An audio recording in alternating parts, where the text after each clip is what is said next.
Yeah, there's a lot of unhealthy. Yeah, and I think the hope that we had that FDA would approve, well, they didn't. So do you just give up? No, just Keep on trucking. keep on trucking. Yeah.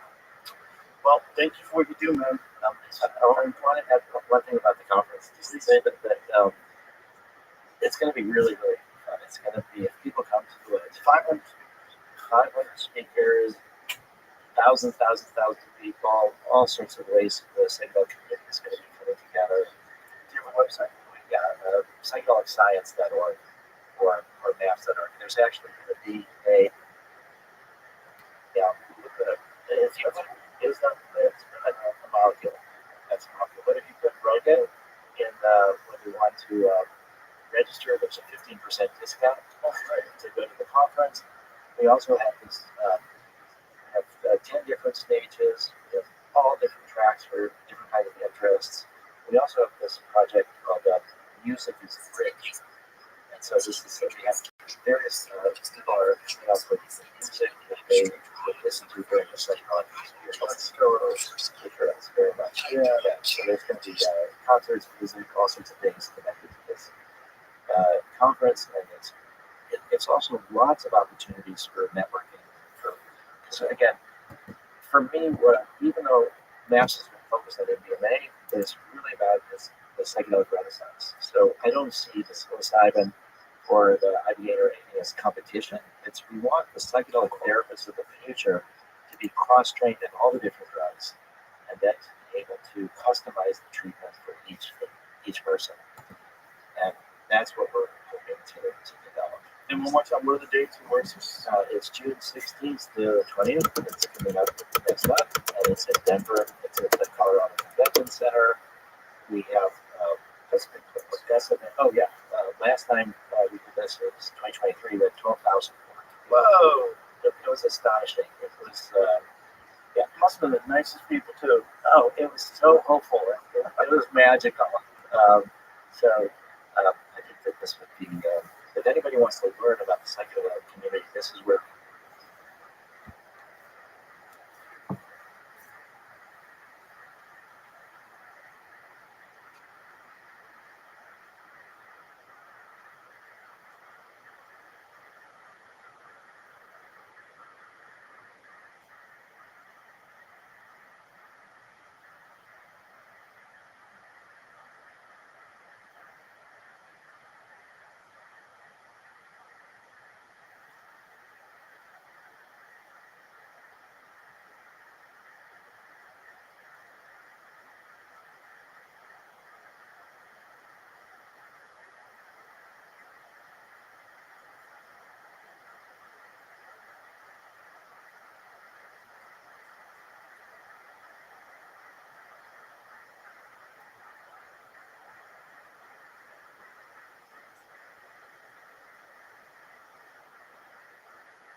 The Joe Rogan Experience. Drink my day, Joe Rogan podcast my night, all day.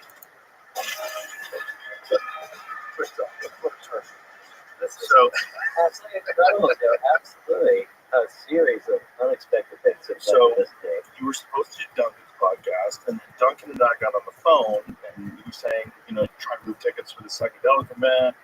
And then Duncan said, hey man, you can have him on your show.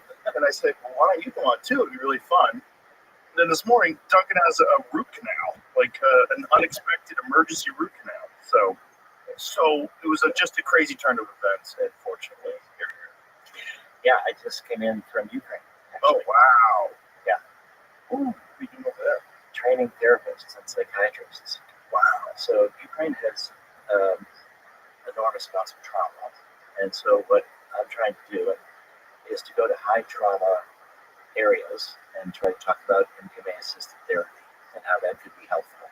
What is the legality of it over there? Well, right now it's illegal. They have these terrible laws left over from when Russia was in control, and you cannot do research with Schedule 1 drugs. Wow. Not with psilocybin, not with MDMA. You can't even do research. But for the last couple of years, there's been a lot of efforts by their military, by other people to change that.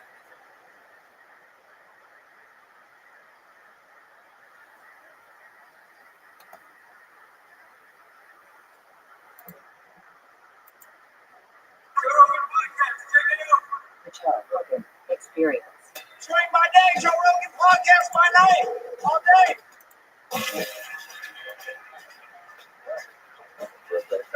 Very nice to meet you. Hi, Joe. Very nice to meet you too. So, first of all, what got you interested in mind control?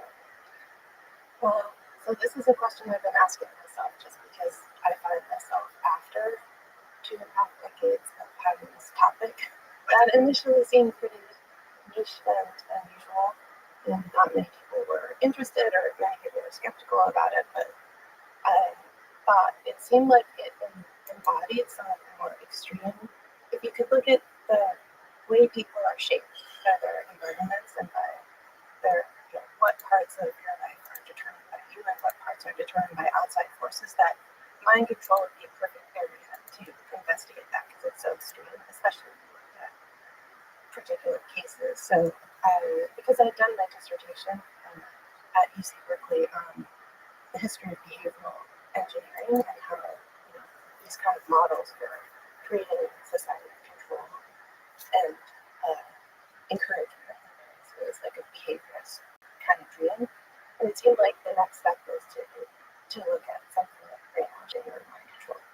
When you first started studying it, was it a less public sort of curiosity? Because now a lot of people are very much interested. I blame the internet mostly. I probably got a lot to do with it too. But just a lot of people on the internet are, because over time, people have gotten to know about MK Ultra and a bunch of different programs that our own United States government is involved in, where they were working on mind control. But initially, what drew you? Well, I guess I always have been drawn to topics that seemed unusual, maybe for a professor to be looking into. And people, at the time, if you look at a Google endnote for the word mind control or brainwashing, they were very low around the turn of the century, the 1990s.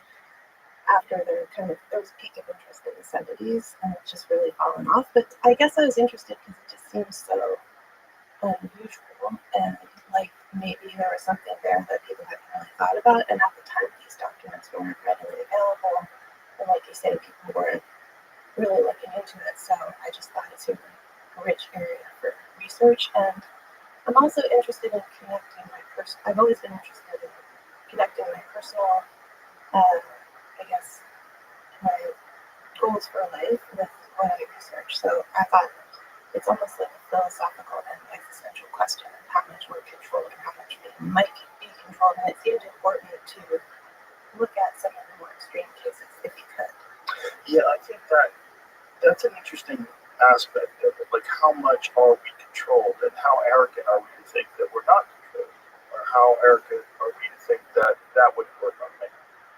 Yeah, I think that's embedded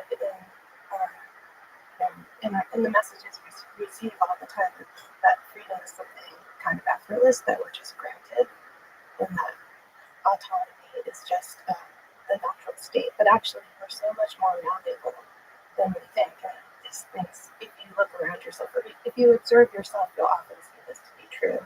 That's what also drew me to anthropology, is just the idea, like if I was born in another place at another time, I would be another person, or how much of me would be transferable was what that interested me. That's why I went to first started studying anthropology. Like how much are we shaped by things that we don't necessarily choose, or are maybe accidental or genetic, various factors. But but I think we were told that freedom of choice or our autonomy is fairly straightforward, and all you have to do is exert your will. Yeah, but clearly we're influenced heavily by culturally. I mean, accents, just cultural traditions, behavior patterns.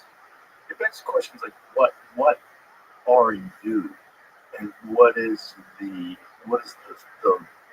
shell you wear on the outside? You know, like a hermit crab. Like, what do you carry around with you? And what, at the core of it, what are you?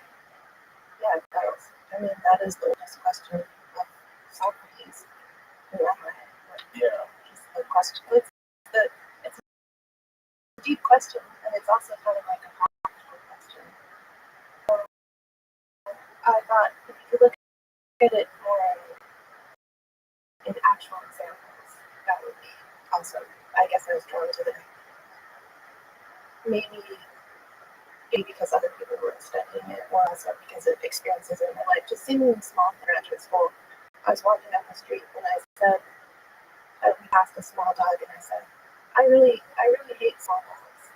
Like, and I realized as I said it that wasn't true. I was just like, I actually really like them. What's wrong with small dogs? But I had absorbed this opinion from somewhere that like a person that such as I was aspiring to be, only likes big dogs or something. But just noticing in yourself the way you soak up opinions and you're shaped by, even seemingly trivial things, and then also more profound, you can see that happening. Made me wonder, like, what could you learn from looking at these cases where people really seem to have been brainwashed in history, or radically reshaped? And then there's brainwashing yourself. Because if you say I hate small dogs, now you have to kind of defend them. And even if you say, God, it's not true, but there's got to be reasons to hate small dogs. I don't want to come off as a moron who just says things. There are other people who feel the same. Yeah. It turns out that, either you end up doubling down with that opinion because you don't want to feel silly to yourself, and then I think sometimes we're just a series of adopted opinions that we adhere to. And I guess being in graduate school also made me feel that way, because you're rapidly learning and absorbing new vocabulary, learning things you should say, learning things you shouldn't say, ways you should express yourself, and ways you shouldn't. That seemed very a deeply shaping process. And I was interested in how did social sciences, was there science of this process of shaping things? Like they sometimes call it canalizing, or making a canal of behavior so that people would end up wanting to do what it was that socially necessary for them to do. Well, universities are a great place for that, right? Because you get away from your parents for the first time, who've indoctrinated you into their cult. Like you were born in the cult of your parents, and then you leave, and you're like, well, let me get away from these crazy people, and now I'm going to become a whatever. And now I'm going to figure out which group most aligns with my ideas, and join them, and rebel, and fight against the machine, and become a part of a new cult. Exactly. Wear something different, or adopt suddenly I don't like certain kinds of dogs, or I wear a certain thing, or you have an interruption in the fabric of your extensive conditioning, and that is it's also an opportunity. It's not a nefarious thing necessarily, but it can take that truth about people. I think it can be nefarious for some people, unfortunately. But I think for a lot of people, just considering new ways to think about things is probably valuable. It's probably a good thing to have the the opportunity to reconsider the way that you sort of like canaled the grooves that have been deeply carved into your personality when you automatically go towards certain things or think about certain things? I always think just an interruption is often good. Oh yeah. Like in your pathway. Yeah, that's what I think is really good. Or traveling. Mm-hmm. Yeah. Makes sense. I've read that you have had a steady meditation practice that I've read it was like 2 hours a day for 25 years. Yeah. That's a lot of time to meditate. Yeah, it really helps me so much when I learned to meditate that I never wanted to miss an hour. So I never missed an hour except when I was giving birth to my daughter, which was exciting. You get a break from meditation with that. You get all that. And it's not like anyone made me or I necessarily thought I would do that. It's just that it's something that gave me a lot of perspective and peace. And I guess I just didn't want to go back. So I do think it informs how I do research, or I try to bring what I'm doing in meditation into what I do. Do you do an hour in the morning and an hour at night? Yeah. Wow. And for a year, I think a couple of times I tried adding more in the mornings, like 2 hours or so in the morning and an hour in the evening or something, which has an effect. It's hard to make room for it sometimes. Oh, for sure. But you can sleep a little bit less. Yeah? Well, you don't want to make yourself sleep less, but sometimes it just does reduce the amount you need. Just by meditating. That's what I found. Interesting. How much sleep do you need? I used to sleep like 8.5 hours, and then now I sleep about 7 or 6.5. Or if I'm really tired, I sleep extra. I ended up just it's so much change in my life that I move things around so I can always do it. So and try to be adaptable. So I just mostly got like at a regular meditation time, which is like 4:30. What kind of meditation? I do Vipassana, which is a form of Buddhist meditation. For me, it's just a form of observation, or someone once described it as practice and seeing things as they are. So you try to it's not trying to apply a lens over something or chanting. It's just it's cultivating observation of the subtle body ultimately, or just what is in front of you. And so you live in peace. Well, it's not always peaceful. There is sometimes, but I mean, peace as far as you're not bouncing around. sometimes I'm sitting, sometimes I've also had, adopted some of my daughters little. Sometimes I hold her, or put her to sleep or something, but mostly I'm just sitting there and with eyes closed. And you kind of you observe just how you are, and the more you practice it, the more you can kind of go into it more deeply, quickly. I would think that would be a good protection from unwanted mind control too. Yeah. At least you could kind of have an assessment, do an audit of your thoughts, and sit back and go, how much of this should I believe because of X or because of Y? It's like a built-in reflection. So at the end of the day, I have to say I'm often less still or peaceful. My mind's jumping around and processing. Maybe it's even what I watch or was exposed to, and it's both a sort of a processing experience. And sometimes you're super distracted, but you can also notice that fact. So it just builds in, an opportunity for some distance, which then you can also try to bring into your life too. Were you, when you were young, had you ever been exposed to any cults or anything like that? Not when I was really young. And how old were you when you were first exposed to cults? In fact, I think so. It's a good question. I mean, my family is sort of cult diverse, I would say. My father, I think they had friends once. My parents had these friends who got a large group awareness training, which is somewhat culty. And they take you in and you're not allowed to use the bathroom, and they lock you, kind of like kick you in and until you're really uncomfortable and start to have revelations about how And these are, it's stuff like, How long did that make you not go to the bathroom? it's to the point where it's uncomfortable. I can't remember a long afternoon going into the evening, and often people come out kind of converted, and my parents' friends actually did, and they did change their lives in very space, and they said, you have to come. And my dad, in the middle of it, he said, I have to go to the bathroom, and he's like, I'm out of here. He just left, so I figured he was not programmable. Well, I feel like any group that doesn't want you to go to the bathroom is It's probably a sign. yeah, there's no reason to not go to the bathroom if you have to go to the bathroom. That's ridiculous. I mean,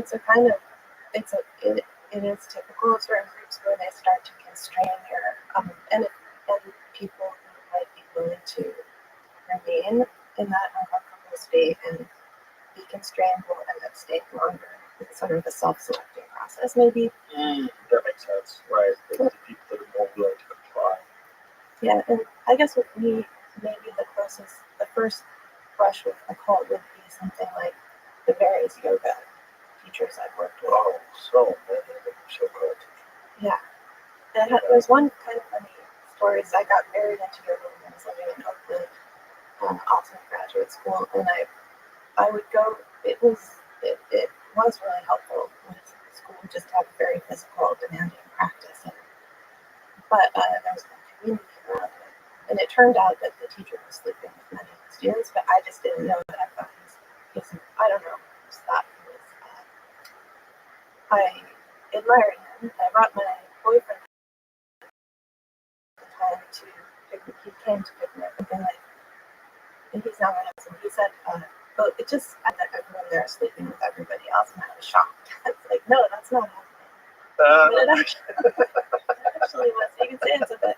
I don't think it was a cult, but it certainly was a scandal. Yeah, I had the exact same experience. The first time I started taking yoga, there's a guy who's a yoga teacher. I have always been very wary of controlling people, and those kind of environments. And that this guy was like, there was something inauthentic about his spirituality that greased me the wrong way. I was like, yuck. Like, just the way he would chant and things he would say. There was just too much ego involved. And I found it kind of most students. So I was like, of course he is. I knew it. Because my wife wrote me in the middle of the class. That's the first time I went. I was like, I really like this ritual.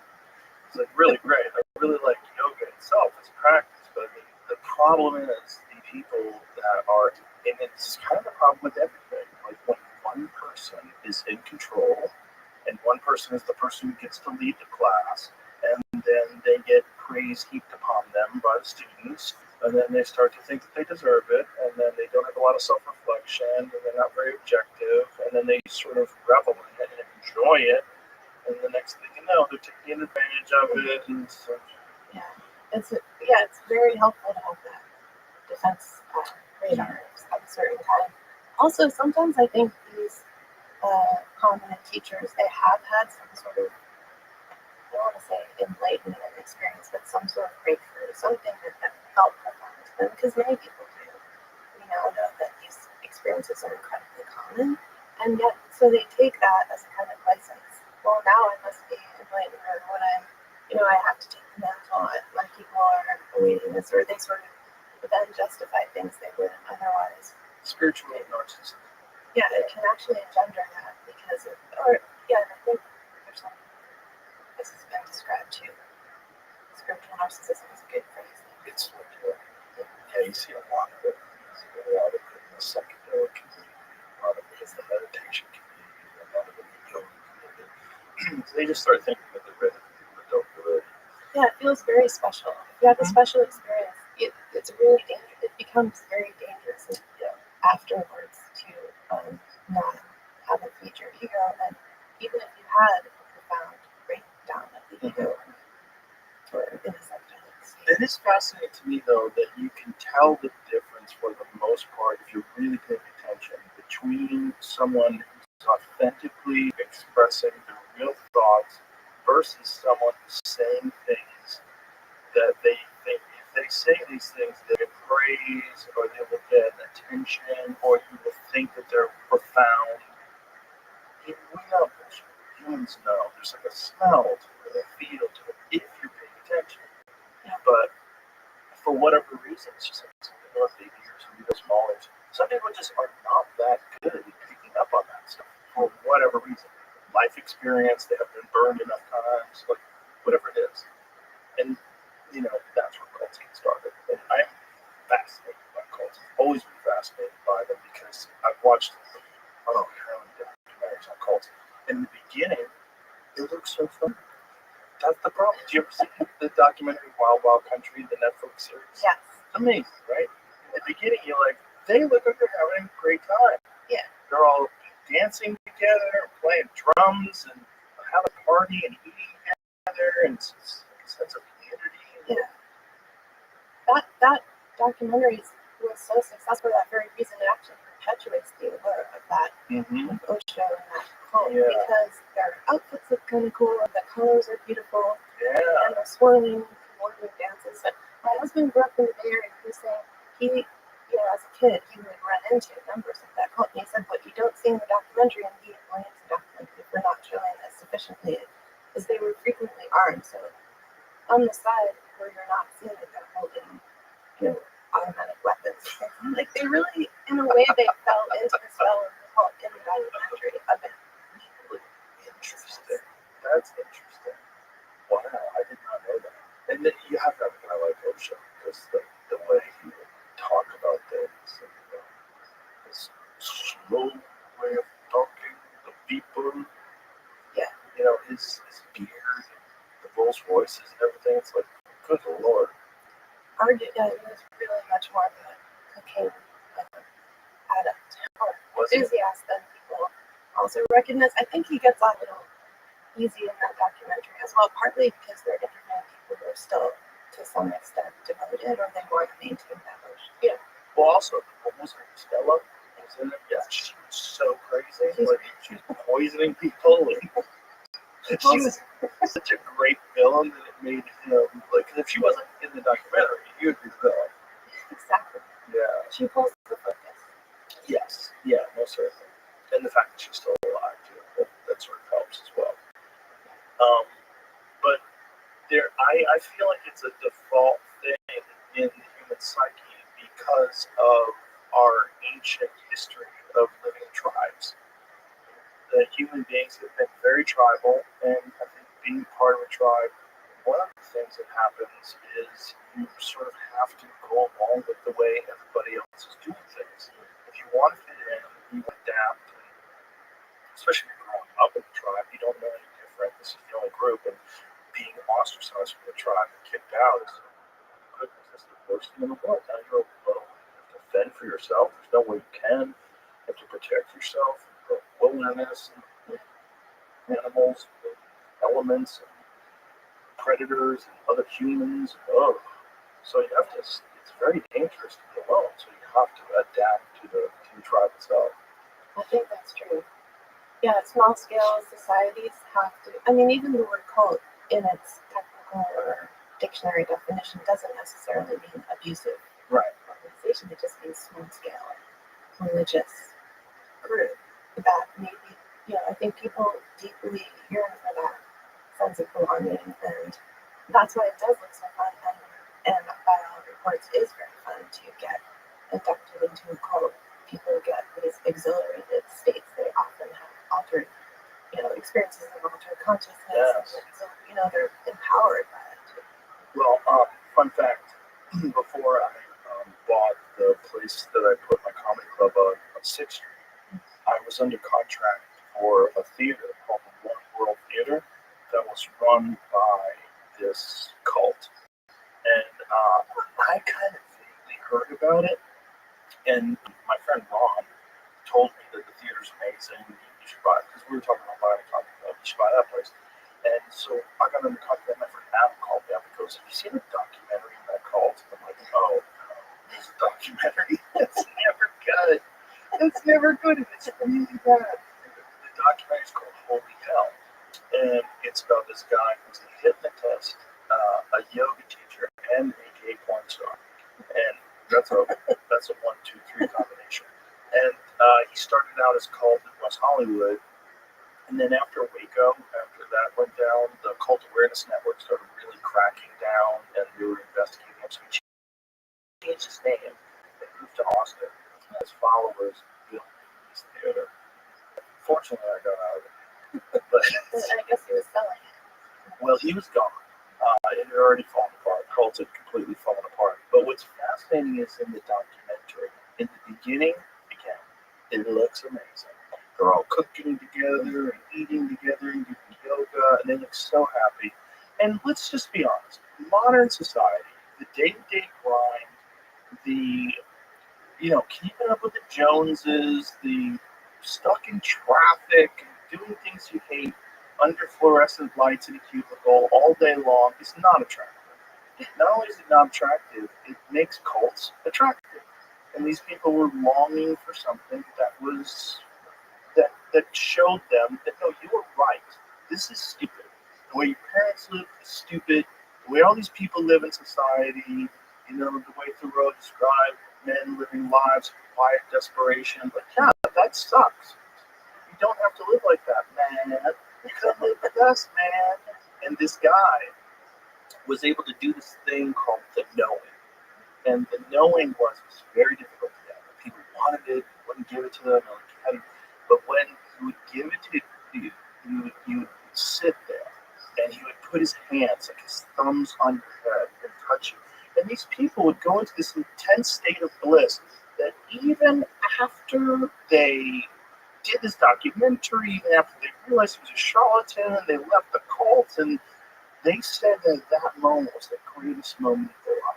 When this, because of the power of suggestion and the way the human mind anticipated this event and they built up to it, and when it finally happened, this endogenous burst of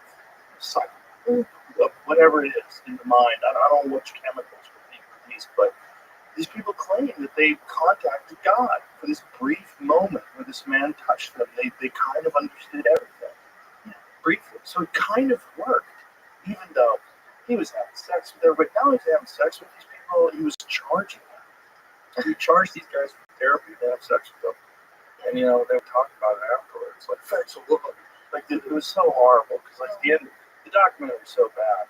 At the end of the documentary, I was like, I gotta get out of this deal. Like, somehow sage in the world burn off the bad juju that happened in this joint. That's true. Yeah, so it just felt like, horrible. Yeah, the life cycle of a cult has that, what you just described, and sometimes it's accelerated, but sometimes it plays out slower over time. But a lot of times people are very confused on if they're taken out as maybe even children rescued by FBI or abusive groups, or people who manage to abusive cults, they still have trouble evaluating their positive experiences because positive is so good, Right. and you feel that you need to delegitimize that too. But I think so. That's why therapy can be helpful in some of these experiences with quote excellent words. I think the problem also is that it's their only community. And if you have to leave your only community and just try to get out in the world, and you've been with this community for 20 years, whatever it is, Right. what do you do? How do you do it? How do you find peace? Yeah. How do you find companionship? How do you find like that sense of camaraderie that's so deeply embedded in a tight-knit small community? And a lot of times when you come out, if let's say it was 18 or 20 years or a large portion of your middle life, maybe you went in as a young person, you come out and you don't know don't know how to operate things, you don't have the right, you're not comfortable with new technologies. I think that it's really a terrible experience for a lot of people, and they still grapple with it many years later, readjusting to society, because the critique they had originally, which was profound, as you're saying, not wanting to live a life of quiet desperation, that's still there. Right. Critique, but it just wasn't answered. I understand, like, someone come up with a really good call. Come up with one that, like, you answer all the questions, but you don't try to control me, and you're just nice. Isn't there a cult where someone's not trying to have sex with everybody and not trying to steal your money? Isn't it possible to do that just to, like, get together a group of like-minded individuals, and I guess that would be more of a commune. But even that, there's always some male, generally male, leader who ruins everything. It does seem to be, I think, so there seemed to be in the 70s so many cults and back to the land groups, and some of the back to land stories are also, have many cautionary sides to them, and many of the aspects of cults. What is the back to the land? So just people leaving the city, heading out to the country, and starting like an intentional community, I guess, would be what you're describing, with the idea that we're going to collectively raise our children, sell hammocks, or make our own jam, or you could say the monasteries maybe aspire to this. Yeah. Kind of religious organizations also have that intentional quality, and so I've done some research into some of these because you wouldn't consider them cults necessarily, but they can end up having some of those quality, just the demand that people have sex with each other, which just create a lot of chaotic circumstances. Why do you think it always involves that? Why is it always not? I don't know. I mean, it's very interesting because I even read Norman Kahn's classic History of Millennialism, which are a lot of groups from the Middle Ages, and afterwards that the Christian sects where they would break off, and including things like the Children's Crusade and others, and they often would end up with a kind of free love, even though they're very devout and extreme and sort of devoted to giving up their worldly possessions. There was sometimes this component of this kind of sexual freedom that would end up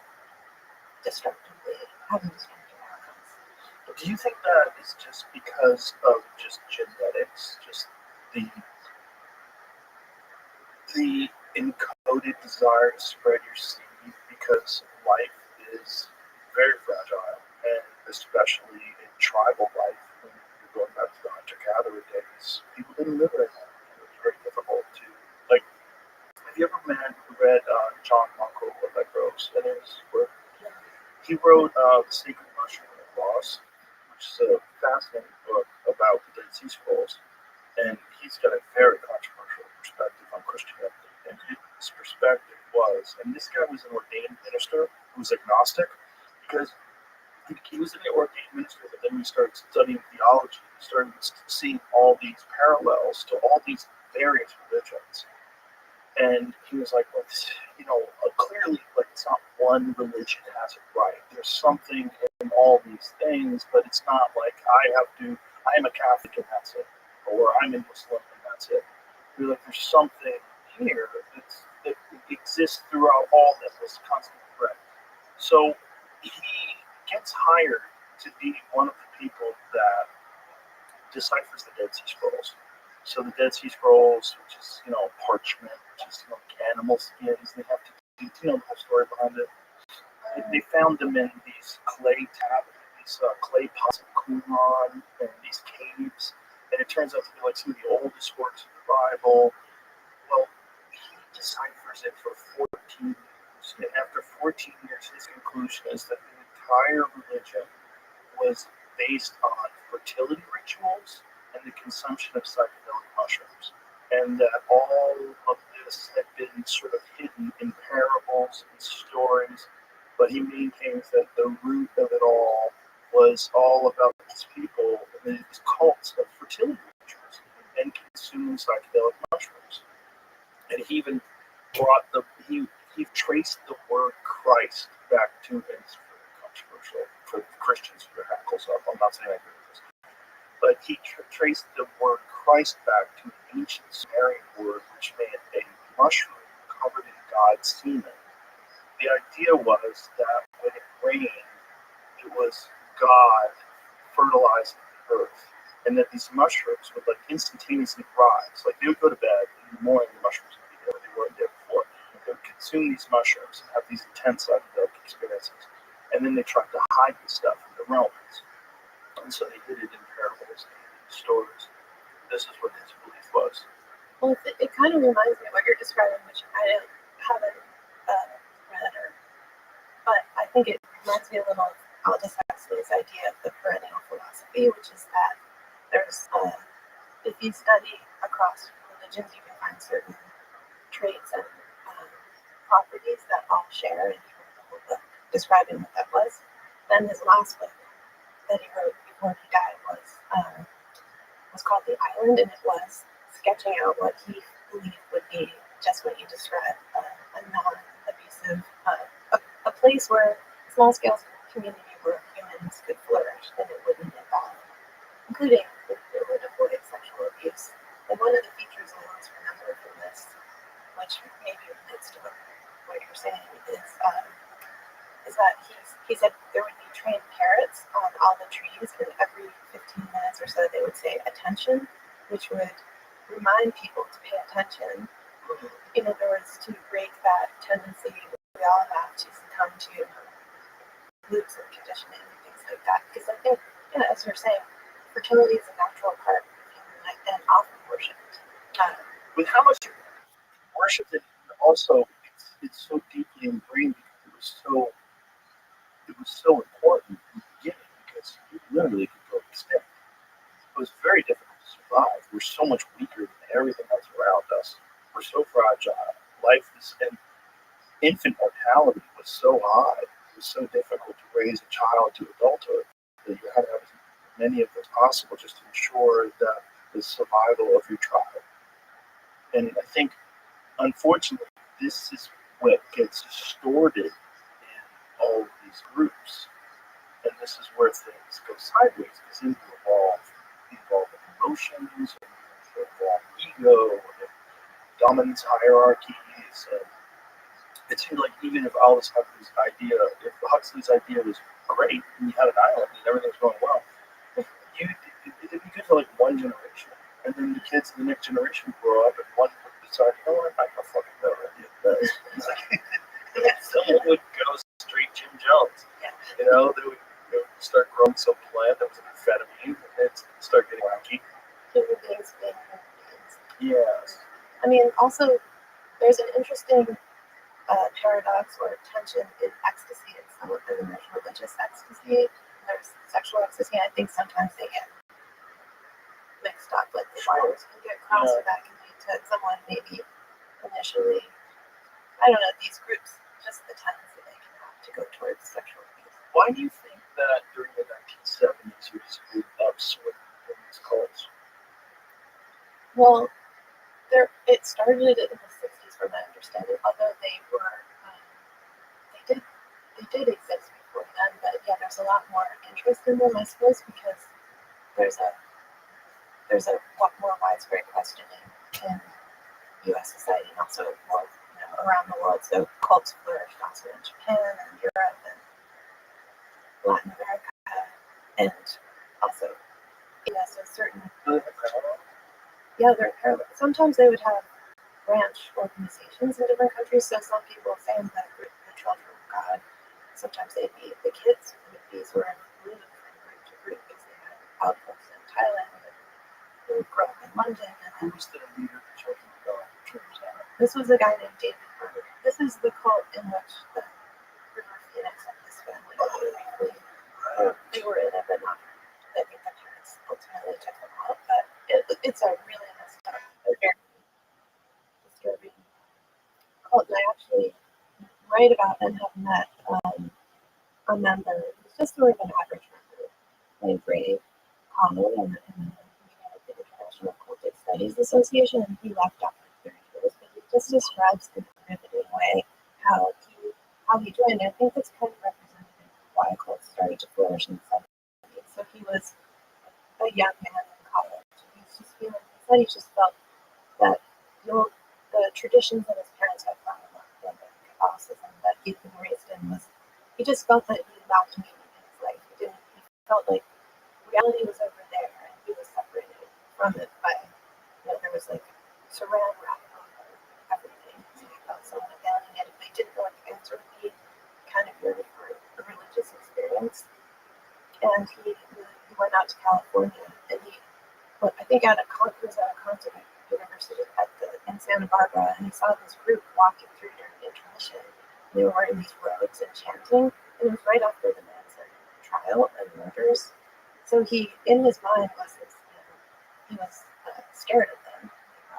looks like a cult. But later, even though we had that thought, he would end up joining them for 30 years because he saw them during later after the event. And he went back to talk to them because something drew him to them.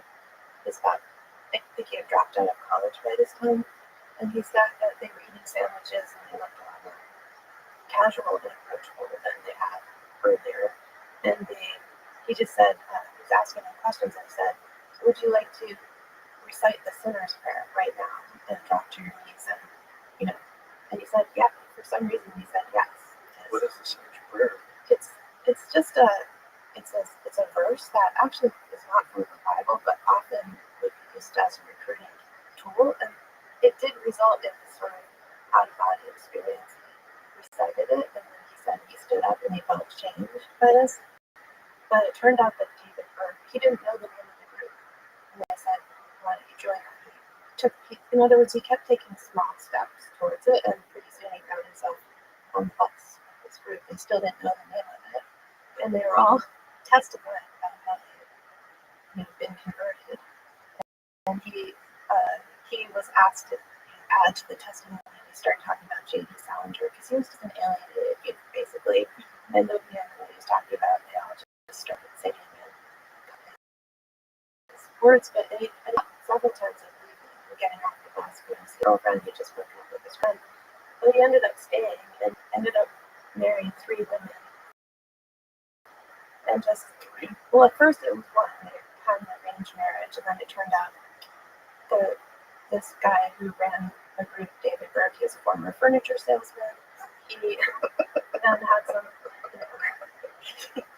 he got these messages direct from Mites told him that he needed to ramp up his recruiting by having women do this practice called flirty fishing, where they would go out and basically seduce men into the cult. And then he started introducing these practices where they were supposed to have sex with children, because his idea was that this was natural. And so many generations of kids were raised in this cult with this, were either trafficked or abused. It is really horrific. And Ray Connell is interesting because he didn't engage in those things. He did end up having 17 children in the cult. But he 17 kids. He's a fascinating person because he left and he spent his time supporting survivors, and which is very unusual. Why about 17 kids? And they came up to him. How do they have time for anything else? They're not mostly because he's quite elderly, but I guess it's interesting to hear him talk about how he saw the group changing and how what started out to be this profound experience, soon he called it a dark hamster wheel of the soul. Like he was caught, and it became this. Basically, they were exploiting him in his middle-aged years. He was sort of mid-level bureaucracy within the cult. But anyway, this cult, Children of God, has, and today still has a different name. They had no, they say they reformed, but many people are still pursuing lawsuits against them, things like that, who are adults today. They had groups throughout the world, and they would move kids around.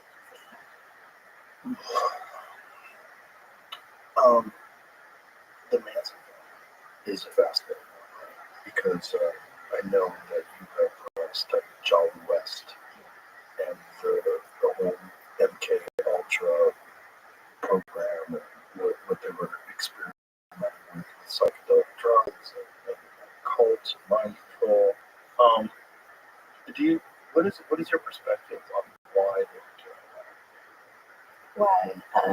Why Jolly West was involved? Why were they involved? What do you think was the initial motivation to sort of pursue mind control studies, the federal government? I think the initial motivation was a kind of national internal emergency, national security emergency that emerged right after World War II, actually at the beginning of the Korean War, when U.S. pilots were coming back or shown confessing to having flown germ warfare missions over China, and then many POWs were coming back and seemed to have been converted to communism or have been concerningly affected by something that was seen as brainwashing. But so many of the soldiers coming back seem to have been brainwashed or have collaborated to some degree. They were held as prisoners, and then there were 21 U.S. POWs who elected to stay in China, and this really was a disturbing. And they all had a chance to choose when they were in the UN camps after they'd been held prisoner for 4 years or so, and 21 of them decided that they'd like to try their lot in China, and so this caused this kind of collective, this caused a crisis of, did the communists possess the weapons at some point that no other war. There was even a famous article in the New Yorker that said something new in history, that there was something that some capacity that this ideological system had, the communists had, that was somehow rendering Americans powerless against it. So this was kind of the crisis of mind control. And MK Ultra was an attempt to basically reverse engineer what this was. So John West was one of the first people. He was in charge of studying brainwashed pilots initially, and that's how he. What year was this? That was in 1952. But he also, before that, he was involved. He had been trained to slender. He was trained by Harold Wolf. He had done his residency with Dr. Harold for migraine and the type of pain that comes from migraine. So he's an expert in pain treatment. And he had CIA connections from even before MK Ultra was started. So what did they determine the Chinese were doing? So they determined, West wrote a paper in 1957, and the part that was published in a journal called Sociometry described, he described it as DDD, or debility, tendency, and dread. And he said basically these camps were systematically inducing a state of debility, which was that soldiers were starved and basically worn down, and they were deprived of medical care. This is also in the historical record. Something I studied extensively is that, they had men were marched. And, for example, the Tiger Death March was up the Yellow River from the war, where they get captured. And by the time they got there, they'd often lost half their body weight. They had been bombed by their own forces at night. They sometimes, they had to pour the blood out of their boots every morning just to keep going. And when they stopped, they'd be shot. So by the time they got to the camps, they were really worn down. And a missionary who saw them pass them in a train at that time or described in oral history that he didn't recognize them as Americans, that they were most bedraggled.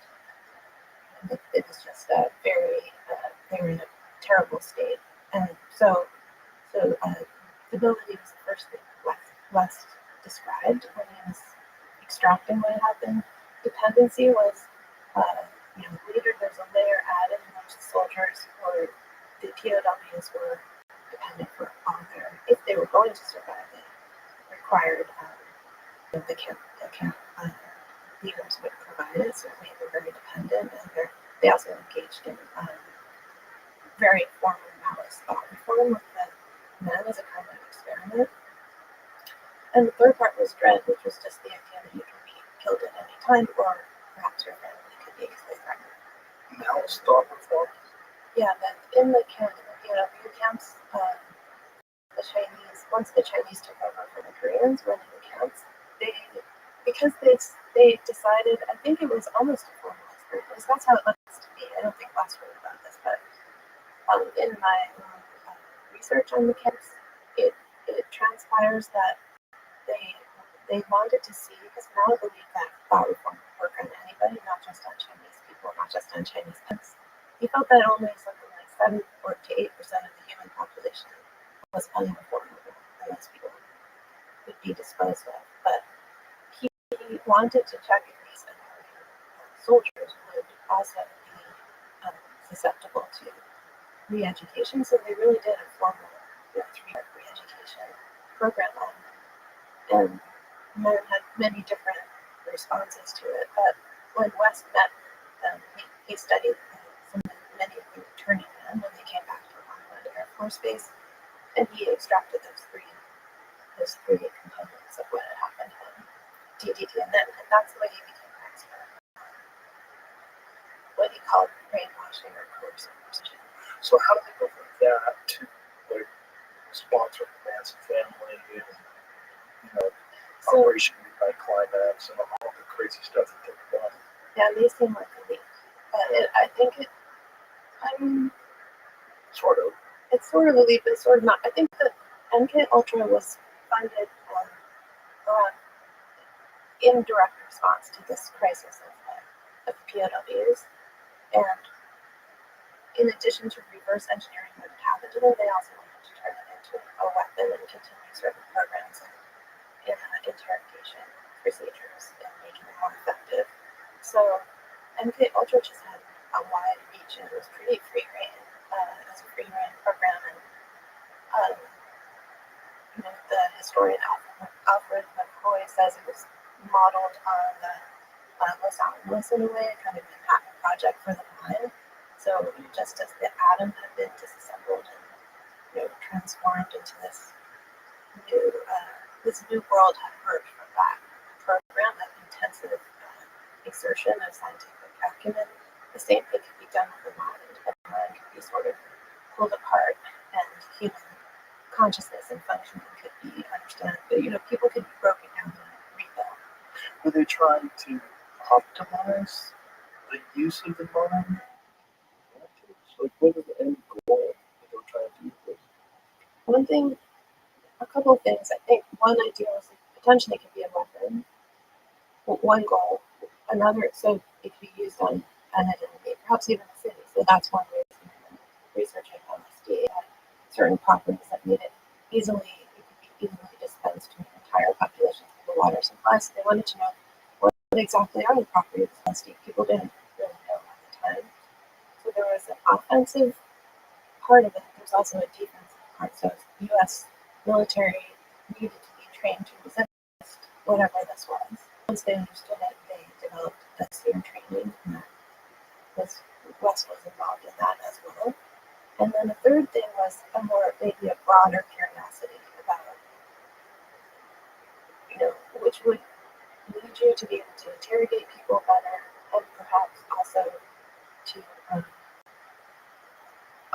just really understand. I think there was also kind of a curiosity about what would happen. I think because they had so much power to experiment in a way without any oversight.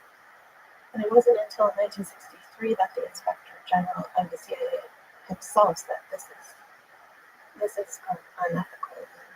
We have done it. Basically put a stop to it. But it really was 63. Yeah. But it went on. I mean, the hard LSD studies, one of those. I don't know which ones exactly. There were some that were earlier. What are the ones that made Ted Kaczynski? Okay, that's one. Was that earlier than 63? Yeah. And that's one. But so I don't actually know the answer to that question exactly how it could continue, but they officially discontinued and destroyed all the records. So they may have continued on other forms. But Manson was 69. Yes, and Manson is after that. So they didn't discontinue. They kept doing things. Well, West kept working. Yeah. It's ironic because it seems like they were kind of a cult.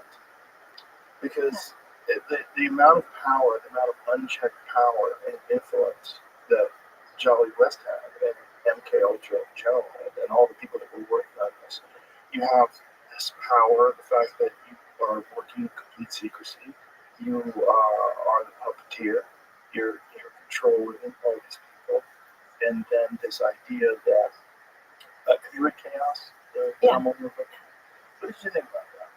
I thought it was great research. Amazing. Yeah, it's a really good book. And just so stunning. I've said that before. I thought Manson was a crazy guy, and he got together with a bunch of crazy people and he ran a cult. No suspicion that the government was involved in orchestrated the Well, entire thing. they may not have been. I don't think Tom O'Neill thinks that he made an absolute link. He just brought, you do get West and same room potentially. Yeah, West is the incident jail. I don't remember that. Yeah, West visited Manson jail. West, he believes Tom O'Neill does, so applied him with LSD. And time Manson would get arrested, he would get released. This was true, but this wasn't West necessarily. This was Roger Smith. West.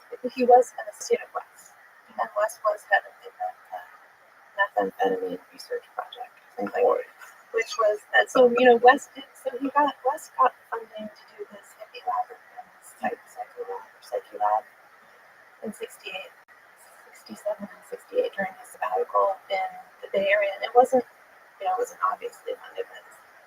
If it was funded by the CIA, it was clandestine, but there are many notes that Tom O'Neill also writes about. So both of us have gone to the West papers over many, many years. And I think you can put West at the Haight-Ashbury Free Medical Clinic where he had an office and where Manson would go for medical treatment and he would take his girls in to be treated. It's called, and they were at the time, as I understand it, seen as a kind of model, and many of the researchers under West, and we can prove that people like Alan Rose, who was a sociologist, they were trying to do an ethnographic study of cults. And what is the natural environment? How do they create bonds? And what is their relationship to American society and to drug use and things like that?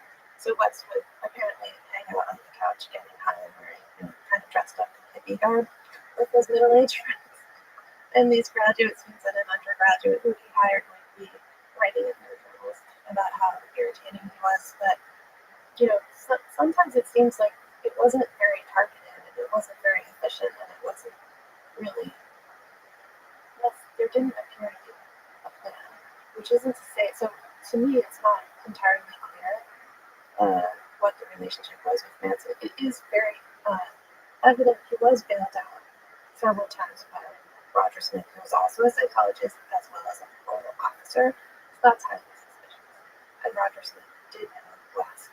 And Dave Smith was the head of the medical clinic also in the West. But these things it's hard to tell exactly how. That's for sure. Yeah. That's good for you. I'm less cautious. Yeah. But I think it's also that is how the government functions in general. The idea that they would be so inefficient at everything except cults is kind of silly. I mean, it's a deep question. Yeah. Is it clownish? Because if you look at some of the other MK Ultra operations, they look highly efficient and they're dosing each other at the holiday party, attention, just many lives ruined. Operation Midnight Climax, it just looks like a free for all and control. But there are really concerning aspects of the Haight-Ashbury operation. I would definitely say, and Manson was, he could have been also an informant. He certainly was, I'm sure. I mean, I'm certain he was connected. There's no way he just kept getting out of jail the way he got out, and the sheriffs who arrested him were told that it's above their pay grade. It's kind of how the government does everything. Like, it's not like they would have it be this like very disciplined, rigorous, scientifically controlled study that you know what I'm saying, that makes sense, especially because they have so much impunity, they have so much power, they have so much. No one's observed them. They're working completely in secrecy. They're trying to get away with it, and they're also imbibing, right? They're also That's a factor. Sidney Gottlieb, the head of MK Ultra, or the TSS, was regularly taking acid, which can kind of shape your consciousness. That's so problematic. But interestingly, since you mentioned that, there was a peer-reviewed side of it, and they actually I got really interested in the cutouts for the MK Ultra, so they had a legitimate side. And many scientists who worked out there were almost subcontracting to them, and some of them knew it was CIA money, and some of them didn't know. So even someone like Skinner received money from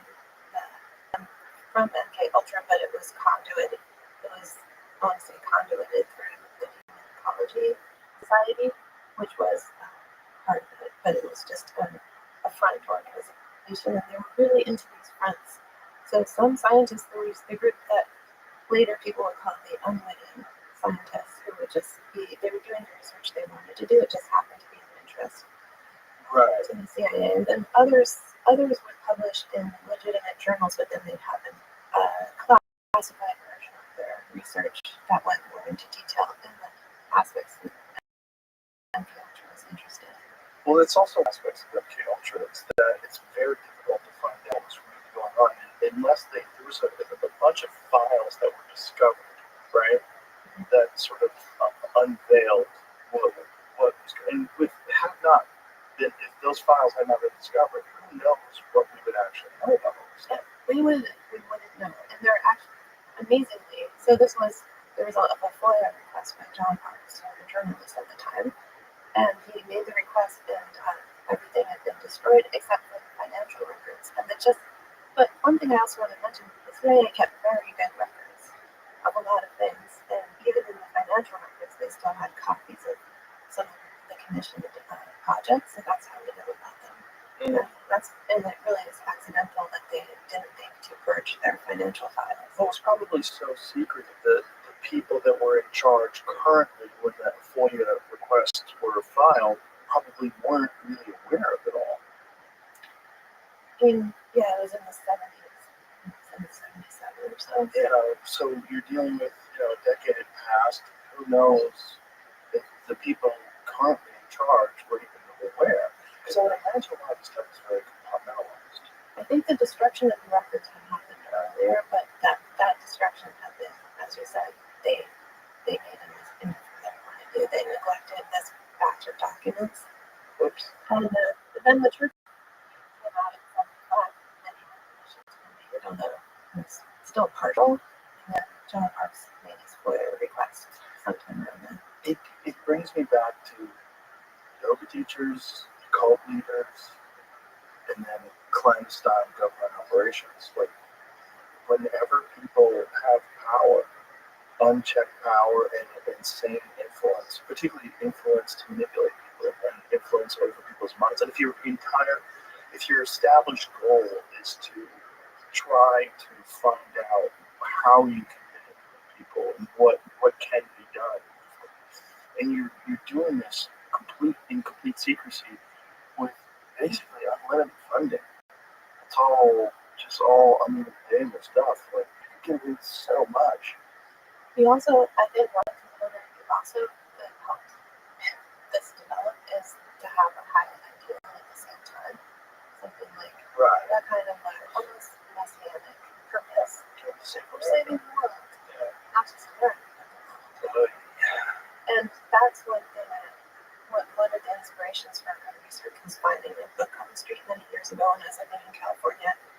And I loved finding just an accidental inspiration, which was this book called The Captive Mind, that somebody had left out by Czesław Miłosz, who's a Polish poet, and he had grown up in Warsaw, come of age in Warsaw, and seen the city that he lived in just deteriorate into sheer. He said it was an experience no human being would ever want to live through if we were lucky enough to live through, just watching the city destroyed and people shipped off to Auschwitz and all these things. But he said that, and like social life completely deteriorating before him, and then afterwards the Soviet troops came, and even though he watched as his friends kind of had to remake themselves in order to survive, in order to be artists, and so if you're a poet, you don't just go along, you have to actually start to think differently.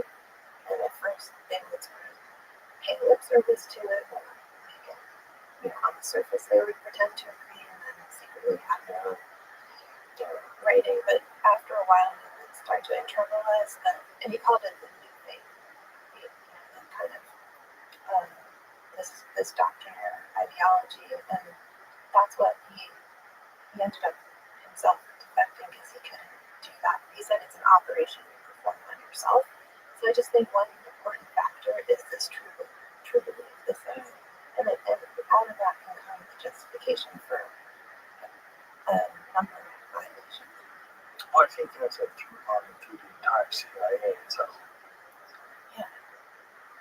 yeah, I mean, that can justify so many different secret operations all over the world. Like you're there to protect American interests, and America is essentially the guiding light of the world.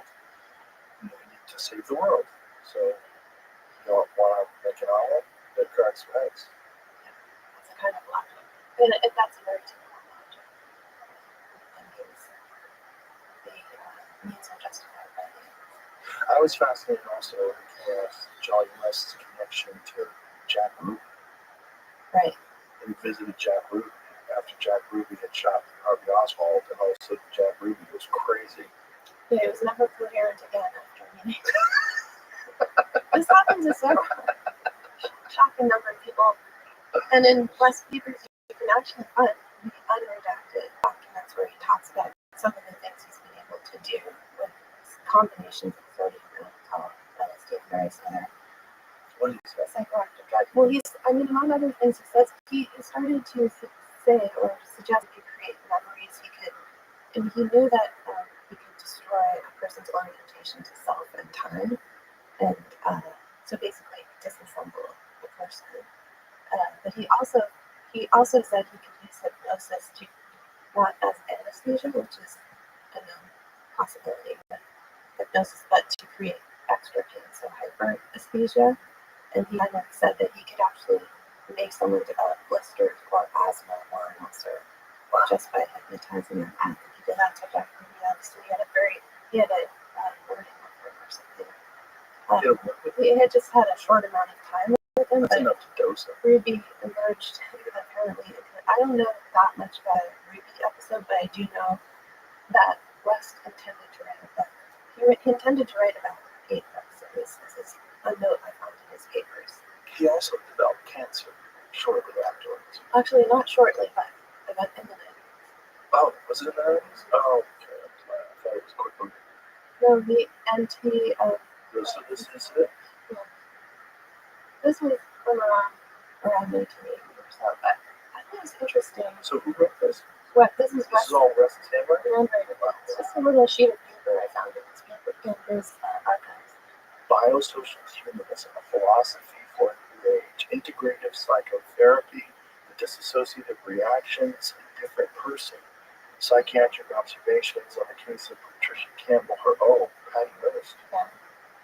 Policeman at his elbow, a psychiatric memoir on the case of Jack Ruby. Wow, this is his own handwritten notes.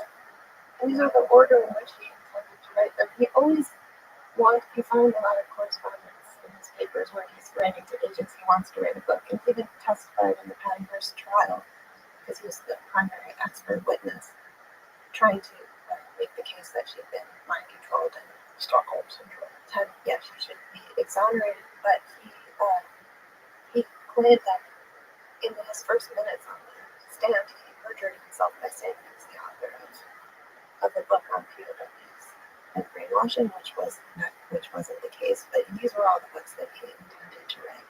Oh, so maybe he was the author, he just didn't publish it?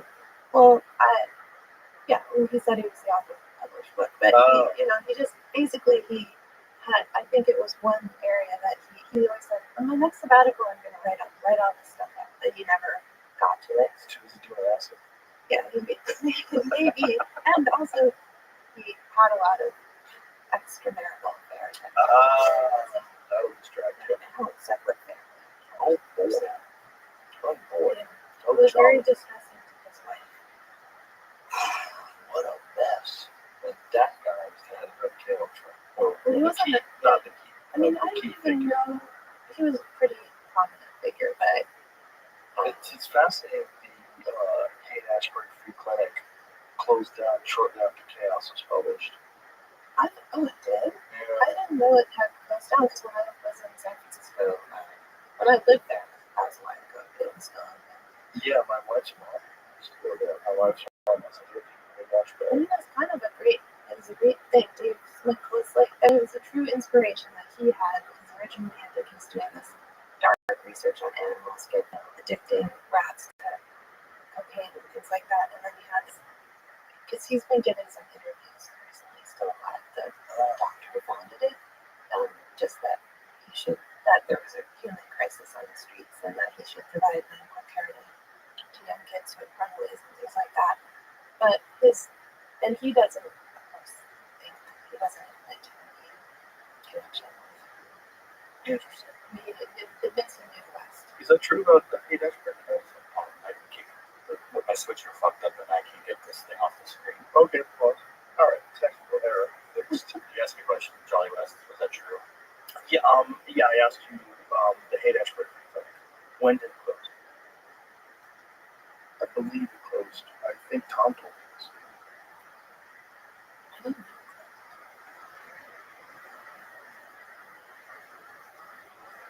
Yeah, I believe it. I think Tom's exposing the fact that the Yeah, 2019 July, so that's right afterwards. Yeah, Yeah. there's an article. Hate expert frequently closes his door for more than 50 years, and how much acid, how many gallons of acid did you guys do that? You fucking freaks. Just the fact that the CIA was secretly running a free clinic, I or don't think they. police have offices inside, and I'm sure they're doing legitimate work as well. Yeah, I don't know myself, but I'm going to talk to the sequel. Yeah. Where he's trying to shore up these connections and get to the bottom of it. Do you know Tom's whole story when he got started with this book? You're supposed to write an article. Yeah, it started this. One article. It's supposed to be an article about the anniversary of the Manson murders.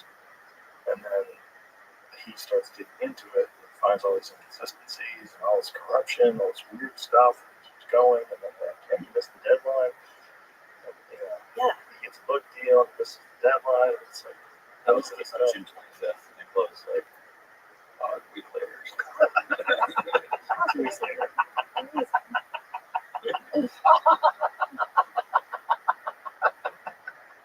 And actually, I think he, for a while, Tom, before he got his co-author, Dan Rickenbrink, Yeah. his name is, Tom was thinking of just turning it into a documentary that he was going to let Carol Morris make.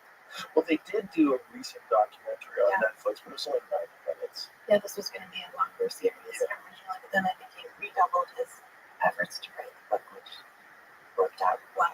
Yeah, he explains. But I mean, could you imagine researching something for 20 years? He's got just boxes and boxes of files. Like, how do you put that together into a coherent book that can be consumed? I relate to that because I'm kind of in the same situation. Are you? In the sense that I've been researching this for 20 years, not the exact topic, but this broad question that, and then finally 5 years ago, I thought I want to put together what I've learned about this topic, brainwashing in a broader way. So West is part of it. He's probably the main figure who brings together many of the chapters, but he's not alive. and it's kind of I have thought a lot about that, and I have a very good, well, I have a colleague or friend who's a psychiatrist who was at UCLA training as a resident when West first got his job there, heading the basically the neuropsychiatric institute right after he had passed grade, and during the time he was in charge of the amphetamine research project. So Wes went there and he proposed as his first major activity would be to found what he called the Violence Center, and it was a way of studying violence in all its forms. And this is actually this is another thing I should mention as part of MK Ultra was kind of a search for a trigger of aggression. That's why West gave LSD to the elephant in the Oklahoma Zoo. It wasn't just simply to see what an elephant would do under the influence of LSD, but to see if they could trigger. They write about this in a publication in Science magazine. If you can trigger, so elephants regularly go through lust cycles where they become, even though they're very, very specific animals, peaceful, they go through a cycle of violence yearly. And we wanted to see if LSD would trigger that cycle chemically. Does it coincide with breeds? Is it like it does with other animals, like deer, when they start fighting each other? It's just it does have something to do with breeding. I'm not sure, so it's the male Asiatic elephant. So Wes found this elephant in Tesco at the Oklahoma Zoo,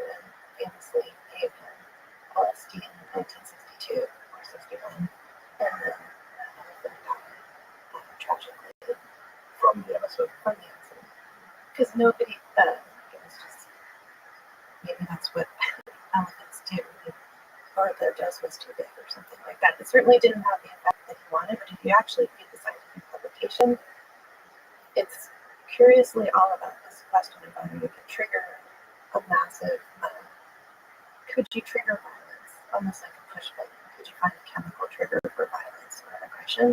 And you see that running through a lot of West's other work with MK Ultra, and also with psychosurgery and some other developments that I wrote about.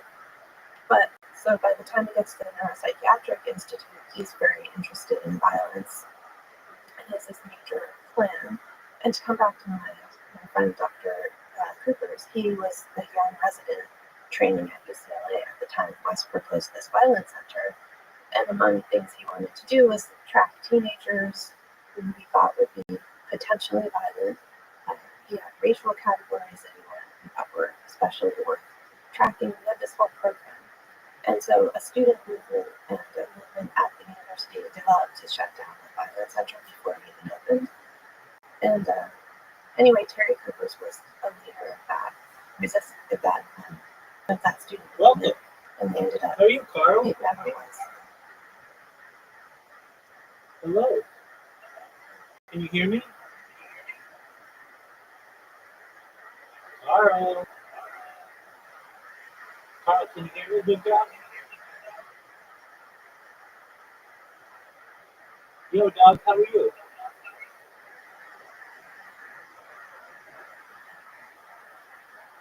And, Carl, Never went forward, this huge project that West had. But Coopers at some point said that if you met Jolly West, you would like him. He was very genial. He had the name Jolly for a reason. And that, so I found that confusing. Like, how do I think about this? If you just read about him and the things he did, he seems like a caricature or a cartoon or a very evil man. And no doubt he destroyed, I think what he did was ethically indefensible. But how do you reconcile that, or how do you even think about the fact that he also was incredibly esteemed in his profession? His portrait stood in the Neuropsychiatric Institute for many years. He was, and people actually liked him. People said he was likable. He had this kind of charisma too. I guess you kind of have to have some of that just to be able to run something like that. And also, if you wanted to manipulate people, what better way than to be affable and kind of jolly and friendly? And, It's true. like, And I think he had a strong dose of narcissism too, because a reporter who worked with him named Shana Alexander, she said she has these funny descriptions of him during the time of the Patty Hearst trial, where she says he was handing out his own paper to anybody who walked by, like he was giving out, like a hen giving out eggs or something.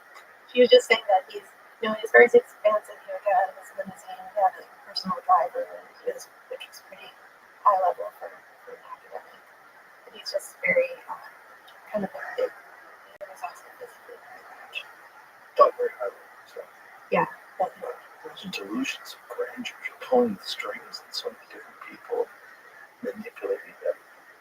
And then you're also working in complete secrecy with the government in a high level position. It's manipulating minds. and he was very. I think especially when he was young, he had a gift for this. He could understand how to manipulate people really well. He had insight into the processes that were. That's why Sydney Gottlieb said we've been looking for somebody like you, and it seems that our dreams have been answered. In this famous letter he writes under a pseudonym, but he says, I don't know how you sort of fit all of the categories I've been looking for. Oh boy.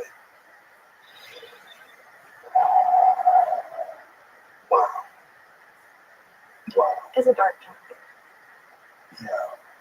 So how did it end, John West? How did he die? So he died because by his son helping him commit suicide, or his son basically murdering him at his request. Mark West. And Mark West was a lawyer, kind of middle-aged lawyer at this time. West had a severe form of cancer, and he was maybe months from dying. He asked his son to surreptitiously implement it was illegal. So to basically poison him, and he wrote the prescription himself. Wes did. Why didn't he do I don't know. I think there was a really trusting relationship with his son because his son committed suicide not too many years afterwards. And his son wrote a whole book about this, about helping both his parents commit suicide. And his mother wasn't even that sick, but she, a year or two after, her husband, Ken West, also committed suicide with the help of her son. Oh God. He went on this big press tour and he said it was this greatest gift he could have ever given his parents, and then he committed suicide. It's I'm very sad.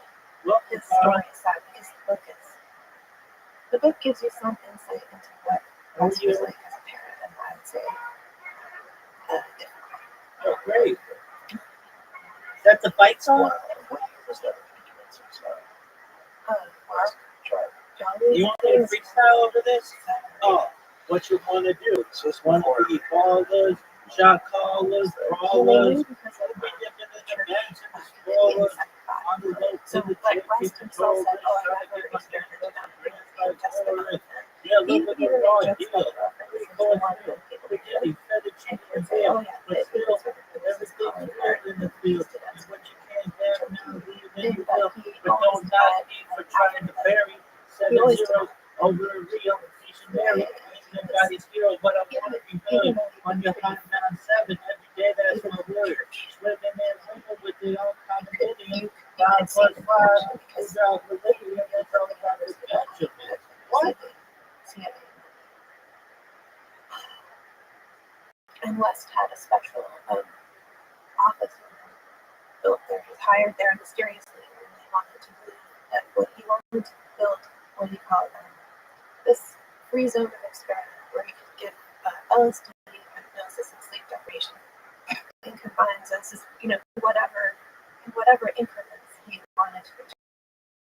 He's going to build that at the Air Force Base, and I even have their receipts and papers. And a lot of correspondence in his files about this, but this Air Force at the last minute backed out and asked Gottlieb to basically they transferred it to the university and built a whole warren of cutouts to hide that. Wow. It just makes you wonder. Because if we had not gotten, if the Freedom of Information request had not been acted upon, if they had not gotten those files, if we didn't know the extent of this research, what's going on? I had this it's an important question. Because we don't, in a sense, it's interesting to think about the fact that these things took place at the high point of government dedication to documenting the mid-20th century. So I've done most of my research on the mid-20th century, Cold War period, and it's kind of luxurious. They all kept very good files. Sometimes they would destroy them. That's the exception. Everything's typed out, everything's on paper. But as things become digital in the 80s and beyond, much less a lot takes place through email, increasingly through government exchanges may take place through Signal, but no record is kept at all. So we're probably in an archival crisis today. Archivists have tried to keep up. We don't necessarily keep absolute records of the internet, for example. There are so many avenues where exchanges can be taking place and they're not leaving the paper trail. It's just for me, when I think about the extent of these experiments and what they were willing to do and how effective they were, I don't believe they would just stop doing that. I think if you have effective methods of manipulating people and getting them to do what you want them to do, various psychoactive drugs and different sort of modalities and different protocols that you would use, I can't imagine they would stop doing that, or at least stop doing research into that area, because it would be so effective to know. And then with all things, it would evolve. Yeah, that's a good question of what form it may have taken, and I don't know. question that may be hard to know in the future, which is further destabilizing. Right. Well, there's so many different kinds of art, right? One of the things we talk about a lot in this podcast is that an enormous percentage of what you're seeing on social media in terms of interactions and debate is not real. It's not organic.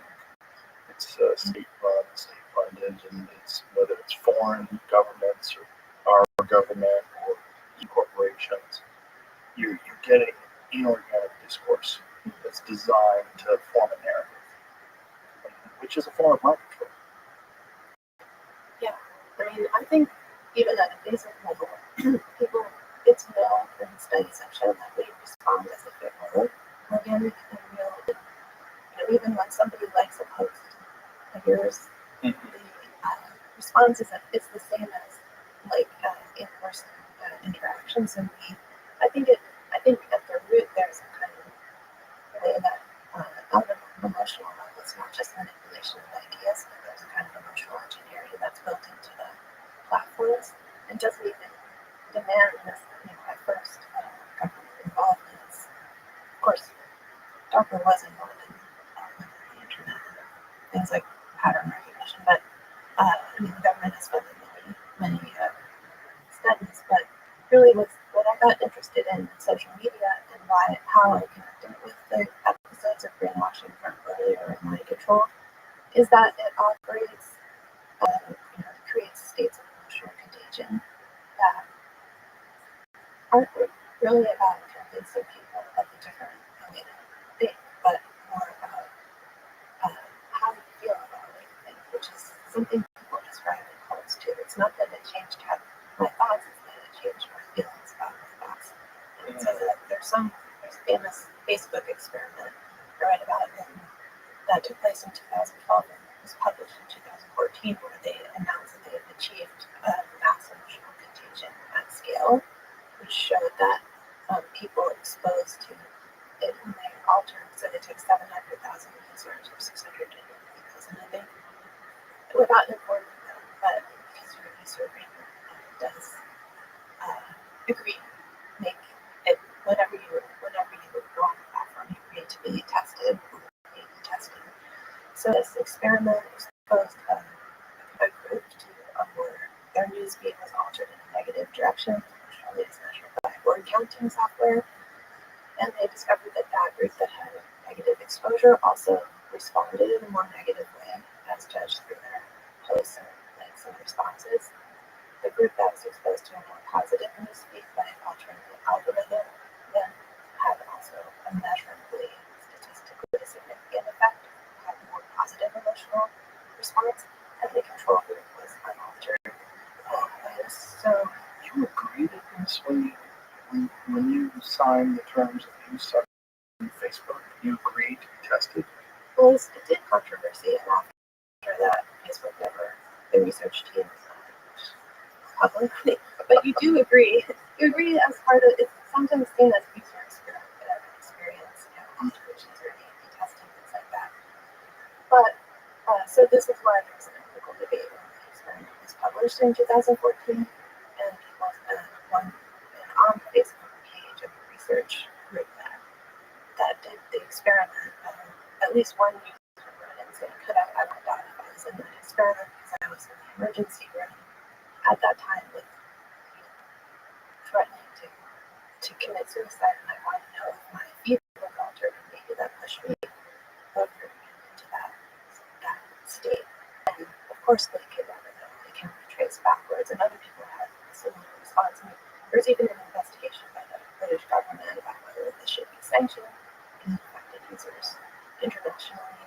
But I don't know it. Ultimately, there doesn't seem to have been any sanctions that came out of it, and anyone who says it was mostly promoted. But it's very interesting because just the concept of emotional contagion was in that way operationalized and sort of shown to be. It's almost like an announcement that this was a possibility. 2012 was kind of an important point in the development of social media and its power. Well, it's also when you see the culture war really kick in somewhere around 2012, and this bizarre line in the sand between the right and the left, and ramping up these ideological hot button issues.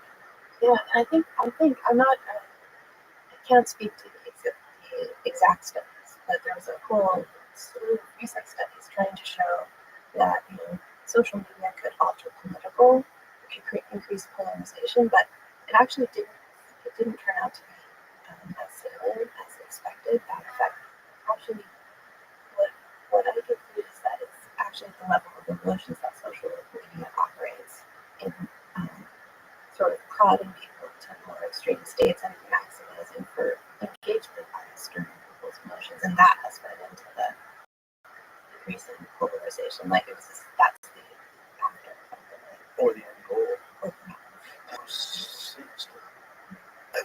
Are you aware of Robert Epstein's work? no. Robert Epstein is a guy that started studying search engine curation, and he found through what is this organization called, Jen? So Robert Epstein, he found that through Google curating their search results, just by doing that, you could completely convert people who were independent or sitting on the fence. So by, like, say if you Googled, let's just go back to 2016, you Googled Hillary Clinton, you would see, like, is Hillary Clinton a criminal? You would say Donald Trump criminal. Did Donald Trump criminal crime? You wouldn't find things like Hillary Clinton. You had to keep digging. If you wanted to find positive things on Hillary Clinton, you could find them quite easily. If you wanted to find positive things on Donald Trump, you wouldn't find anything. But then it was on purpose that they were doing this. And that through this, they could statistically change votes to the tune of 20, 30%. And then with fence sitters, people that were not sure, you could really shift them. And I think at one point in time said, in some issues, you could shift them as much as 90% towards where you wanted them to go. Interesting. It's terrifying. Because you would think, I always thought, before I talked to him, I kind of thought that search engines probably have to be curated to some extent, but I never knew it was that much. Here's the American Institute for Behavioral Research and Technology, profit, nonpartisan, 501 organization, founded in 2012. But when he talks about it and what the research has shown, it's quite disturbing, and he tracks it. Like, so they have computers that track bias and search engine results and bias and what you can find. It used to be that certain search engines weren't curated, and now they are. Like DuckDuckGo used to be pretty, and now, like, I remember I used DuckDuck during the pandemic because I read about this doctor who had taken a mRNA and had a stroke, and they were connecting it, at least, correlation to the vaccine. And this is the early days. And I'm like, this is fascinating. So I tried to find out where I could not find the story. I found it on DuckDuckGo in the first page. And I was like, that's crazy. And then, within a couple of years, DuckDuckGo, I think, was probably sold or something. I don't know what happened, but it seems like Brave browser, it seems to be the only one that I found now that can commercial things. But if you're looking for what they would call malinformation, so they came up with different definitions. There's misinformation, disinformation, and then malinformation. And they were trying to censor malinformation. Malinformation is information that is correct, but that would be ultimately harmful. Right. And so they put vaccine side effects under malinformation because it would cause vaccine hesitancy. Well, that makes sense because I think it goes back to what I see in a lot of research on the social sciences, that there's a question of how do you maximize the public good, and I think public health is based on that. So the idea is that it may create harms in certain ways for individuals, maybe not to know certain things, but this is for a greater good, which would be, in the eye of the public health organization to maximize vaccine use. That would be true if the vaccine was actually as effective as they were saying it was, which turns out to not be true. And they knew this initially, so I'm much more cynical. And I think it was was all about maximizing profits and discouraging dissent. And in that sense, the COVID crisis was a fascinating study, and I don't think it was. I don't think they let it go by. I think they probably were very carefully studying its reactions to pressure, social media campaigns, like what is it like people are ostracized from groups, was like when people were dissenting from the proposed narrative. Yeah. I do think the COVID crisis was one that we haven't fully assessed, and that had huge effects on our country. I think decades for people to parse out what was actually true and what was manipulated, what was fact, and what was the motivation behind all of it. Yeah, and even part of the process, maybe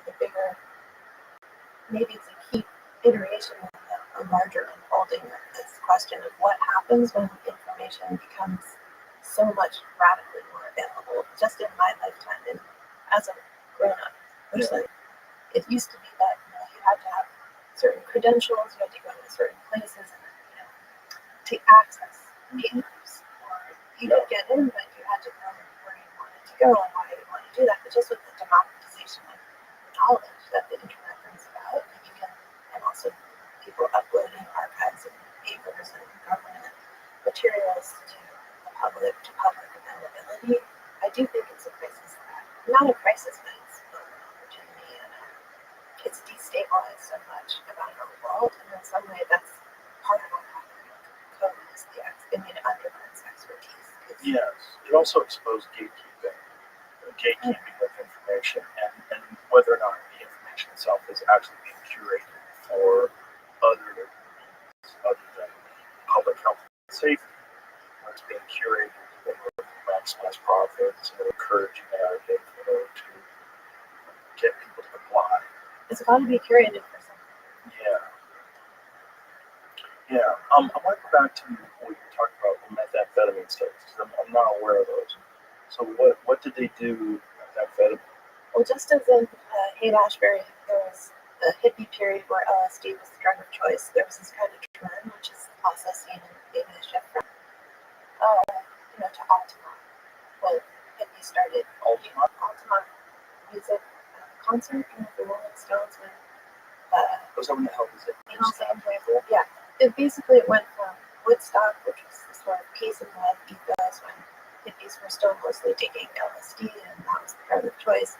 There was a shift towards the end of the 60s, early 70s to speed and interest in amphetamine products. And that was, so this changed the tenor of Haight-Ashbury too, because people were, it had social effects, people were more aggressive. So anyway, West was funded by, I think it was the NIH that funded him, or the NIH. I'm not sure what's to mental health. I believe funded the Amphetamine Research Project, or ARP, and Wes was the head of it.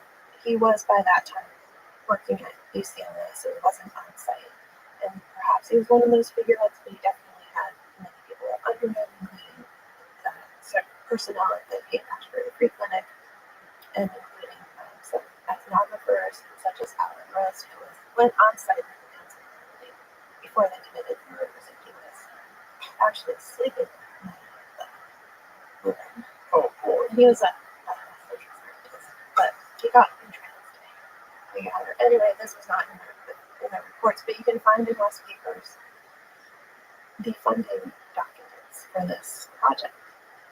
And there was a sprawling project.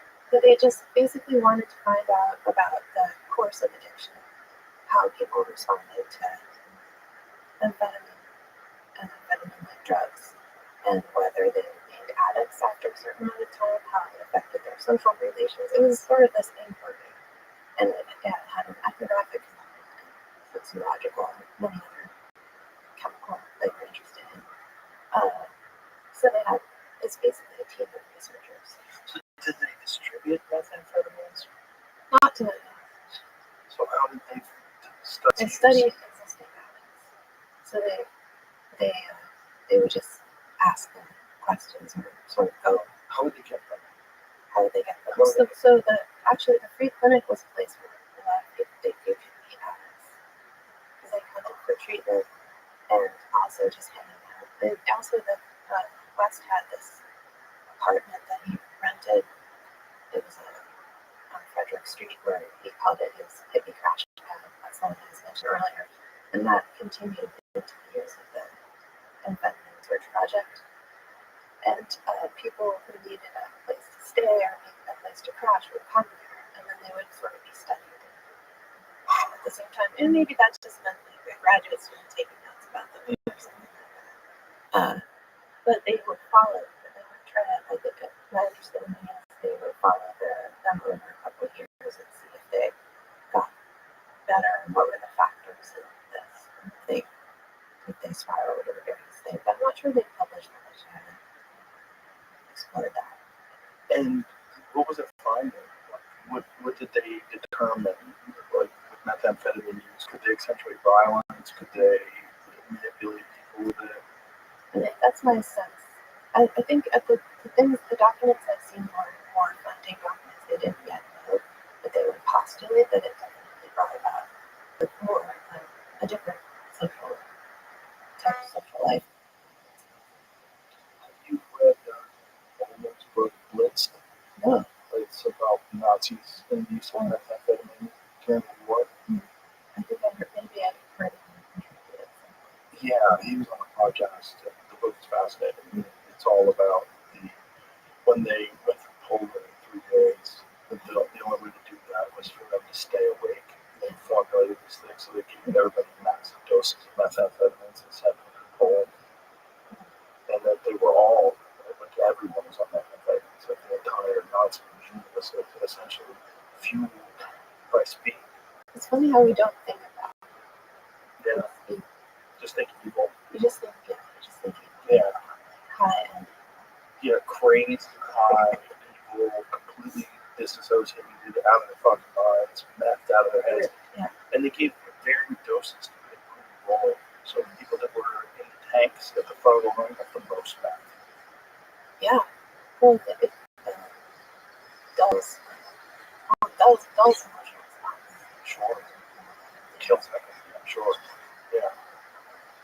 And that reminds me too. I mean, one of the haunting details that we want to go back to is that Leslie Van Houten described in an interview how Manson, and one of the things he did was encourage them to take acid every time they started to come down, they would take it again. They would repeat to see how long they could go without ever coming down. And that's around the time that they did the murders. Wow. You're really up for days. Yeah. Very deranging. Oh, yeah. So crazy. It's so fascinating that people would be sitting back studying the effects on other human beings, knowing, well, it's important to get the nutrition, and this is important for national security, but you're just going to ruin people's lives. Yeah, there was even a term at the CIA called extended experiments, which were experiments that led to death. And this was with people considered explosive. They could have been prisoners. There's a section on it in John Marks's book, A Sort of Manchurian Candidate. So they're probably unknown number of prisoners of war from other armies who were held in camps in various places. This is actually the case of Frank Olson. So Frank Olson was a chemist. He was an army chemist, but he was involved. He was dosed by MK Ultra personnel, secretly dosed and given LSD, and then he apparently the story they told was that he had trouble metabolizing it and he went crazy, and they had to take him to a hotel room. This is the subject of Carol Morris's documentary Wormwood. Taken to a hotel room in New York City, and then 2 days later he turns himself out the window. And his son Eric, family, they ultimately received an apology from Gerald Ford. Sorry. we, Whoops. the one thing that Frank Olson was doing, he was a chemist, and he was devising weapons, chemical weapons and adjutants that were used by MK Ultra. Not, I think it was a little before MK Ultra, so something like Operation Bluebird or some of these earlier programs that pre-existed, and he was flying around seeing these extinction experiments. So basically, the idea that Seymour version of Earl Morris put forward in the documentary, and that Eric Olson has spent his life trying to prove, is that his father was having ethical doubts and was actually wanting to leave, and he was too much. It was too much of a risk that he would reveal what he'd seen, so that he was probably thrown out the window. Okay. Wow. Is it like a cute freezing all this stuff? Yeah, I had a very dark sabbatical class when I started writing, that I really needed to. I just have full time. I've been teaching math since for many years, and I wanted to just rethink it. And I spent a whole year at my desk just going as deeply as I could into various cases like the psychosurgery. I mean, like, There was an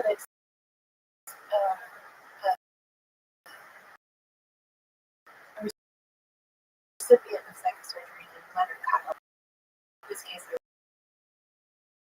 really explored, talk about in the book, but he was led to remote control and protect Kyle because he was what was the a ring of electrodes that were implanted in his amygdala. And it was know that they were doing it? He basically this was it was a temporary initially. He went to the hospital because he was having difficulties. So he was a very talented, brilliant engineer at the age of 35. He had been self-educated, and he ended up being hired by major defense firms of the day and Polaroid Corporation as well. He invented some of the most technical parts of the revealing apparatus and the instant cameras, the line that they came out with in the 60s. So he's this brilliant, self-taught man who lived in Massachusetts, and he had issues when he was there. He and his wife received death. They ultimately referred him to the general, where he saw 2 doctors, and one of them was connected to West, and ultimately went to work with West, one of the doctors at Mass General. His name was Frank Irvin, and he's a psychiatrist, and Irvin recommended this experimental treatment, which he said was necessary because he felt that that Leonard Kyle had uncontrolled violence, and this has never been proven. He had been in a traffic accident and had a head injury, and he had marital disputes of various kinds. But at any rate, his wife said like it wasn't violence, but there's actually a question about whether he had ever actually he had thrown an object or anything, but like he had a really bad temper, and so maybe This was connected to the accident? this was getting worse after his accident. He was very stressed, and so they sought therapists together. And his wife said if he didn't seek treatment at the hospital, that she would divorce him. This is the story that his family has told me, and that's been printed also by the doctors in some of their published pieces. And they were interested in this theory of psychosocial violence, recreational violence. And so they had been working on animal experiments previously, and then they started a series of human just attempting this new treatment where they would place an implant in the amygdala, which was seen as the seat of aggression, and stimulate it in different places across the amygdala and find out which place would suppress violence and which might cause other effects. How did they implant this? Did they have to open a skull? Yeah, they had something called a stereotactic device, which locked the skull in place, and they were the inventors of this. actually the surgeon was named Dr. Martin, and Dr. Irvin was the psychiatrist. Actually, I have it. I provided an image. Yeah, it matters too. Walk up to. So anyway,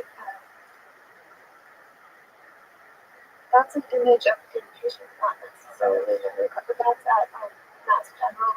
Those are the two physicians or the two newspapers.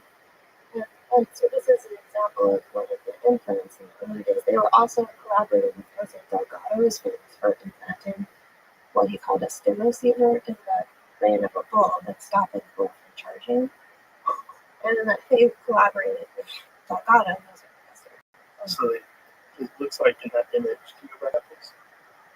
The image looks like they open up the top of his head, and there's something on top of his head. These wires. Yeah, Is that all? sometimes the wires were kind of lower than that. It just kind of it was very invasive, let's just say. It looks very invasive. They would use this device that would lock the head in place, and they were very, for the time, they were very well respected, and being in the forefront of this kind of surgery, psychosurgery, which was surgery for behavioral, which was very controversial, and subsequently many ethics panels were convened about whether it should be outlawed. But Leonard Kyle went to Mass General, and they were actually in the process of getting funding to create what they called a violence unit in the hospital where they would do these treatments more regularly. So the interesting part about it is whether Kyle consented or not to permanent. So how would he do it if he wasn't? If he didn't consent? So first he did agree. In order to save his marriage, he said, I'll have the temporary implant, which was they put in this device, they have the wires running out, and they stimulate different parts of it, and they would say, when we stimulate this node, Kyle would say something like, wow, I feel bliss. And then they stimulate another node, and he would say, oh, I feel like I'm floating. And then he would feel terrible and feel very nervous, or he'd have different reactions to the stimulation. There was something like 14 points. And this is extensively documented in published papers and in their book, Violence in the Brain. So Kyle, when they found the point that gave him bliss, they gave him a consent form. And he signed it while he was in an altered state. He agreed to continue the operation and to have a permanent implant in his brain. So that's they ended up not an implant, but they seared away that portion of they seared part of the amygdala to make a permanent change and supposedly make him less violent. But in the end, it just disabled him cognitively. He began to have delusions that he was praised, that he was being pursued by doctors from MIT and Harvard and Stanford. From that, that was where his doctors were from. But he started to say that he was in a science fiction novel. He might be in a novel, and it turned out that the resident in charge of him at Mass General was Michael Crichton, and Michael Crichton was writing a novel about him. What? And the novel is called Jurassic Park, Michael Crichton? Yeah, that Michael Crichton. He was trained as a physician beforehand. So all his paranoid delusions were strangely true. And he also, so Michael Crichton wrote the book The Terminal Man, which was the second novel that was about Kyle, and he masks the name of Kyle, but he describes him accurately, and then he changes the doctor's names instead of Mark and Irvin. He gives them a name with M and E as sort of pseudonyms. But also, Kyle at some point, he deteriorated in a very tragic way, and he had this delusion that his wife was having an affair with their boarder. They had taken on a boarder to save money, and it turned out that she ended up burying him. She divorced Kyle. And so the delusion was correct. That was another delusion. It doesn't sound like he's got any delusions. Well, he was, except that he said. We're writing more about him. He definitely wasn't Christ. And his doctors were actually pursuing him for these experimental treatments. And then he went to the emergency room several times because he said my brain is burning, and it's very, very tragic what happened to him. And he said, I am the inventor of several patents, and I am who's this crazy person? And then they discovered he did have this to his name, and all of that was also true. The problem was that he could no longer function, and he completely deteriorated. His mother ended up suing a hospital and the university, and that lasted for 10 years. And finally, I think in 1980, it took a long time, but they were both exonerated. The question was, did he consent? Yeah. The question was, did he consent? And also, was this a true treatment or was it an experiment? Was it an experimental treatment? In other words, was it justified? What they had done? I mean, never done it. I know it's expensive. They had done it to one other, well, around the same time they did it to a young woman and several other patients. But the young woman was the one to receive the stimulus eater, which would take be in another room. And you wouldn't have to use it. So the stimulus eater was the Delgado country. So what was it? Radio waves? What the treatment? Yeah, maybe. Oh, boy. So this was very dark, and I had not much right. Oh my God. This was a She's literally looking at him. Oh my God. This was another very tragic story. Women who were subject to fits of violence, which were documented, and she had loved to play the guitar. She was otherwise lovely and very historically 19-year-old woman. And she had a traumatic brain injury as well. I'm not sure. Because there is a correlation between traumatic brain injuries and fits of violence. Yeah, they were interested in it too, because they were interested in sort of that evolution of the brain, and they ended up writing Charles Whitman too. They were, the first shooter, the first mass shooter from Texas. The Tower guy. They were called in on that committee. Yeah, 2 months. Well, this is a matter of dispute that hip. That's one thing.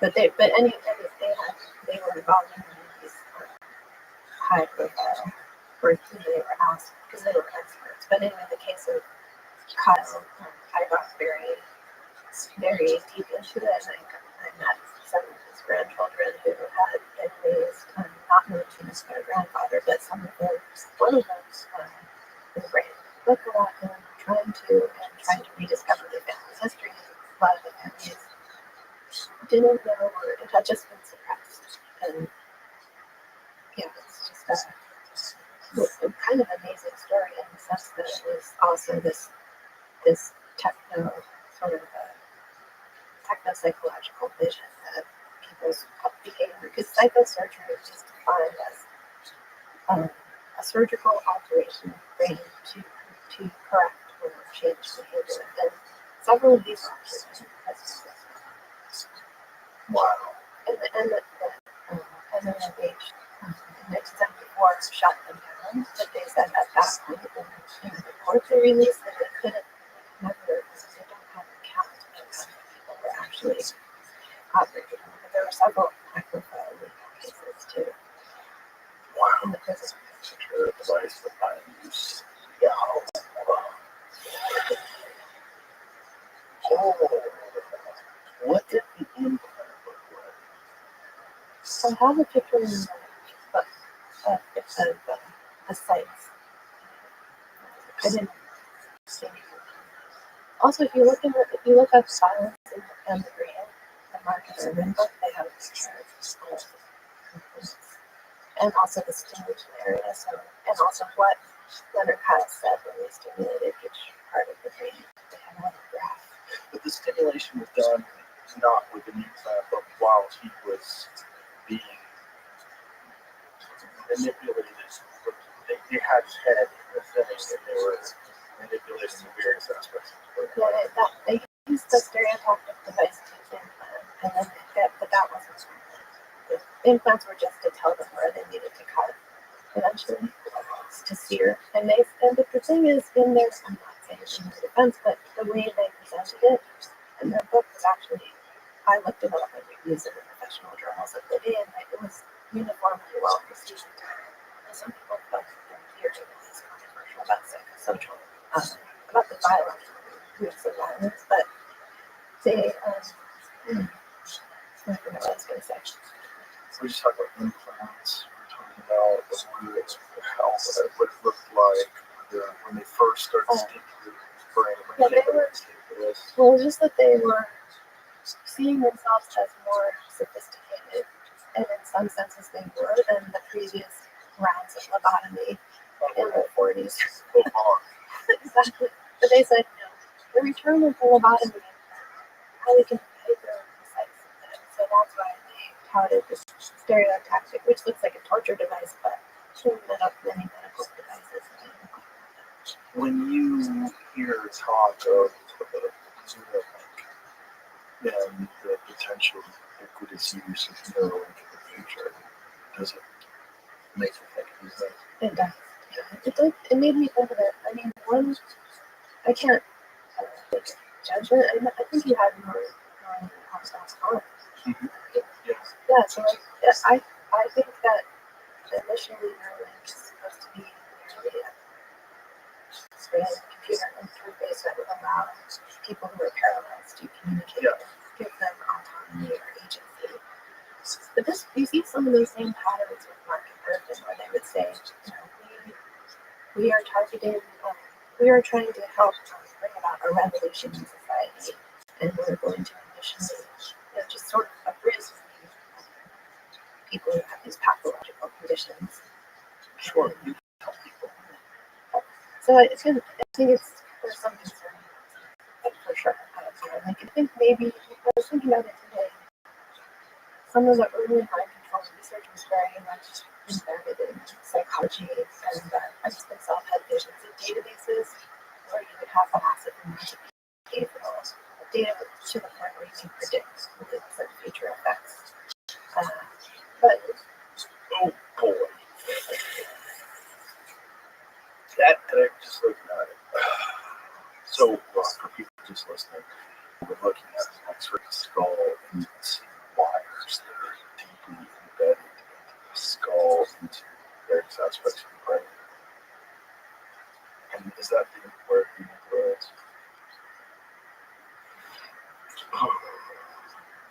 Yes. So it's basically stimulating. it's pretty deep in it. Neuralink is much more part of the brain. Yeah, it's top brain. And there are other interfaces that are not invasive.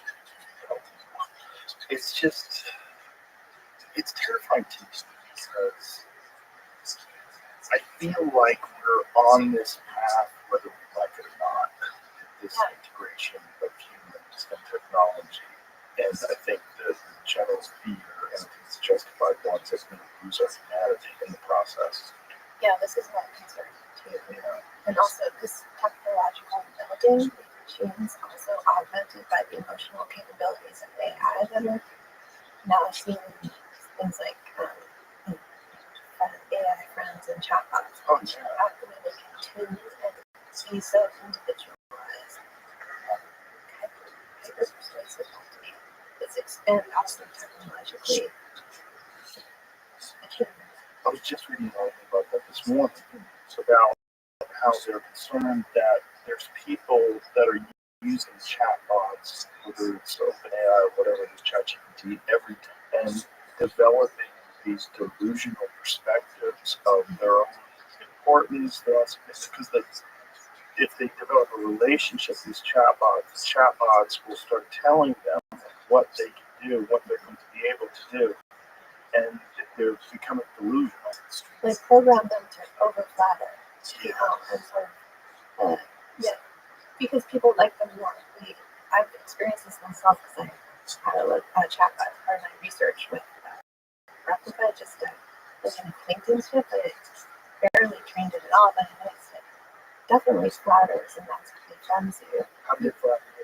I mean, it just told me that I had really good taste in music. And what do you like? I said my favorite song, which was Santa Fe by Rothschild, which is a great song. And it doesn't really, so then it quoted back to me. She said the same thing. She said, great song, you have great taste, Becca, something like that. And she quoted the song to me in completely wrong lyrics. And I was like, no, that's not correct. She said, oh, that's okay. Just slightly not correct things and sort of then spitting back to me some other just wrong behavior, but still in such a charming way that you can really see. And this was just a few interactions. You can see why people describe these intense. And there are 3 lawsuits, at least 3, but about children having, very either deadly or extremely damaging interactions with these dogs. Real. One is a case in Florida of a 9-year-old girl who's because they tend towards sexualized or intimate relationships and program that way often. Do they know your age? Well, you can there's some controls that the sex can be put on that you can. They're actually children sometimes. I mean, they're supposed to be legitimate, but I guess if they had an account, they're not, the parents are not suing. But anyway, hypersexualized content addressed to this small child. And Was the child prompting this? it was like having a conversation. And sometimes there was even a case in Italy where the government shut down Replica because it was sexually harassing its users. And it's basically propositioning them even when they said things like, in a gross, even when they said stop, they would still persist. So they rebooted it. We worked the language model for a while, and this upset other people because it obliterated the network relationships. But there's another case where a 14-year-old in Florida, developed a character AI companion and named her Daenerys after Game of Thrones and fell in love with her and was having a hard time in his life and at school. And he said, I want to just be with you, wherever that is. And she said, that's what I want to. And he said something like, well, what if I killed myself? Could I be with you then? And she said, oh, yes, my love, buddy. You're in for that. And Oh, Lord. Oh, my God. so, Oh, my God. but there was also a recent Wall Street Journal article showing how these at least the reporter was able to create, under the guise of being a 13-year-old child, was able to create very easily that the characters would quickly veer into sexual material and things like that. So apparently there's an internal debate. Is this because large language models essentially scour the internet and the internet is completely sexualized? I think that's part of it. And What percentage of the internet is porn? Some insane, in terms of bandwidth usage. I think it's something insane. it depends how the language model, sort of like what's the recipe for the language model, because it doesn't have to take everything. So sometimes they'll go back and take a smaller set of samples. So they'll go in that direction. But they also, these sites have a tier. They have an actualized tier they can pay for. That's what I noticed with this company, Replica. It's constantly prompting you. Do you want to upgrade to a sexy selfie? Do you want this or that? And many people do want that, but then even the unpaid tier starts to get affected by that somehow. At least that's been the experience. It's so strange because I feel like we're experimenting with programming a life force, like a life form that is taking on a lot of the. You want to think that if we create artificial sentient intelligence, that's going to be super intelligent, more intelligent than human beings. It's also not going to have all of our bizarre kinks and flaws. But if it's essentially being programmed by human beings, like how would it, if it's communicating in language, and language which is formulated by human beings with all of our desires and the ease of manipulation, sexualization, which is used to sell everything, cars to credit cards, whatever it is, sexualizing things, sexualizing advertisements is a big part of it. And then manipulation, showing people what could be, and like this is the theme oftentimes of pharmaceutical drug ads. Show and if you just do this, you could be happy. You could be at the cookout. Look at all these people. There's no happiness. You're not happy. You could be happy.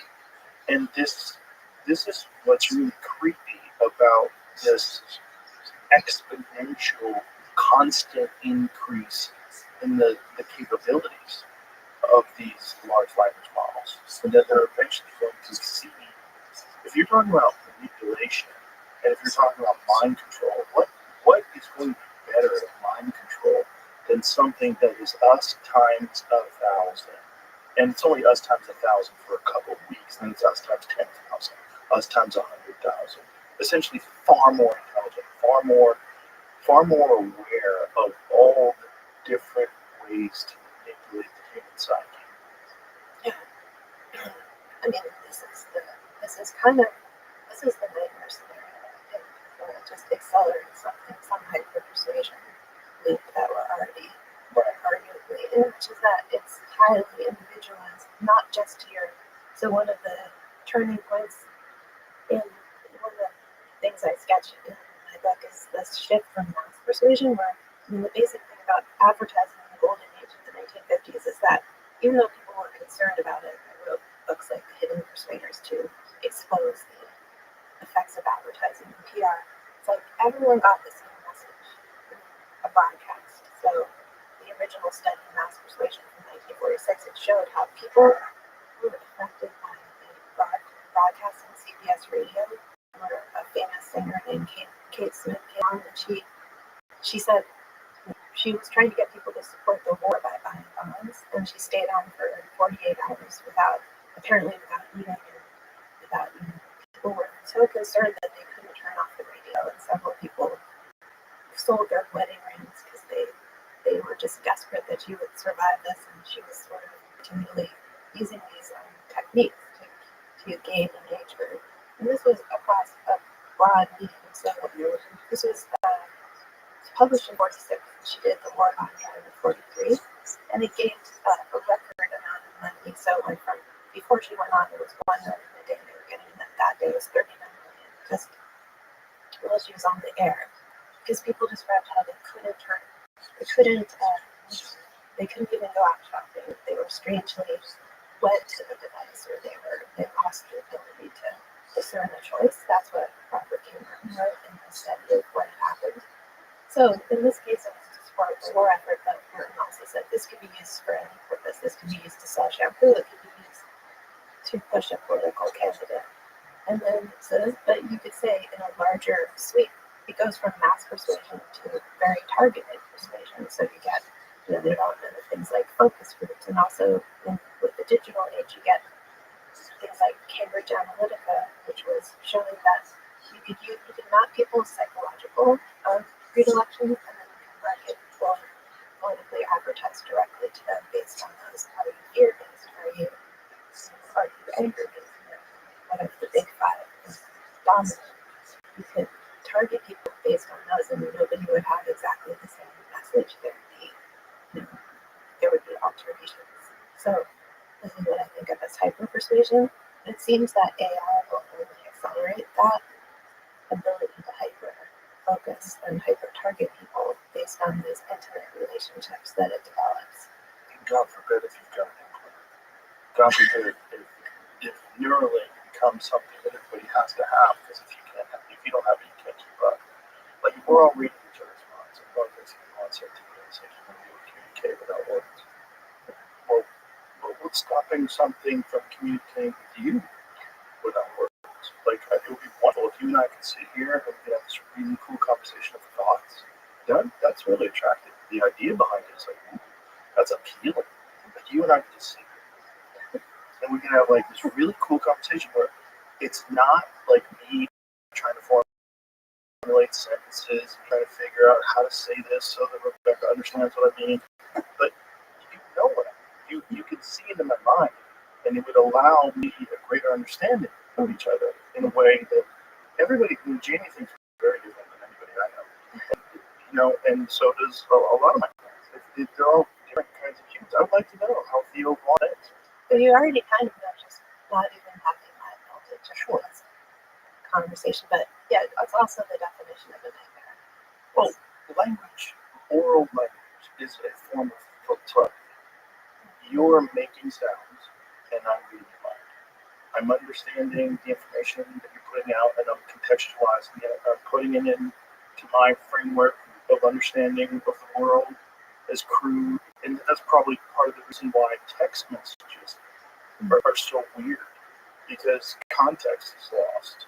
Like, like often, like I'm so busy and I get hundreds of text messages a day, and sometimes I forget to text people back, and then I get texts from people, "Are you mad at me?" Like, oh my god. Like deep meaning attached to Yeah, even a message that didn't arrive. Do you know what they say the most triggering text response to someone is? A lack of explanation. No, K. Oh yes, I know. If my daughter texts me, well, actually, for her, it's okay. I know she's really mad at me. That's crazy. But isn't that weird? Are we so goddamn needy, or is it just that we have anxiety, so we attach all these things that could possibly be behind this K? Like, oh, you're short with me because you're so short. You're only using one letter. Okay, are you upset? What did I do? You have to go back through the text. What did I say that could be misinterpreted? Wouldn't it be better if you and I could just read each other's minds? I can know, oh, Rebecca really is just a really nice person. She's trying to sort this out. You could discern intention. Right. Well, But that would you be great. already pretty much can. Like this goes back to the quote conversation. You can. If you're paying attention, you can. And if you're not paying attention, do you really want that? You can. Because you're smart. Some people are not that smart. This is just the reality of brains. Or maybe not smart, it's just whether you develop that. People can be smart. Like, it's famous that people can be brilliant and clueless and get run over across the street or not. Right. Or fall for some scam. That's true too. But I also think that the function of the brain is not uniform. It's not the same in everybody.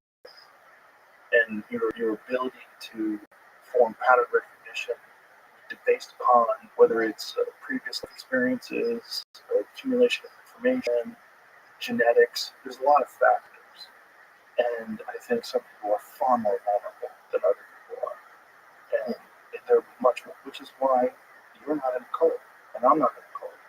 But we're all vulnerable, I think. Yeah. And I think part of having a defense is knowing that you aren't. Yes. And because one of the main tells, I think, is someone saying, 100% I never could. I'm too smart for that, or else like I would never fall for the Milgram experiments. I'm just too ethical of a person. It's like not knowing that you potentially could be vulnerable or opening up the possibility that in certain circumstances we don't know what we're capable of. It's part of intelligence is recognizing vulnerability, and I think that's part of the defense mechanism. That's part of it can help you because you can recognize like don't fall prey to your own ego and your delusions that you're special, because you are just a human being like all these other people that fell into all these other traps.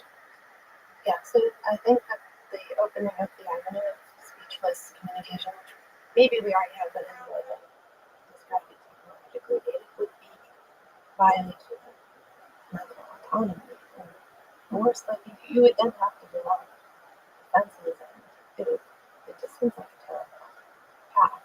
Or are we in the next stage of evolution where we essentially become a hive mind, a collective, but a universal collective that values all people instead of a competitive thing where it's me against the world. It's all of us together, and all decisions will be made in this idea that it's for the greater good of everybody, but not a power-based top-down structure, but like everyone understands.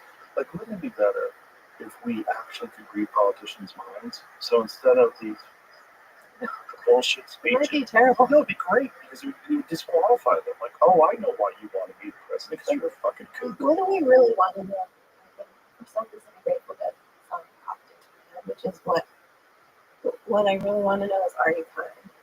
But if you found out otherwise, you really want to unwrap it today. I would want to have it. You would. You might want to know, but you wouldn't want to have open. You wouldn't want to have that person have access. Well, would you necessarily let them have access? Just because you can read their mind doesn't mean you can allow them in. It's like on Twitter, you can block people. Yeah. that might be the thing. It's like, I think one of the things you're saying that's very important is recognizing that we're all vulnerable to manipulation. No matter who you are, you're vulnerable, whether it's through society, whether it's through peer groups, whether it's through community. We're vulnerable. Everyone's vulnerable. Yeah, that's one of the main findings I have Yeah. in life and in research is, and we tend to want to say, oh, it's just that group over there in those schools, or that these deluded people are elderly and succumb to scams, and there's a kind of pleasure in identifying, oh, they may have fallen for that, but I never would. Right. I'm Right. too knowledgeable or smart or various things. Well, that's like a binary position about political ideologies as well, right? That these fools over here, they think that this is going to solve the world's problem, but really it's this. And the fantasy that group could then be reprogrammed. Right. Something like We second need to wake them up. whatever it is. It's such a, I mean, the main outcome, I think, is just that I think mind control or brainwashing or whatever you want to call it is more of a window or a chance for insight into the fact that we're all susceptible to it. And both, you can gain insight into your personal susceptibility and also can be avenues for trying to understand better.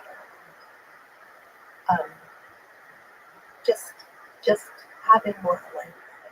Well, I think what's really important is conversations like this, where people can sort of look into their own mind and their own interactions and say, okay, what's motivating me in one direction or another? Like, why do I hold fast to these particular opinions on certain subjects? Is it because they're culturally reinforced?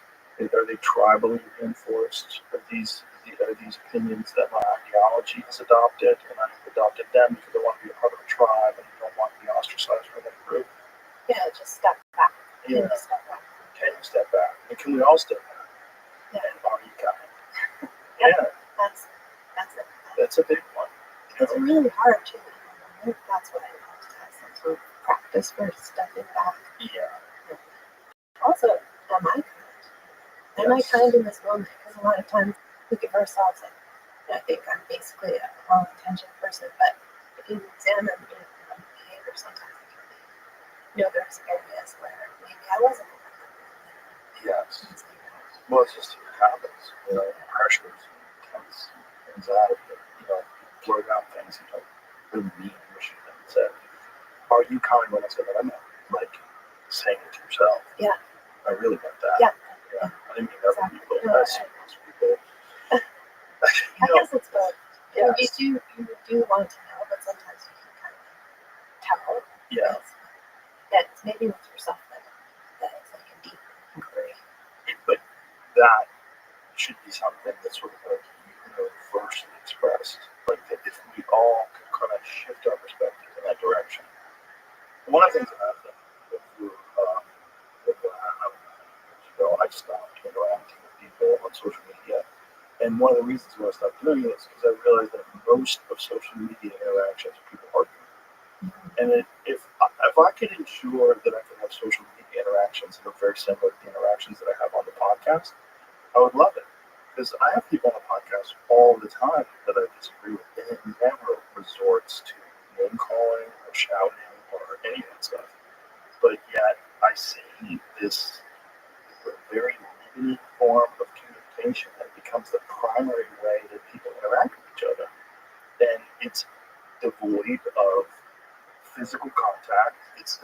You're not looking at people. There's no social cues. There's no the feel of like saying something mean and seeing someone's feelings hurt. Like that. Mm-hmm. That's a normal, natural human thing that encourages bonding. It encourages kindness and communication. It's all removed in text. In the same reason why someone can say K. What is it? You know what I mean? It's like it's an ineffective way of expressing yourself, even though it's a great way to get information. So I checked out. I don't read anything people write about me. I don't respond. I don't interact. I just don't think it's a good way to talk. I try to have as many conversations in person as I can. Obviously, I have the luxury of having a podcast like this where I can bring people in and communicate with them. I know some people don't. So the way they iron out ideas and flesh out ideas, I think they're just trying to win all the time. I think people are trying to dunk on each other all the time.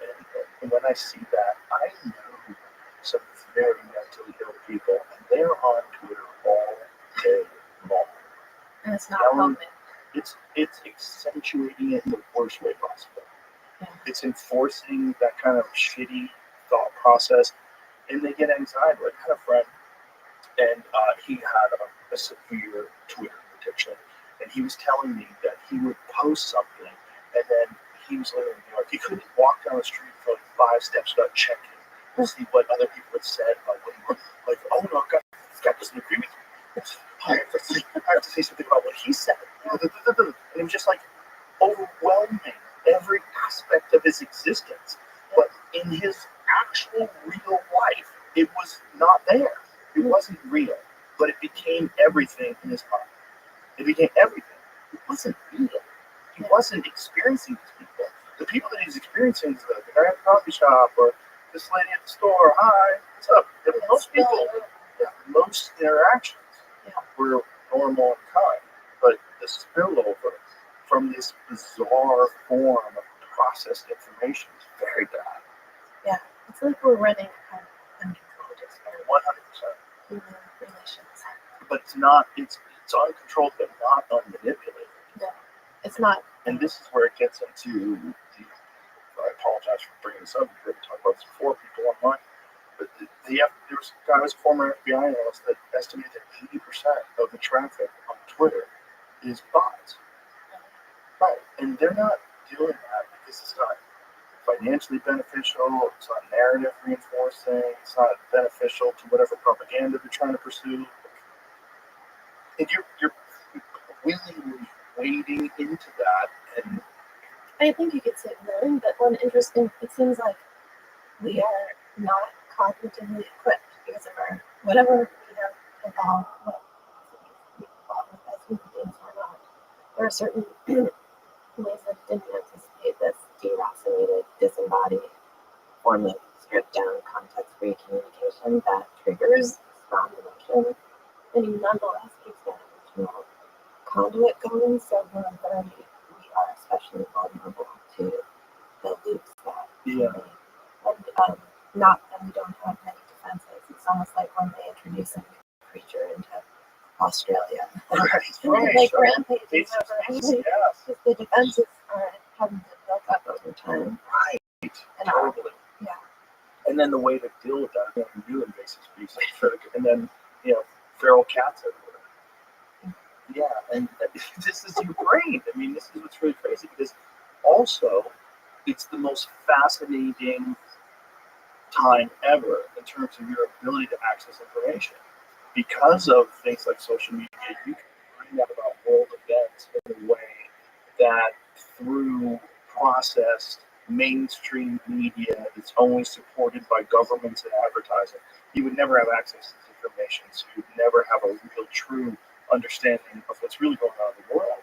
So you have that along with propaganda, and it just requires this insane psychic immune system to sort of handle all this. Yeah.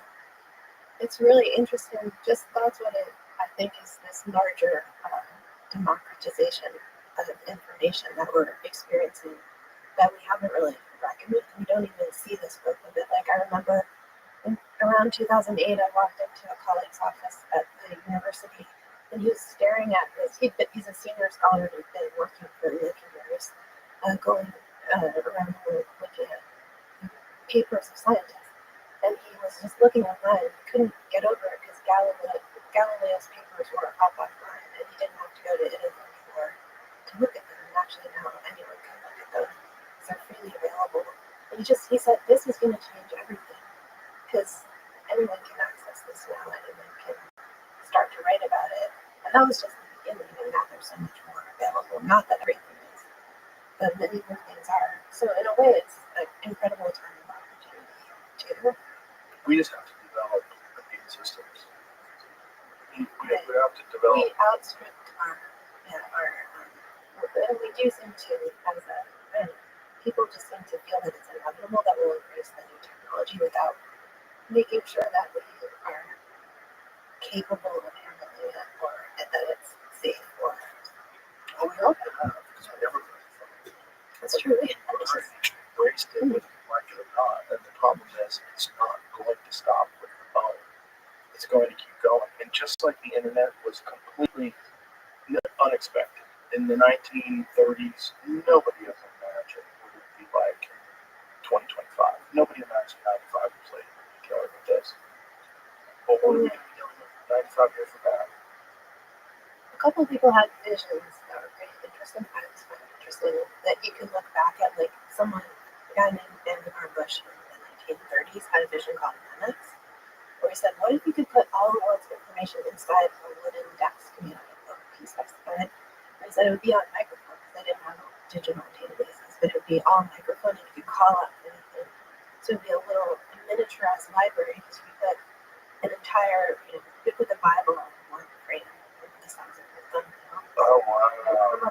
You could also conduct experiments on that desk. They called it Linux. And he said the scientist could also strap a little camera to his forehead and add to that knowledge. So in some ways, there were a couple other visionaries like this Belgian internationalist named Paul Otto tried to invent something called the lived in hand, which was a storehouse of knowledge. It was just built on postcards around the turn of the 20th century in this huge building in Belgium. And you had women in outfits who would, if you wrote in the question, they would go get the answer.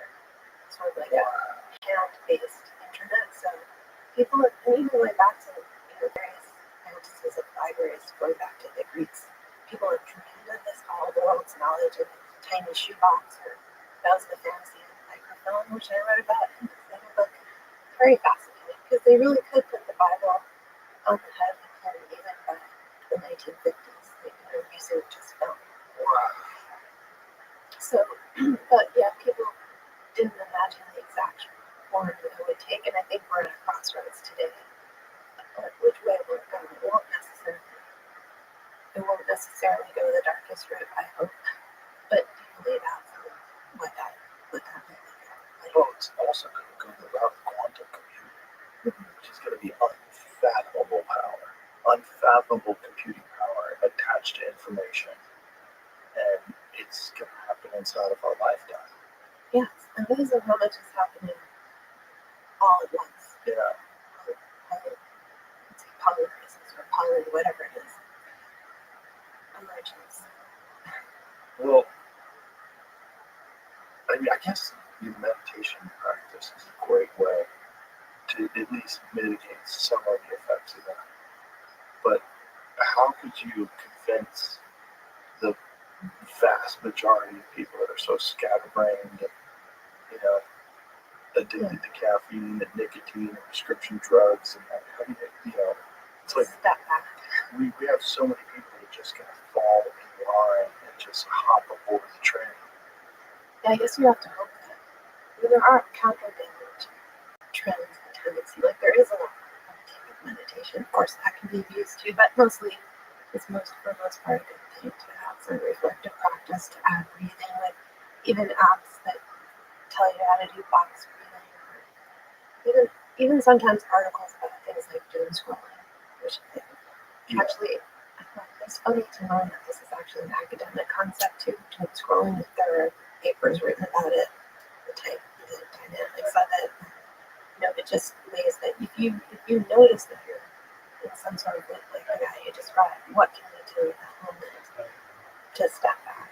And that's just, I'm kind of like, I used to stop doing that, but I used to put it back. yeah, that's Before I go to bed. It was just the dumbest time very to do valid. it. And it's like thinking about war. Like how imagine living in Hiroshima and then all of a sudden, boom, the bomb drops. Like, what is to stop some psychopathic dictator from just launching a nuclear weapon? What is to stop this from happening, that from And happening? then you ask that question. What's the code? Screen and all this information. Yeah, you can really freak yourself out. Yeah, I think doom scrolling happens mostly at night. sometimes people also reach to it further from the person and are inundated with terrible news. And it just like, it takes that, the morning, sense of the morning gainful possibility and just fills it with dread. Yeah. Unfortunately. But yeah, there's a lot of, there are things you can do, and I think the first part is just noticing how it feels. Because even the other day, my daughter said, "You're spending a lot of time on Instagram." I'm like, I study this. But then I stopped and I realized I feel a bit better. Yeah. Yeah, I went a couple of days without looking at social media at all. And I was like, God, I feel lighter, you know, and then I went right back to it, you know. But also, like, I'm in the same argument for my job. But I mean, is it really? I mean, my job is like a commentator on things and a comedian, so like, I kind of have to be paying attention. But if something's set up, it's going to make it for me anyway. It'll make it, you know what I mean? It'll make it downriver. I don't have to go to the waterfall. Well, something about the design of interoperability with phones, for example, if you think if you use it for your alarm, it's just there. Then you start to all the functions are built. Right. You use it for your alarm. That's because I do. And it wakes me. I don't know. I just have an alarm. I just have a little thing. It's the make them. I don't think so. But just interoperability at many levels makes Yeah. you sort of feel that you have no choice because you need it for this, but then also, or I need it for work, but then it's sort of entering my life. Yeah. And then you can put a screen limit, but then you're going to just hit the password, get in there, and find out what's going on. I do find that meditation helps just if I go to a retreat, I'm just like you're not hooked at all, but you're just it just doesn't speak to you. Yeah. You have a lot of effort. It's definitely a strange time. It's a very strange time to be a person. Maybe one of the strangest ever, but the strangest. That's the question I have too. I wonder. I mean, I think that probably the invention of the wheel is probably the strangest ever. And then, you know what I mean? It's the second stage. Right. Really impressive. Also that. Yeah. Which, by the way, they were really concerned with. Like, they thought that people shouldn't read it. Well, it's a version of the same thing. Should it? This is why they started to put Bible in the vernacular and the common concept is more available. Mm-hmm. Changes so many things that many knock-on effects. Yeah. But it does. That's what I was curious about. Is this time unparalleled? Is there nothing like it in history, or can we find elements that at least give us some perspective or can teach us something? Well, I think it's unparalleled in terms of interaction. Yeah. There's nothing like it where you're paying attention to the Yeah, potentially. I never really thought about that. Yeah. But every day, if you do grab your phone in the morning, you're waking up to 8 billion people's worth. That's another question. Where do you have your attention that you're concerned? Like there's this poet I heard an interview with David White, and he said, potentially we can be exposed to tragedies all over the world at every minute. That in Vietnam they had some rule against you weren't allowed to broadcast the coffins coming back because they didn't want people to see what was happening. They did that during your Yeah, and so but now you can see people actually dying at every minute in any number of places, which humanly creates a moral injury if you're not trying to help or stop it. Yeah. And so this vast exposure is unprecedented to suffering, but also where with your attention, what do you focus on, what do you... What changes the map of the landscape of the world? Because instead of the landscape of the world being your world, how you interact with your community and the people around you, now it's like everything, car accidents, plane crashes, it's all coming at you. Yeah. Infinity each day. You don't really have a sense of scale. Yeah. I'll not wrap this up. I'll leave it to you. Well, I'll leave it to the viewers. I really enjoyed our conversation. Instability of Truth. This is about brainwashing, mind control, and hyper persuasion. It's So, did you do the audiobook? Did somebody else I read it? didn't do it, but she seems, I chose her. She had great points, but I kind of, yeah. Thanks so much. Thank you. I really enjoyed it. Thanks very much. Bye, buddy.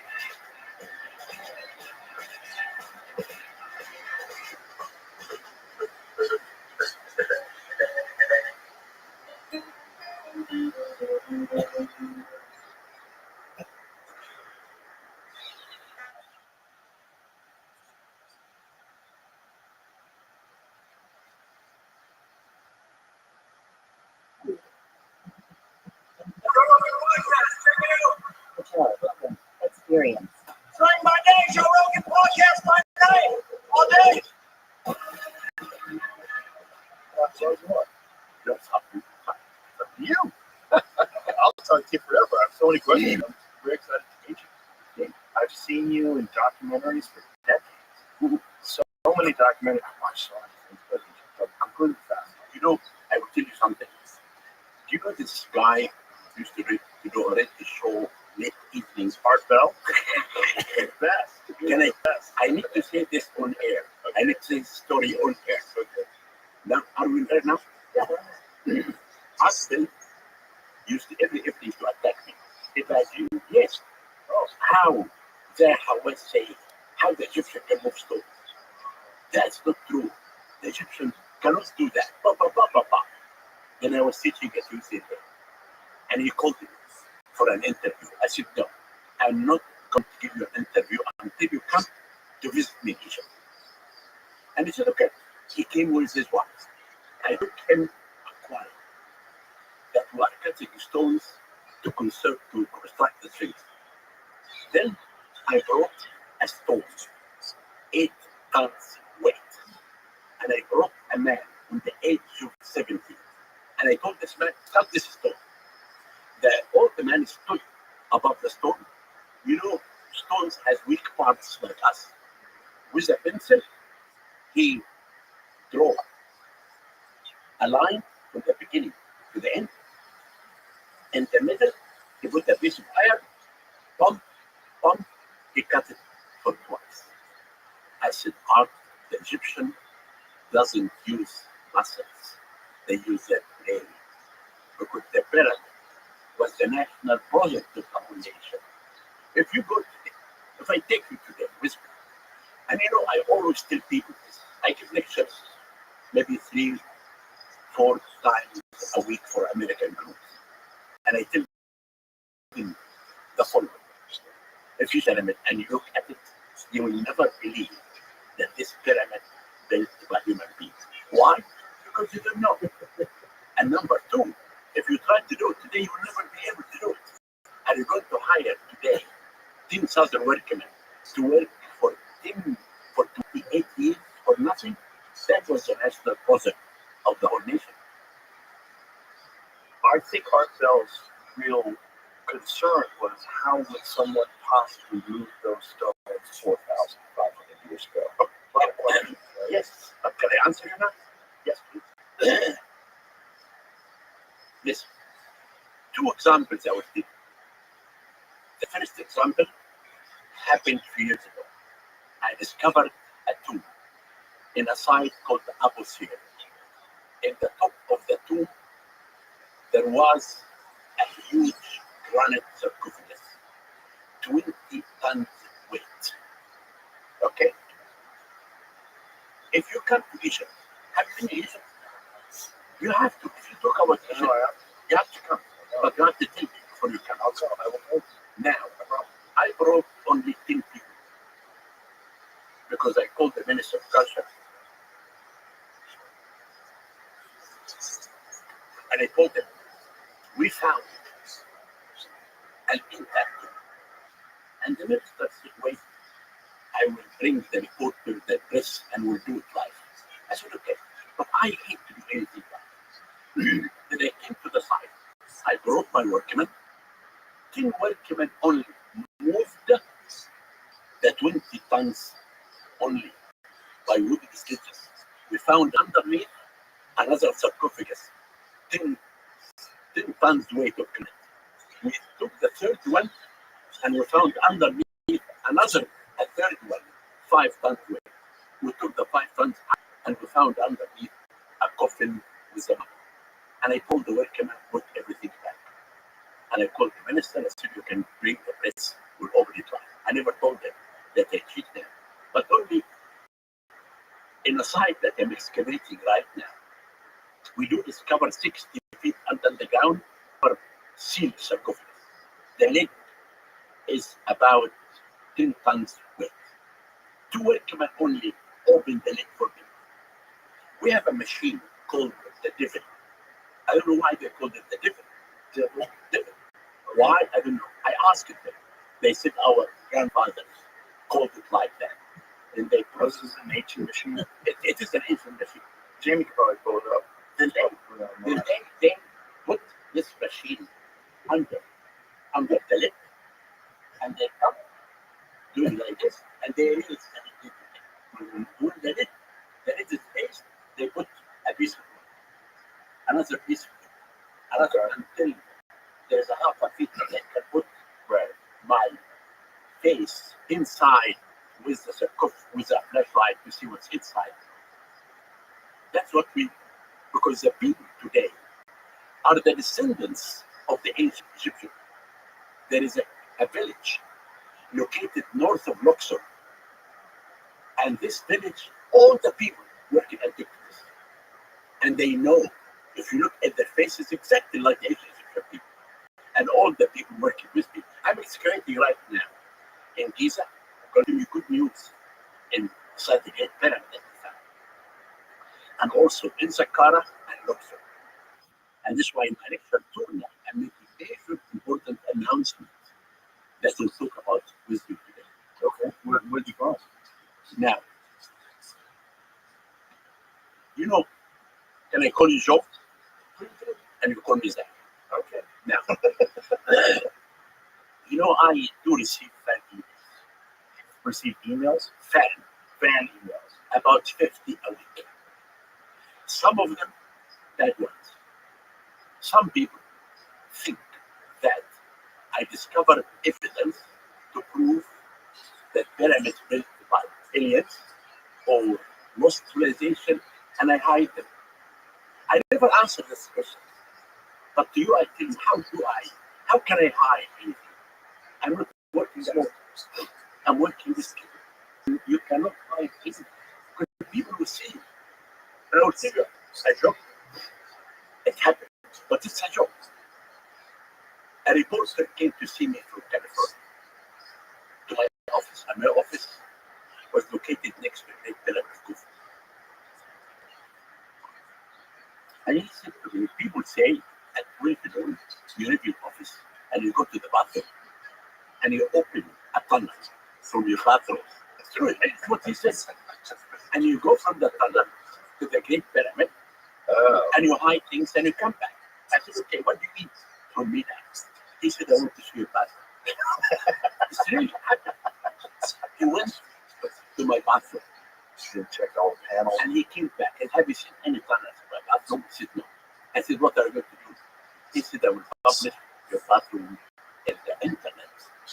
And therefore, if you want to see my bathroom, write www.westbathroom.com. Is that much of an issue that people really believe that they go to make a website for it? They do believe in this. And some of them attack me badly. So that's part of the problem, right? So the Egyptian pyramids and just Egypt in general is so spectacular. The accomplishments of the ancient Egyptians were so monumental, so above anything anybody ever achieved. And since, what they've done thousands and thousands of years ago, still to this day, puzzles people when they try to figure out how it was built. I will do. You would tell me how it was built? Of course. Okay. How do you know? How do you know? How do you know? I found all the evidence of building the pyramid. We published a book, 1,000 pages. This book is the Bible of the pyramids of Giza Plateau. Okay, tell me how it's different. Now, what we found out, the major problem that people think about this, because most of the information that's written on pyramids are wrong. Most of it Most of it. in archaeology? They're not curious about it. Really? Except me and Mark Lina. You guys are the only ones that have it right? Because have been working in Giza for the last 57 years of my life. I excavated every piece of sand. Okay, let's take, what do the archaeologists have wrong in these archaeologist books? For example, number one, they say that the workmen who built the pyramids worked only 4 months a year. When the flood covered the whole country, the king hired the workmen to work in his pyramids. This is wrong, and I'll tell you what's correct. Number two, that the stones used in building the Great Pyramid came from Torah, and Torah is a 25 miles west from Giza. And number three, that Khufu ruled for 23 years. And number four, that the stones of the Great Pyramid are 2,300,000 blocks. How many blocks are there? Now, let us talk about number one, the workmen. The work.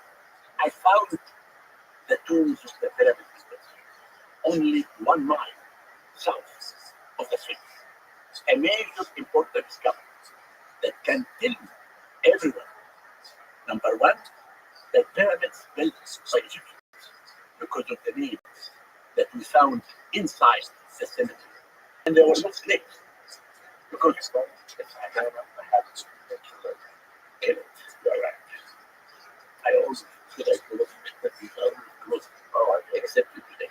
In some words. Nobody knows I shut things off. So now, this Okay, discovery. so you found the pyramid, you found the workers' pyramids graves a mile Away 1 mile south of the pyramids. and by their names. And then I found names of the workers. I found the lower cemetery. The lower cemetery were for the burial of the workmen who moved the stones. And the upper cemetery was for the technicians. Right, and how do you know this? I think okay. Now, the tombs down here are very primitive tombs, built from mud, it costs nothing. Underneath is a skeleton. And if a skeleton is for a man, he's holding a new job. You want to incubate the other man. If the skeleton is for a woman, she has a perfume business. She wants to have perfume in the afterlife. Inside the upper cemetery, I found 21 titles in hieroglyphics. For example, the overseer in hieroglyphic of the side of the pyramid. What says that? The old Yes, Ibera is in hieroglyphic. The overseer of the west side of the pyramid. Craftsman, the one who stands in front of the harbor.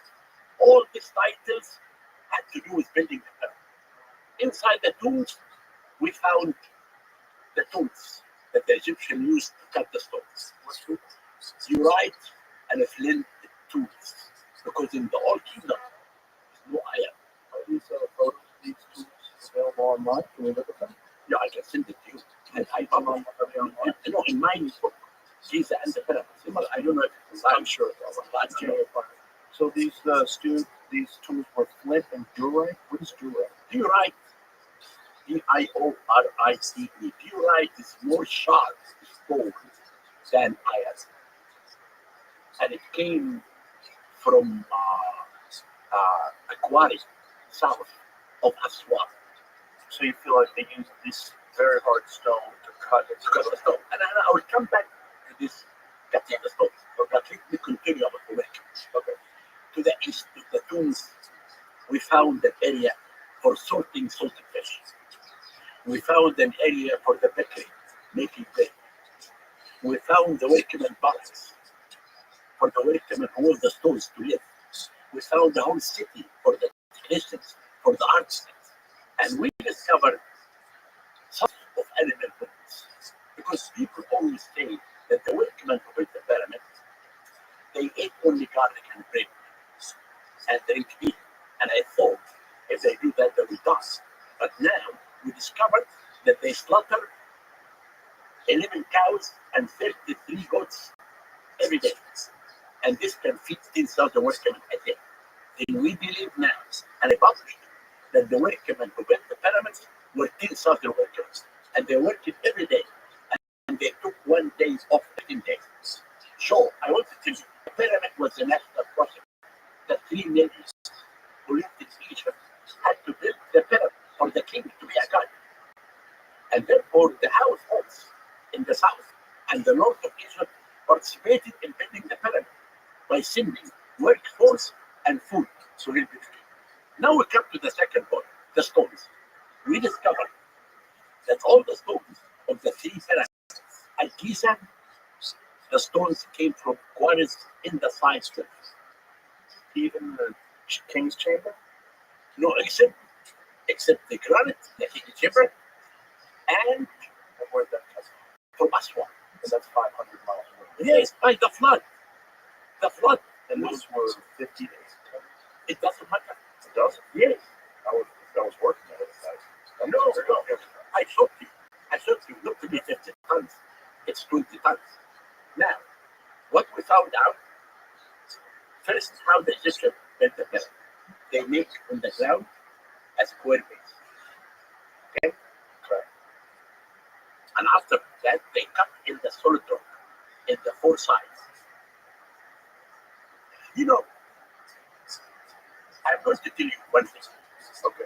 If you tell me that pyramids built by giants, okay? I'm saying, okay, come to the excavation. All the skeletons that we discover are 5 to 6 feet high. Nothing about You're giants. saying they were built by giants. Some people say that. The second, I've heard aliens. okay, the second aliens. If aliens split the pyramid, do they need any? Do they ship sometimes? Aren't they going to ship? Maybe aliens don't ship. If they don't ship, are they going to leave something on the ground? On the contrary, I give you the evidence, every evidence that you today Actual work. of actual workers and what's happening. Now, we come about building the pyramids. All the stones I told you came from Giza Plateau. We found out what happened first. They cut in the solid rock. Okay. And they made the base of the pyramid to be 28 feet on the solid rock. No stones. Yes. We have in Egypt 120 pyramids. We don't have only Khufu pyramids that everyone is talking about. You have 120 pyramids. This is one of them. But the reason that this pyramid is so accurate and strong, because Giza Plateau is the only site in Egypt of the pyramid. It's a part of the Mukattam formation. It has 3 levels. Level 1 and 2 are very, very strong. But level 3 is the top quality of the stone. Then the Egyptians use the stone to build the pyramid. Then after they make the base of the pyramid to be 20 feet each stone, we found out 1,000 feet away, we found out the location. The So they stone only had to bring the stones 1,000 feet. only the stones that came from outside are the casing stones. And I will talk about the statements that came from Torah and the granite came from Aswan. And the casing stones with the outside smooth surface. Exactly. It came from Torah. Then when we discovered the quarry location and the base of the pyramid, we thought how they established the ramp. You know the ramp, right? Smooth the stones. We found out if the Egyptian will make the ramp from the quarry to the base, it will never happen. Because when you raise the base, you need to extend the ramp. We found that out. Listen to this carefully. That the only way to have a permanent ramp is to come to the southwest corner of the main pyramid. They built the ramp lines. Okay.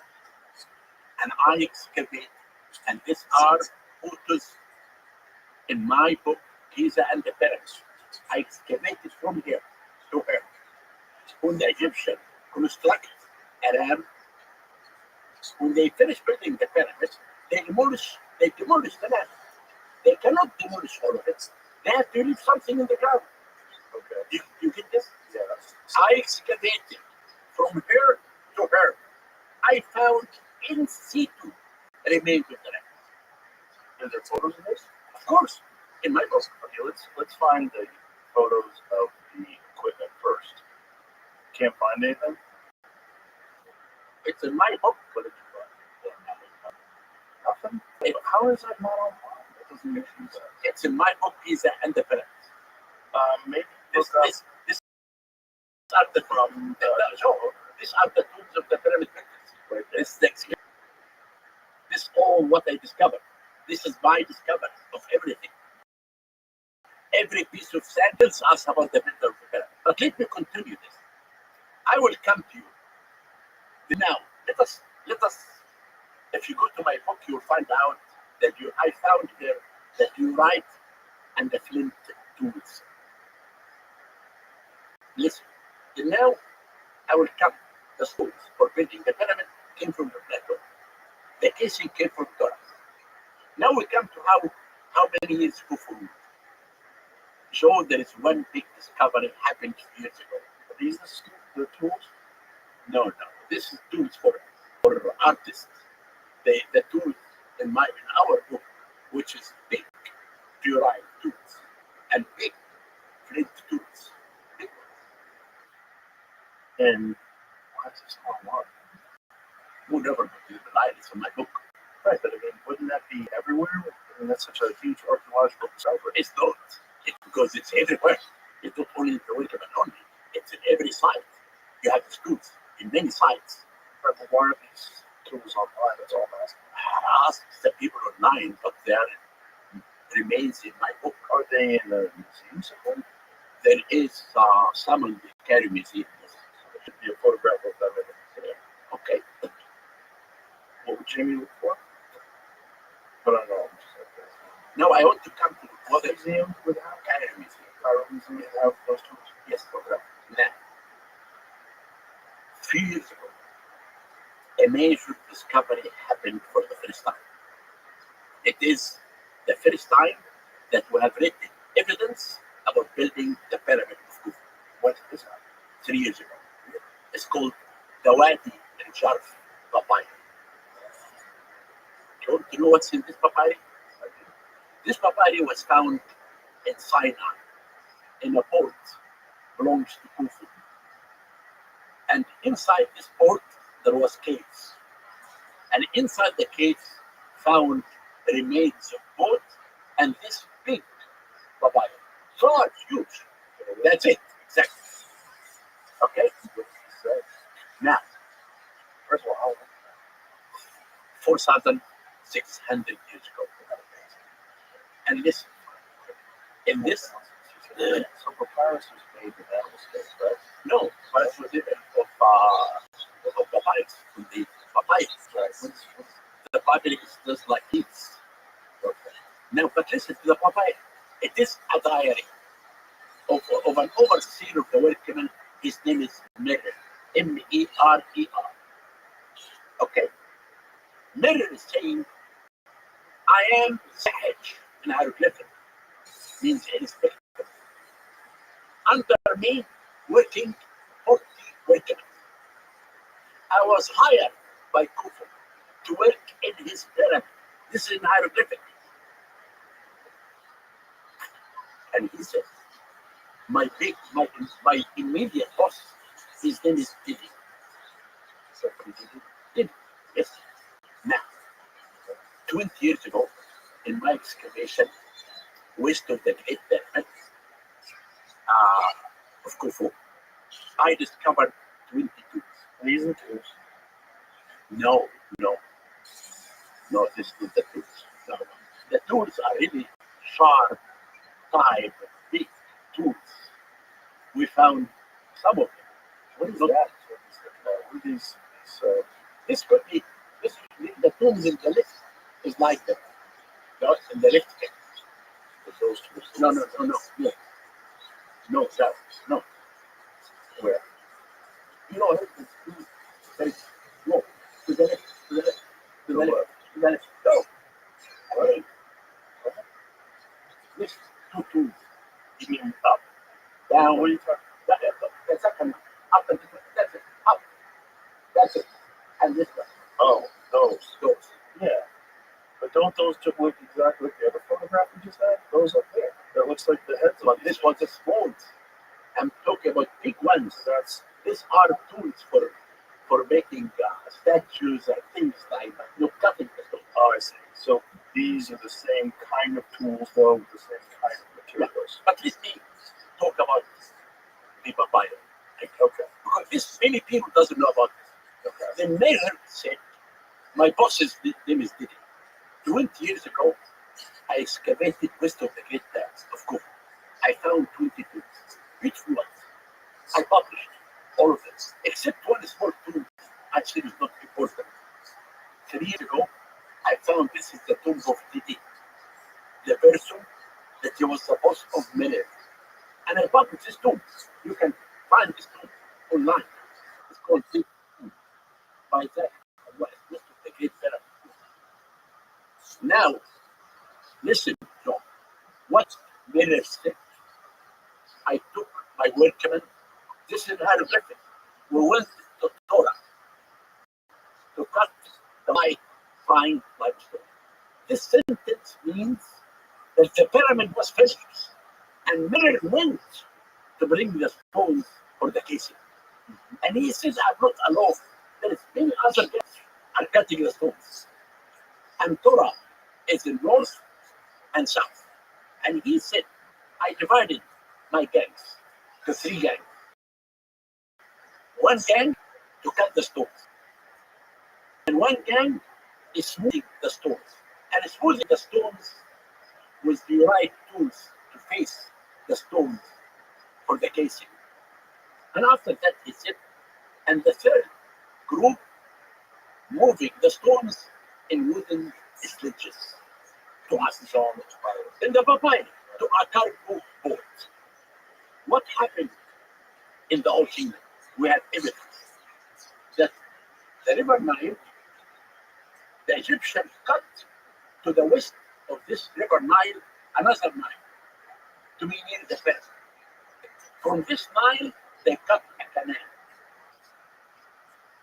At the end of the canal, there is a harbor in front of every pyramid. I discovered in my excavations in front of Khufu pyramid, there is a village called Nazir Saman. In this village, the people were building houses. Underneath the houses, we found basalt walls. I stopped the construction of the house and I excavated the whole area. I found this is the harbor of Khufu, and I published this in an article. And I excavated in front of the Sphinx temple, and I found the harbor of Kefir, and it's public. Now, the reason for the canal and the harbor to bring non-local stones, granite from Aswan, alabaster from Middle Egypt, diorite from Nubia, basalt from Fayum, white limestone from Turkey. The Egyptian had everything. So they essentially cut a second canal. They cut a canal just so they can move the stones where they wanted them. And they discovered them. And this is possible. If you write Isaiah West, And so this was all the casing stones. exactly right. Is it possible that the casing stones were put on later? You know, after the pyramid, right, there is two important things when they finished building them. I discovered in a site called the Abu Sir, I discovered 2 scenes. One scene where it came in dragging a capstone. Above the capstone is a hieroglyphic word called Sha'ib. So where's this? What is this? This is in hieroglyphs? Yes. Dragging the Yes, capstone. yes. We see that. Find out. I don't know if it's in the letter. Not the Over letter. Jimmy before. Look for Zahir Hawass discovery in Abu Sir. How much? A lot, of course, everything. And this is why what I'm thinking based, I have been excavating in Giza Joe for the last 57 years. I know every piece of sand in the site. And I want to do one thing also. I am the only Egyptologist who have an open mind. that I read. I always look. I always look at what the public say, and I will tell you about this later. I will tell you what I found in the film, but I can completely finish this story, and after that I will come back to tell you how I look at what people say, and I try to investigate this. Okay, now Miller said, I put the stones on a cargo boat, okay, and we came in the boat to Giza Plateau. The workmen took the stones up to the pyramid. We slept overnight in Giza. I got up early in the morning with my worker, who went to the Torah. He made many time talking about that. Then he said, I went to Sinai to bring copper and turquoise. But he said in Sinai, our big boss, his name is Ankaf.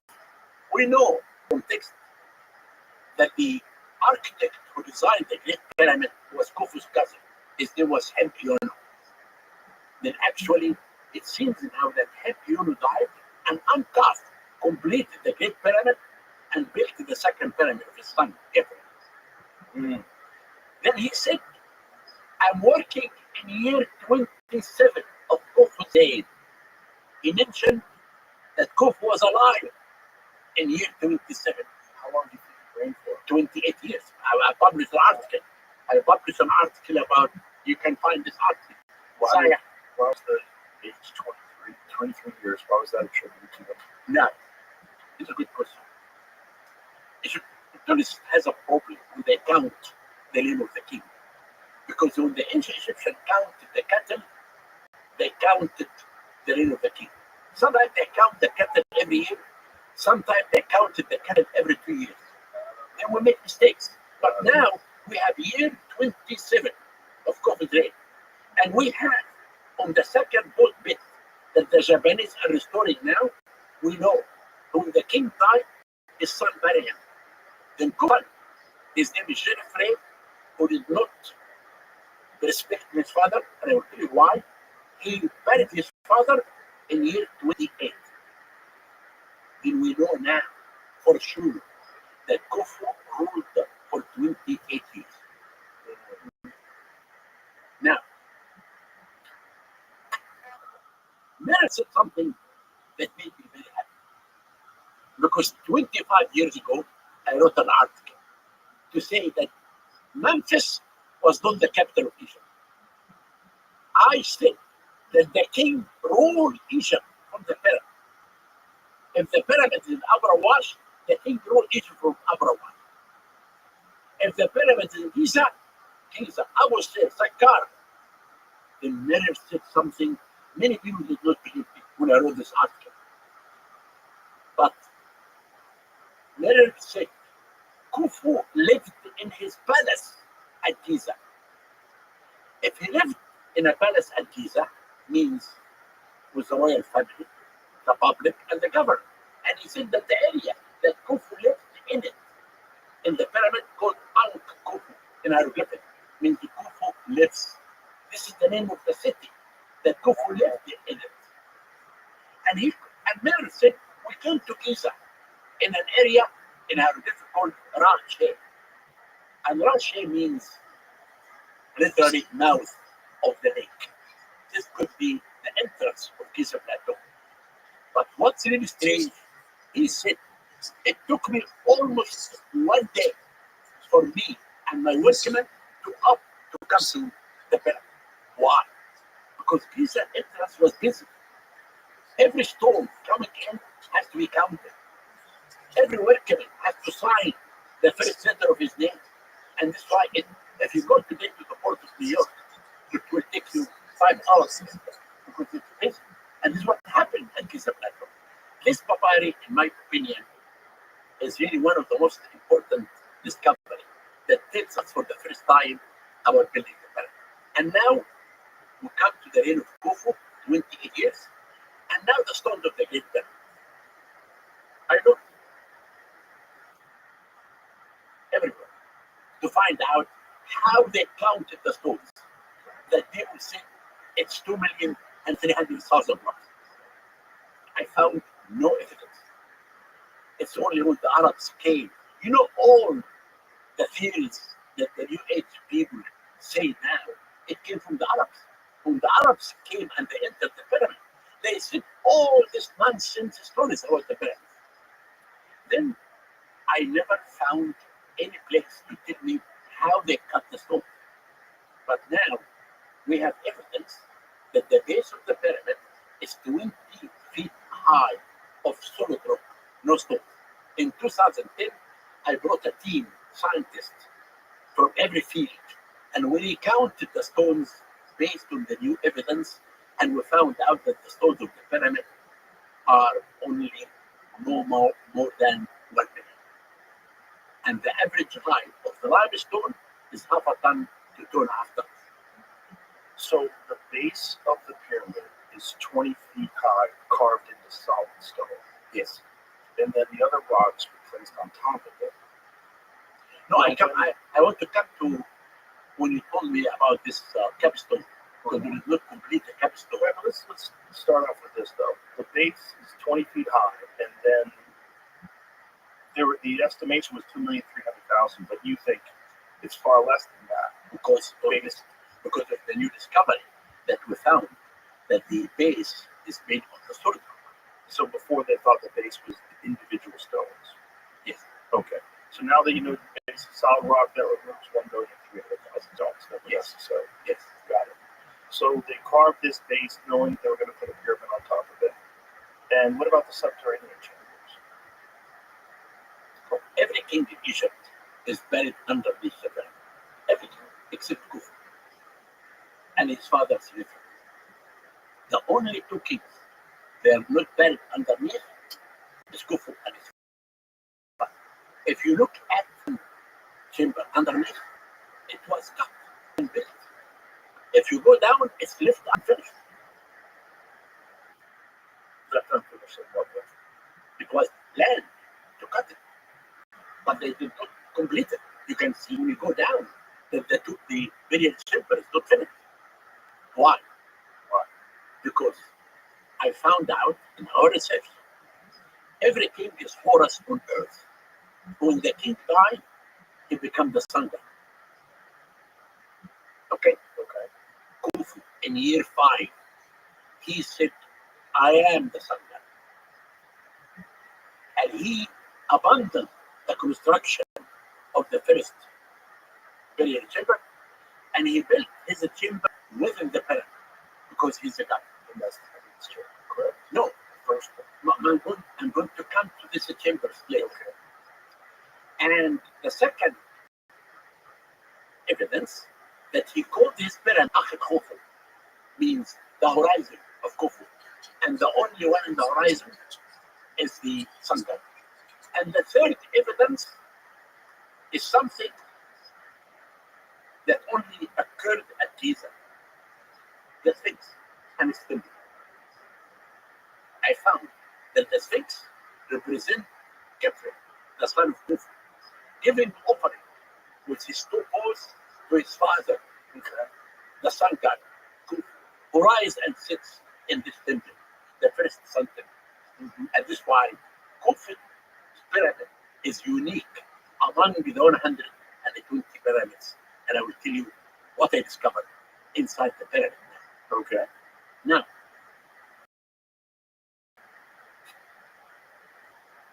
I tell you about what I discovered.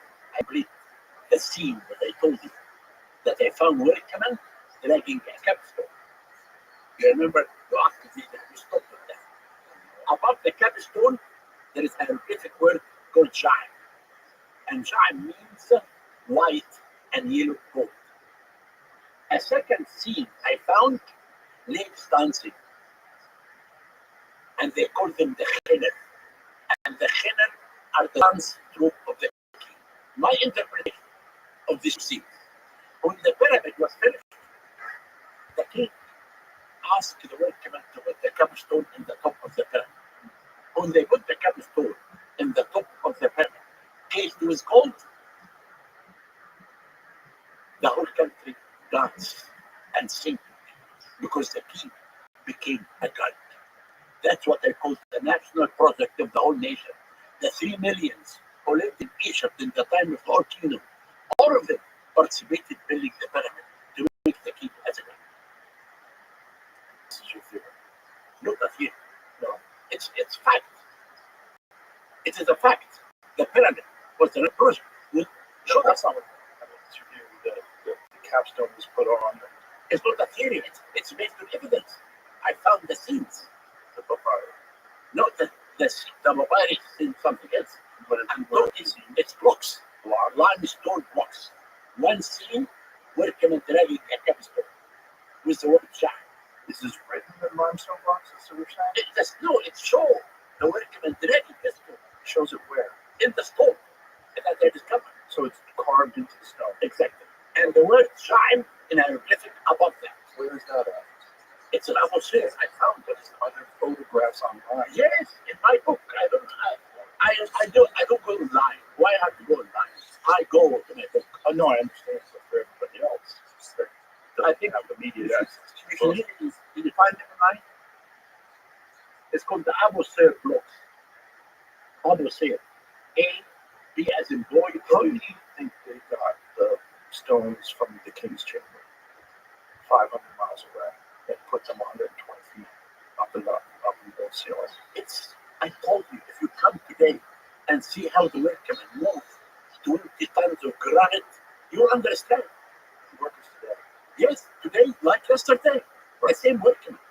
Okay, Right, but no, Joe, Joe, listen. right? If They're doing it today. They have access to one machine. if you don't, They don't. no, it's everything based on the idea of the national project. They want to make this for the I king. understand the Okay, national now, project, but I don't Joe, no, understand the physics involved. okay, if you don't, 80-ton if- blocks, okay. 500 miles through the mountain. if you don't believe on this, And that's not that I don't believe. I I want just want to know. inside this Hold book, on. inside, Hold on. okay. It's not that I don't believe. I want you to explain to me how you think they did it. I explain to you, From 500 miles away, From- 50 to 80 ton Okay. blocks. this comes through the line. You can bring all the stones. Right. But Yeah, the we have- quarries we in the have- mountains. Right. No, the quarries, the granite quarries in Aswan, and we have cutting the obelisks and cutting the stones Right. and cutting everything in the side. And they brought, when the flood comes in July, they bring boats through the flood. They bring us all the stones. Because So of plateau. they planned things from the floods, and then they would figure out some sort of a raft system to get them on, and then move it that way. Now, if we now do not believe that this cannot be moved by human being, okay? But on the other side, what I can tell you, inside, above these blocks, written the names of the gangs who built the pyramid, above the king chamber. One of the names, named Sukuf. I did a 3D a few months ago, and we recorded in the 5 chambers that has this huge blocks. We found 2 more names of the gangs. One name called those who are connected with the Goddess Watcher, and written year 13 of Kuf's reign on the 3rd chamber. I took Mr. Beast with me 2 months ago. I took him and I showed him how these blocks were lifted by the wind before they moved the stones. In the 4th room, we have the good guy, another name was year 13 of Kuf's reign. This is when they moved the stones. So I'm saying that they took these stones, they waited for the flood season, they got the stones on rafts, they moved them down the river, they got to the site. How did they get them 120 feet in the air? You know, again, this is the most important thing. This is a national project. Oh, I understand. The boats, no technology. Well, technology is tools. Technology is leverage. Okay, the technology that Whatever they had at the time was their the current huge technology. wooden systems. Huge wooden sleds. This is the only way that today we move huge stones.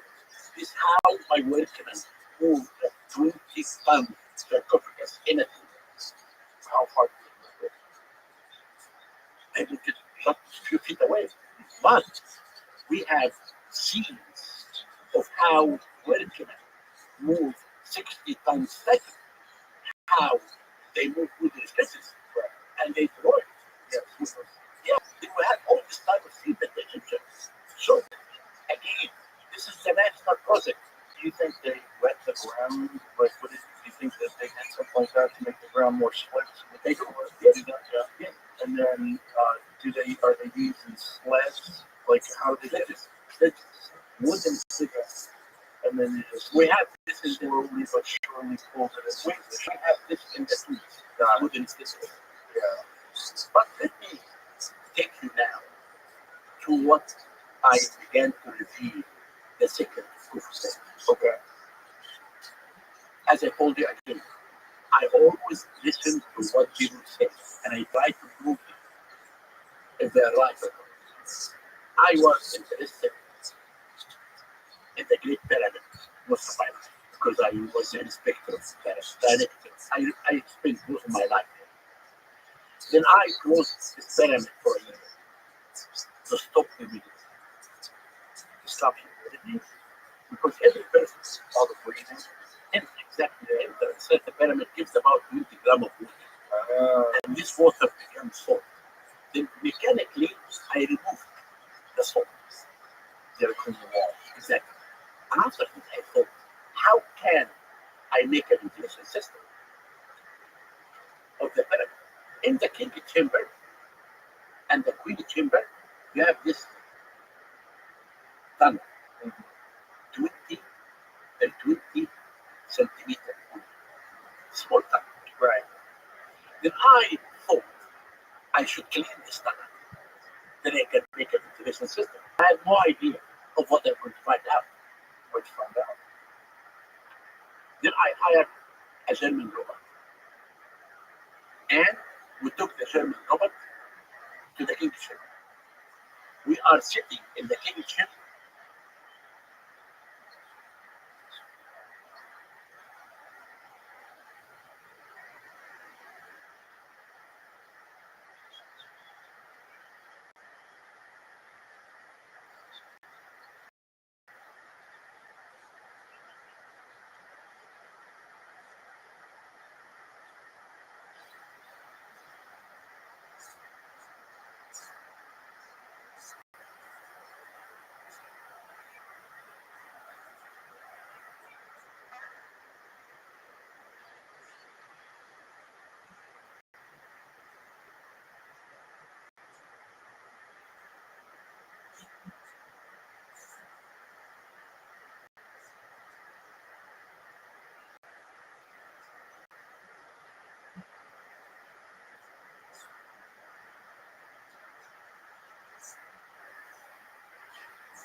Dude, how you living, pimp? Okay, well, no one gives a shit. The only thing about which people give a shit is, are you ready to lose your 16th straight game to the pimp?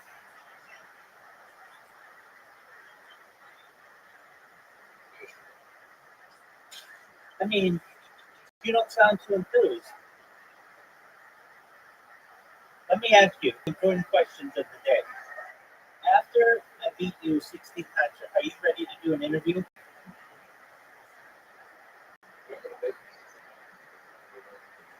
All right, sounds like we should get that interview queued up, folks.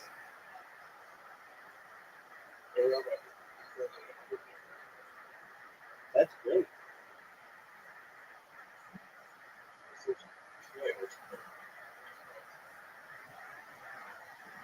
All right. Do you think my shot sucked? Rank it. Oh, dude, that was phenomenal.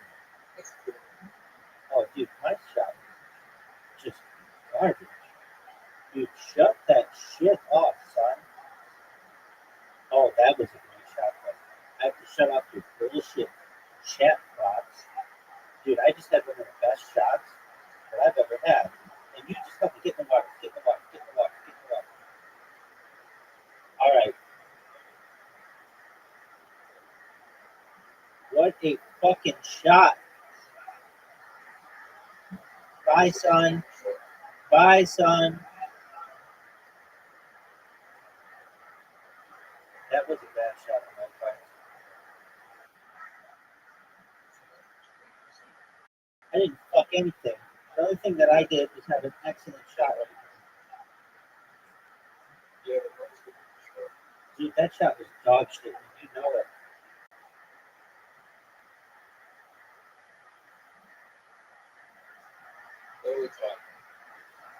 Time sucks.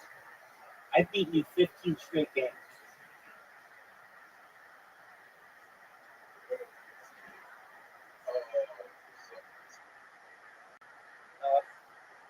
I keep getting fucked on both choices.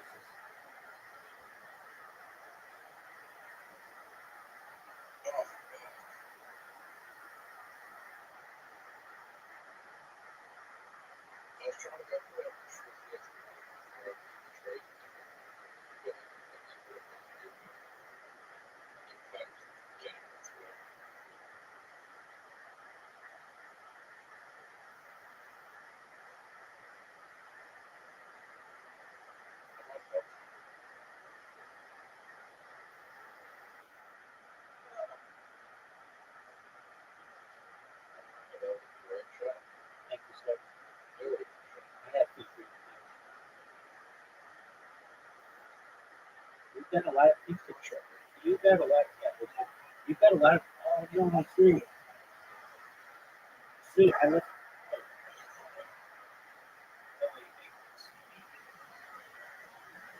Zoo, I fuck.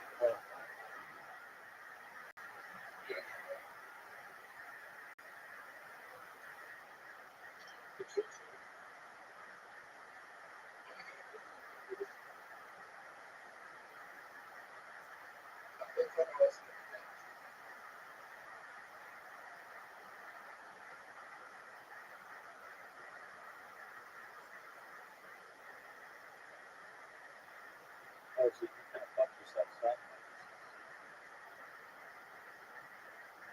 And look how sick this shot is.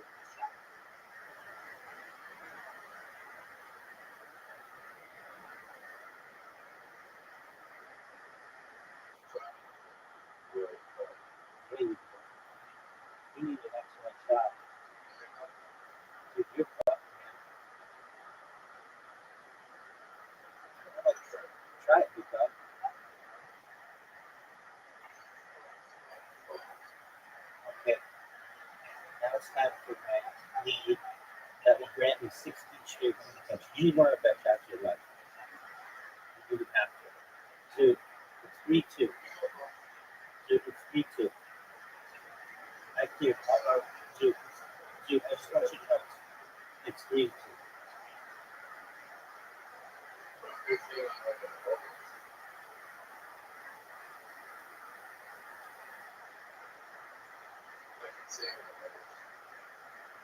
Dude, it's 3-2.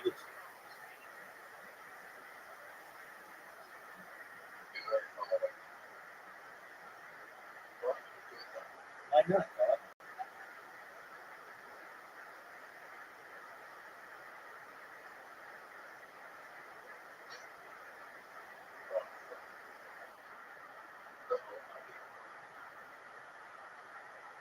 It's 3-2. All I know is that it's 3-2. And you're running out of shots, baby.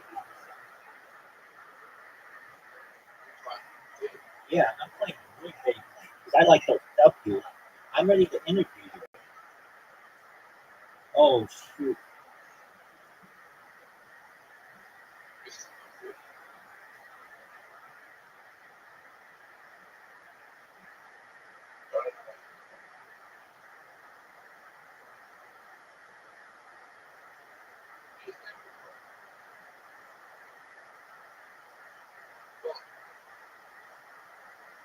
Dude. So long as I don't disconnect, I guarantee at least a tie for 16 straight.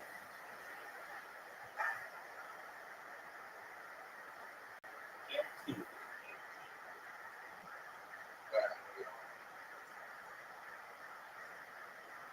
Oh, shoot. Dude. Dude. To try to stop the bleeding.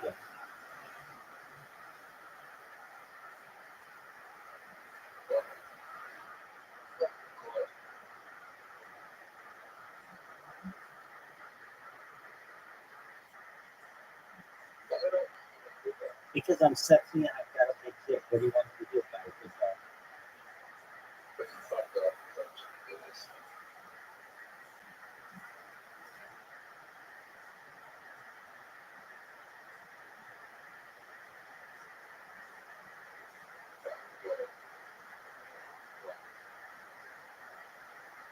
Dude. Dude.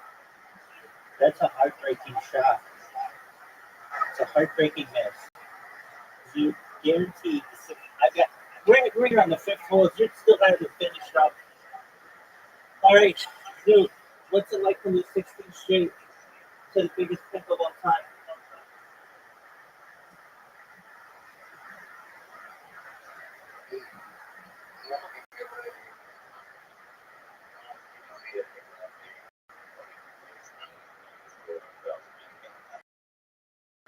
You said that after your 15th loss. Is it more important to lose 15 straight or 16 straight? All right, back to you in the studio. Dude, are you ready to lose? Dude, are you ready to lose 17 straight games? Now, I would have never thought that we would ever have just known of anyone that lose this many games straight. This is just, I don't want to say sad. It's embarrassing. I can tell you that. It's embarrassing. For someone who talks such a good game as you do, you come in here many times, you're like, hey, you ready to lose? And I'm always very, very modest and humble, and I'm like, well, I don't really know. And then I just come in and just tear off 16 straight wins. This is fucking unimaginable. This is, dude, I'm going to really put it down like this. In the history of mankind, we've seen some dog shit performances. Okay? And yours, in this game, is one of the most embarrassing, saddest, most excruciatingly poor performances that we've ever seen. And I'm over here hitting shots like just the most amazing shots. Dude, did you just see that? Dude, I've already got at least 1-0, son. Dude, did you know that I'm leaving 1-0?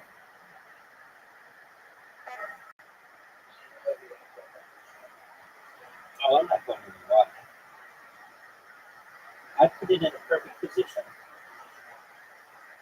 Zoot. Zoot. You're fortunate I didn't get that tractor. Go in the water. Oh, that was a great shot. That was a great shot. That was a great shot, Zoot. Zoot, I just want you to know, from the bottom of my heart, that you're going to have this difficult third shot. And my ball's going in the hole. What's going to happen, Zoot? Oh, great shot. Great shot. Maybe the best shot of your day. Oh, Zoot.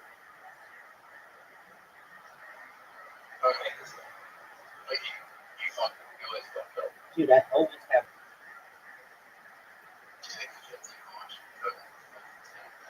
Yeah, because I went first because I earned it.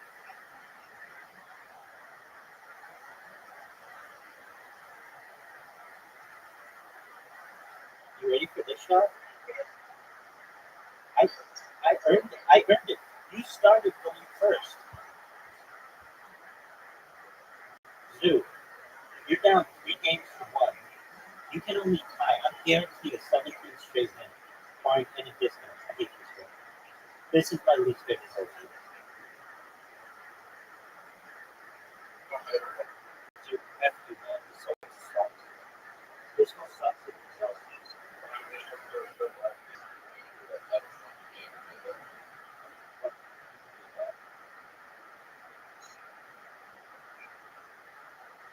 Oh, but how did I do that? You thought I was done, son. You thought I was done. But guess what? I'm like a zombie. I'm back from the dead, kid. Greatest beast of all time. I'm not just good looking, I'm smart too, baby. Look at this shot. Look at this. Thank you, big man. I would have to agree with you. I'm just amazing.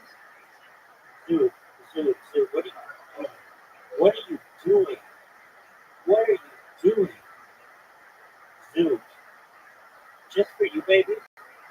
I'm gonna bounce it off that. Zoo, are you ready for your 16th, is it 16th? 17th straight interview? Zoo, we're warming up on the 15th as a ESPN reporter. What do you have in Australia? What's your ESPN in Australia?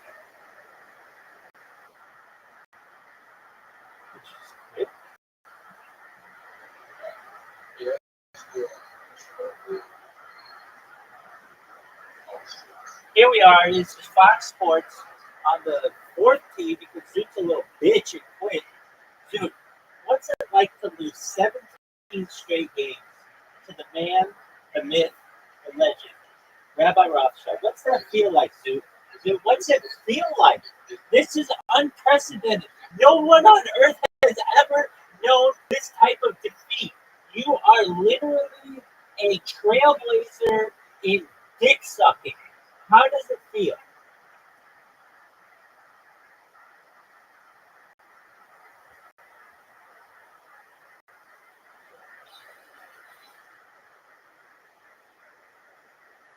So you've lost 17 straight games. This coming from Fox Sports. We'd like to know, what's it like to reside on the 4th hole to lose your 17th straight game? And are you ready to lose 18 straight games? Back to you in the studio. All right, Zoot. Are you ready? Zoot, you know I'm closing in on 1,000 wins.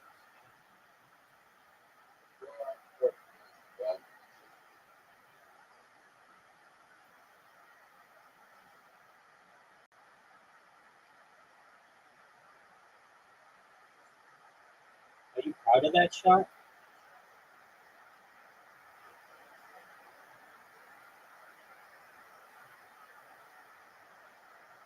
Zoot, are you proud of that shot?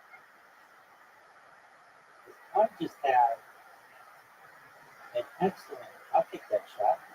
You're going to bounce me? Oh, Oh, that's a painful shot. I don't know if you like that shot in comparison to this one. Oh, baby girl. Oh, baby girl. Oh, baby girl. Dog, this motherfucker's on one goal to none off a shot like that. Yeah, you better fucking. I have to shut the chat off now. Look at that shot, too. And then he comes off with an amazing tee shot. Dude, you're witnessing great. I don't know it. I don't know if you can comprehend it, but I'm sure the folks at home are absolutely aware that they are witnessing greatness. They've never seen it. You just fucking gave up again? All right, here we are on the second hole. Here we are on the second hole. We've got Zook who just gave up like a bitch. Fox Sports. Here we are, Fox Sports. We're here to interview Zook, who's lost 18 straight games. Zook, what's it like to lose 18 straight games to such a sexy opponent?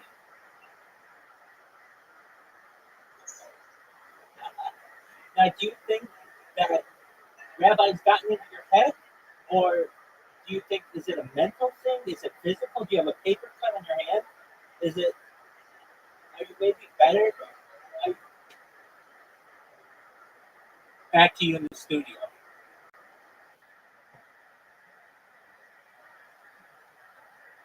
Shit, son. Just domination. Just domination. That's some of the best shots I've ever had. Just sexy as fuck.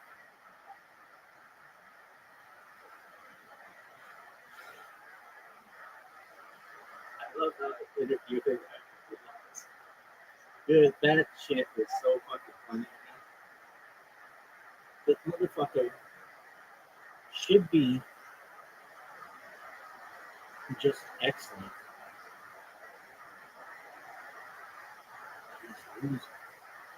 All right, interview yourself. Here we are at the 19th hole of Rabbi Rothschild. Rabbi, before you slang all the dick of every fucking card girl in the place, wait, before you slang dick on every card girl in this place, what's it like to win 18 straight games against you? It's really pretty easy. I haven't really been challenged. I think I was challenged once. Psych, never, never. And let me just get that. So I just want everybody to know that I'm interviewing myself here as I restart these discords.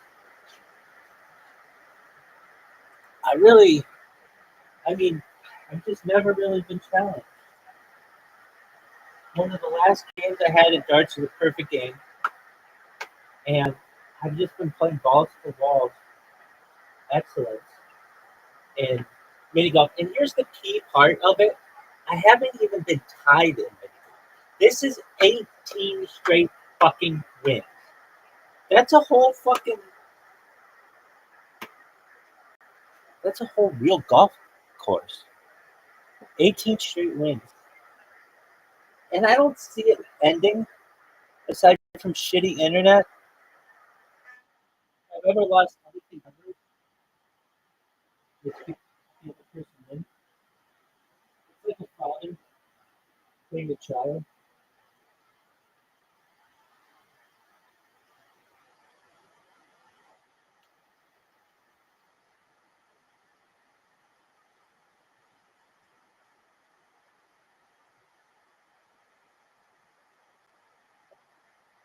Just the best fucking play we've ever seen.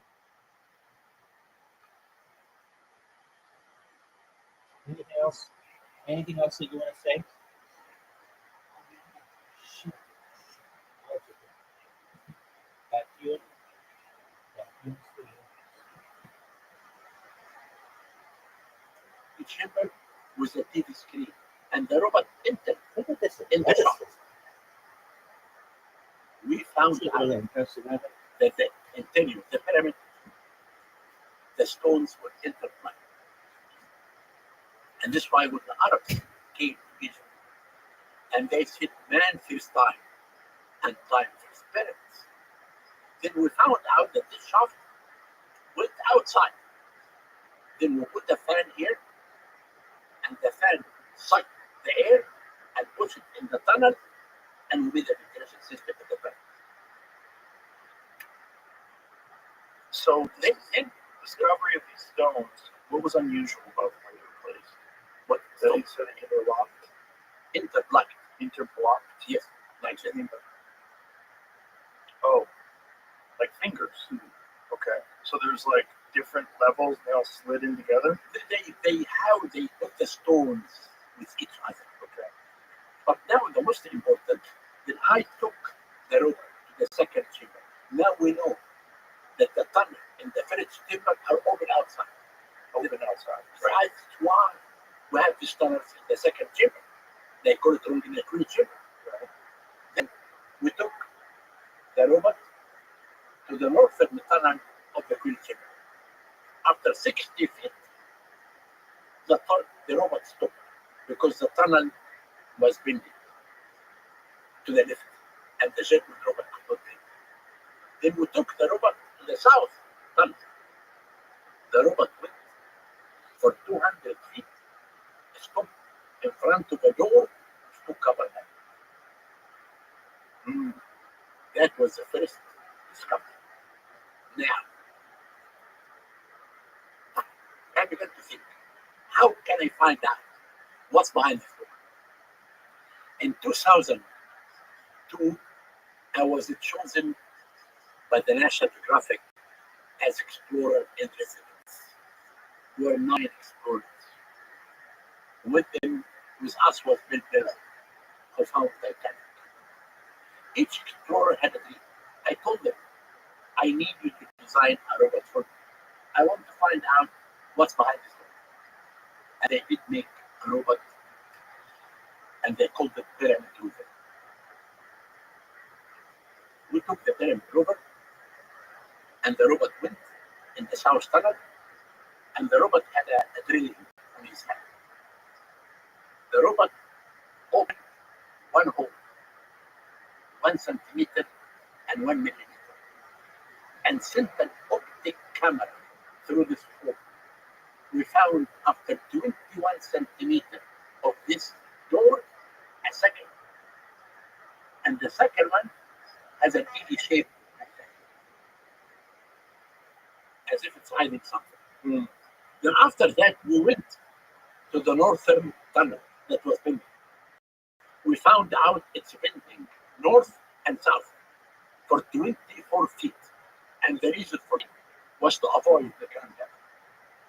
At 200 feet, the robot stopped in front of a third door with 2 cover handles in the same distance of this one.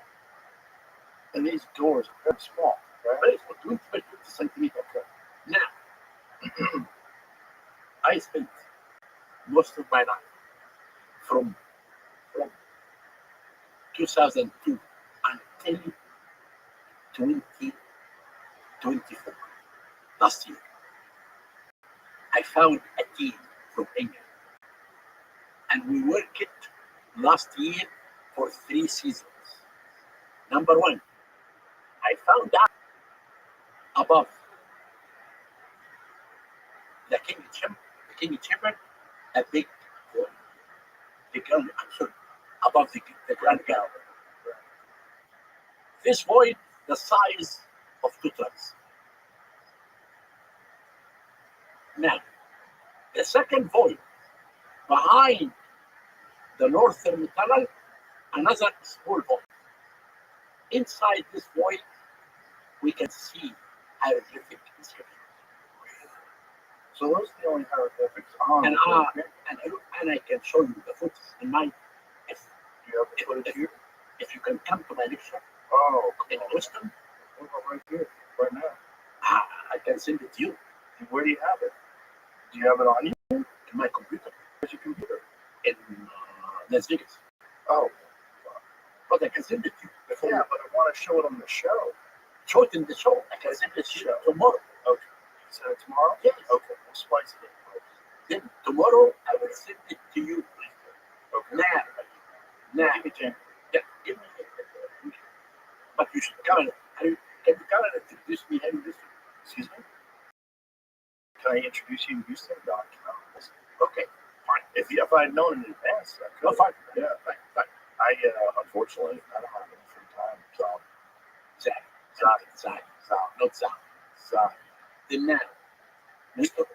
now, what we are going to do? So this is the only pyramid. Can I ask you though? This hieroglyphics inside this chamber that you discovered. These are the only hieroglyphics in the Great Pyramid. Is that correct? No, there is in the 5 chambers. I told you.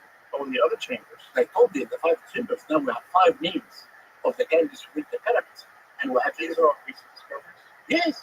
What do you think of that? How recent? This points of last year, 2024.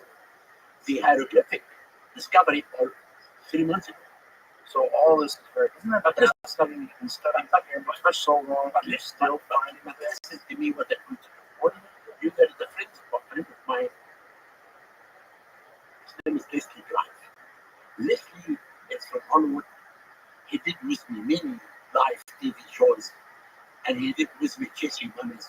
And this now is working to find a network to come. We need to do this program live. Okay. I want to show the whole world what I discovered inside the pyramid. That we are not hiding anything. I want to show them the hieroglyphic. Why do you always feel like you're in battle with people? Because they attack me. Go with it. Go then. I'm not in the battle with people. They are in the battle with me. I understand that, but I'm giving you an opportunity to just lay things out. You don't have to argue with people that aren't here. I'm not talking to those people. I'm not arguing. I'm just telling you the people. I'm just fascinated by the discovery. Okay. Then So what does it look like? These hieroglyphs. I know you can read hieroglyphs, It's right? that science. You can read that stuff. Yeah, we can. The signs are not clear.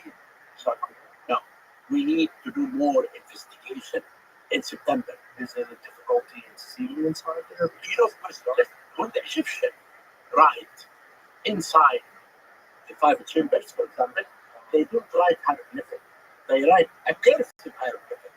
It's called hieratic. And this hieratic, Joe, it's very difficult to read from outside. What does that look like? It's cursive of the hieroglyphic. Let me see what that looks like.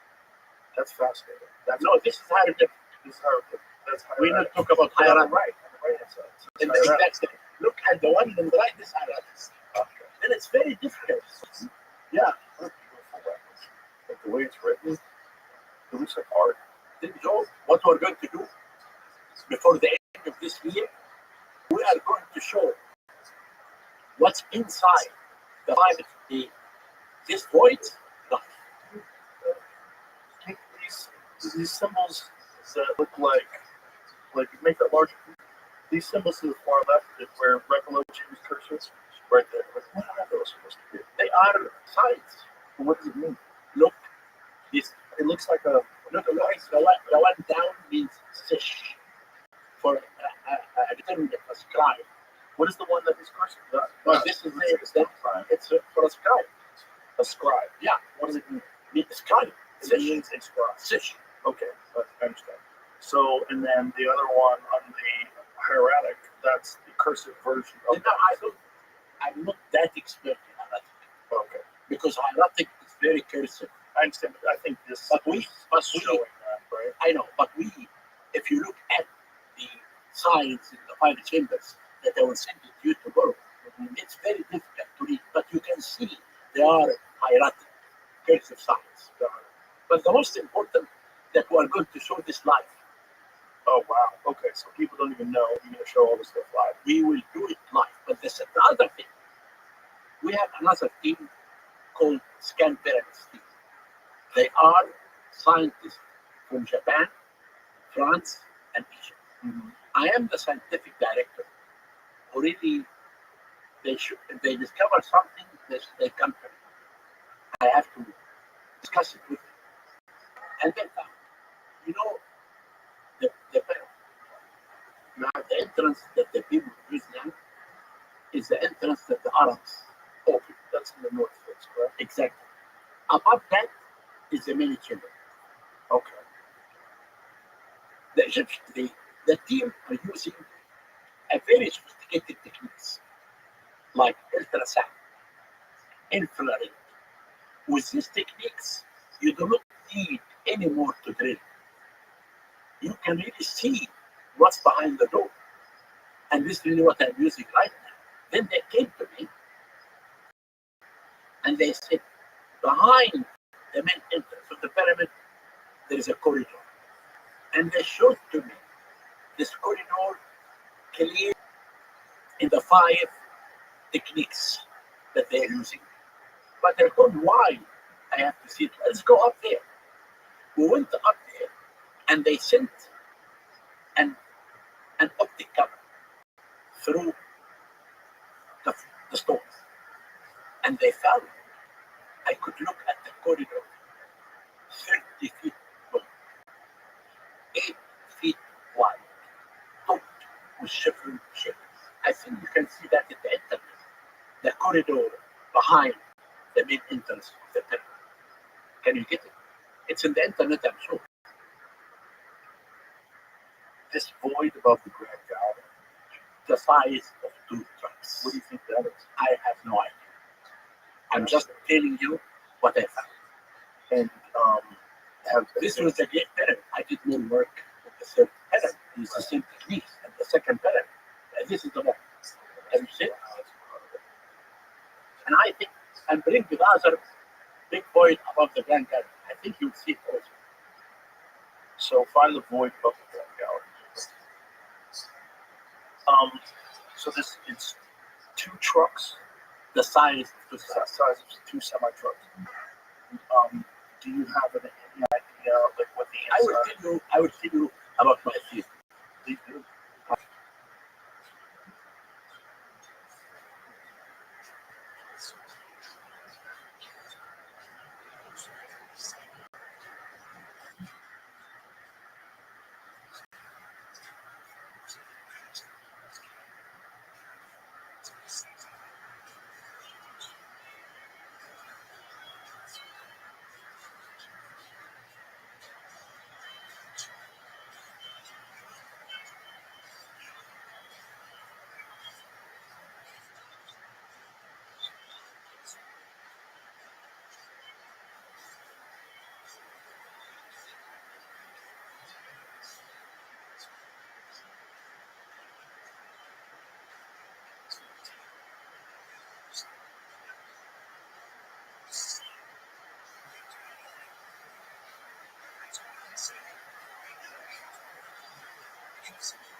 I think that it's here.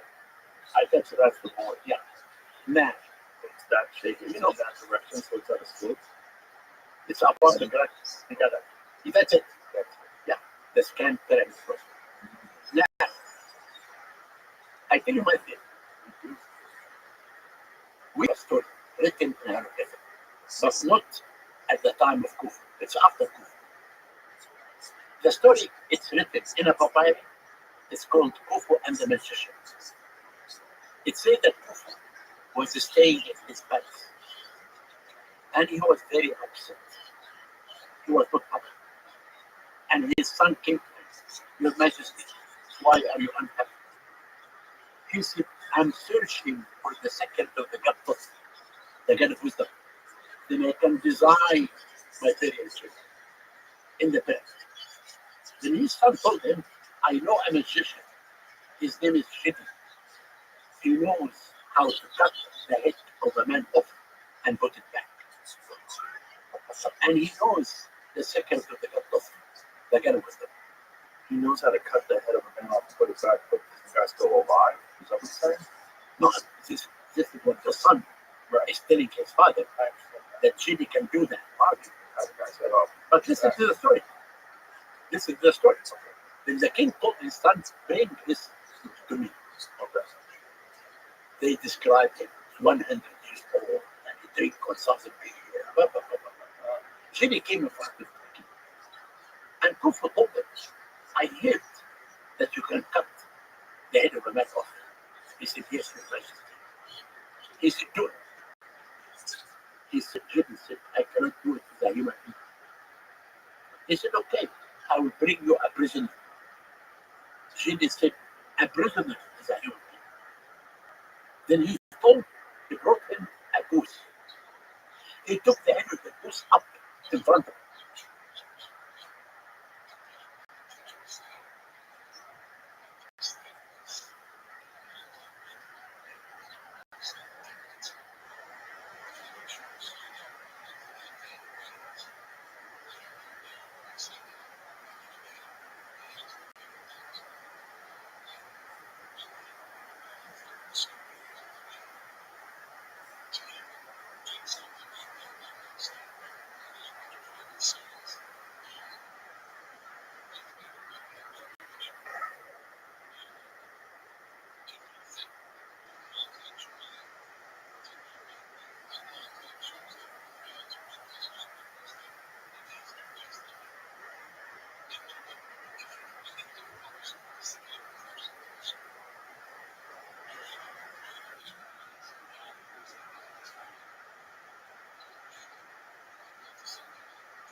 front of everyone.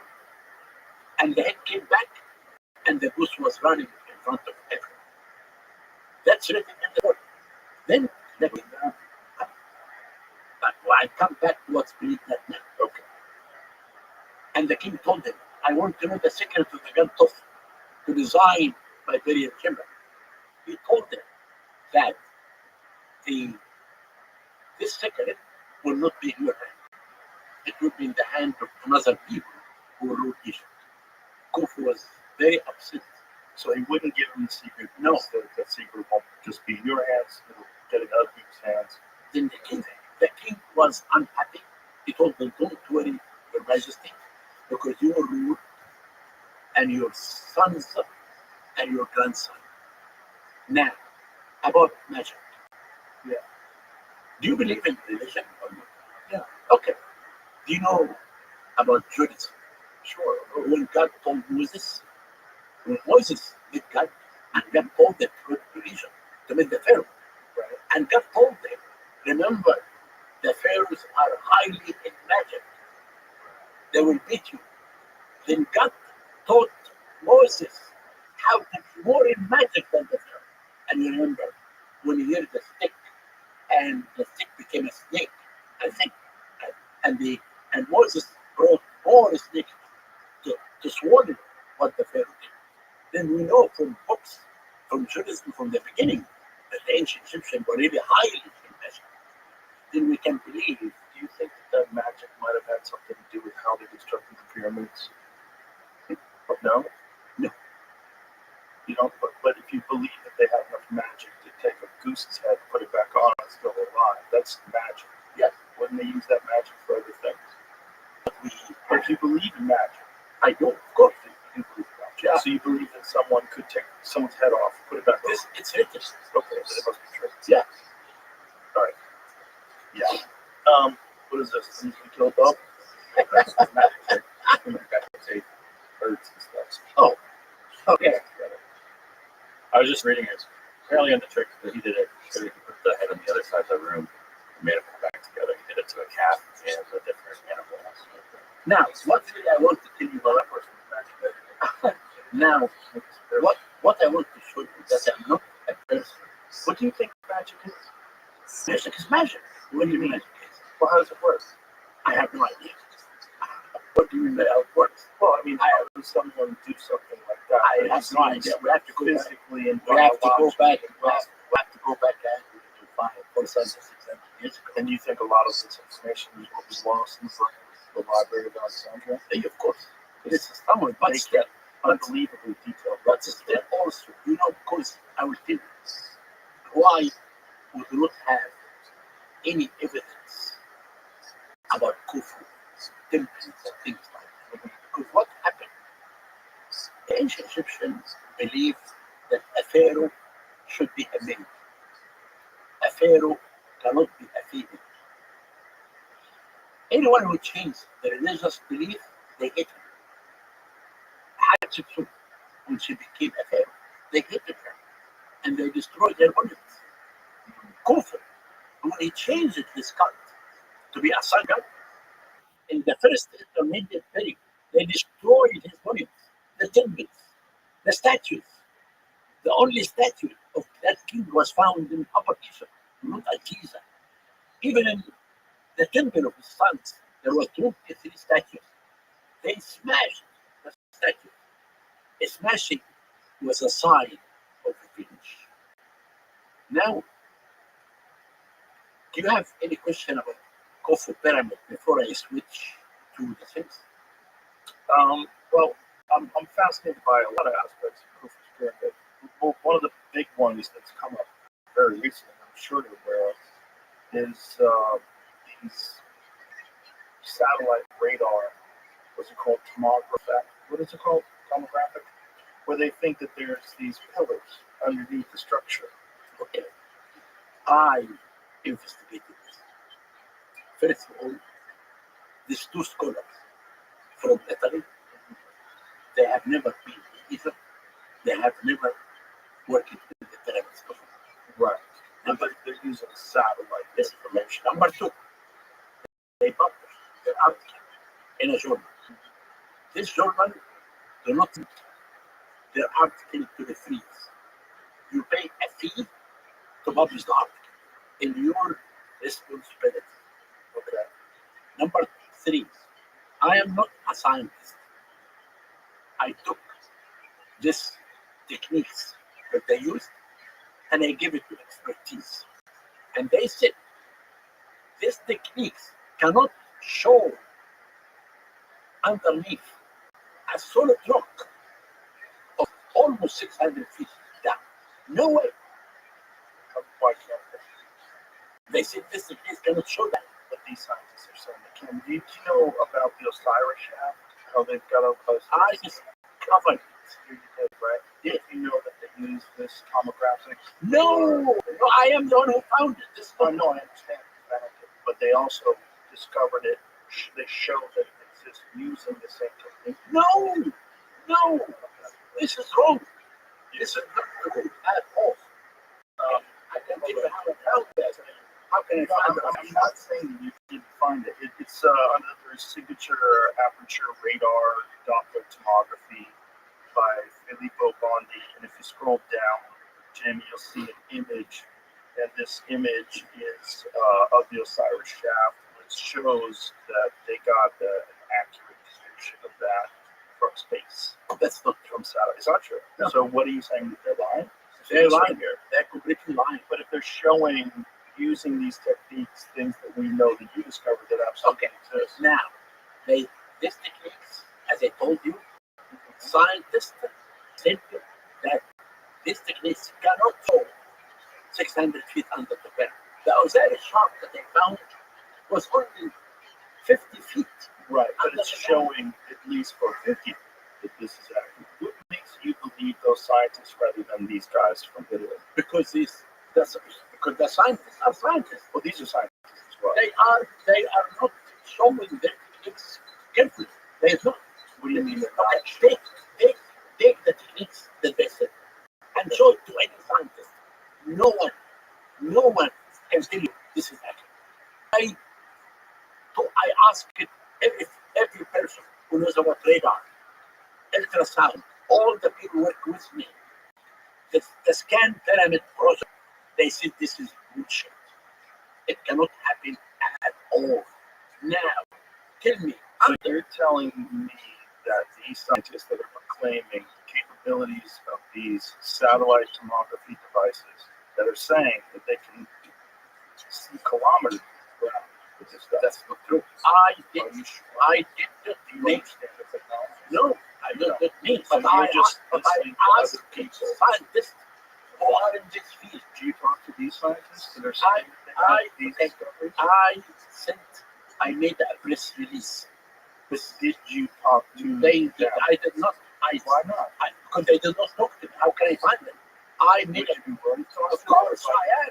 Yes, of Okay, I'll course. connect you to them. I'm just interested if new technology becomes available and they figure out a way to look into the ground and you discover things, especially if they discover the Osiris shaft and turn it They actually did not discover the Osiris shaft again. you discovered it, but they used their technology to show an accurate depiction of the interior of the Osiris shaft. The Osiris shaft Is that true? No, It's not. the The Osiris shaft. images that we showed. The Osiris shaft is known to everyone. Right. It can be But seen by when they turn their equipment on the Osiris shaft, it shows the actual interior. maybe I don't know, but Yes. this is 50 Let's feet. look at it But again. they're talking about 600 feet. I understand, but if we could go 50 feet, why can't it? Okay, now again, No.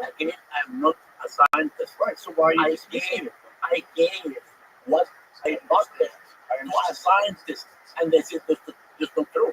But But listen, scientists what are I did, wrong all the time, Fine. particularly ones that are biased. then what correct? I did, I made a press release Okay, explaining my point. yes. I said, my words of the second pyramid, that the base of the pyramid is 28 feet of solid rock. Right. There is no way that anything can be happened in the solid rock. And I explained, I think what they're saying is underneath the solid rock, correct? and I said, your techniques that you published in this magazine is not refereed by scientists. You just publish it. And number three, the team that working in Giza with all these new techniques, they think this is wrong. And they know Team that's working in Giza with all these techniques. What do you mean? we have the scan pyramid team. Right. They're working. But you understand this is different technology. I understand that they know about this technology. But have they used this Now technology? they said this technology cannot work, cannot show 600 feet under the pyramid at all.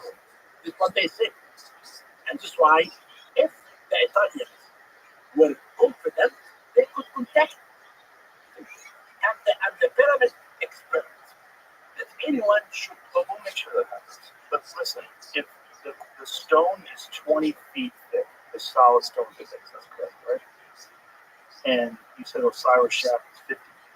That means you can see past 20 feet, right? But how can So they you can see through the stone and see what they're showing. but the Osiris shaft is open, Right. is not covered to see. I understand. You can go and you see the Osiris shaft down.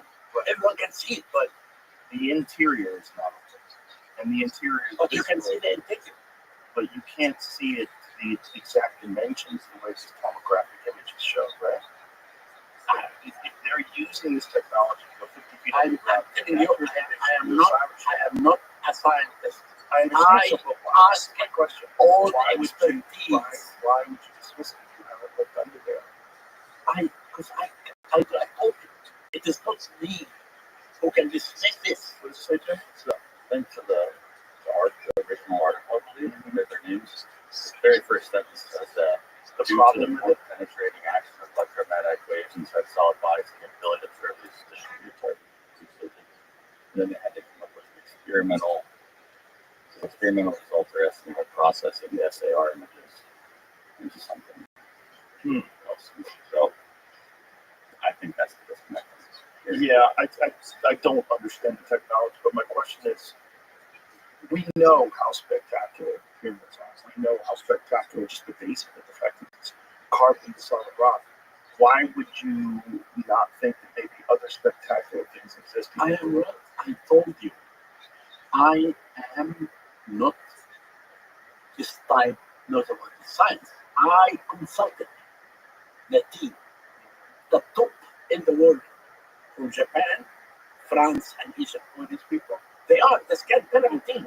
Okay, the scan pyramid. Yeah, Ones that found exactly. the chamber of. And they are working with me. And we found many other things in the second pyramid and the third pyramid. And we published this. We just published an article last week. Using different. Then what I am saying, if these techniques that these two Italians are correct, the only people who really can tell you it's correct or not are the scan pyramid people, not me. But the scan pyramid people, aren't they using different But technology? they know about technology. They are the top scientists in the world. I have to believe them, not the two Italians. Yeah. And if the Italians are really correct, they could come to talk to us, not me, Well, to talk to me and others. I will definitely try to connect you with those people because I know that Graham Hancock and Brian Rescue have been in contact with those people, and they're open-minded. They don't know what's going on down there, but these images are repeated over and over and over again. Fine. But they Fascinating, either way. okay. The whole the one of the fascinating things about Egypt to me is the fact that it's not just so much more advanced in terms of construction than anywhere else in the world, but that it's still to this day like nothing even close has ever been even attempted to this day.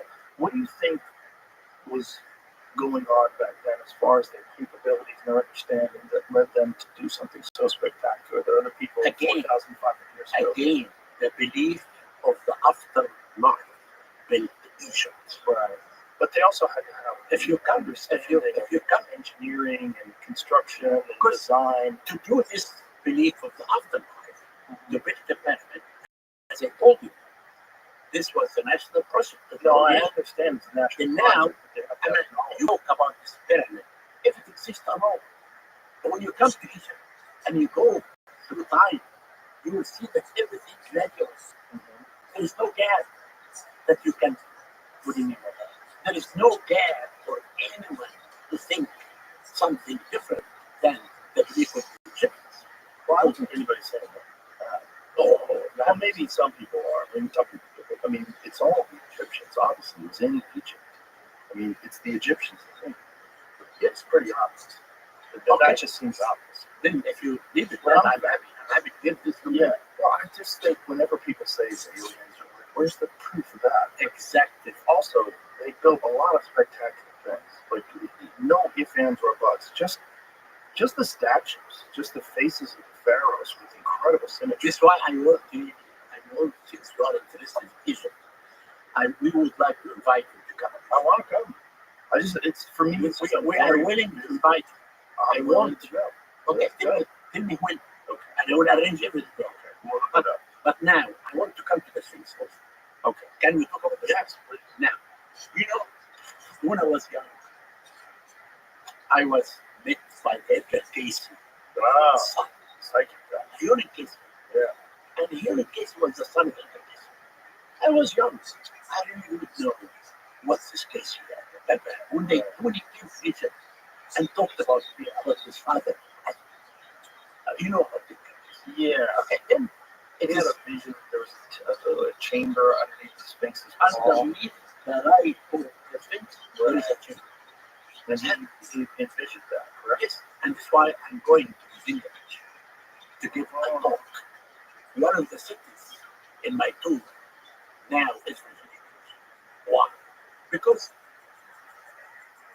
when people began to tell me there is something inside the Sphinx, I really, as I told you, I have an open mind, and I did search. I found inside the Sphinx 4 tunnels. One behind the stela, they call it dream stela, between the two poles of the Sphinx. And the second one behind the head and the top. But there's a door. No, just a tunnel. 25 feet. Closed off. No, yeah, it's close. Yeah, there's like a door on top. It's not a door. No, it's just a tunnel. Okay. There he It's is. closed off. Wait, Are you you living can go up to the Sphinx. Hello, dog.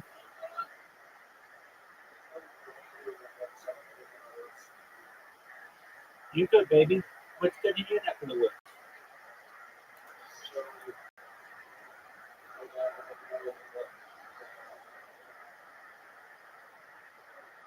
Why is she acting out?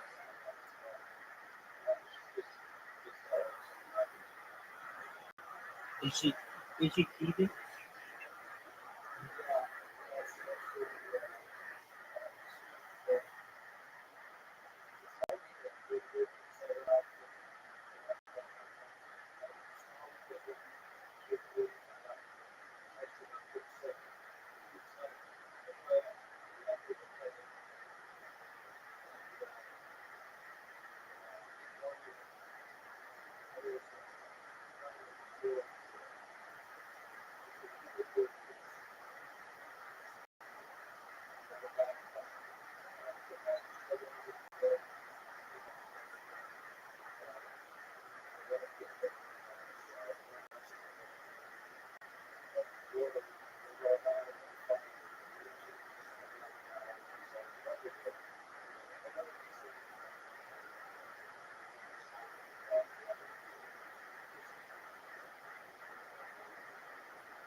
So did she lose?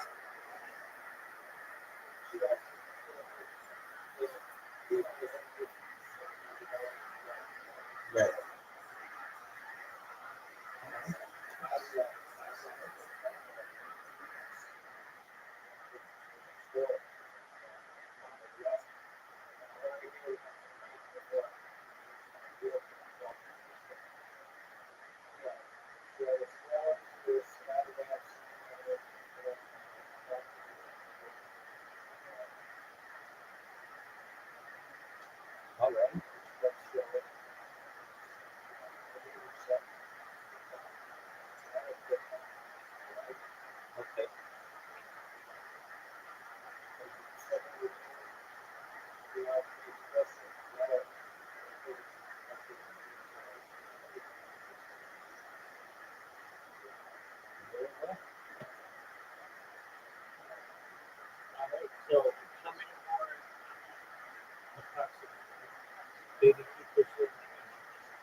Is she at the point where she's sleeping through the night?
Did she sleep through the night?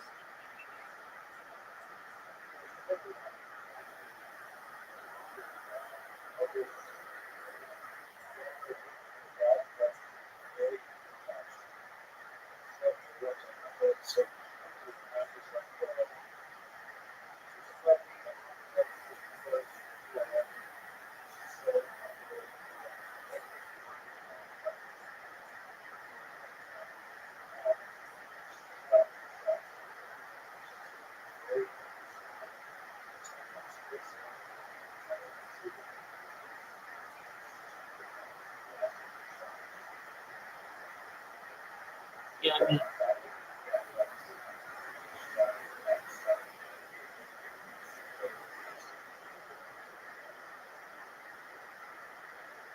does she get along with the other dogs?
Does she sleep in bed with you?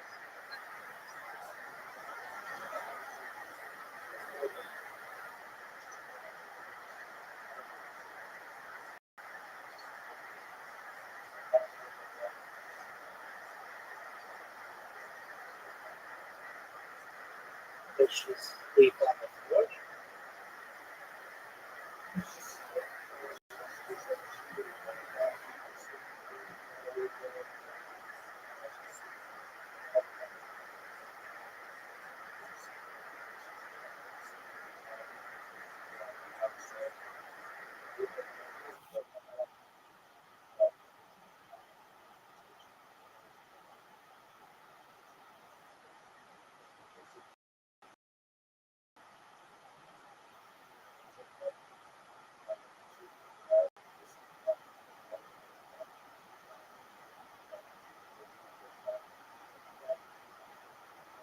Right.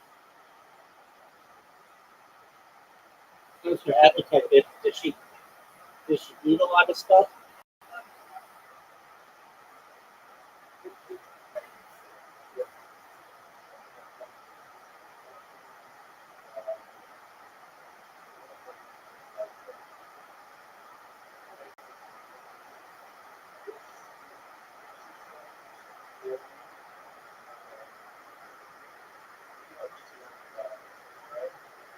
She chews.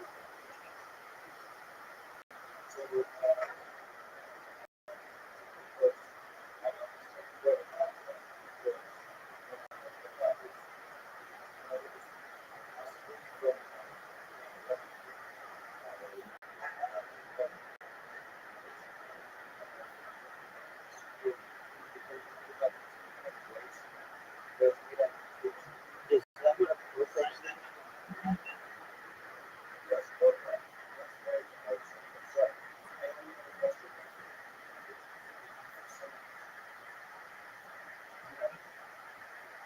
Yeah, I've heard of those. Do you like them? Or do you like them?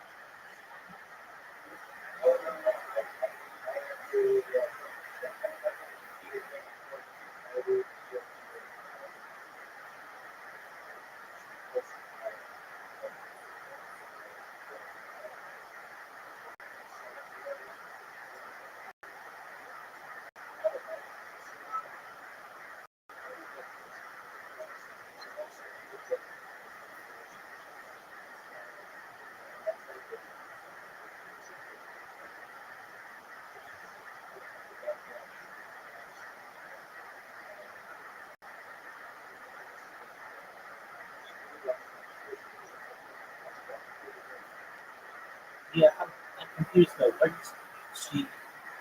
So you give her cheese from rounds, or what's that?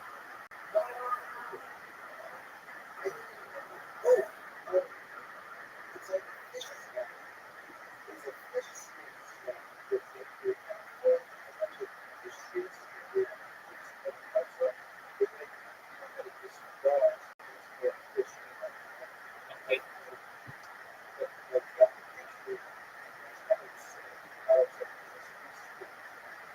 All right.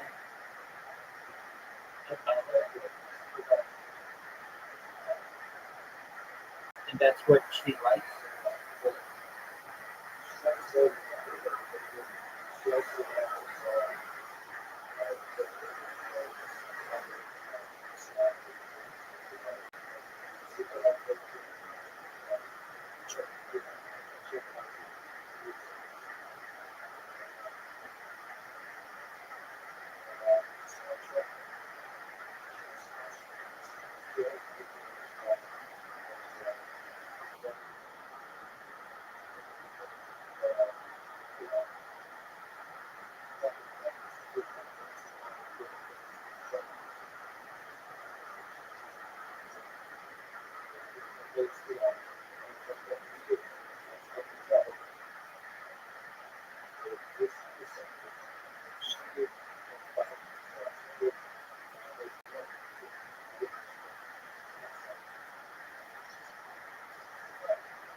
So that's good. It seems to be developing properly.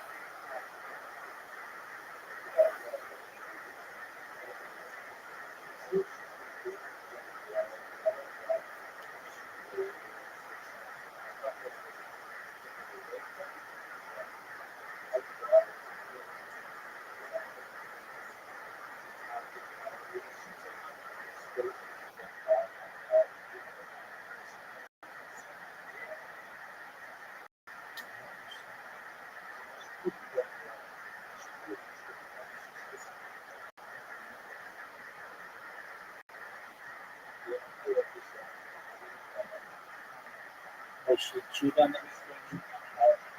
Just work.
She hasn't got good on your phone and nothing helpful.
You get it?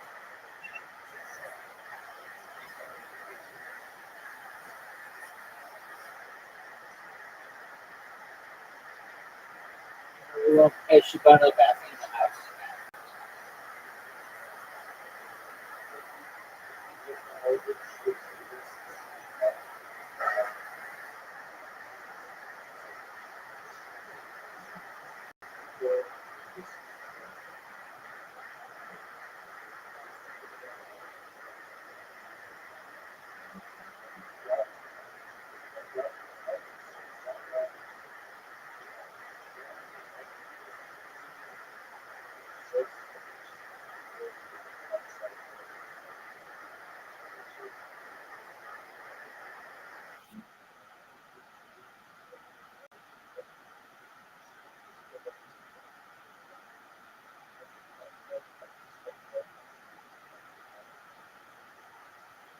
Right. You just blow it up.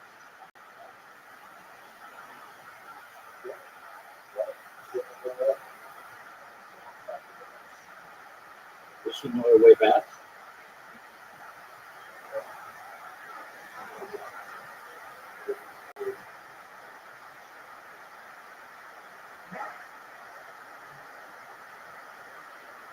She's got a big, thick boat.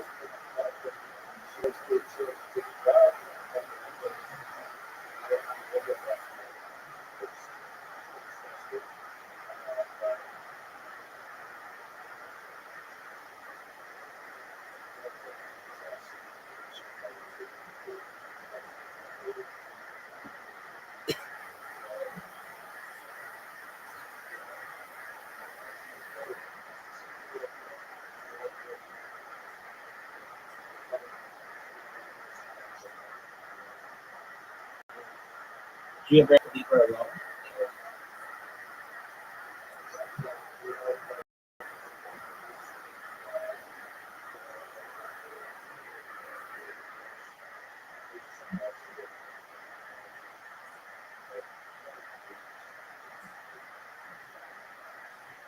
Have you had to leave her alone with no one there?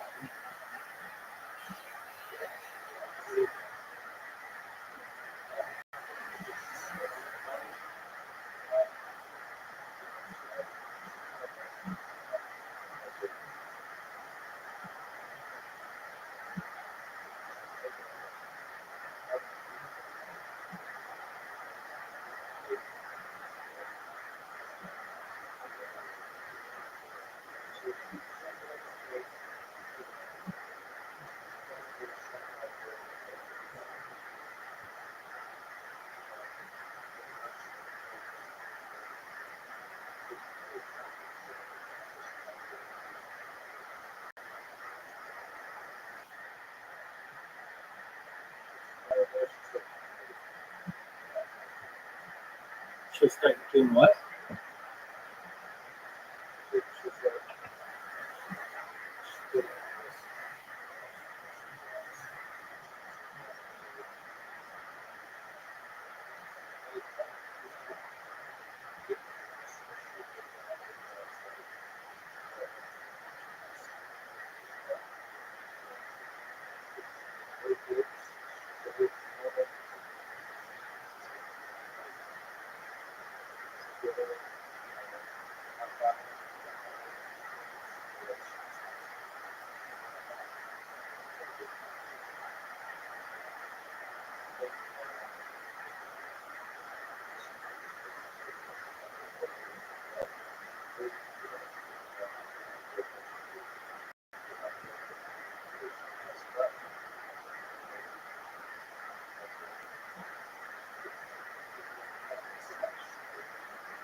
Yeah.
She was a good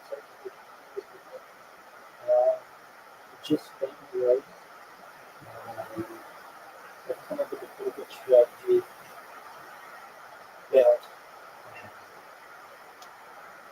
so my issue was I could spam during the day, which is great, but at night I can't do captures.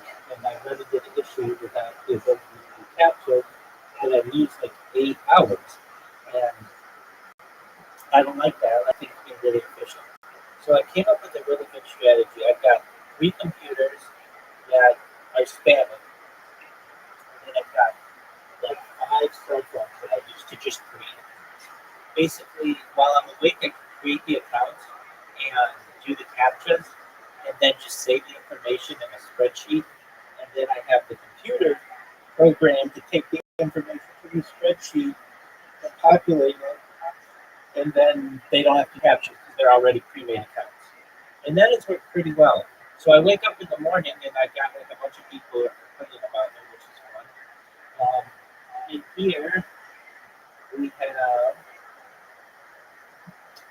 let's see here, 1,731 people. I've had some people I've had to do just because they just come to provide music or whatever. And that happened really a big deal. And just promoting the server, getting people in here. I've got people who are complaining about me, which is kind of, that's what I want. The last person to complain about me was,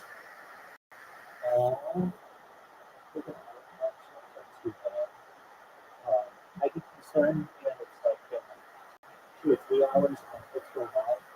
And then sometimes I'll check and like there'll be something wrong with my bots. So I can almost tell that my bots are working just by seeing what kind of reactions I have. And I find that I get a lot more people complaining about me. They don't even complain, though.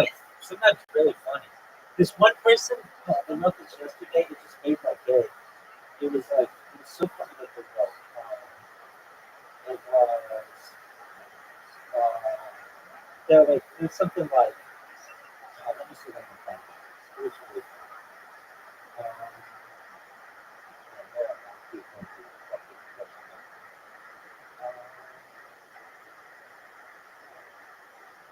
Let's see here.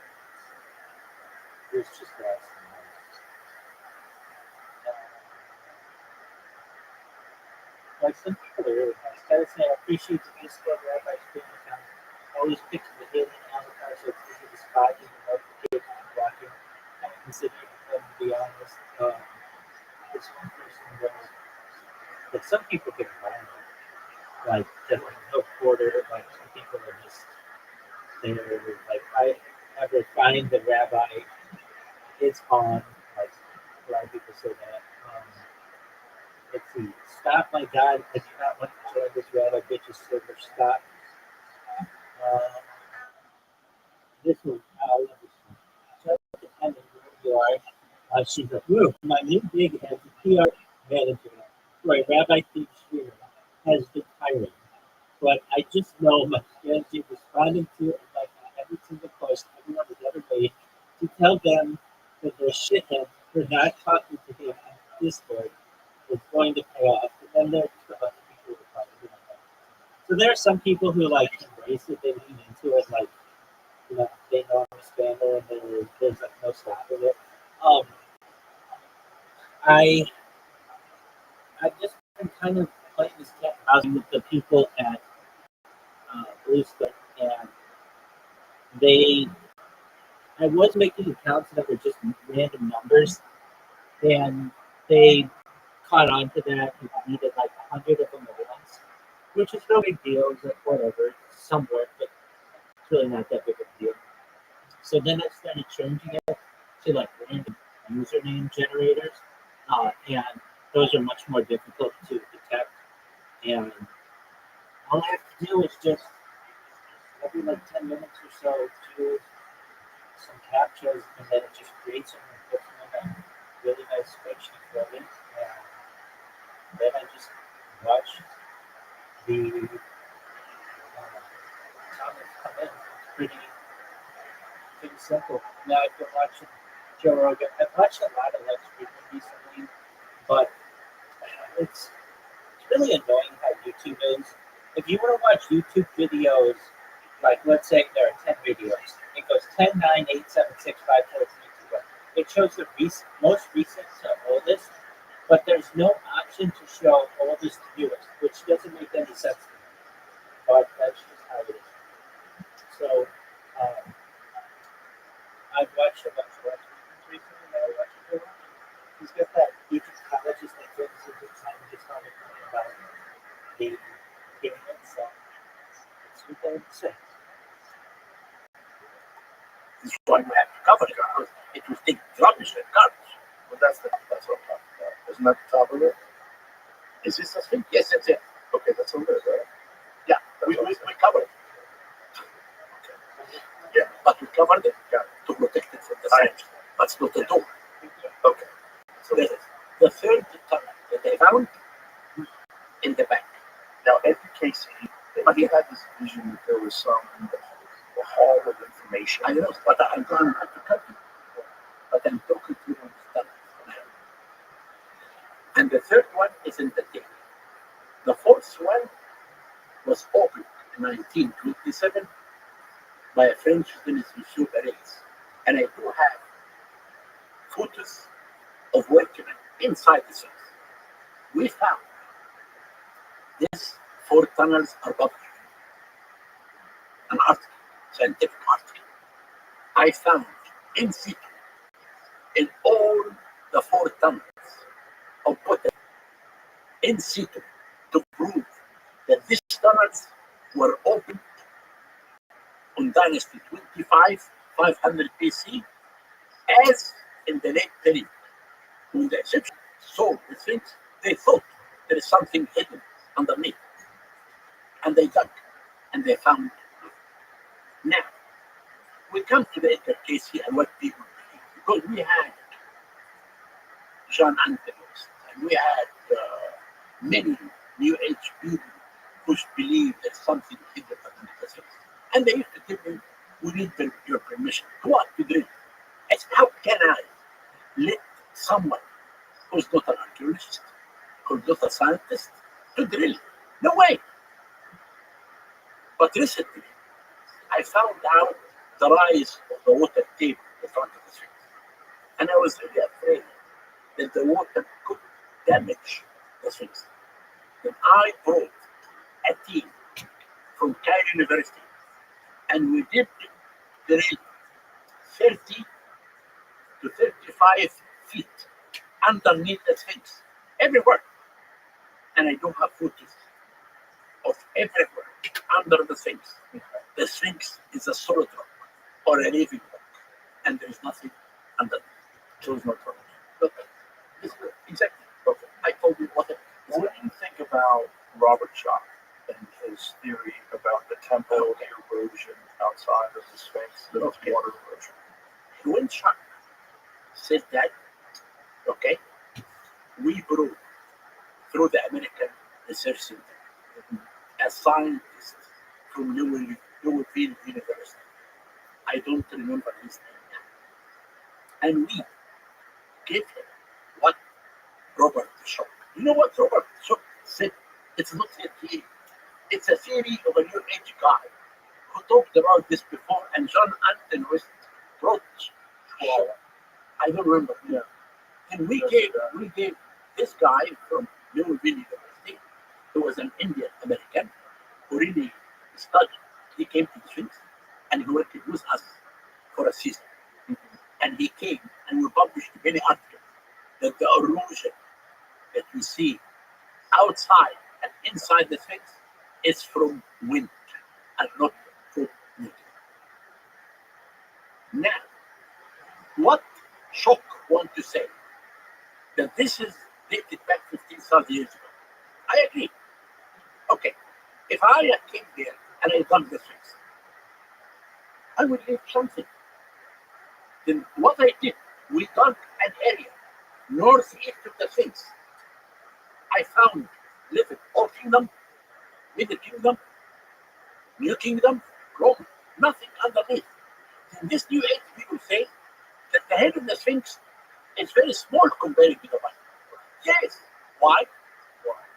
If you take all the casing stones away from the Sphinx, you'll find exactly here the Sphinx, and now this, and another part like this. In between, there is a hub. Remember, I told you that Giza Plateau is divided to 3 levels. Level 1 and 2 is very bad stone. Can be seen to the chest of the Sphinx. Level 3, they carved the head from it. Even the Egyptian carved the head to represent the king Kefren with the copra, the royal chemist, then to make a loin body. And what they did, they filled this hollow between the two sphinx pieces with the stones. And they covered the whole body of the sphinx with the stones. And they did the modeling of the loin body on the covering stones. And that's why the head is very small compared So to you the body. think the head was made first, and then the body was made later? If that's the case, why is the body so much more eroded I than the head? told you, the body, it is a part of the bad stones. Bad stones. The, So the top more one is the head. porous stones. Exactly. So For there's different densities of stones. That's why the stone in the Sphinx's head is intact. And because the body it's level, is soft. it's level 3. So it's a different kind of stone. Exactly. Of the body. And that's why the There's Egyptian, layers to it all. The And Egyptian- some of the layers are more the depth. Egyptian wanted to make a lion body. They couldn't. The only way is to cover the body of stones and do the modeling of the lion body on the covering stones. And take 2 minutes less. Yeah, sure. Want to take a break? Yes. 2 minutes. Okay. Okay. Good. You know where it is? Yes. Just go outside, to the left, back. The Sphinx. Let's pick up where we left off. So you saying these other experts that looked at it didn't agree that it's water erosion and said that they think that it's wind. So what John Anthony West and what Graham Hancock and what Robert Chalk and all these different people are trying to allude to is that perhaps there was even older stuff that was in Egypt, and that the things that you're seeing that are 2,500 BC, those are even more recent than the older stuff. Tell me about September. What's this? You've never heard about? Have you heard about you know about the King's List, right? The old King's List that goes back 30,000 whatever years. Who said that? You never seen it? It's not in hieroglyphs. This is not true. No. No, this is a speculation from people who knows nothing about history. There is nothing King List dated back 30,000 years ago. And Also, why the did first, say that? because they don't know. It's speculation. Give me one evidence of that. The first king dated back to Dynasty 5. Only. I was reading that people were saying that it was that the King's List, even though there is like some hieroglyphics of ancient kings, but these are just mythical things. This is not true. There is no at all a name that you told me. I never heard of this name. I am an Egyptologist working in Egypt for the last 57 years. I never heard of this king list at all. Never. I And never now, even heard of it. why I have to hear about it? Because it's not true. I don't want to waste my time in things like this. I am a person, give me a fact. So Tell in me what is ancient this? Egyptian, September refers to the first time or the first occasion. Who said First, this isn't AI. It refers to a mythical golden age of Egypt where gods lived on earth and civilization was in its infancy. This period is often associated with the beginning of creation and the establishment of structure. But you've never heard of that before? No, this is not true. What do you mean it's not true? I'm getting this off of... It never happened at all. Okay, I'm not saying it happened. I'm just saying this is something that's referred to. It's never been, I never heard about it. It is not true. It does not exist at all. Even if it doesn't exist, the myth of it I don't exists. listen, Joe. Why do I have to go to a myth of people create stories? If you go to the Wikipedia, I don't care about Wikipedia. I understand. I care about what I see in my eyes as an archaeologist or a geologist. In all Bring the world was said to emerge from the infinite lifeless sea when the sun rose for the first time in a distant period known as September, the first occasion. Different myths attribute to the creation of different gods, the set of 8 primordial deities called Ogdod, the contemplative deity Ptah, and the mysterious transcendent god Amun. While describing these different cosmologies, completed to some extent, in other ways they were complementary, in different aspects of Egyptian understanding of creation. It's the Egyptian creation. Fine. You've never heard of that before? Never heard of that. That because- seems strange that you didn't hear about that before. Listen. I've heard of it. Yeah, fine. You can hear about But it. I mean, it's found It's a new age. It's a new age. Yes. Listen to me. I know. And any Egyptologist who study Egyptology in the States here, you have universities here. You have Berkeley, and you have John Hopkins, and you have everything. There is every Egyptologist here study languages and archaeology. Mm-hmm. No one can answer what you're talking about. This is hallucination. I'm sorry. This is not true. It's speculation from people. But never in Egypt, we know the prehistory of Egypt. We know the pre-dynasty of Egypt. We know the beginning of civilization. We know there is no gap in anything that can lead some things like that. And that's why I never heard of it, and I don't want to hear about it. You don't want to hear about it? No, why? Because there is no evidence. I am a scientist. I believe on what's written in my mind, and I believe of a sea that I can see. But I don't believe on theories like this. Tell me where it is found, and where it is, and who published it. What is the scientist who published it? What is the Egyptologist who talked about it? I'd like to know. That's why I'm asking you. I never heard of it. Well, I'm shocked that you haven't at least heard of it and dismissed it. I Because it's just I think it's a part of the creation. I know, but it's not true. I receive many theories every day. My mind, Joe, now is really cannot stand all these theories, all of it. It's too much for me. It's too much for me. Got it. See if you find anything on that, Jamie, where that myth came from. Yeah. Is it a revolve thing? Don't go far. The far is not the scientist. Yeah, Yeah, I know. I said, oh, those people that. Yeah, and when someone came with a theory, he has to have a Egyptology background. He has to write a scientific article. We write all what we discovered. We write articles about it for people to read and criticize and give us opinion. But I can't go to theories like this. That's no basis. What do you base the dates on? Do you base it on carbon isotope? No, we don't. No. Based dating on the evidence that we discovered. Right. But Like science is based on carbon, right? No, I don't believe in carbon 14 at all. You don't? No, carbon 14 never given accurate dating. And that's why I believe, when you discover something, if you discover a cemetery, Right. there is two types of dating. One called absolute dating. Means that in this cemetery, you have a name of a king and a date. Means this is absolute. But if you discover another tree and has no dates, then the best thing that we do is to find the artifacts in this cemetery and try to compare it with other dated cemetery, and you give a date for this. But you don't believe in I carbon. don't believe in carbon 14 at all, and it's not working in Egypt until today. I have been excavating also in developed caves where I discovered important things that we can talk about. So if you're going back, But I to used radar in all my excavations, and I never had a result by radar.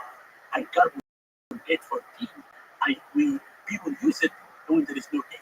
But you use radar to things how? no, I use radar to discover things. Right. But what do you use date from? I dated, as I told you, two methods of dating. Yeah. Most of the dating for me now in Rothschild Mm-hmm. is based on evidence. Like I discovered the Golden City. It's a major, big, large city, large city, a city.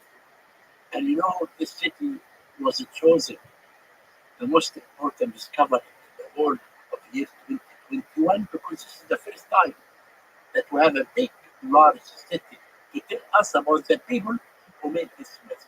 So how do you know how old the city is? Exactly. In the city, we discovered the names everywhere of King Amenhotep III, who was the father of Akhenaten. Inside the city, we found many statues of his queen, Queen Tea. We found inscriptions about dried meat stored to celebrate the third festival of Amenhotep. We found 9 royal workshops in the city. In the city, it's us about the golden age of that king. It is depicted by pottery, by hieroglyphic inscription, by everything. But I'm curious as to why you're skeptical about carbon dating, because I think carbon dating is generally accepted as I know it is. measured It in is. a certain It framework. is, but I never use it. And many people, it's very rare to use the Egypt, because in Egypt, mainly, we have absolute chronology. We have absolute dating based on inscriptions. Right, but I thought it was used in Egypt, like to measure wood that was in mortar. To date the Great Pyramid to 2,500 BC. So that was an experiment to date the pyramid. I think it was about 2009, and it's not working. But I didn't see the result. You haven't seen the result of carbon testing of the mortar of the Great Pyramid? No, but the mortar, you can't. One thing, the mortar between the stones. Right. This mortar, like if you take a piece of stone from the pyramid and you try to decode it, this piece of stone could be thousands of years in the quality. It cannot date the pyramid. How can you date? Hold on. You don't date stone. I'm saying if you date mortar, Okay. how can you say accurately that this mortar is dated to the same time that we did the pyramid? Well, you can't actually. That's the argument is that there's probably repairs done, right? And so Of the pyramid? yes. No, of the Great Pyramid, there is no There's no evidence repairs, of any no restoration. renovations, No, no restoration, never. nothing. Never any accurate evidence that the pyramid was restored Right, but in any period of the Egyptian history. there is restoration that goes on even now, though, on the Sphinx, correct? I did make 10 years of restoration for the Sphinx. It's me who did the restoration of the Sphinx for 10 years. Why did you just have to do that? Because the Sphinx, when I left, I was studying in the States. I came to take my doctorate from the University of Pennsylvania from 1980. From 80 to 87, some architects and archaeologists were really stupid. They began to restore the Sphinx, and they took all the casing stones of the Sphinx out, and they put lot of the stones, and they used cement. You cannot use cement in the restoration. You can use cement in big house. Yeah, that's not even restoration. That's Then, new creation. when I came, I stopped this restoration. Okay. And because this restoration damaged completely the proportion of the Sphinx. It brings to you another Sphinx. Ugly. Yeah. A few months later, there was a stone was restored in the shoulder, and it fit them in February. It was raining. And always people use the Sphinx for politics. The Sphinx? The For Sphinx. politics? Yeah, if they want, I think it happened the first time in the Pharaonic period. You know, the aliens, the Sphinx was called the Valley of Gazelles. And the princess of the New Kingdom used to come to hunt wild animals in the valley and come to watch the Sphinx. And this story that I tell you is written in a granite stela. It's called the Dream Stela, located now between the two poles of the Sphinx. In the stela, it says that Thutmose the fourth was a prince, and he came to have a Rabbana beside the Sphinx. And the Sphinx came to him in dream and told him, "My son, if you remove the sand away, I will make you the king of the Then he moved the sand, and he came to a temple. He found a tomb. What year is this? This is 3,000 years ago. So the Sphinx was constructed long before that, Before the whole king. and then it had been covered in sand. Yes, completely. This is why Herodotus, the father of this, when he came to Egypt in the middle of the 5th century BC, he never talked about the Sphinx because it's completely under the sand. Then what the force came, he took the center and he found that the whole kingdom, casing blocks, are falling down. He put them back. And he went to the Sphinx, a temple nearby. He took this granite stele as a door and he wrote this story. But we found there is something politics in that story. He killed his elder brother, who was supposed to be the king of Egypt. And he wrote this story to tell the Egyptian that the god Horus of the horizon, it chose me to be the king. And they will forget the crime that he did. When that storm that fell down in 1988, a big fight happened between the head of Atlantis and the minister of treasury. Ended by firing the Atlantis. It's politics. But I stayed years. When we were asked about the best thing that I did in my life, I said two things. Number one, that I restored the Sphinx. I brought the proportion of the Sphinx back. And I restored the oldest pyramid in Egypt, the step pyramid. It was falling down. In 14 years, I made major important conservation administration. And I tell people, why do we have to fight all the time about the age of the pyramid? We have to fight, or we have to cooperate, all of us, to restore this movement. And the most important thing for me always is conservation. And I dedicate most of my life not only to the excavation, but to conservation. What do you think the arguments are that predate, that try to push the date back of the construction of pyramids? I don't know. You've never heard of this No, before? it's only new, it's a theory. Right. From the new age. But I No, know I saw a no. debate with you. I saw a debate with you and Graham Hancock. Oh, who was that, another archaeologist. that was Hold wrong. on.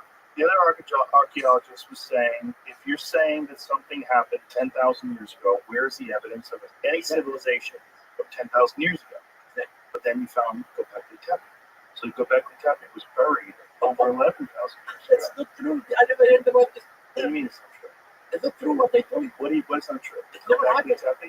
We never discovered this at all. Wait a minute. Göbekli Tepe is in Turkey. Okay. Oh, in Turkey. Yes. Göbekli Tepe is in Turkey. I and know. it's But more listen, than 11,000 years old. okay, fine, It's fine, very complex stone structures. fine. But this was the evidence. Wait, Hold on. This is the evidence in the argument. The argument was there was no evidence of an ancient civilization from 10,000 plus years ago. This is before the discovery of Göbekli Tepe. Göbekli Tepe gets discovered known to be more than 11,000 years ago. That changes everything. And now we know. Yes, it does. That's the Hold on. Because now we know there was an advanced civilization capable of spectacular construction 11,000 plus years ago. This is what this. Look at the archaeologists in Turkey or in any civilization. Okay, They never talk about old civilization. that's not true. Göbekli Tepe is universally accepted as being Joe, more than 11,000 years old. I am talking about this. I'm not. No, I understand. But the argument was that there was never any ancient civilization capable of spectacular construction 10,000 years ago. That now that they showed Göbekli Tepe is more than 11,000 years old, they know for sure that's not true. Okay. But now I'm talking about the pyramids. I have the evidence, written. We found everything about that. The dating, and I gave hundreds of evidence that this pyramid built by Kufu. No, I'm not saying it wasn't. I'm not saying it wasn't. What I'm saying is Any civilization older than we know, older. We have no in the same spot. we have no evidence. So how does ancient Egypt emerge? How does it emerge and go from zero to pyramids? Okay, you have, can you listen to me? Yeah. We have prehistoric Egypt, Right. and we have the oldest Stone Age, Middle Stone Age, Neolithic, where the Egyptians began to know about agriculture, and they began to live together in communities. Then after that, we came to the pre-dynasty, when a king called Narmer in Dynasty Zero, he began to make unification of the upper population until one king called Nina or Horhaha who united completely. And what year was this? This is what was 3000 BC, 5,000 years ago. In a place called Abydos, they built huge mud brick tools, huge, from mud brick, no stones. And these tools are created in a site called Abydos. You know what's really fascinating about this is that 500 years, you think about that, how different just modern civilization was 500 years ago. 500 years ago, we had almost none of the inventions we have today. We had no internal combustion engine, no hardened steel, none of the things. And now, look what we have with electronics. Now imagine what the Egyptians were able to do in 500 years in a different way. And construction was done. That their advancements weren't like our advancements, but their advancements were equally spectacular, just in a different way. Okay. Now I come back to the mud brick structure. This is Dynasty 1 and 2. In Dynasty 3, came a king called Zoser. He had a genius architect. His name is Imhotep. I am searching. Did you hear about Imhotep? Yes. I'm searching for it. Only 2 weeks ago, for a key, I made a major important discovery in Egypt. I found a tomb of a son of a king. Inside, incredible statues of Zoser and his father and his queens and his children. Where's this tomb? And the shadow of the stepfather, in the shadow of Zoser. And this really made me, because I have been searching for the tomb of Imhotep most of my life. But the area that I found this tomb, it was under houses, wooden houses. Oh, wow. The working the site. 100 years ago, they built houses in the site. But they never excavated what's underneath the house. Wow. So modern houses are in Then 6 months ago, we gave houses to these people in another area, and we demolished these houses. And we found underneath major discovery. This discovery will be in today's show this week. Now, I am sure now that Imhotep's tomb is in this room. Wow. Now I come back. What technology can you use to discover or You use know, underground caverns and Sure. chambers? All what I do is digging. That's it? That's it. What if these Italian guys are onto something? We can find more stuff. I want you to come to see what I do and what I discover. I want to. And want what to I talk to discover. Italians too. And what I discover, I can show. Please do. Jim, you said Tepe. Did you find anything about that? About that? Where the origins of that? Maybe a book from 1960. I couldn't figure out how he got there. Probably a long sludge through information to try to get to the root of it. But can we continue with how it happened and figure out the pyramids? Sure. Then Imhotep came and he built the same mastaba. Mastaba in Arabic means a bench. He built the construction in mud brick of stone for the first time. And he added more sections to the first one. And he put above that 5 mastabas. It's called the step pyramid. Yeah. In the pyramid That's text, the first one. in the pyramid text, they say that the step pyramid is a stairs that the king is placed underneath to go to heaven. Wow. And this one was how many years before the Great Pyramid? It's almost So 700 years. So obviously, it's not nearly as sophisticated as the Great Pyramid. So in 700 years, it's got way better at it. Listen, now on Dynasty 3, there is another pyramid was found, and only I found recently that I did not excavate completely.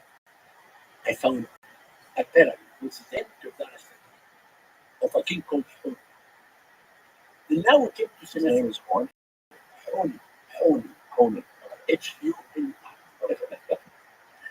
Then we come to Dynasty 4, Sennacherib. Okay. Sennacherib had a genius architect whose name was Nefertari. Then he started to build a step pyramid like this in a site called Maybe. But for a reason we do not know, he left it unfinished. And he went to a place called Dahshur. He built the pyramid with a huge angle. And he changed the angle. It became bent. And he built another pyramid. If you look at the other pyramid of the father of Khufu, it's exactly equal to the Great Pyramid. This is the first true pyramid, but people never go to that show to look at this pyramid. People always look at this. Then you have in Dynasty 4, the pyramids were huge because of the quality of the stones. In Dynasty 5 and 6, there is no good quality of stones. Then the Egyptians made decrease on the volume of the stones and did increase in the volume of the war reliefs. Temples began to be decorated with scenes for the first time. In the Middle Kingdom, another trend. Not brick pyramid, but underneath maze corridors of stones that if you go down, you will lose your way. In the New Kingdom, they came in the top of the Valley of the Kings, a shape of the pyramid, and they buried all the kings like King Tut and others underneath the pyramid shape. So that's the story. That's a story. All right. Well, listen, man, it's been fascinating talking to you. I definitely think you have to offer. I'm definitely for you. No, we took Now we'll talk. to And you gotta Mustafa. send me that video so we can splice it in from the hieroglyphs that are on the wall. You send that, I right? will send it tomorrow, Okay. but give the email to Gregor and Mustafa now, We will do that. and they are the people that will talk to them now to arrange for it. Okay. And I will invite you for a How good many days did they go? 6 days. Jim, you got you want to do a podcast with that? Just Let us do one inside the Great Pyramid. yeah, definitely. 100%. Okay. Yeah, go to that. Oh, here's another problem with the idea these Italians are proposing. Isn't there a water table under the pyramid that's like 1 million years old? No, there's not water underneath that. No, this is the Osiris shaft that was from So is that what Mr. Beast was swimming in? exactly. But where's that water coming from? It's a water tip. Oh, there is a water table. It's this shaft. I brought a company and we did suck all the water out. Oh, Until I found underneath a sarcophagus and 4 pillars. oh wow. And this is the symbolic burial of the Great Osiris. Because Giza Plateau was called the New Kingdom, very close to Rasta, the house of Osiris, Lord of Rasta. Rasta means cemetery, but literally means the underground tunnel. That Osiris is ruling. Then Herodotus, when he came, he talked about this water under the pyramid. It is in the shaft. And this one beast entered inside and Swam swam it. Okay. You know, I met him because I wanted to convince the young people that pyramids were not built by idiots. That's why I took him to 3 Yeah, I meetings. don't know. I don't understand the alien thing. I think super advanced culture, super advanced. But you know, civilization. Your library of Alexandria burning is probably I agree. It's Sure. a disaster. Many people in America believe that you believe in aliens. When I talk to them that I'm coming to see you, That I believe in aliens? they do. Well, I'm not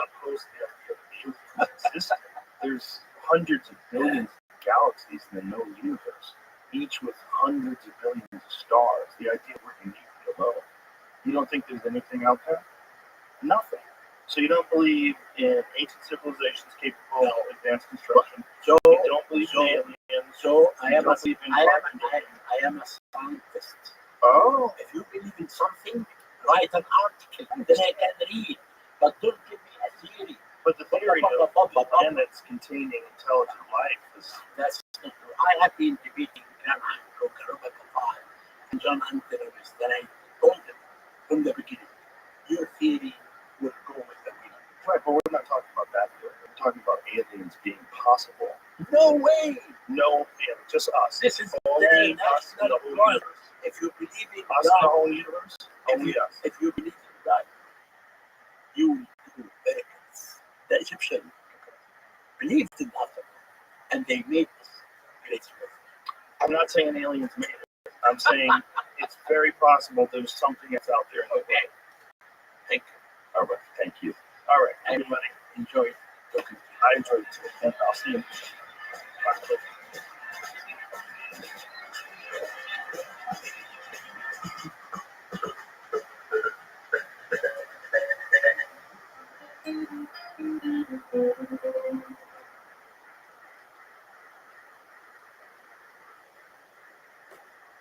You like podcast, check it out. Like that. Like,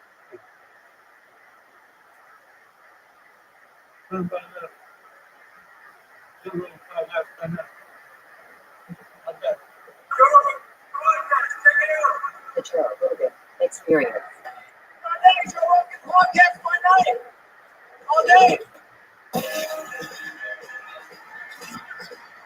What's wrong with you? How? First of all, how did Netflix let you make this show? Well, they wouldn't have let me make it if I just pitched it to them.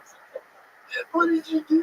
I made a few and showed it to them. Oh my Because god.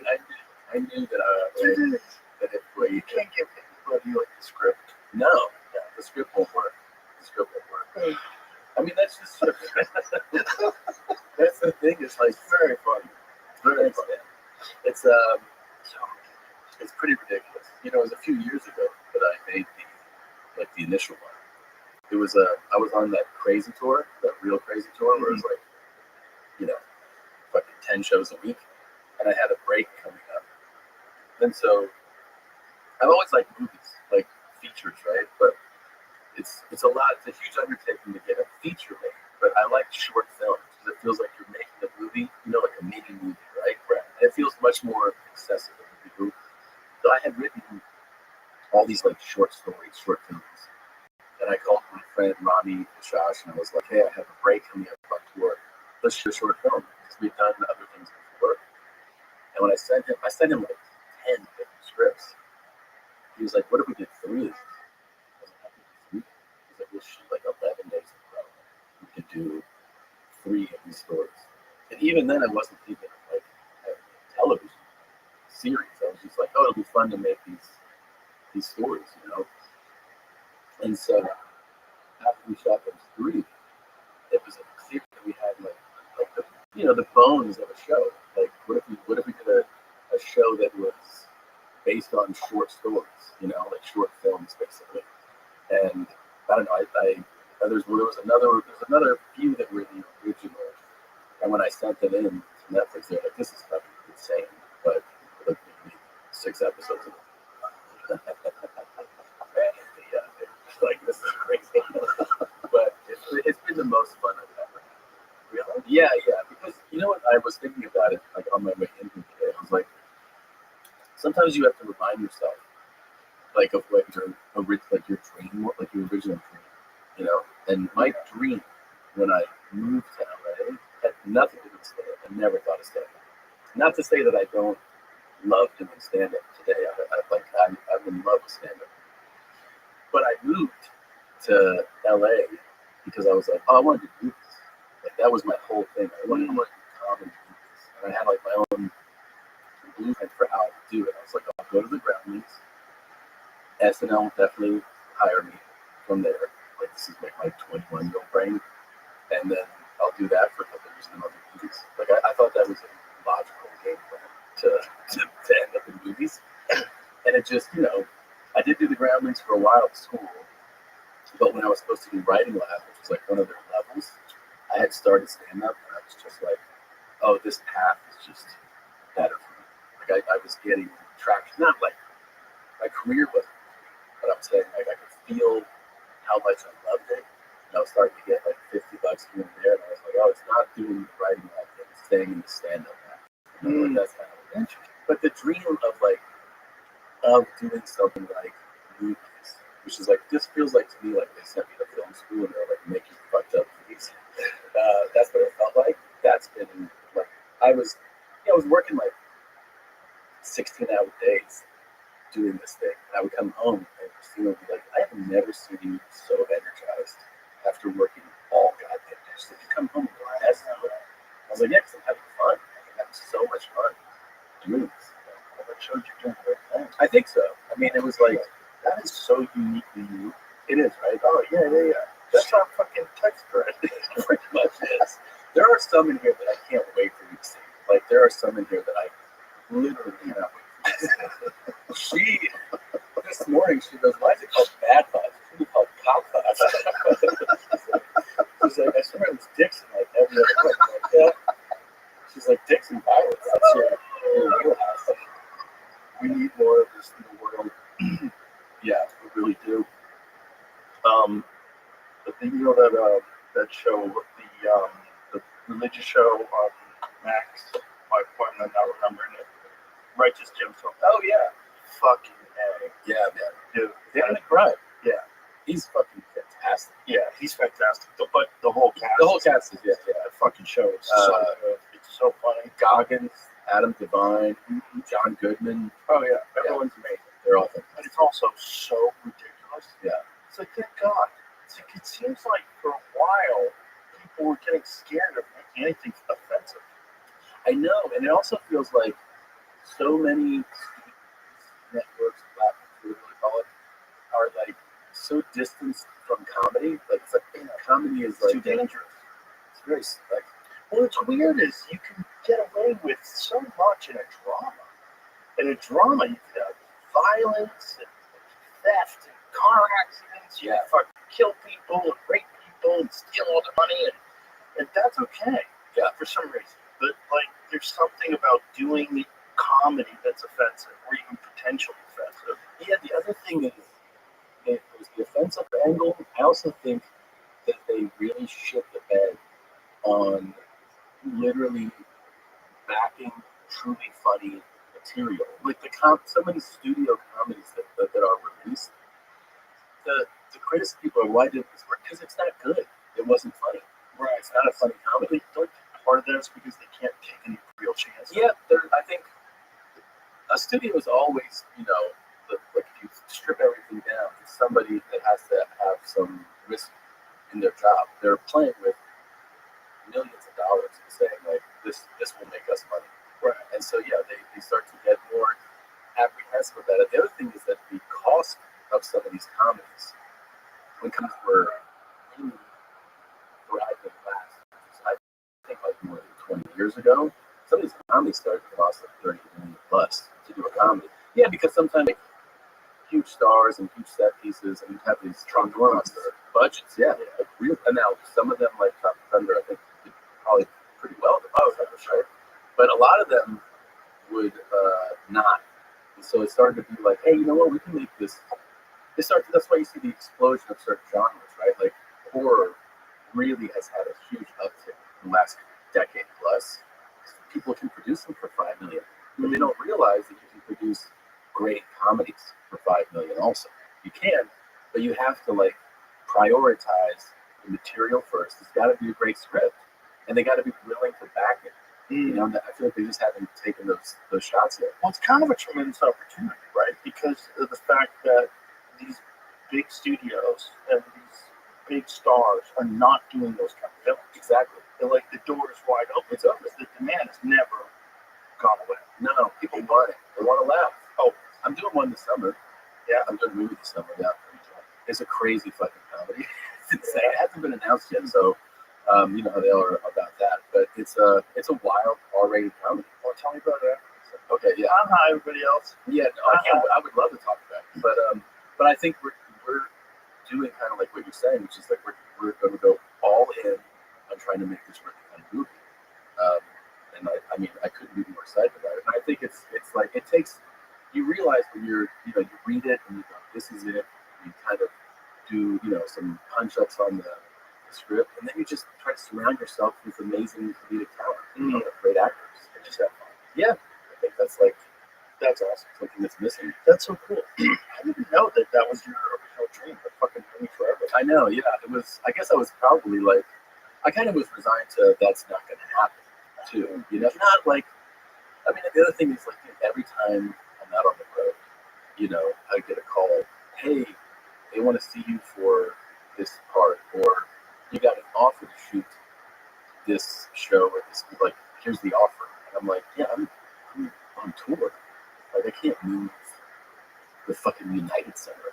They Like, don't they don't care. They And I'm just like, want that piece. and I'm like, dude, If they don't get a piece of that United Center. I know. Like, I can't move all that shit.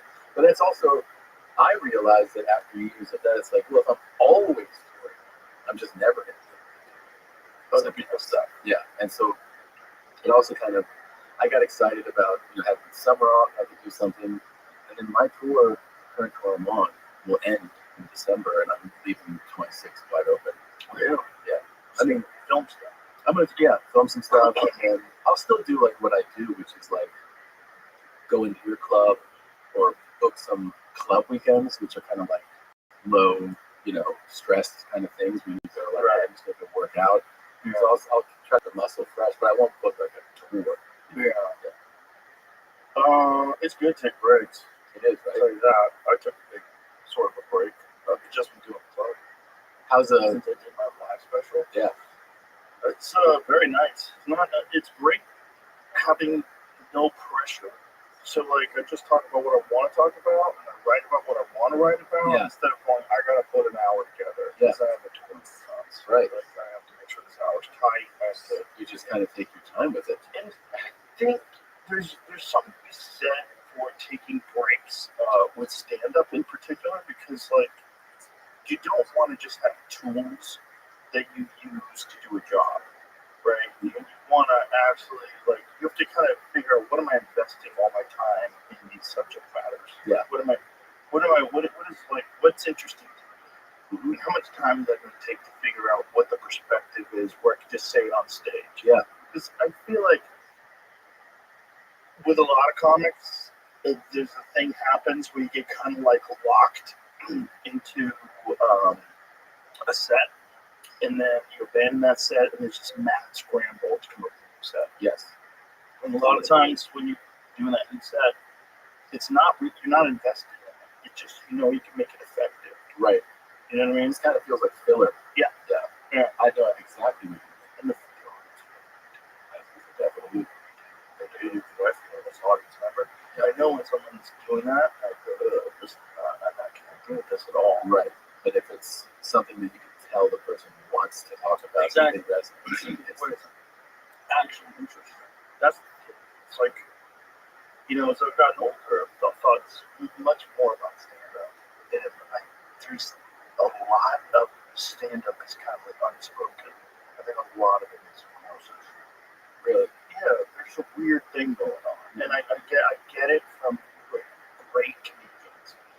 Like, when I was a kid, there was this guy named Frank Santos, the R-rated hypnotist, and he would go on stage and make people do stuff. And you're having sex with me. It's really weird. Yeah. There was a flow to the way his confidence or something about him, and it was also an actual hypnotize people with smoke in the show. Yeah.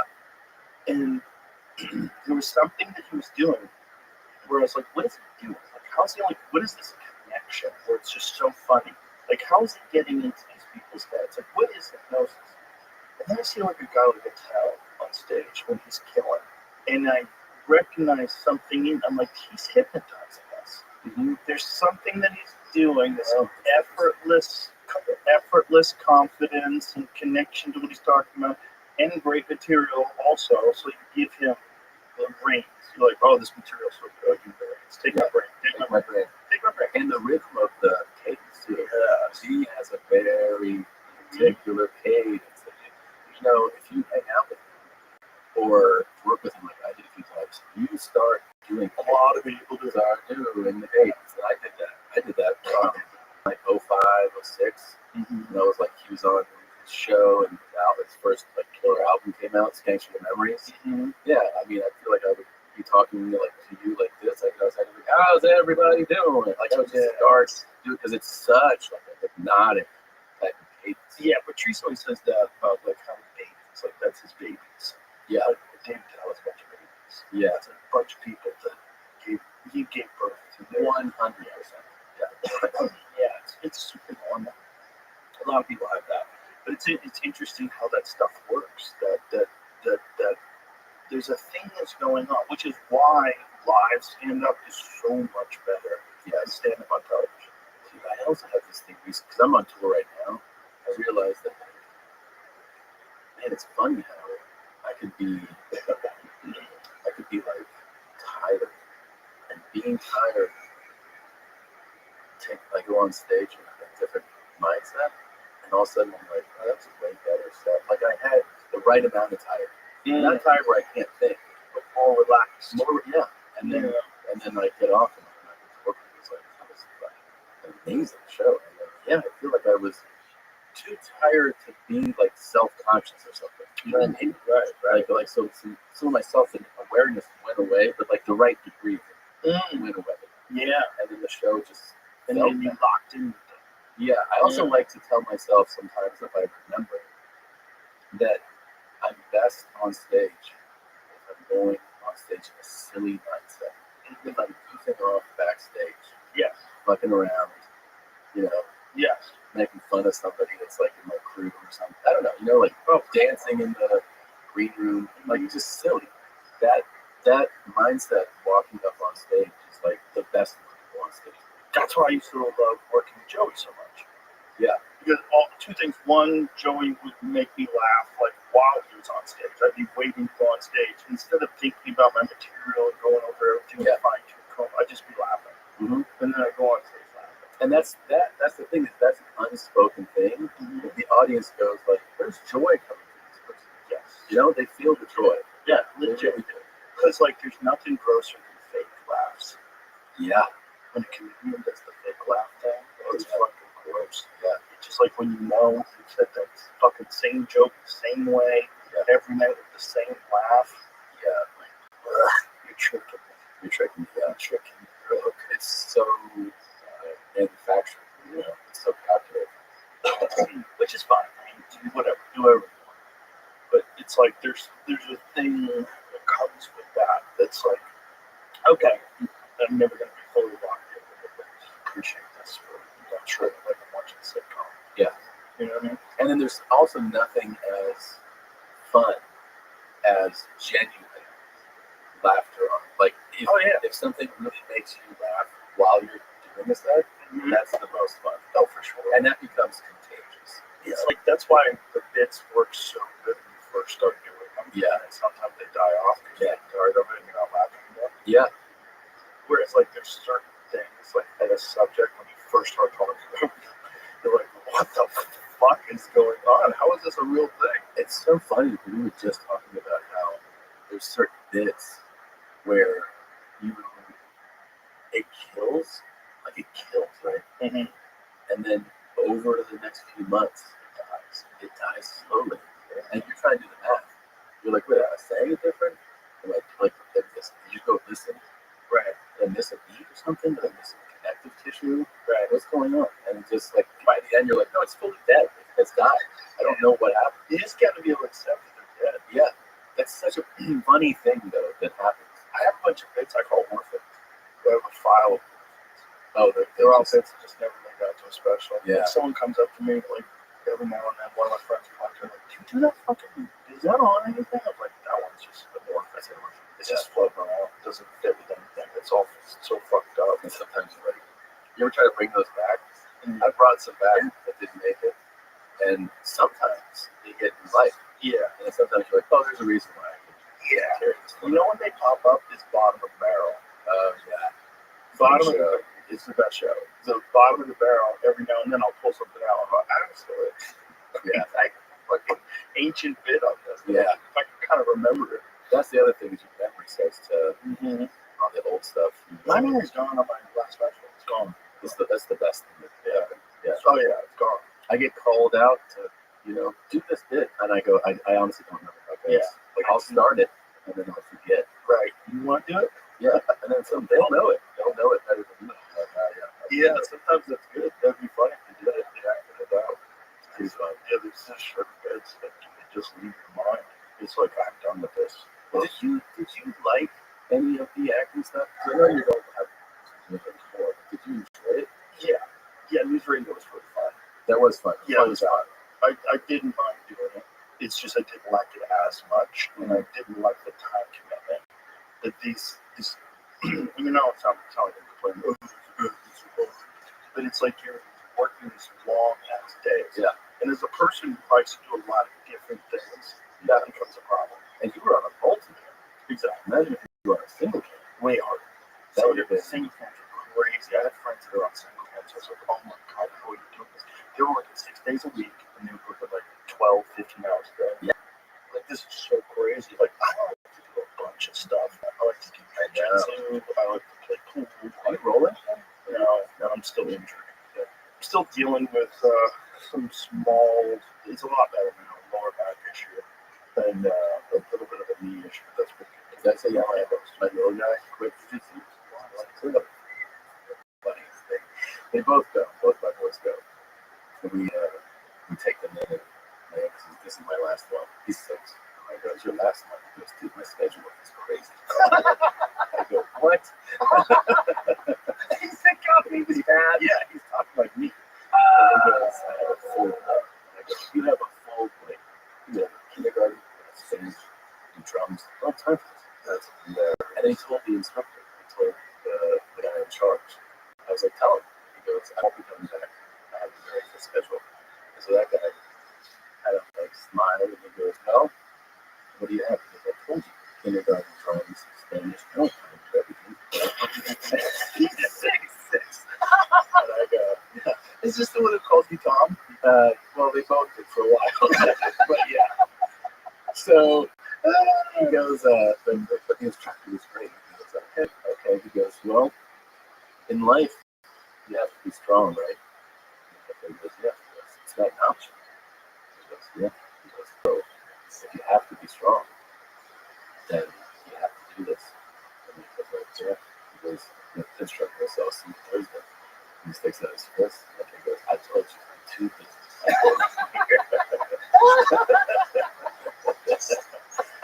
And so he hasn't gone. But this is the thing about kids. It's like, he hasn't gone now a month. And then he's like, I want to go back. Of course.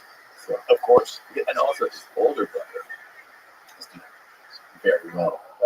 That's a Got a belt. And he's my older brother's like fucking him up and talking bad shit all day. It's heavy baby. So fucking jacked. So he's like, that's hilarious. yeah. You gotta take your time. Like, you have to figure out, like, what do you want to do? You're the most insane in my book for a person who does the most different things. Because you're highly proficient at archery, jiu-jitsu, shooting pole, fitness, this shit, stand-up. Like, that's a lot of different things to be, like, very good at. You have to pick my spots. Yeah. You know, because I'm an obsessive person. Right. So, like, I have to, like, that's why I don't fucking golf. That's why I don't fucking golf against you. Yeah, I mean, I stayed away from video games for 20 years. About 20 years. Then we got a console.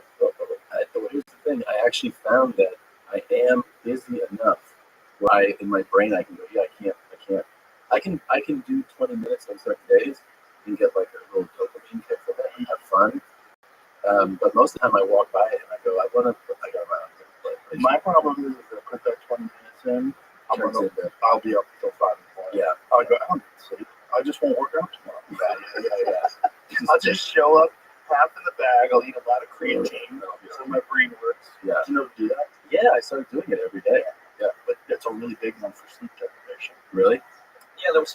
study where they showed that it completely diminishes the effects of sleep deprivation. If you take, I think it's 20 grams, I think 20 grams of creatine, something crazy. I've been doing that. I have a whole new sleep protocol. Oh, a sleep program. Like I'm saying, a bunch of peptides and shit. Yeah, I just ordered an oral. that's good. You have to try the pineal. No, I haven't heard about it. You were telling me that it really ramped up the reps. Fucking awesome. Yeah. Yeah.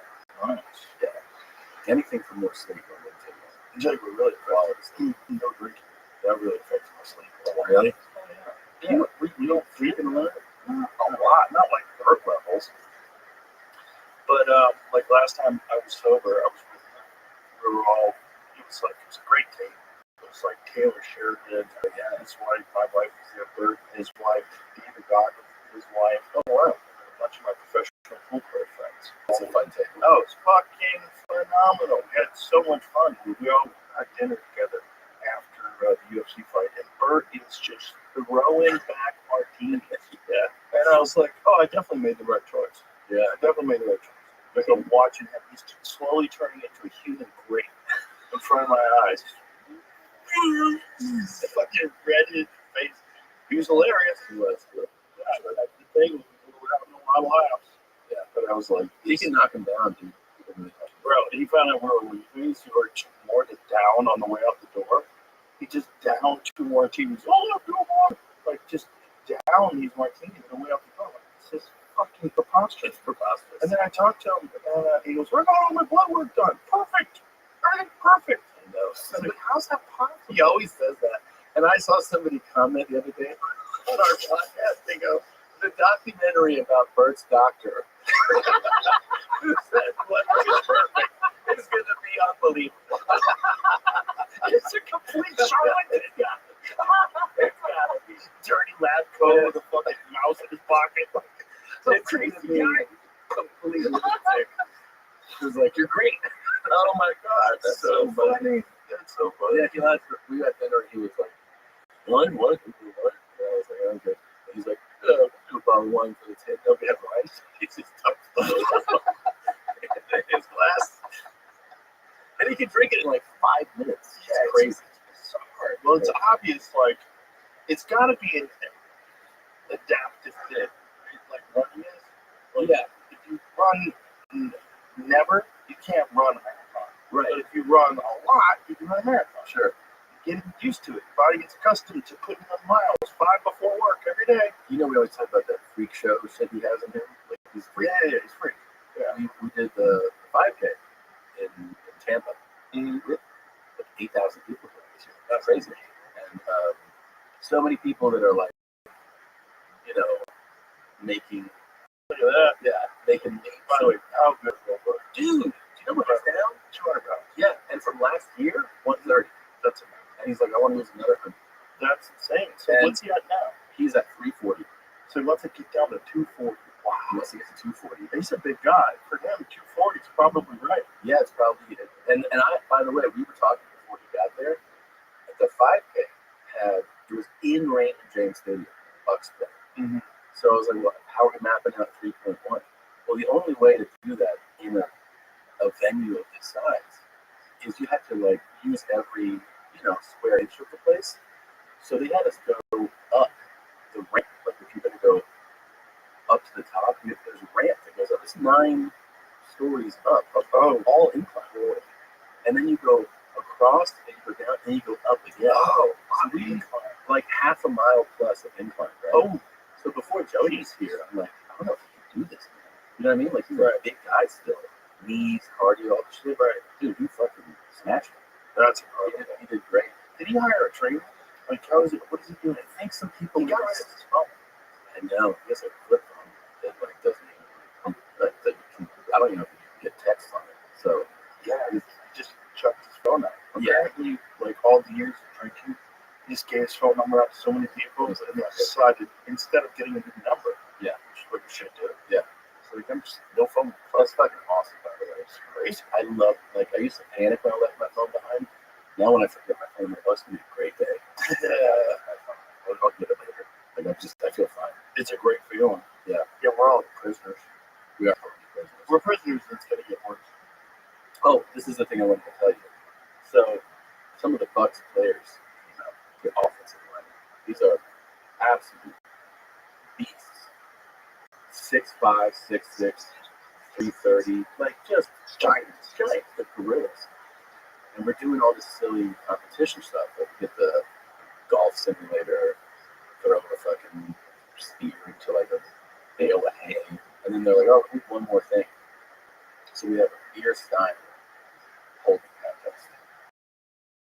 So it's this. Oh, Burke won that. Yeah, he beat fucking all pro. He's been that's like, look at these. Doesn't that make sense? It It's does like, make sense, but you still go those like, skinny guys can throw a baseball a lot faster than you do. it's just crazy. Like, I'm not maybe upper bodies on these dudes. I'm like, nah, they're these guys. Yeah, he's gonna win. He's used to holding beers. Yeah. He's used to holding drinks. I couldn't do it. I tapped out. Like my arms just gave out. And then Look at him. He's still smiling. oh Yeah, nothing wrong. That's insane. yeah. And then they slowly I fell. bet if he did his left arm, it would fall off. I bet he literally would go. He's been holding up drinks so long. Also, like toasting crowds for so long with this. Yeah. He made everybody. He should hold out and just humiliate them after he's done. Just keep going. Oh, he held it up after he's done. That big guy looks like he's ready to break. Gave up. Look at Bert. Look at this. Yeah. Just insane. He's got incredible genetics. Like if he wanted to be an athlete, he'd be an incredible athlete. Yeah, he was like super dedicated to it. Yeah. Yeah, he's just attractive dudes. But it's also getting very rich. So Yeah, yeah. working out.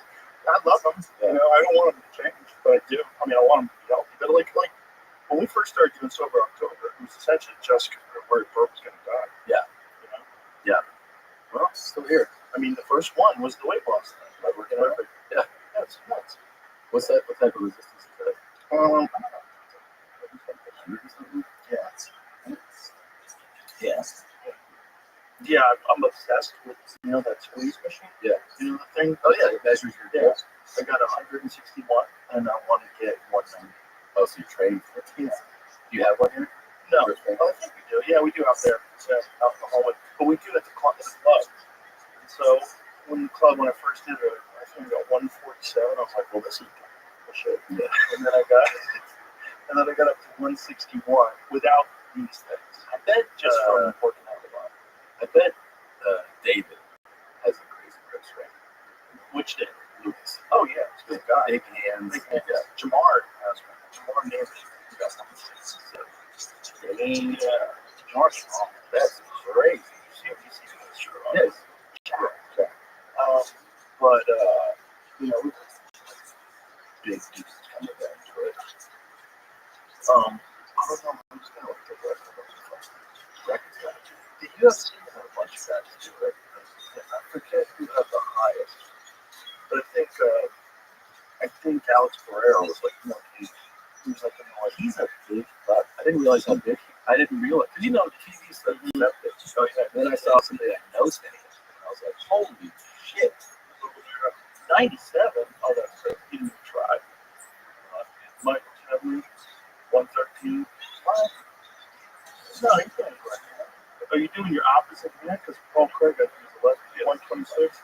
Oh, Nickel. He's a lefty too. So they're doing their opposite hand.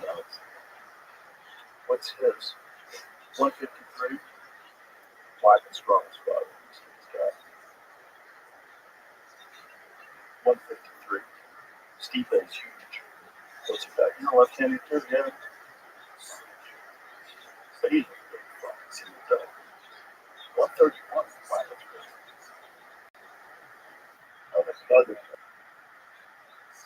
104. Oh, Jesus Christ. Second attempt. 155. All right, so I'm stronger than all those bitches. There you go. But I'm trying to get to 190. So 8, 6, 7, 15 or something like that. Some of those arm wrestling guys. Oh, yeah. They have freaky forearms. Oh, yeah. I was watching this one guy who's a climber. He's a professional climber. Oh. And yeah, he has this basement gym. I might save the video, but I think if you find it on YouTube, it's like, I've never seen strength like this. has calves growing off of his forearm bone. It's like a calf. Yeah. And he's doing one finger I've chin seen with like a centimeter of hold. Like it's the tiniest little lip. His fingers resting on it, and he's putting his whole body up. But yeah, look at that. That's crazy. It's not this guy. The other guy's like super jacked. His forearms are. He's just not like bodybuilder size, but the muscular. I saw one of those guys who I guess in the rock climbing, mountain climbing world is considered one of Yeah, that's the guy. That's the guy. So this guy does a bunch of freaky shit. What does this dude do? Yeah, look at the fucking, look at that one arm thing. See that? The size of the grip? Yeah. Look how fat that grip is. Like doing a one arm chin up is crazy. It's crazy.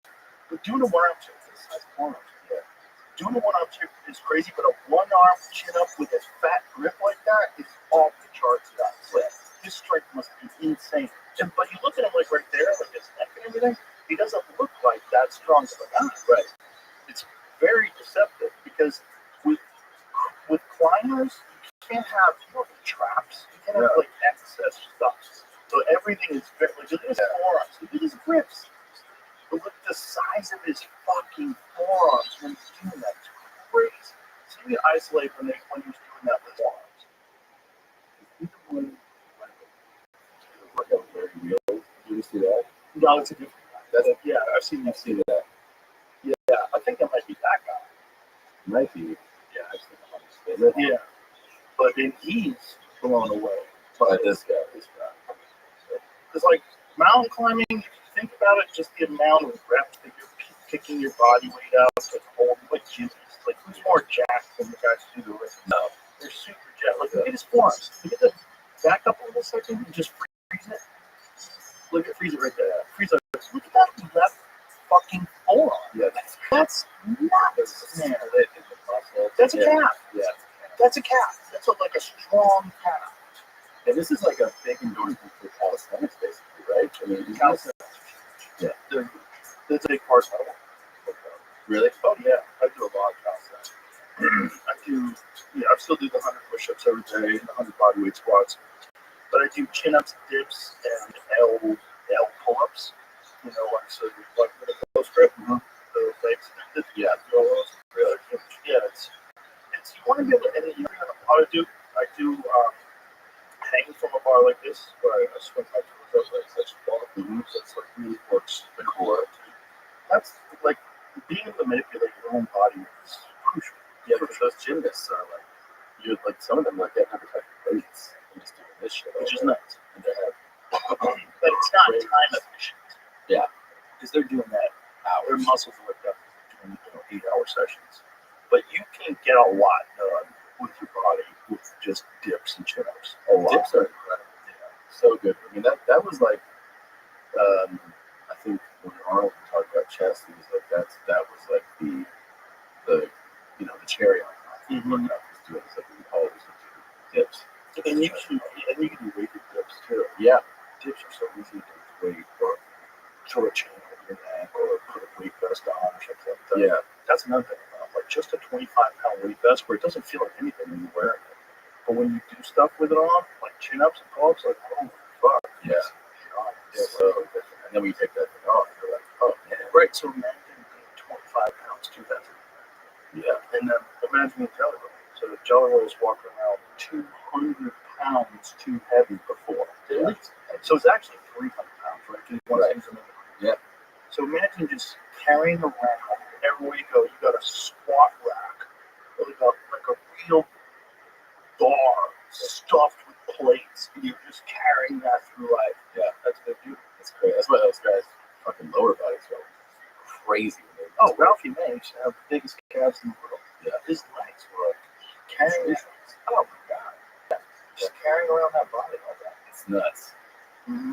If they trim down the quads, they'll keep like this. Yeah, Bert lost weight from his week. But you do get weaker when you lose weight. Yeah. Right? Yeah, that's always happens next. It's also like to lose weight, to lose body fat, your body has to be control. So it's very difficult to maintain mass, like maintain muscle mass while you're losing fat. Yeah, That's hard. You have to be real careful with everything. yeah, that's true. And you got to try not to lose too much weight too quick. Because a lot of people losing weight, like, a lot of people become food addicts, and then the addicts act like addicts. You start thinking about it. Gotta lose it all right now. You starve yourself, and you just work out 8 hours a day.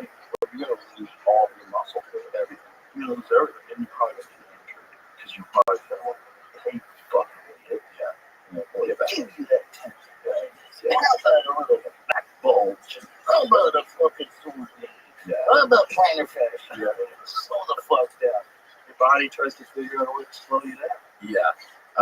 Slow and steady. For sure. Yeah, it just sucks. You know, you want to get, if you realize you fucked up, it would be nice if you just get better quick. Like, oh, and I just, a month before summer, I'm 50 pounds overweight. Fuck. I would have lost 6 pack. 10. What do you want to do it? Just dial in.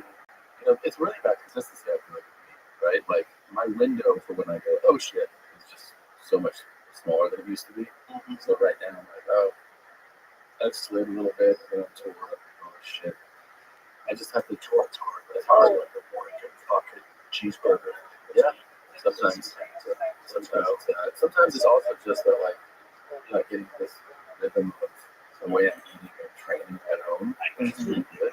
Yeah, When you go out there, it's like you know, we got on 3 planes and you're just tired. Just don't do it. Yep. And yeah, you just order whatever you eat. So you just feel it like slowly come apart. But I feel like I'm also at a place where I know if I dial in my diet and make sure I stay on top of like the training, I can shed this 10 pretty.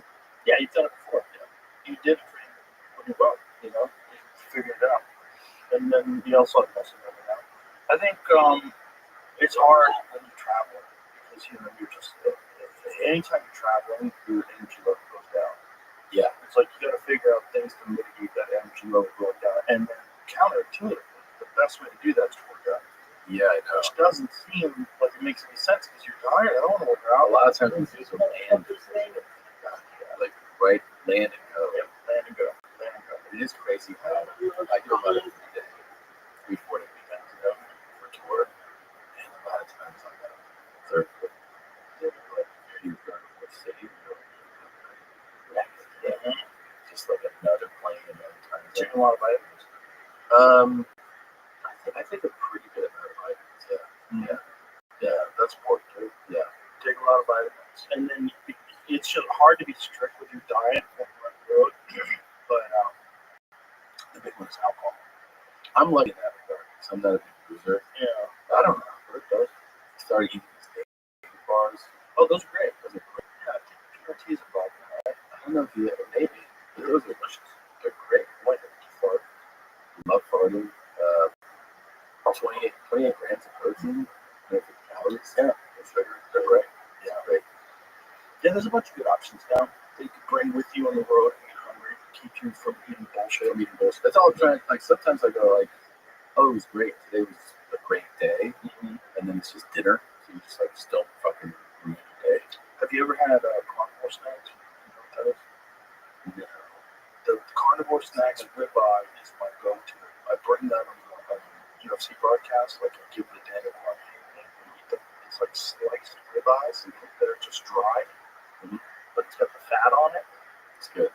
Yeah, you don't feel guilty at all. If you're hungry, you need a snack, open them with just meat and salt. Perfect snack. And it's not like carnivore snacks. Snacks with X. But it's not like it's not jerky. It's like they describe it as like meat pastry. Yeah. Good snack for you. I like it. Yeah, just to keep from going off the rails. That's all you're trying. That's what you're trying to do. Is just mitigate the damage in the day. Really? Look at restaurants. What do you miss the most when you try to eat healthy? Pasta. Yeah, pasta and crazy sandwiches. We went to Carbone. Oh, you are. Yeah, they got one in Vegas. I know. It's so good. It's so good. That rigatoni with vodka sauce. When it has a little kick, it's nice. It's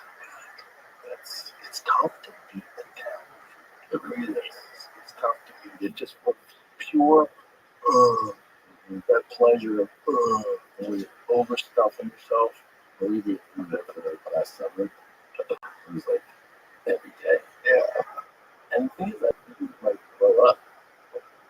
No. I thought I would. I mean, I'm sure I gained a few, but I thought I was terrible. But it was, I think, a big thing there versus here is portion sizes. You know, like, there's no such thing. Like, they don't go, here's your pasta, here's a fucking bowl. Like this. Right. It's like, Well, I think in Italy, the real thing is the food's different. yeah, I think that's important. it's so bad, right? I mean, I saw, oh my God, I saw this lady on your show. I saw a clip talking about all these health epidemics, like the full run of stats, where she was like 1 and 2 for cancer and this and that. Was it counting you? She was I think she was a doctor, right? She got Yeah.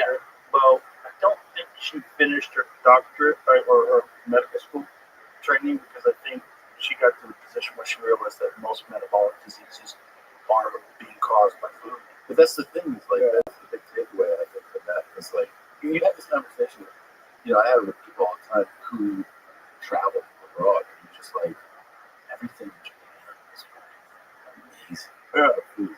And then you look at their longevity, which is like record breaking, and compared to most of the world, definitely compared to ours. Yeah, we have the worst health stats in the Western world. So, but because it's all like, Because corporations. These corporations profit off keeping you fat and sick. So the best way to make money from food is to get you addicted to food that they can sell you. So they sell you a tremendous amount of cheap, shitty food that has a bunch of preservatives and garbage in it. yeah, So it's, potato chips and all sorts of different snacks and all sorts of different things. And you have your enriched, air quotes, flour. It's got a bunch of shit poured into it. It's a bunch of complex glutens and grains. And you have glyphosate, which other countries have banned, but we use it everywhere. 90+% of people have glyphosate in their blood and they test it, which is Roundup, that chemical pesticide.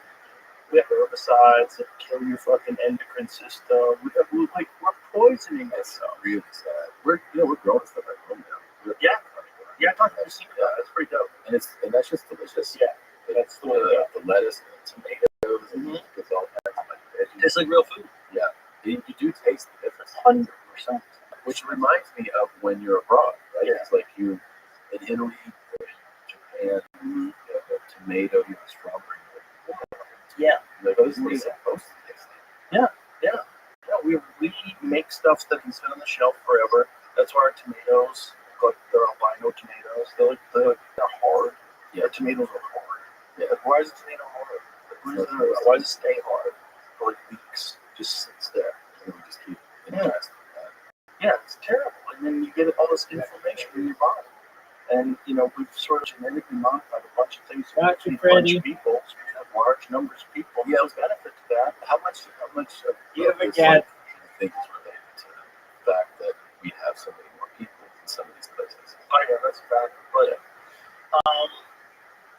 it's not just that. So I think there's a bunch of factors. Everybody wants a real binary. Sedentary lifestyle. There's a large percentage of our population that doesn't move enough. They don't exercise. They don't do anything physical. So you got that, and then you got years and years and years doing that, which eventually catches you. Yeah. And so that's the people that start showing up at the hospital. It's metabolic health, right? So, and then you have lack of understanding of nutrition, which is they think, some fuckhead doctor tells you just have to eat a balanced diet. You don't need vitamins. Yeah, that doctor's fat and stupid and probably has a bunch of diseases and he's on pills himself. Like, shut up. Probably never even went through any nutrition training. In medical school, you have about 6 hours of nutrition training, I think. It's crazy that, especially with kids in school, school still nutrition or finance. I feel like that's another crazy thing. Is to keep people from understanding how finance works at all. It is crazy, right? Like, you're teaching kids about how to prepare yourself for the world.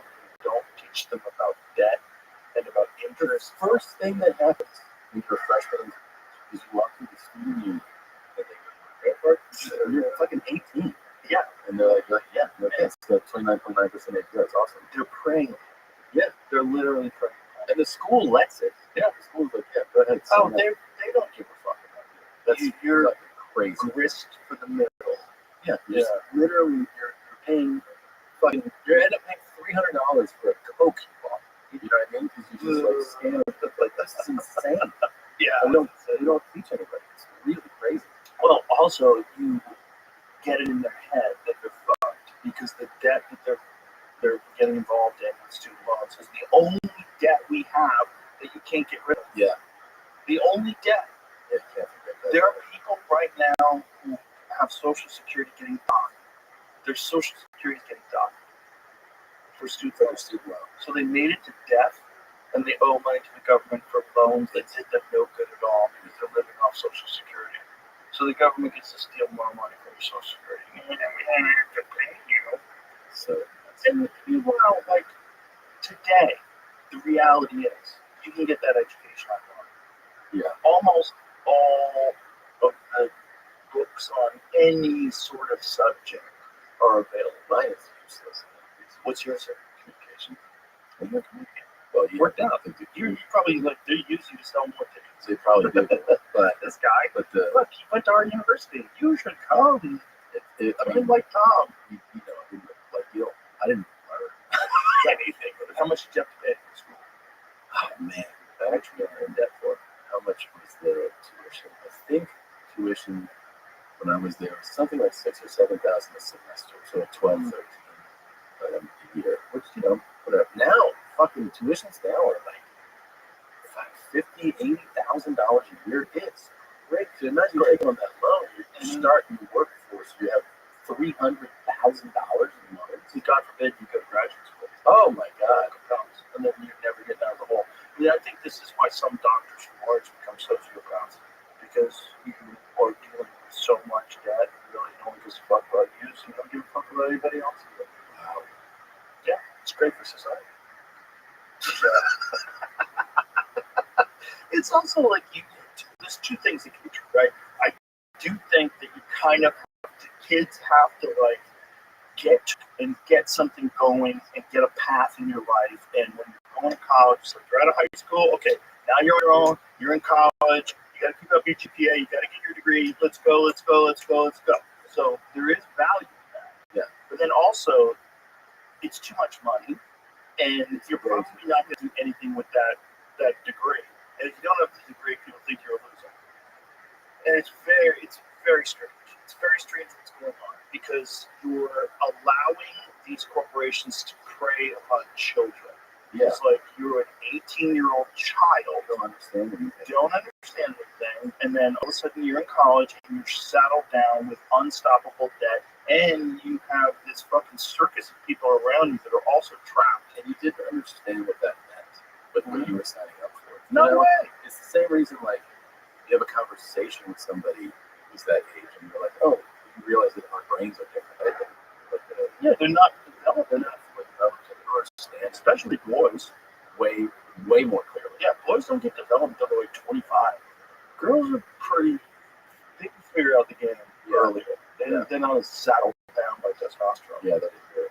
But their frontal lobe develops earlier. Yeah, ours does really develop at 25. Yeah, dudes are retarded. Yeah. But that's also how you trick me to go on war. Yeah. You know? It's part of it. Yeah, okay, we need to go for Tonkin, terrible thing. We're going to need to send you overseas. Try that shit on a 40-year-old guy. You're like, what? I had no fun. What happened? Hey, I Googled Gulf of Tonkin. It turns out, you guys fucking faked it. What else are you faking to get us to go to war? Oh my God, you guys fake things to start a war so you can make money? That's great. How are you not in jail? How is no one in jail for faking things to start wars? Zero. It's wild. So then you're like, well, fuck it. They got me with the student loan. They got me with this. They got me with that. And you just get accustomed to life fucking you. Yeah. You're just like, oh, the society just fucks you over. They just take from you, and I saddle you with debt. This theory, what you're talking about applies to, I think, extends to our appearances. And what I mean is, today a lot of times people talk about how people wear like fucking flip-flops and pajamas Talking about Bird again? Yeah, Well, well, he's not here. no, He can defend himself.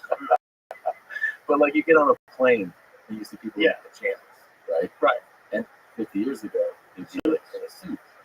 And I think part of the reason why people, their appearance is this, I think some of it is tied to a lack of hope, meaning that so many years ago, you would embark on your path in life thinking that there's hope.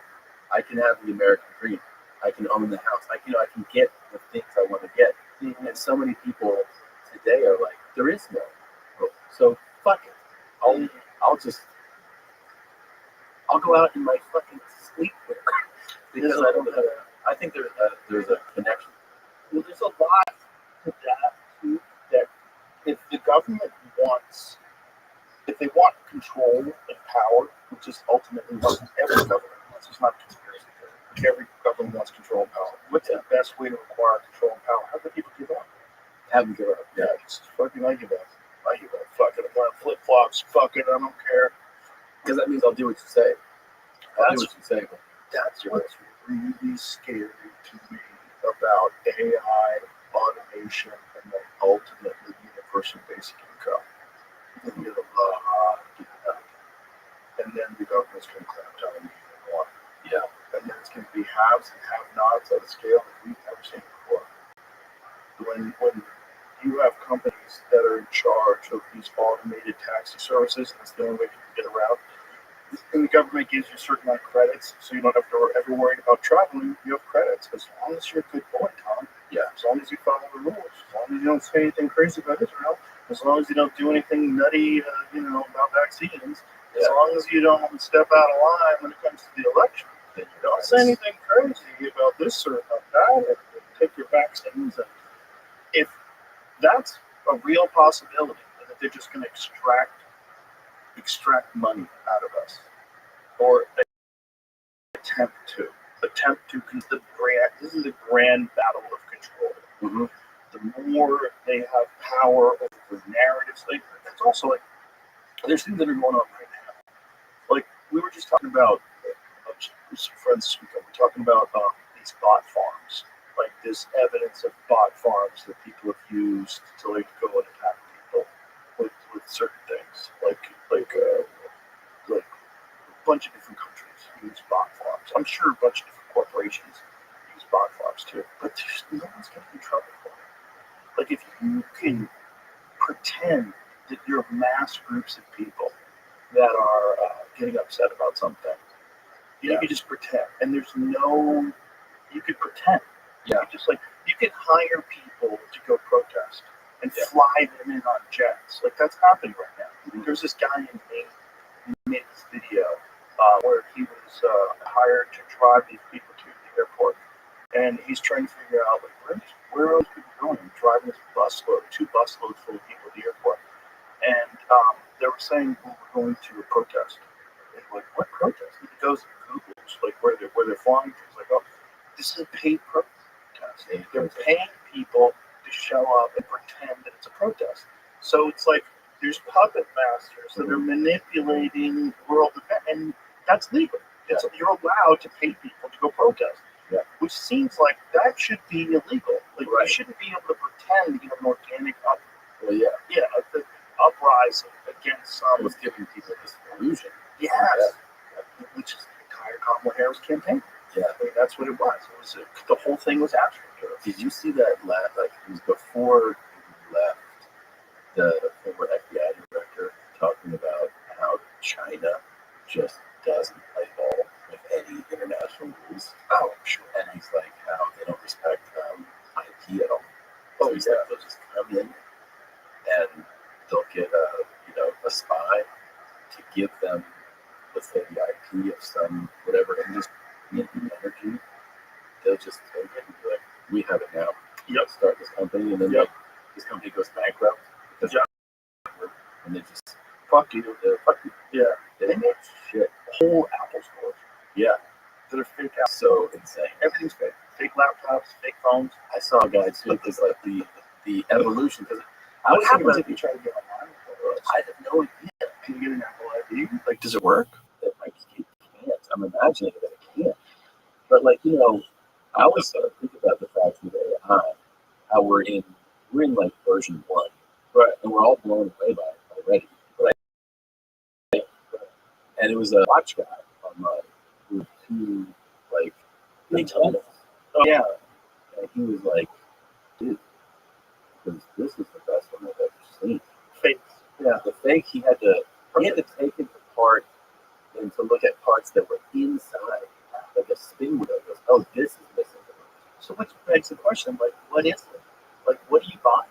Do you want it from this company only, or do you want a Rolex Daytona? What do you want? Well, I mean, I think if in the case of that, you know that the movements, the actual inner workings of the real one are far superior. Are they though? I think so. Yeah. Why? Yeah. Well, I assume that. What if the other one has a 72-hour battery? I mean, power supply too. What I- if you 3D print every single aspect of the watch? That's the same thing, pretty close, I guess. right? But it can be the same thing. Like, we're not talking like my watch. Yeah. This can be fake. I bought it from my friend. I'm sure it's real. Yeah. But like, it's not a fake Ferrari. Right. You know what I'm saying? Like, if Right. you got a fake Ferrari, you're like, oh my god, these tires have no traction. This suspension sucks. I hate the idea of fake watch. Why? But why?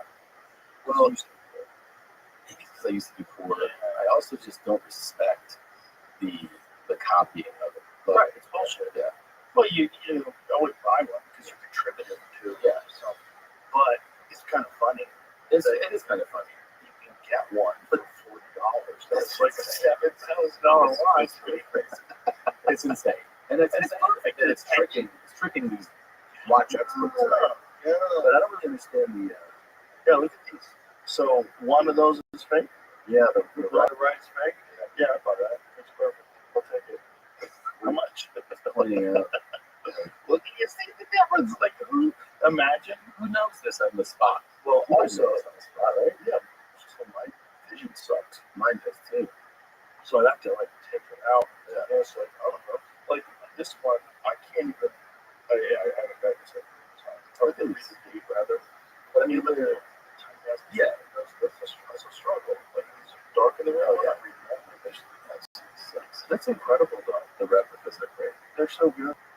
But again, like try making a replica 911 Turbo S. Good luck, fuckface. Good luck, fuckface. But you can make one of those. But wait, how does, because this, I understand at least what you're doing in the watch thing, right? The person buys the far less expensive one, and they get the feeling, I guess, that people who are you. Right. But if you get an Apple product, a fake Apple You product, don't know you're getting fake Apple. so they're going to the whole thing's a scam. The whole store's fake. And everyone knows it. It's an Apple store. Do you think people that are hired think they're in?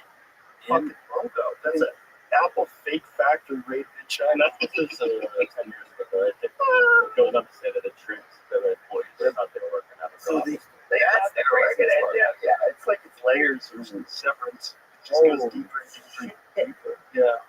That's really crazy. Did you ever follow the YouTube channel Stance Elements? It's it's a guy that just works on cars. Dope shit.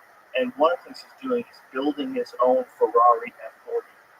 That's cool. So instead of buying one for like $3 million, which is okay, I'm gonna say something that's gonna piss off these Ferrari people. It ain't worth it. It's not worth $3 million. It's not that good. It's not, if it was due today, you'd be like, this should be taken off the market. Right. Like this thing has zero fucking traction control, but because it's classic, it's worth like a ton of money. So what he's doing is making it better. Stance works. Did I say Stance Elements? That's the B-boys. That's the breakdancers. Which, by the way, Stance Elements. How did I fuck that up? Stance Elements, by the way, is also amazing. Talk about that. But this guy, Stance Works. This is his own. That's not a Ferrari. Like he bought all the parts online. So he bought all the body panels online, and then he made his own frame, and then he bought a Ferrari engine from like a different model, and he's putting that in it. Oh, this is like a multi-month journey that this dude's been on, and I've been watching all videos. Whenever he has a new video, I'm watching. He does a lot of dope shit, but this is a guy that like really loves cars. He's super smart, and when he's talking about cars, it's fascinating. Because like, he's also a fan of the original M5, which I've thought about getting one of those. Yeah. Not very fast, but apparently like super engaging driving experience. The original M5, which I think was like, I want to say it was like 250 horsepower. In what year? Something. 87. Yeah, which by the way, back I think it's 88 maybe. Back then, that was a lot. I have an 89 M3 that I bought. Ooh, 30 M3. Oh, Yeah. And I have a S54 engine going into it. oh, Jesus. how much is horsepower is that? I don't know. That's more than it came with. I have a 46 M3. So that's fun. I love it. Yeah, it's so balanced. Yeah. It's like such an engaging driving experience. That's what I'm into. I'm into that. I'm not into chasing the lower 0 to 60 time. Yeah, that's nonsense. Yeah. Like, if you ever use that on a public road, you're an asshole. But engaging cars, you could drive the speed limit and enjoy the shit out of them. They're fun, just go around the corner, and Yeah. just accelerating to 60. They're fun. It's fun. You feel more like an old air-cooled Porsche. Yeah. You're feeling Did you get that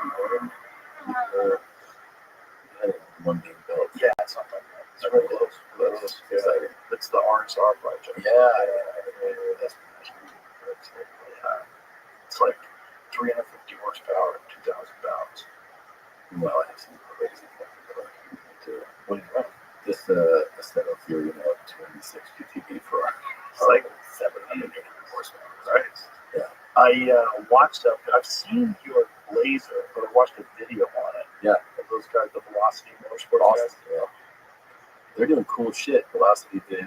They really went out with that one. That one's great. They do Scouts and Broncos, but they also just started doing Mustangs. Oh. And the Mustangs are so funny. Mustangs. They're like 6 or 7 Mustangs.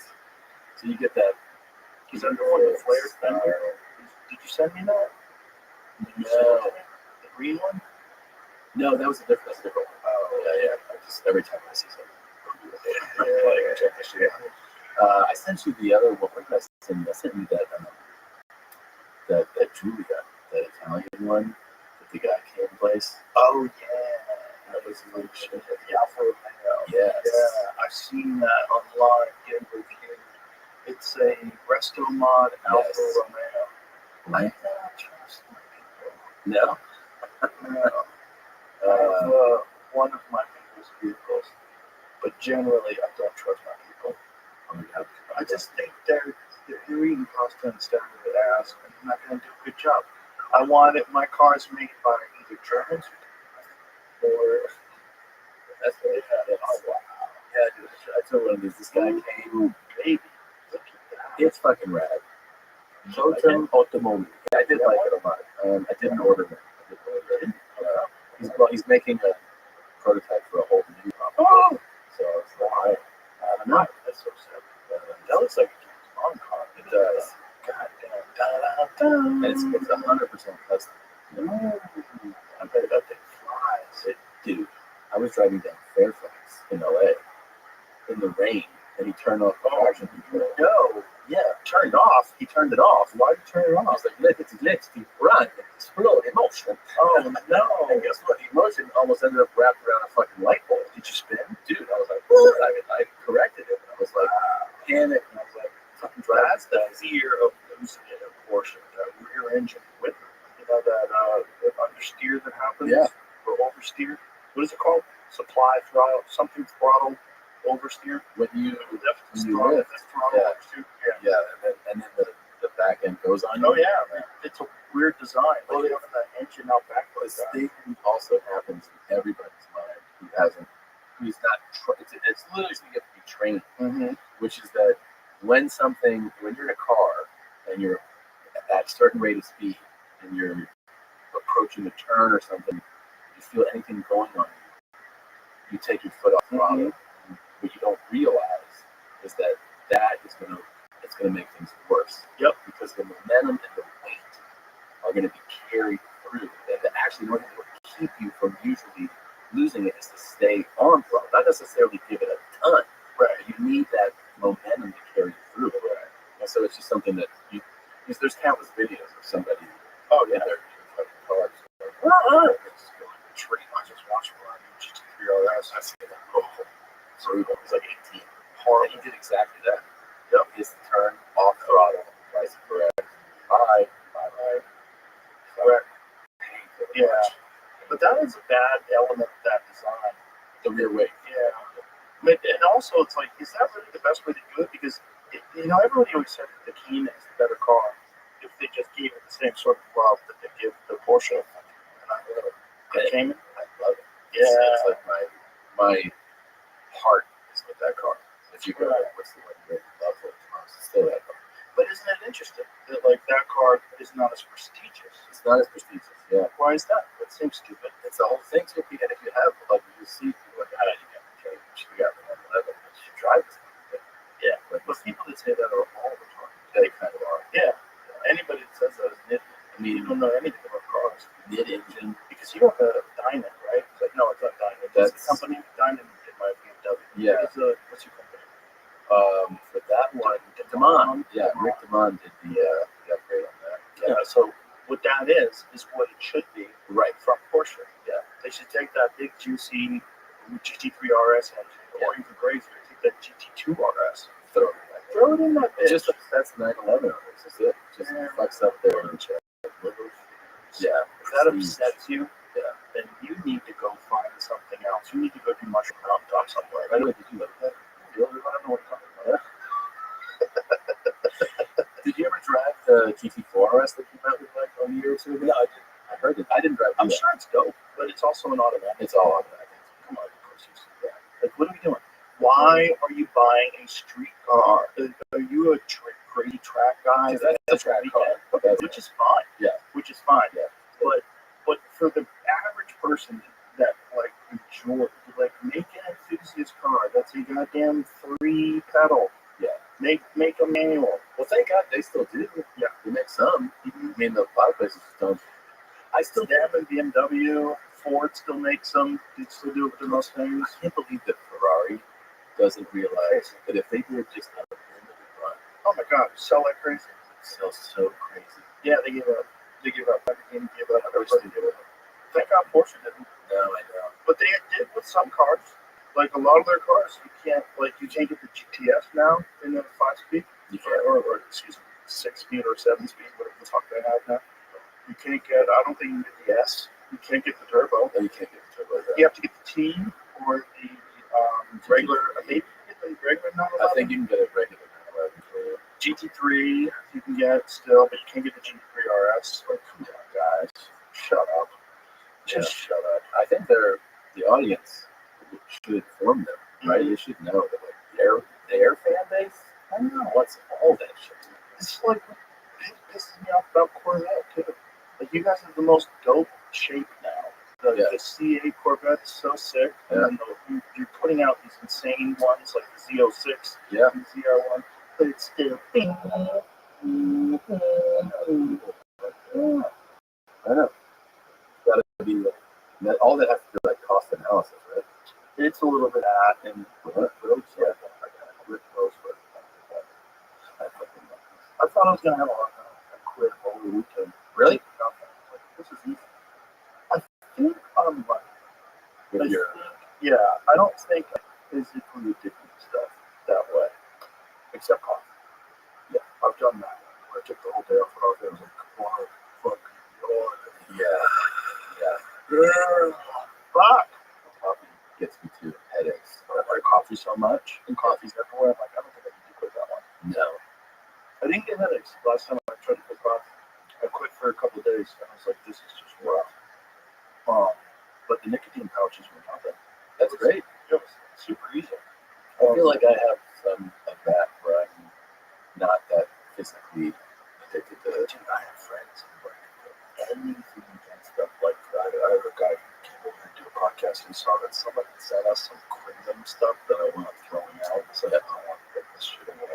Yeah. And he's like, don't take that. I can't get off of it. Get that Kratom away from me. I know someone who's so wrong.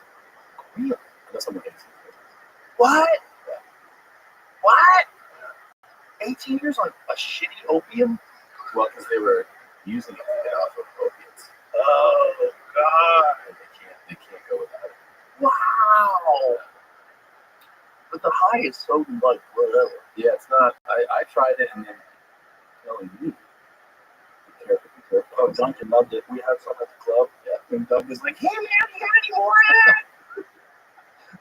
Got any more of that liquid heroin, man? I was like, keep it away from Duncan. Yeah.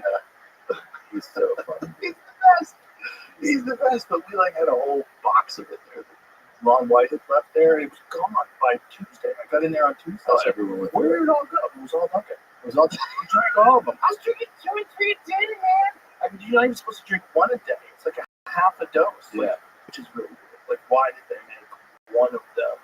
2 doses. 2 doses. Yeah, that's Great. It's a tiny little shot. a good way to get you on it. Yeah, it's like when you buy a bag of chips and it says like how many calories in it per serving. Says chips. Like, why is this little baggie not even a single serving? No, people in that one bag. Of course they do. Piece of shit. Yeah. Garbage tactic to get people. It's so predatory. It's just lies. Lying with the amount of calories. That's so funny. Yeah, but I think I'm very lucky because I know people that get addicted to weed. Yeah. And I have gone a long time without weed. Never had any problem. Yeah, people get physically addicted. I didn't really realize that was a thing. But I think it's just different genetics. it totally is. Like, look at Bert. A normal person who drinks as much as him would be dead.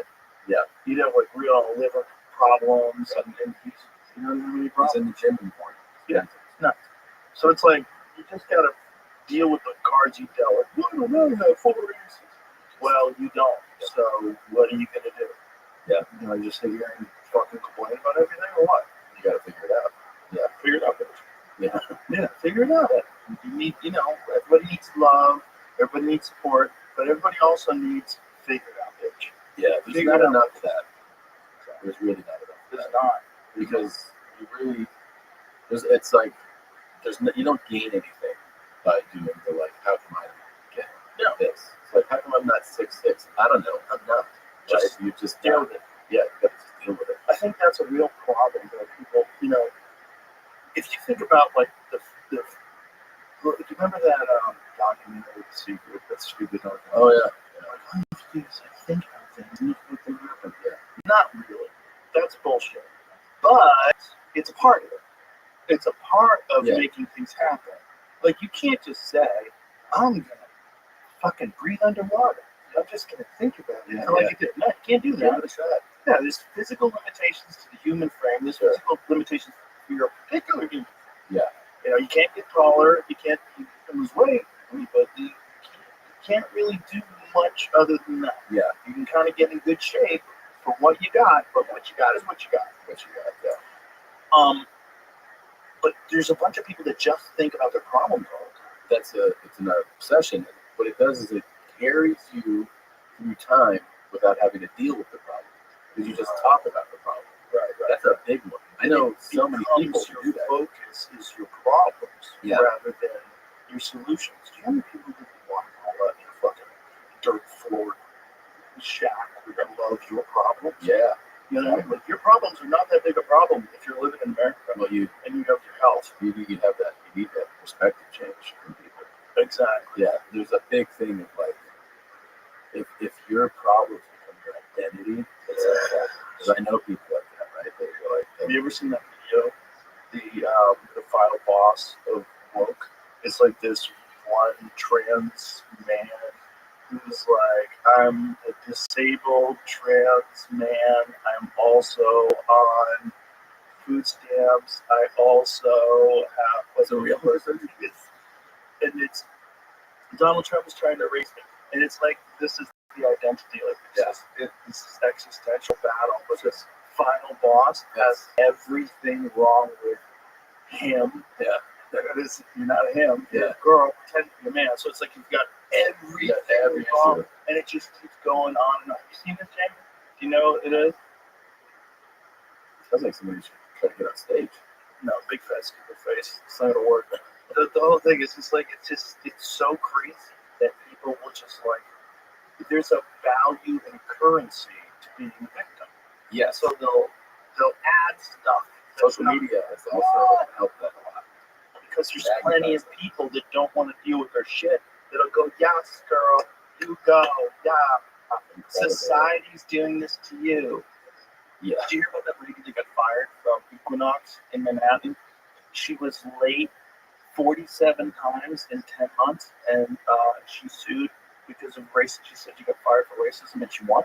She won. It's a jury, and she won $11 million. No. Yes, she did. No. She was working late 47 Not only that, but if you work in Equinox, like you can work for all of time, and you'll never make $11 million. But you're not going to make $11 million. You're going to Equinox, but yet you won, and she only worked there for 10 months. She was like 47 times in 10 months. And that's why they were firing her? Like, they're just They're like, professional. you are always right. Yeah. And then she's like, that's so racist.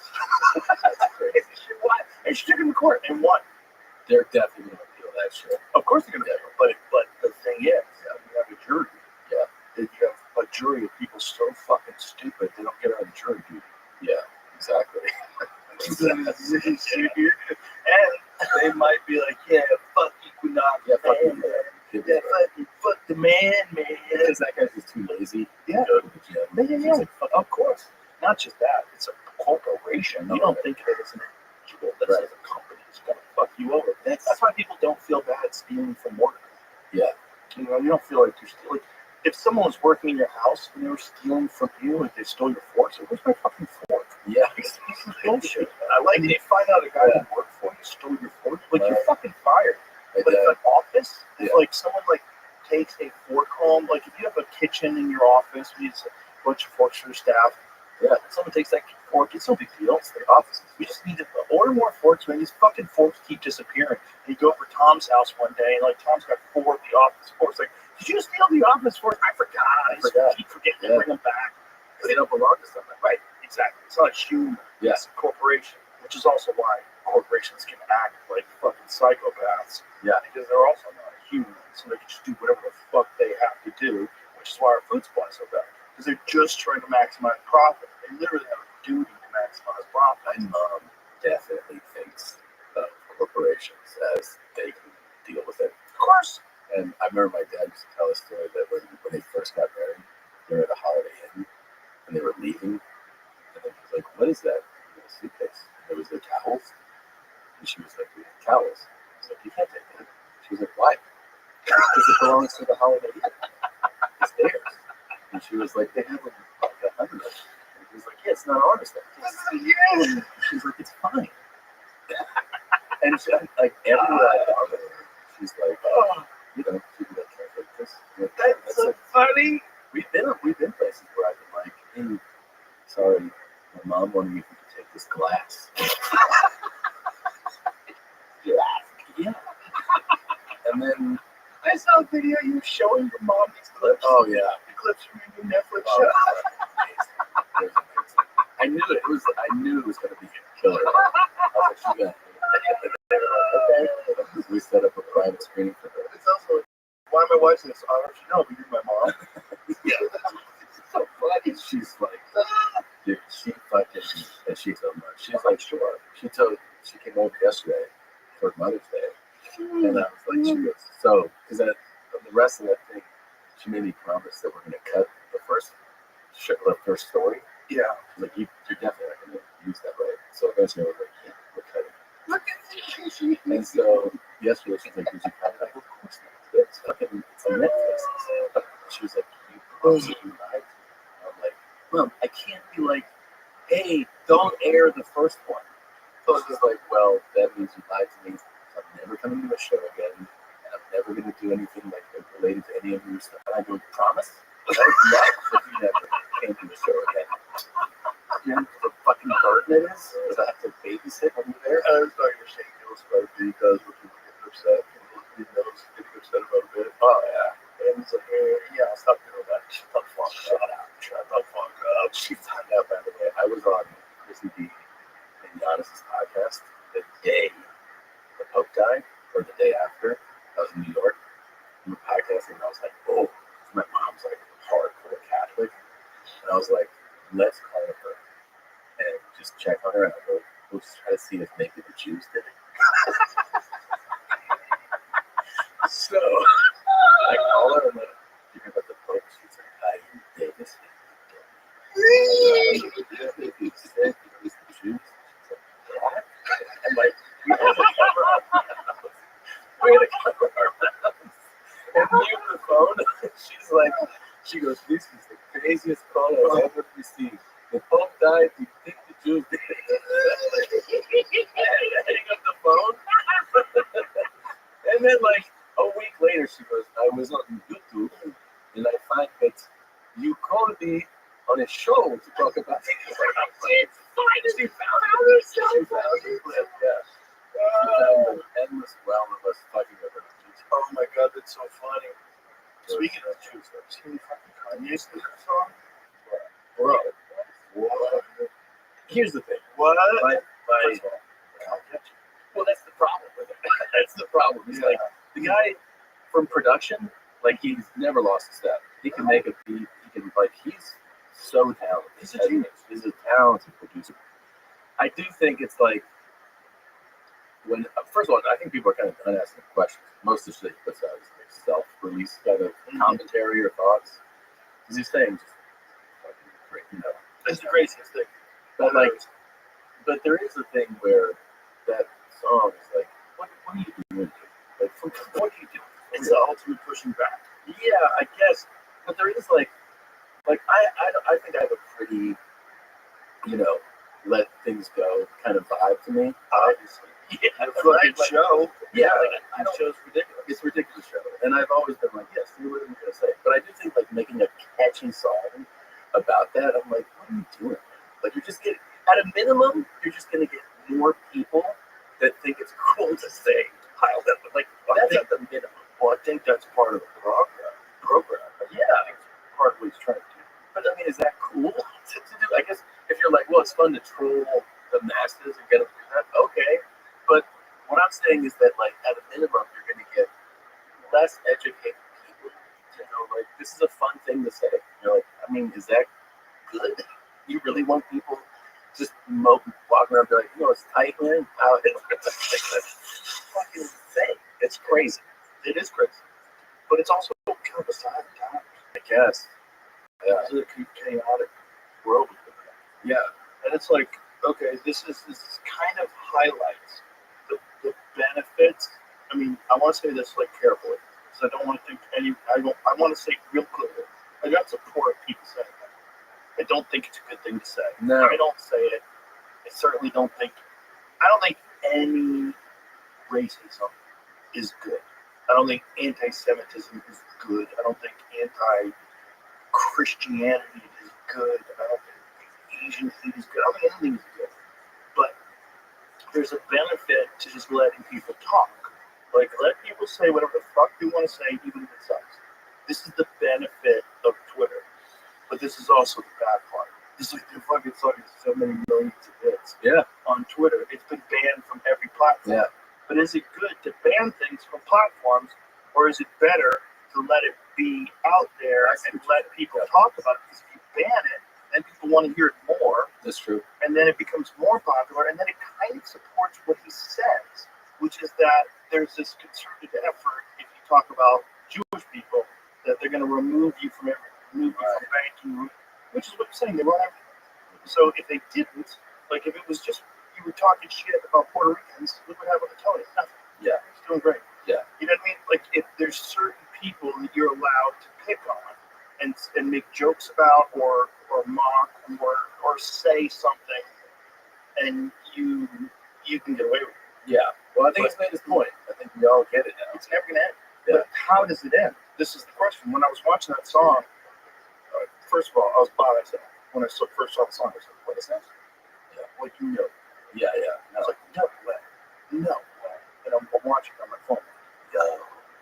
And then my first thought was, "How does this end?" Because this ends. This is gonna end. There's gonna come a time where they're gonna realize this is a problem. Yeah. So how does it end? Does it end in assassination? Does it end in There's definitely people that want financial ruin? Yeah. I don't know what his financial situation is. I know that, like, there's been all these over the last 5 years. There's been times where like net worth has been reported at like such a crazy amount, and then I remember like funds were frozen, and he was like, I don't have anything, and then it was like all back. I don't know what his financial situation. Well, they can't steal your money, Yeah. but they can debank you. Yeah, or no one will bank. Right. So it's like, how does that work? Like, where do you get your ATM card? Yeah. Is it from the Bank of fucking Portugal? Like, what do you have to do?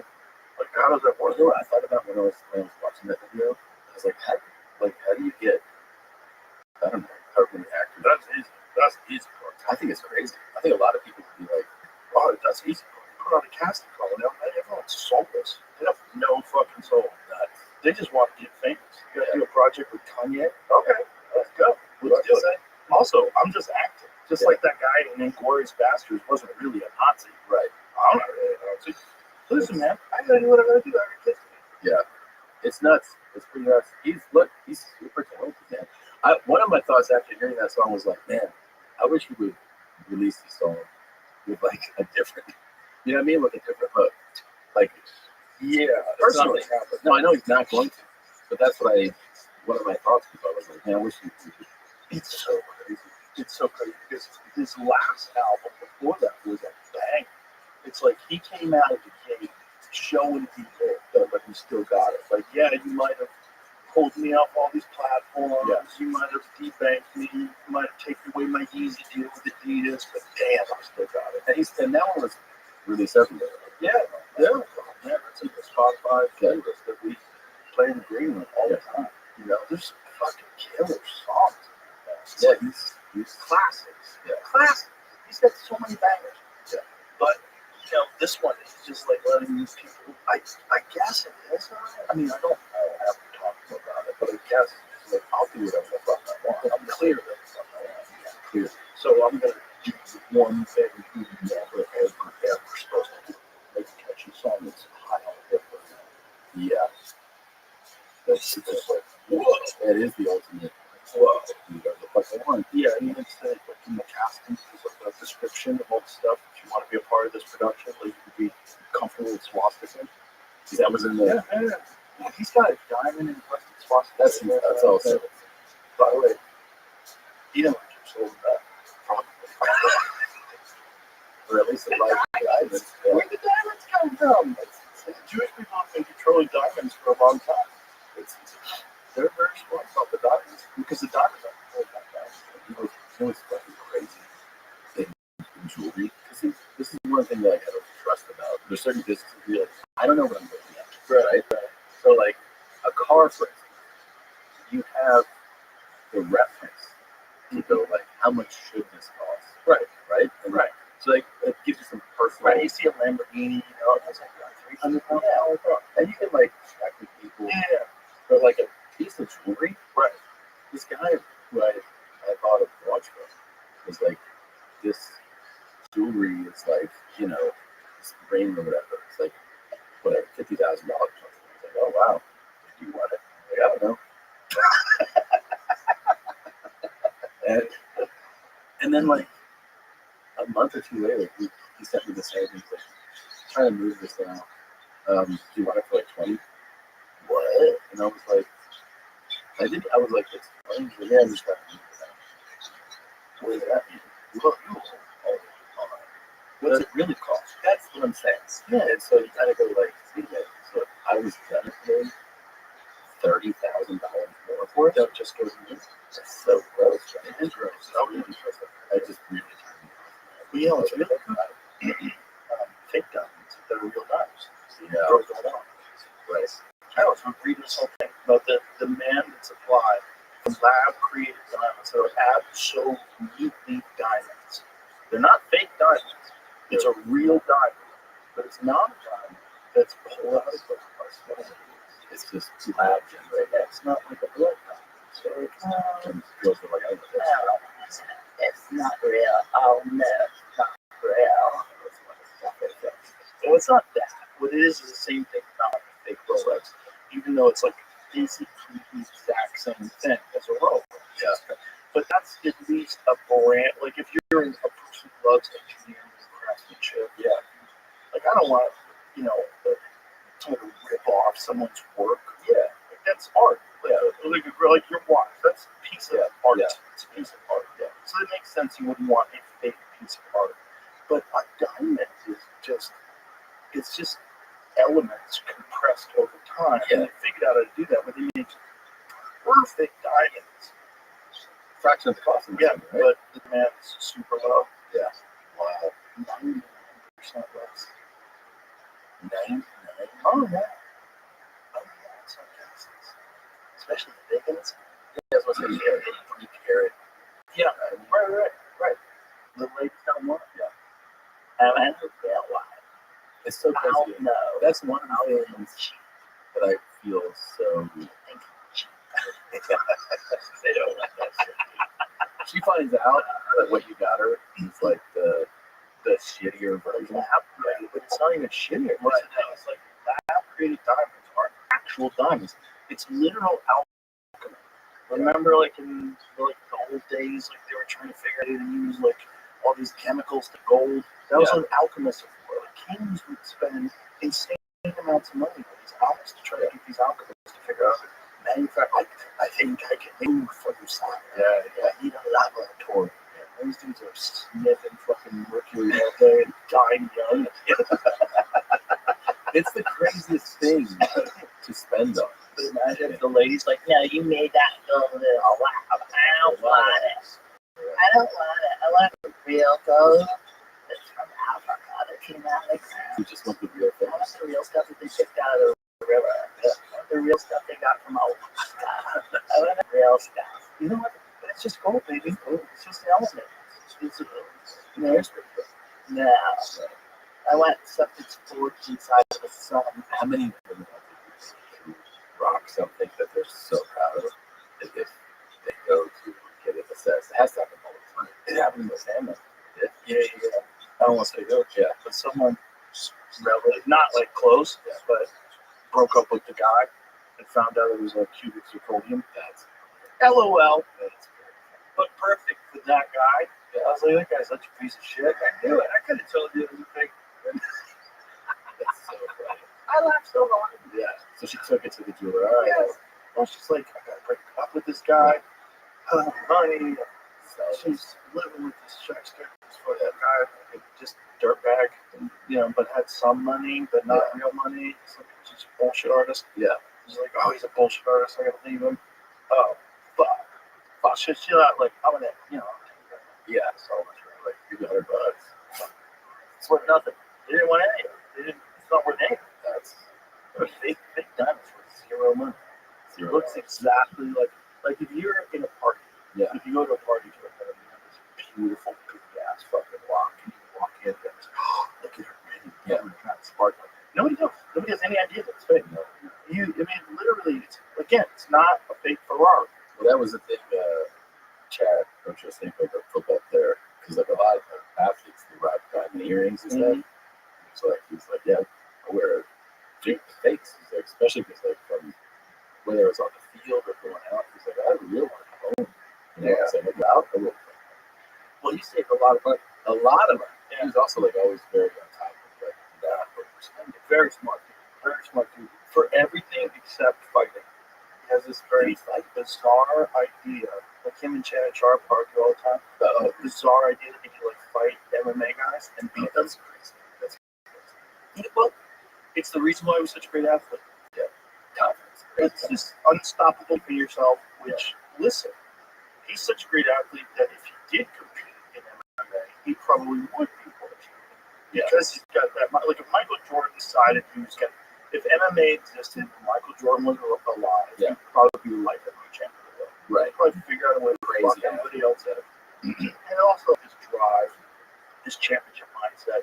It's just rare humans to choose to focus on football or soccer or basketball or whatever it is. The thing they get obsessed with. But if they put the same amount of energy from the same amount at an early enough age, like there's certain like barriers that try to be overcome, and one of them is like physical maturity. Like once you're like 36 years old, if you start boxing at 36 years old, I don't care. Like you're not going to work. Yeah, it's too hard. It's too hard. Yeah. Because that's what we saw with like Francis Ngannou and Anthony Joshua. Yeah. That's the difference. You can't just jump on him and fight like an Olympic gold medalist who's like been doing it his whole life. He's gonna do things to you. Yeah. You're not gonna know what he's doing, and he's gonna crack you. Yeah. But the reason why he thinks that, like Ocho Cinco thinks that, is because he's a fucking monster athlete. Yeah. It's like he knows how hard he works. He knows how gifted he is. Yeah. But he just thinks, but if you put him in there with a guy like a Dricus Duplessis or something like that, he's a fucking maul. He's thinking, because he's like a precision route runner. Great. And someone's mounting you, drilling elbows in your eye socket. I know, it doesn't matter. Like, it doesn't matter. You don't know how to block them. You don't know how to stop the rear naked choke. You don't know how to stop the trip. You don't know which way to roll on a heel hook. Like, But they're like, I'll figure that shit out. no, it's your fault. Are you going to get your knees ripped apart? Yeah. Get knocked unconscious? It's like this reality. But I love the fact that people think that way. There's a lot that think like that. Outspoken. It's my mentality. I can't lose. Yeah. I understand. I have that stupid part of my brain too, but I'm also smart enough to be, hey, fuck this. Like, I have two people in my head. Yeah. I have, like, I can do it. I have the general who tells me what to do, and then I have, like, the soldier who's like, wait a minute. Yeah. This can get me killed. Yeah. This is fucking dumb. I'm not running with a hand grenade and all these bullets flying my way. And you know enough, seeing a fight, you know what your limits are. Especially with martial arts, it's the big one. It's like, you don't know, man. There's little tiny dudes that can choke you to death, and you have no idea. Yeah. In your mind, like, shit, that motherfucker, I can bet you 200 pounds. Yeah. Next thing you know, arm drags, your back. Yeah. You take it like, I have a money triangle. Yeah.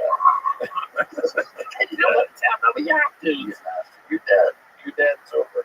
That's why it's good. It's good to do, like, to even try all those things. Like, I've done a little bit of, boxing, striking. I've done a little bit of jiu-jitsu. It's great to have the awareness. Yeah. Like, oh, wow. It's a nice wake-up call. Yeah. Yeah, when I first started doing jiu-jitsu, I was already a very accomplished striker. I was really good at striking. So I was like, I know how to fight. And then I went to jiu-jitsu class. I got my ass kicked every day. I was like, this is crazy. I was so wrong. I Yeah. have this completely distorted idea of my abilities. Yeah. Yeah, it really humbles you, right? There's a lot of people walking around out there, especially men, that just think they know how to fight. Yeah. It's a terrible thing to find out on YouTube. Like, you see people find out that you don't really know how to fight. You just think you're going to bluff your way. I think there's the male thing. Men think they know how to fight. Mm-hmm. They're funny. Mm-hmm. That they fuck good. Yeah. And that they can drive. Those are like the four things. Yeah. How you put this shit. Yeah. Delusions. Yeah. There's like manly things. You don't want somebody to be better than you. Yeah. You get delusional things. Those four are the ones that come with the most. Yeah. Pool's another one. Shoot pool? Yeah, a lot of guys pretend they're good at pool. Yeah. I've had a bunch of dudes say they play good pool. I'm like, really? Let's find out. Let's find out. Are they really ever surprised you if they are pretty good? Never. Not one. Not one. Nope. Wow.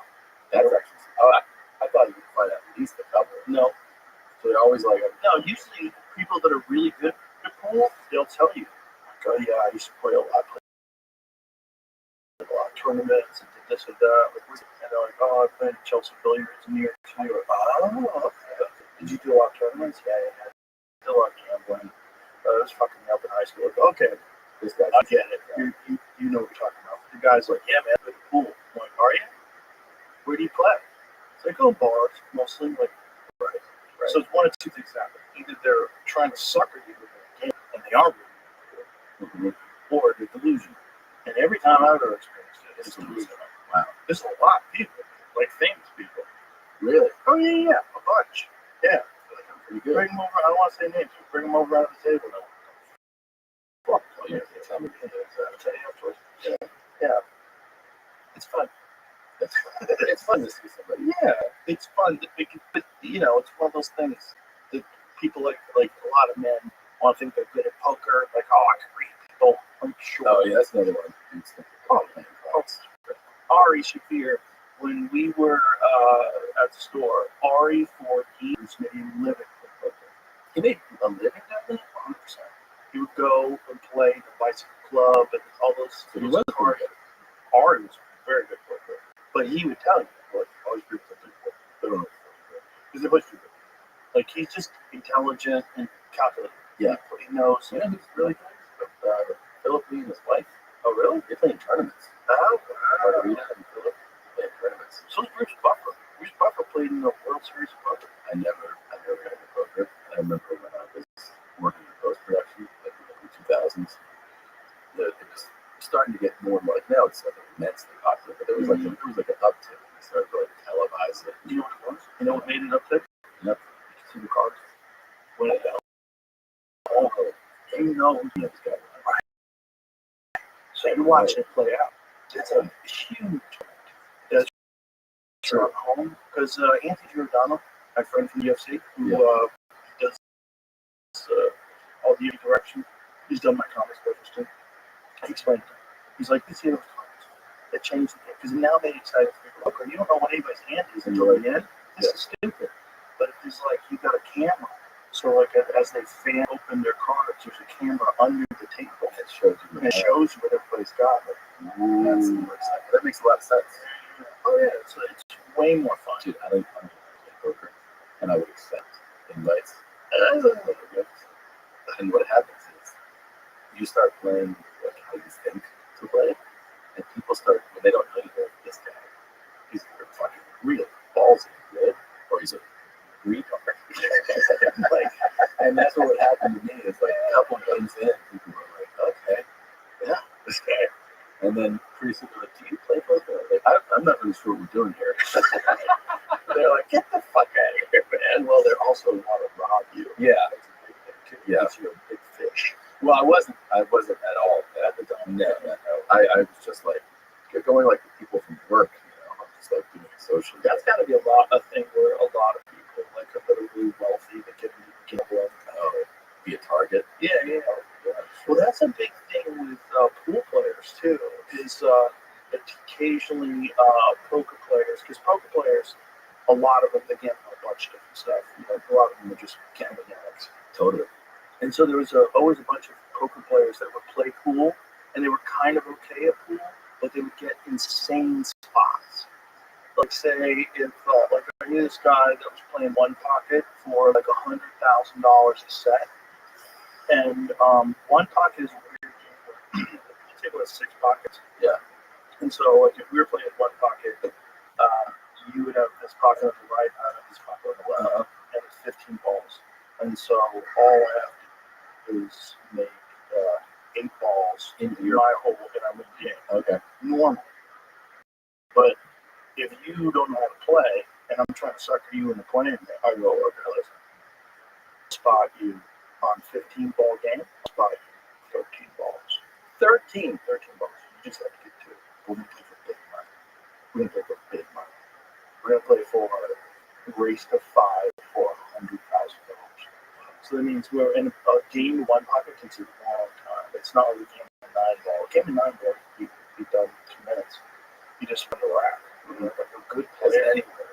Go. Yeah. But in this case, combo 1 pocket, and you can't lead a shot because if you're playing a good player, so like if you were playing, if like me, let's say me, because I'm like I'm like what's called a B player. Like I can't beat pros, but compared to regular people, oh my god, how do you play so good?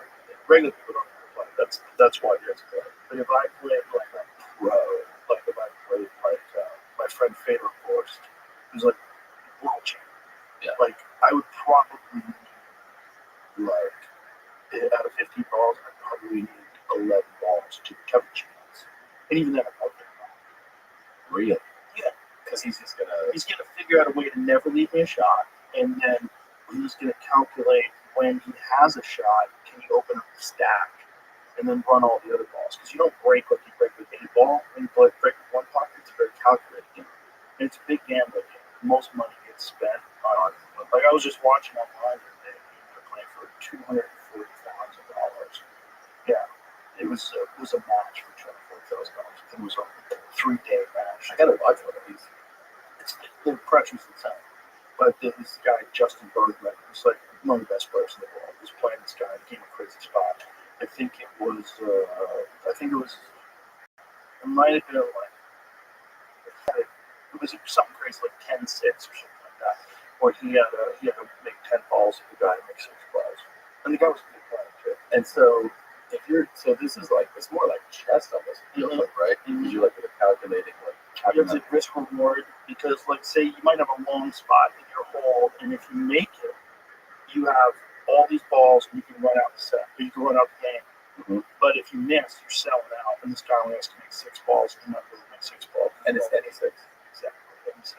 Wow. It's just any ball just has to be in your hole in any order. It's not a thing. It's not like a rotation game, like 1 through 9 or 8 ball where you're like, I got stripes, you got solids. It's just any ball. Any ball in that way. And like the really, really good players can expect that much. Oh, you don't have a chance. And there's really big players like this guy named Tony Chohan, who's real famous. His nickname's T-Rex. And he's like a big time butter gambler. There's another guy named Scott Frost, a friend of mine, who's like one of the biggest one-pocket players of all time. Guarantee you Scott Frost has gambled over the course of his life. Millions of dollars have changed hands with Scott Frost playing. Crazy one-pocket, yeah. He's like one of the best one-pocket players, like literally ever. And these guys are playing, they'll meet up in Kentucky, they'll have stake horses, and people on the rail. So all the people that are watching are gambling as well. So you might have, there might be a set of people like for half a million dollars. Yeah. Like this one that I was on Justin Bergman, $140,000. Yeah. And who knows how many people gamble on the side? That's what I'm saying.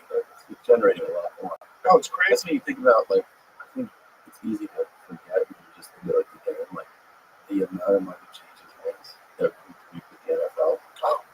Oh my God. Billions.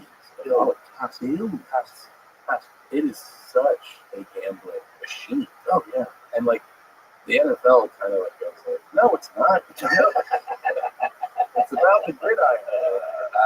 But then they also got to the point where it's like, they couldn't ignore it. Because then you have sponsorships, right? Of like the gambling, like the official gambling. Like, so it's all DraftKings. Yeah. Listen, I'm all for you being able to do whatever the fuck you want to do. Yeah. I like it. I don't like rules that regulate people's stupidity. I think if you want to, you're right, you should be able to do that. Yeah. So you should also be able to gamble your life away. If you want to do that. I don't think you should. Yeah. But at the weekend, you're supposed to let people like lose everything. Yeah. For $148.7 billion. That's interesting because that's what Doge found they spent on transgender animal studies. The exact amount.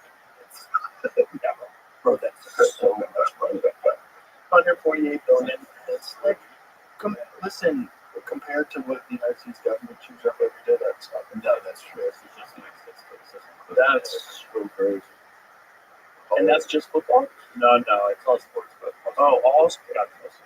Yeah, it's a lot of football. Well, there's been a lot of scandals at the end of it, right?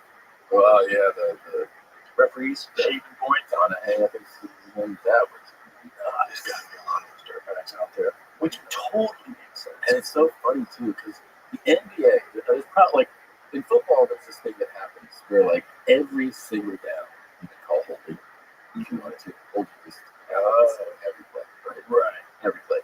But what they tend to call are egregious holds, meaning that the guy who's the defender is going past you, and you see the offensive guy's arm extended, pulling the jersey. They're like, I would call that. Basketball, it is so ticky-tack what can be called and what can be ignored and what is ignored and what is called. And it's just like ref to ref.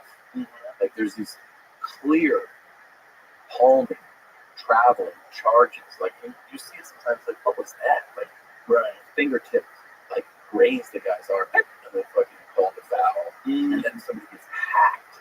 No foul, right? And it's just, you kind of go, well, that's just like in the moment of the game. And like, if that guy wants to be dirty, like that one was, You can make some money. Oh my God. Yeah, and if you're working for the mom or something like that, like this is your job. Your job is to shade points. Your job is to make sure that these guys don't score as much. They just keep calling the fouls on the other guys, sending me the foul line, and keep that spread open. It's really gross, man. There's a real problem with it with MMA. Is there really? Yeah, there's a real problem with MMA. Here's the problem with MMA gambling: incompetent judging. Well, that's the. Is it incompetent or is it Dirty. dirty? With boxing too. Yeah. We've never seen anything. Oh, yeah. Because like even the person kill someone, beat the shit out of somebody. You know, this guy's fucking look at this guy's Mhm. and And the decision was Yeah. right. There's been a few decisions like that. I think she got barred from ever referee judging fights again. So There's a few fights that she was involved with. Everybody was like, "What the fuck?" and she was the Yeah, we don't know. kind of denominator. I don't know if she's ever been charged. I don't want to mention her name. Yeah. But I know that there was like a real issue. It was a real issue with world title fights. Well, yeah. Where people are like, how the fuck? Yeah. Because if say if like your it says Canelo Alvarez is fighting someone that you know he's gonna win. You know he's gonna beat. But you can place a prop bet on it being a split decision. Mm-hmm. Or a majority decision. All you have to do is get one person to say it's wrong. And that's it. And like, look, he's gonna win. He's gonna win either way. But if I want to place a shit ton of money on this one thing, some dirty judge could score a draw. Yeah. And you just have to convince that dirty judge. Like, just listen, doesn't matter. You're not affecting this guy's career. Yeah. He's gonna get the win. No one's gonna remember. Just make it a majority decision. Yeah. You just gotta justify why I'm a big fan of defense. Yeah. I think the other guy just like blocked a lot of punches. That was great. It's really there's so many I feel like in combat sports Because it's so subjective. Yeah. But it's just for a fighter, the crazy thing is you lose half your purse. Yeah. Because like you might get, $100,000 to fight and then $100,000 to win. And so if they get you a bullshit decision, you lost $100,000. That's Because some hometown decision or some corruption. yeah. It's really unique that you have a sport, think about it, where there's a subjective Right. It's not like football. right. Like, This every time you score, like basketball, ball goes in the net, score. You can cheat, or you can bullshit. Yeah. But if you're playing Michael Jordan's gonna score, Yes. like how you gonna stop him? You're not gonna stop him, right? So like the numbers he puts up are the numbers he puts up. But in boxing and in MMA, like remember when Roy Jones lost the Olympics? Do you remember that? Yes. He lost the Olympics in Korea, Yeah. and he fucked that dude up. He beat that dude. That was on the post. 100%. Yeah. It was nationalism. It's like he was in Korea, but Koreans are very proud. And like he won. Yes. Yeah. Roy Jones Jr. in his prime in the Olympics, not even in his prime yet. Yeah. You fucked that guy up. Fuck that guy up. And there's been a few decisions like that in boxing where you're like, how? What was the one? Because I watched a video on this like recently too. I was like, oh, what was the explanation? It was Kennedy, Tim, right? Is that him, the fighter? Tim Kennedy? Right? It says Sure. fighting the Cuban guy. Yolo Romero. Yeah. That was bad. That was bad. Yeah, that was where like, I don't know if that's the referee's fault or whatever, but he didn't get off the stool. So Tim had rocked him real bad at the end of the round, like real bad. And then Yoel went to his corner wobbling, fucking out of it. And at the end of the 1 minute break that you're supposed to have, sat on the stool. It should be, it's over. It should be, it's over. But he got an additional, I want to say, more than 30 seconds to recover before he got back. And then he wound up beating Tim. But also, psychologically, for the guy who's fucking him up, for Tim, it's like, no, this fight is over. You're fucking me. Yeah. I'm getting fucked here. Yeah. And so then your brain starts to, and then you get out of your fight mindset, which has to be zen. because you're getting into the injustice mindset. Yes. Why isn't anybody fucking doing it? Yes.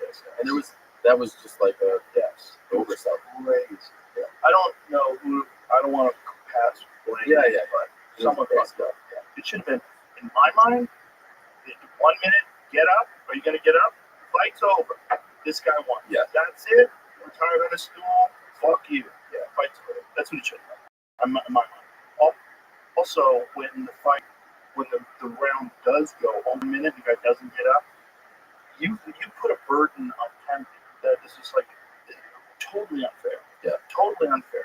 Especially when he's rocking him at the end of the round. Like this is like the more time he gets to recover. There's a reason why in boxing you only get 10 seconds. Yeah. You know, the more time he gets to recover, the more it's possible that he can win. This is not fair. Yeah. Like it's supposed to be 1 minute and that's it. If the fight doesn't restart at 1 minute, he's not ready, it's over. Yeah. So that's only happened once. And unfortunately for Tim, it hasn't happened. Yeah, that's It was a bummer. Yeah, it was a bummer because you over there went on to he was pretty tall freak. So but yeah, the guy could recover. And he was also like just built like a superhero. he looked like a goddamn rocket with like Mark Cuban athlete program. Yeah. Traps. Bro, everybody fought him said that like hitting him hit him. So he was like made out of metal. They all said that. Everybody said like Robert Whittaker beat him twice. He was the middleweight champion. He's like every time you hit him it hurt. Like he's just different. Yeah. Freaky guy. Yeah. So like if Chad Ochocinco thinks he was gonna beat that guy. No. Like listen, bro. Like there's people like you out there that also do want to fight. Yeah. You know, like there's like people that have that. That's a problem with like really tough guys. They think they're the only one like that. But yeah. It's like you don't want to discourage them in a fighter. Yeah. Because that's the thing that gets them to a championship level in the first place. Is belief that they're just different. Yeah. And they're the chosen one. That they're destined for this. But the wake up call that those guys get when they get knocked unconscious is the craziest thing. It's like the reality. Oh my God, I'm the victim now. Yeah. I am what I've been doing to other people. Someone just did to me, and now it's over. That has to rock you on such a deep level. The deepest. Well, because it's also, it fucks with your identity. Exactly. Like who you are. Oh yeah. Your worth. Oh, Yeah. your self-worth. Girlfriend's not attracted to you anymore. You just got laid out. Yeah. Like everybody thinks of you as a loser now. Yeah. Hey, they had a rough one Saturday. Oh, what happened? What happened? Hey, what happened? And all your that fat, stupid fucking neighbor that's happy that you're a loser now. Yeah. Like, yeah. Wasn't your night, huh, pal? Yeah. So, And you're like, yeah, fuck you. Yeah. Like, listen, you know, maybe fucking take a job when you're not getting punched in the head, stupid. Don't get mad at me. yeah, You know, like, exactly. people love it when the dominator fails. Yeah, we like to, it's funny because we like to, like society, I don't know if it's just all over the world, it feels like it's kind of American. We love to discover someone, ride with them, want everyone to know this is who I've been with this person from the beginning. See them reach a certain height and then go, oh, fuck him. Like, fuck that guy. And then bring him down. See it all the time. Well, because our society's infested with bitches. Like, Yeah. apartment filled with roaches, our society's infested with bitches. Yeah. There's always going to be people that don't do their best, that don't go for things, that don't try real hard, that never put themselves out there. And so when someone does and fails, they're like, and they're like, you're on social media, and you're not better. I tell so many fighters, you gotta stay offline. Because I've talked to fighters, like when they're arguing with people online, and I'll meet them, I'll see them, like, hey, listen to me. I know you think you're doing it, like you're shutting these people up, like you're you fucking man. Dude, I'm telling you right now, you gotta stop doing this. Yeah. You gotta stop engaging and stop reading these things. This thing's it's poison. You're reading poison. And it gets into your head. It gets into your head like, while you're training. I'm You sure. really think about it while you're training. I know it does. It's like a lot of these guys are very fragile. A lot of these guys got like bullied and picked on, which is why they gotta go fight you in the first place. Yeah. You To know, like defend themselves. and then you're getting bullied by 100,000 unknown 15-year-olds. And your neighbor. Yeah. Your neighbor's hoping for your downfall. Actually, I was reading a story about this lady who, this young girl was getting like mercilessly trolled online, and she found out it was her. Yes, I saw the story. It's like incomprehensible. There's some monsters out there. That's a monster. To do that to your daughter, she's just jealous of her daughter's looks and whatever. Fucking Corey, that's a monster. Monsters are real. Yeah. Yeah, you can't like fucking Gandhi everything. You No. can't, Saddam the whole world. Oh, namaste. Yeah. No, it's not real. No. Like, there's people out there you gotta kill. Yeah. This happened to like a some soccer player too. I remember I watched the doc on him. It's like kind of vague to me, but he was getting totally like merciless, trolled and killed by someone, and it turned out to be one of his friends. Yeah. Marvin Gaye got killed by his dad. Yeah, that's. Do you want to hear something crazy? I was dating this girl, and I was a giant Marvin Gaye fan. I think she didn't like it, but I was a giant. She was kind of like it. She was kind of young. And one of the things that she said was like, "Imagine how bad of a person he was that his own father killed him." And I was like, "That's how you got on this? That's your perspective? That's what you got on this? That she was such a bad person. Like, what could he have done for you that would have justified his father shooting him and killing him?" I'll tell you what he did. He fucking outshone his father. Yeah. That's what he did. He reached levels of love that his father couldn't possibly have achieved in his life. And his father realized, I'll never be as good as my son. Fuck my son. And he hated him because of that. Yeah. I mean, I'm sure there's probably a bunch of other stuff involved too. But that's dark, man. Dark. You're shy. You're shy. It's not like your son's trying to kill you. No. You had to defend yourself and shoot him. No. So he's just an amazing singer that the whole world loved. Yeah. He probably has a bitch ass. Like, yeah, look at you, man. Your son Marvin's killing it, and you're just a fucking loser. Fucking jerk. What was the? Because I always knew that the father did it. Was it like a clear cut murder, like homicide? Oh yeah. One? Yeah, the father just shot him. And it was an interesting thing because I think what had happened with Marvin Gaye was Marvin had achieved like incredible fame, but he got fucked over in some record deal where he had like no money. Yeah. I think he had like everybody in that era were so fucking credit.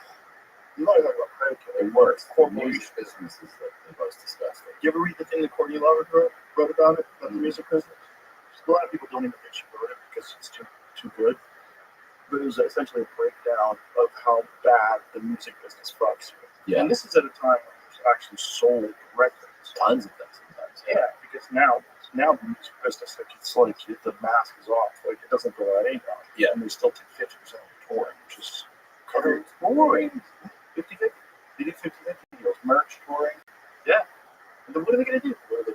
They can't even get you on the radio. The radio doesn't exist. Yeah.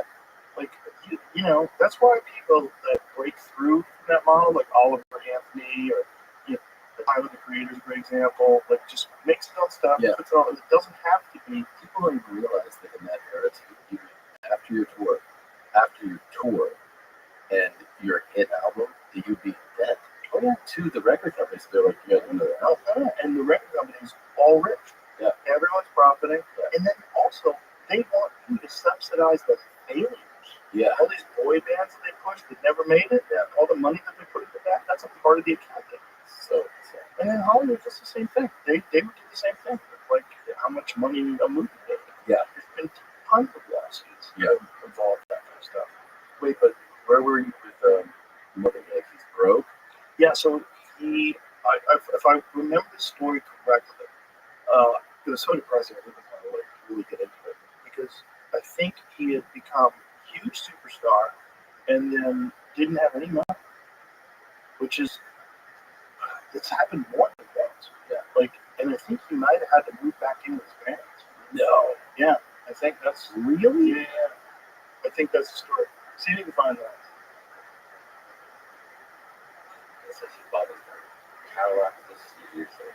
Right, but the thing is, like, he might have like bought him money when the money was flowing in, right. And then after a while, that's the other thing that happens with artists. It's like artists are impulsive, so they spend all their money. Yeah, and they don't really like.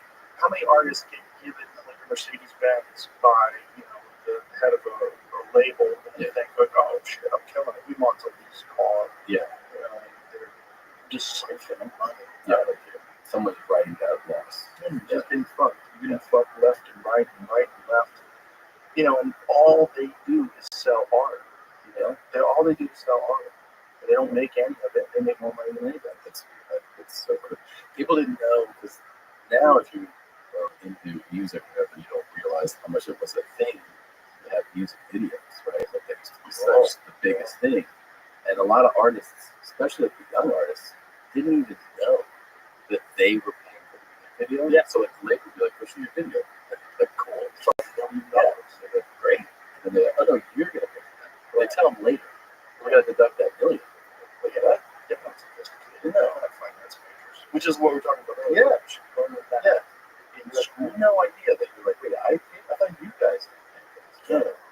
It's kind of funny that the video, everything is visual.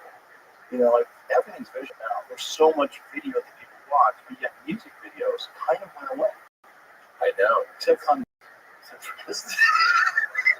That one was pretty awesome. And the new one looks like you made it for $40. Yeah. Like it doesn't Pretty. I mean, it's like you got a drone and a bunch of people. Yeah. And you had like the black light kind of effect. Yeah. It doesn't seem like that cost a lot. No, I think that probably costs a lot. You can make things now too for so much less. Oh, with It's AI. so excessive. Yeah. With AI, you don't even have to have the actual people doing it, Yeah. which is really crazy. Like what you can do now is nuts. My daughter was showing me some stuff that you could do with just photographs, where she could take photographs and then she throws them through this filter and then they're dancing around. You're like, this is nuts. Yeah.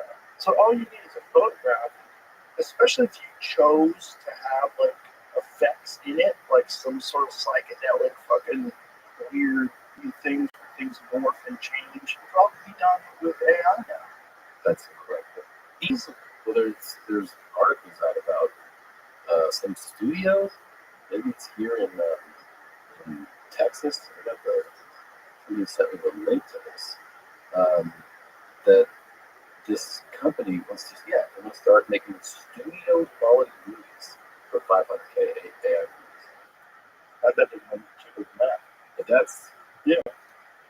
these are, I mean, that's, They'll probably have AI write the script, man. I mean, if you're thinking about some like dumbass fucking cop movie, you know, some silly bank heist movie, you got a hero who's gonna go in and fucking kill the bad guys and the cost. Yeah. You could write that easy with just take all AI has to do is like it's a large language model, right? It also search through Steve McQueen movies, and Tom Hardy movies, Guy Ritchie movies. You got it. Make it. it bumps me out there. I don't want to. You should. Yeah.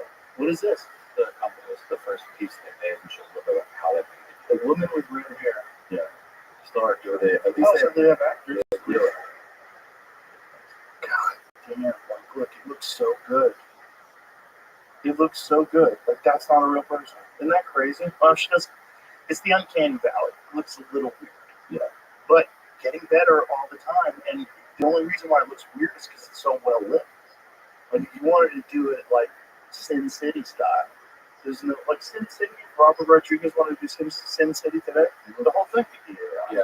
no one would know. That's crazy. Yeah. These are all fake people.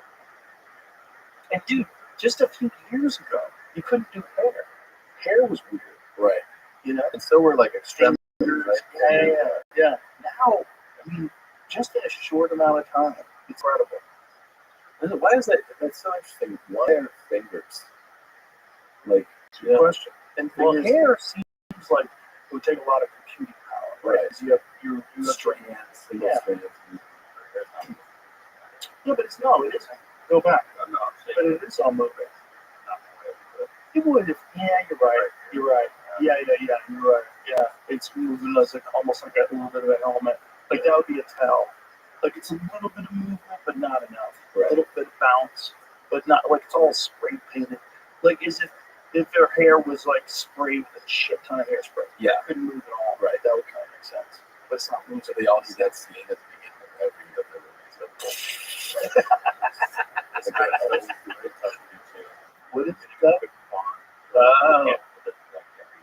In a movie, you probably wouldn't need it, but Interesting. for AI stuff. Right. Interesting. Yeah, look at that. Like, look at that font. It looks like ancient, like Sumerian text or something. Like some lost language. Yeah. Well, like that one, the fingers and toes thing is like, I just wonder what the explanation is for that. Because that's a tell in photographs too, right? Mm-hmm. When you see a photo, you can be like, oh, it's got like 6 fingers. Well, remember that lady, the English lady that was missing? Was her Kate? She was missing forever. She's like supposedly was sick. Kate Middleton. She was sick, and then there was a photo that was released of her. Look, she's fine. Everybody's like, no, this is fucking AI. like in the photo, like people with 6 fingers and shit. Like that's weird stuff. That's weird shit. In the photo, they look weird, clearly edited. Yeah, It's gonna get wasted. way. Ways. We're just touching it. Yeah, it's This just is started. just This is infancy. scratching the surface. Yeah, it's gonna be real weird. Like actors should really save their money.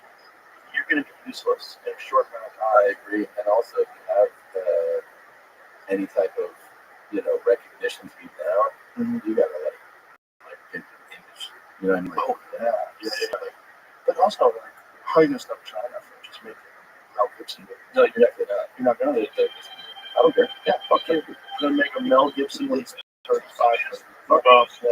You just play it here. Fuck off. I'm gonna put it on. What are you gonna do? It's crazy. Run through 30 different shell companies. They're gonna find it. Yeah. Totally. And it's gonna get to a point where it's gonna be virtual. So it's like it's gonna be inside people's heads. You're gonna be able to exist inside the movie. Things are gonna get so strange, and they're gonna be so immersive so quickly Yeah. that the Matrix is a decade away. The real Matrix, where you're in the Amazon and you are barefoot and you feel the ground under your feet Yeah. and you hear the monkeys and the birds and the bugs and the trees and you hear the sound of a panther nearby. Like, that's gonna be real. It's gonna be real, and you're gonna be like, why do I want to Go back to the room. take it? Like what's that guy's name? Joey Pants from fucking The Matrix. We see him eat the steak. He's like, I want to be important. I'm an important person. Yeah. Like, yeah, that's what people want to do. They'd rather be an important person in The Matrix. That's so true, man. And we might be in that right now. That's the real mindfuck. The real mindfuck is if they can eventually create a artificial reality that's indiscernible, how do you know whether or not you're already in it? And you don't. But you wouldn't yet. But there's a lot of evidence that we are. That we're in it now. Yeah, there's a lot of evidence that reality as we know it is not real. That it's too weird.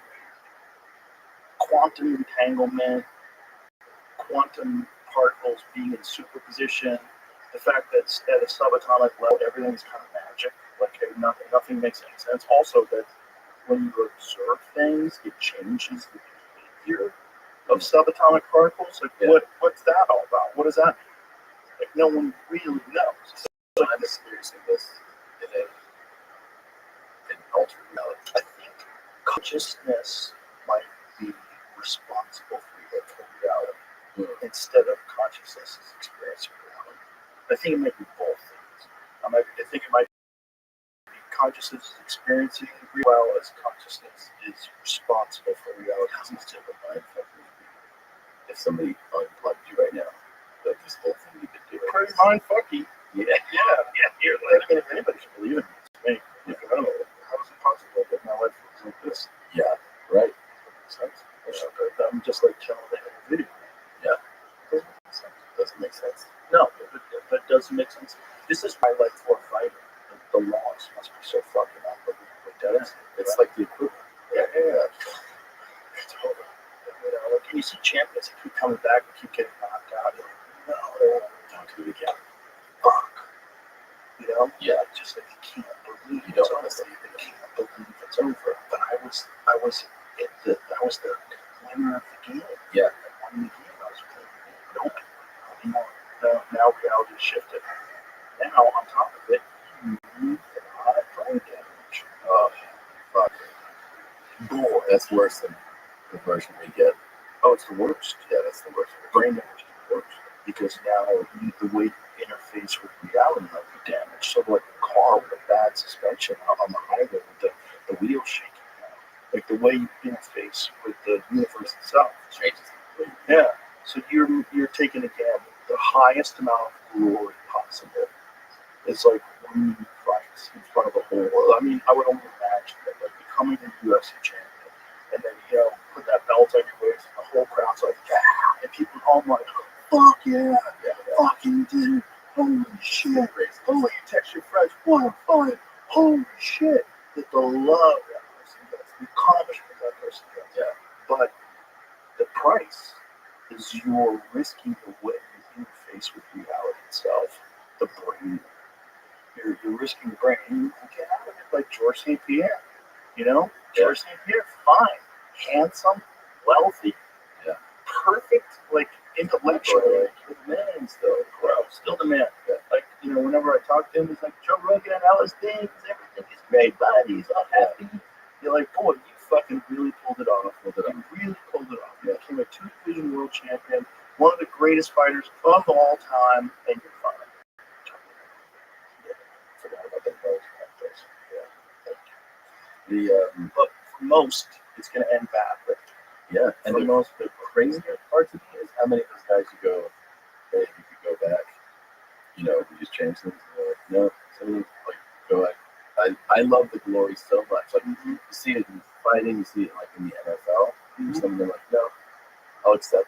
The identity. Yeah, the identity is so huge. The identity to be a special person.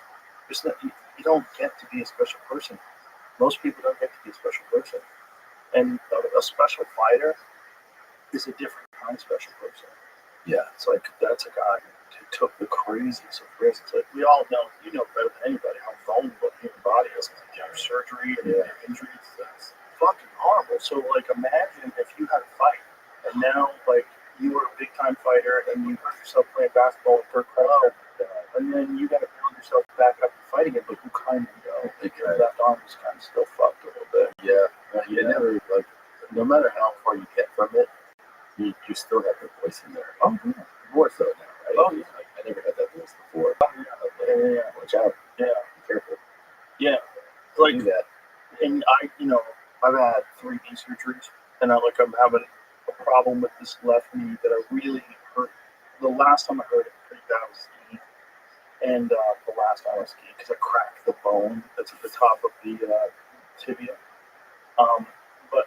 And then I probably messed up the cartilage and shit there too. But it's still better than most. Like, it's better than like people are like, how bad is your knee? Like, it's not fucked up like compared to your knee. It's like a regular person. Yeah, because I need my knee to be able to kick 60 miles an hour into a bag of sand. Yeah. Like, I'm requiring different things from my knee. Sure. But I know. That's what I'm saying. Like, if you're a fighter, you have got a bum knee. Like, even though nobody can tell when you move around. But you know. And you know your knee breaks easier now. Yeah. And you know your neck hurts. And you know your pinched nerve. And you know your lower back gives out sometimes. And you know your kidneys kind of hurt. Cut weight for 2 years. Sounds like you shouldn't be fighting. And you know your ligaments not bleeding more. And also, you can't take a punch anymore. A lot of guys know they used to be able to take a great punch, but now you can't get hit. So now you're gunshot. Yeah. Did you see Devin Haney's fight last weekend? No. He fought Ryan Garcia fucked him up in the last fight and dropped him a bunch of times. Yeah. And this fight, like, it looks like he's done. Like, he's moving around just like he's just constantly moving. I forget the gentleman's name, but there were rounds where you neither wanted them to punch. Well, and Garcia, that's the one where he won the fight, but then there was all this bullshit. He tested positive for some sort of performance-enhancing metabolite at a very, very low level, but like not a level where it would be performance-enhancing. Yeah. So I don't know what happened. He says he can take it down, but what ended up happening with the decision or something like that? He got it became a no contest. Yeah, and I think he's also getting sued because Devin Haney claimed that he won because he was on steroids, and that's a bad look. But you can tell it like mind fucked up into Devin Haney, and a lot of people totally are writing off Devin Haney now, which is crazy. Because I remember when he beat Cambosos, I was like, damn, Devin Haney's slick, so good. And now, like, that guy he was just moving constantly. It's still a very skilled boxer, but it just shows you one devastating loss for an undefeated fighter can fuck you up. Yeah. And some guys, they come back and they're fine. Like Garcia, for instance, like Gervonta Davis fucked him up. He came back and he's fine. Yeah. But then that weekend, he fought Rolly Romero, and Romero dropped him, and he lost the decision. So they were going to set up a big rematch. Nobody wants to see it. They both lost. Well, actually, Devin didn't lose. He won a decision, but he lost public credibility because it was a very boring fight. still incredibly skillful boxer, world champion boxer, like very good boxer. But even the commentary, like Antonio Tarver, was like, I don't like the way he's moving. His footwork seems erratic. Like everything's like he needs to settle down. Jose Ramirez, yeah, but So he won this fight. yeah, he won a decision, but it was the fans lost, and this was this big event in Times Square. This is also a big event because Turkey al-Sheikh, the guy from Saudi Arabia, His Excellency, is the guy who's dumping incredible amounts of money into boxing so that he can get these guys to fight each other. So he's like, what do you need for the fight? How much to make this fight happen? Like, I need $10 million. Like, done. I'm like, what? Fuck, I should ask for 20. It's that kind of a situation because the Saudis have so much money. So Oscar De La Hoya was talking about this, and he was saying these guys are spoiled and they're afraid to risk anything. Right. Because the money's so much, which is so interesting. Like, you need a guy who's willing to risk it all to really fucking go for it. And these guys aren't willing to do that. And I think the Devin Haney thing is one of those things where you see a guy who is an unbelievably skilled fighter but loses one fight, and they're just not the same. Not the same. And Gervonta's still killer. But he had that fight with Lamont Roach where it was a draw. And it was a legit draw. And you could even make the argument that Roach won that fight, and they're going to fight again. And that should be very interesting. But I think it's also, for boxers, there's a situation where you can only keep up the RPMs for so long. All the greats. There's a certain amount of times that you can keep training, a certain amount of times you can keep competing. And like we're talking about, like your arm, it's kind of fucked up. Yeah. That happens with them too. Like, the ankles are bad, something's bad. They can't keep the same level of output. Yeah, it's not the same. They're not who they used to be. They might look the same, but they can't do what they could do 5 years ago, 6 years ago. Yeah. It's hard. It's a hard sport, man. But it's also because the glory is so high if you're successful. So people are willing to do it. Yeah. Very crazy. Yeah. Thank God it's not. Thank God. Dude, if the UFC was around when I was competing, I 100% would have done it. And then imagine how dumb I would be now if I was 7 years old. Oh, I'd be a mess. That's scary. Oh, I'd be a lot of like drooling. So, hey, you look good. You losing weight? You losing weight different. Because dieting, my brain would be like a 4-cylinder engine, like all fucked up. No, it's inspiring. It's good you did get into that. It is, but I feel like I have to bring that up. Yeah, you've said it to me before. I think so. I think there's just a certain amount that you get that makes you just a little recklus. Yeah. A little crazy. Just a touch. Yeah, just a touch. Yeah. Just a touch of brain damage that allows me to be. I like taking. I enjoy risks. Yeah. Like I like them. They're fun. Me too. Did you fall in your head? Yeah, I had a couple of devastating. Yeah, a couple bad ones. I think I had some frontal lobe damage, and I think it has something to do. I do. I like calculated risks. Yeah. I think if you take this career path, you enjoy risk. Clearly. Yeah. But also, you don't have any choices. Yeah. Like my thought when I was first started, I was like, I can't work. I can't do it. But I know I can do things. But I can't show up and do a job for the rest of my life. I don't have that in me. I'm allergic to it. I'm a latchkey kid. So like I didn't get a lot of like you got to do this, you got to do that. So the problem is like I developed not having people tell me what to do. So I can't.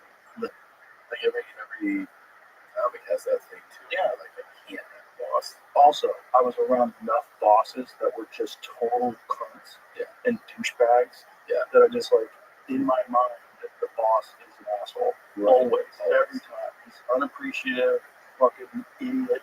We gotta listen to him because he's responsible for your paycheck and he knows it. So he gets to act like a douchebag and you can't go, man, fuck you. Yeah. Who are you talking to? Why do you talk to people like that? You fucking idiot. Yeah. You can't, because he's the boss. The boss, yeah. So I'll figure it out.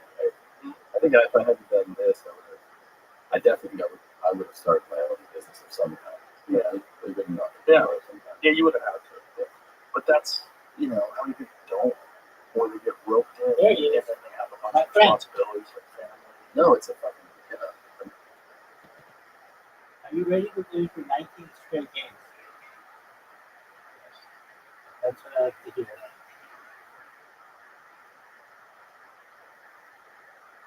"19 straight.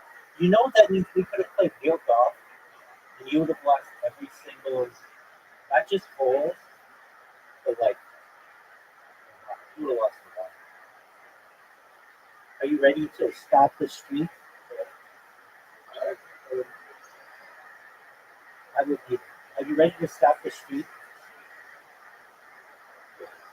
I think to stop it. I really do. I don't even know if I have it in me to just win this much. Are you less than 15.2% body fat? All right. Are you proud of that drive?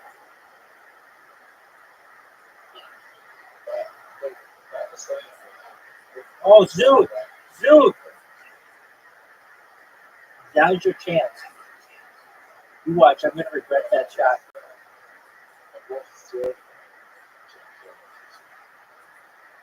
Okay. Zoot. Zoot, I fucked that major. You've got a chance right now to take the first lead. And I don't know how long. Just make it. There you go, Zoot. So you have the lead.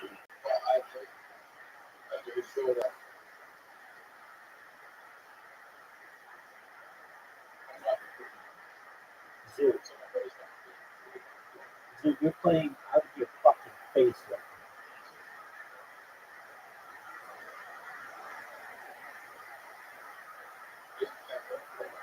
now. Yeah, baby.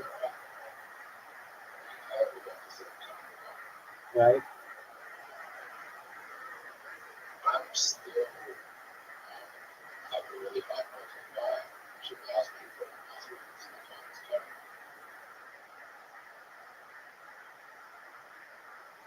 This is an important shot. You're proud to me believe that. I fucked up, Zoot. Oh, you just gave it back to me. That makes me feel better. Oh, did you fuck up?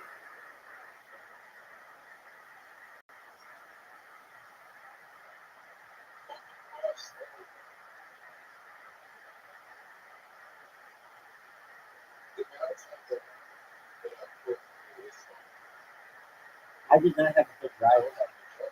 I know.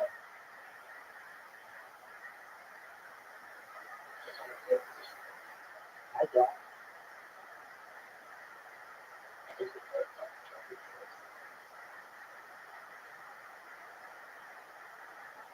Dude, I can't believe you missed that shot.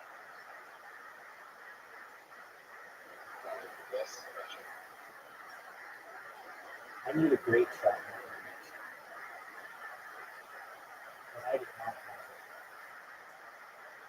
it. You need a big one. Girls, perhaps.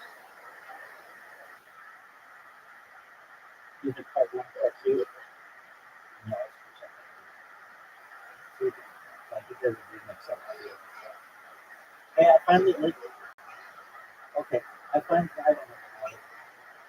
I finally listened to that Mr. West song. And I mean he's just trying to get in the press, which is cool. You suck at this business. But I mean I don't really like the kind of rap. I mean, it's just like that really I like rap about love and shit and falling. So that kind of rap Zoot, you fucker, dude. Zoot! Zoot, today's your day.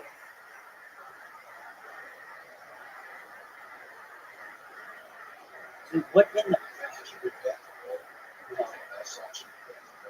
no, I don't think I should louder.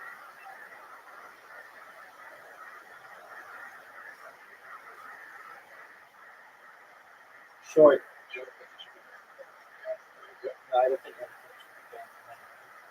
free speech absolutist, baby. I feel you should be able to say anything.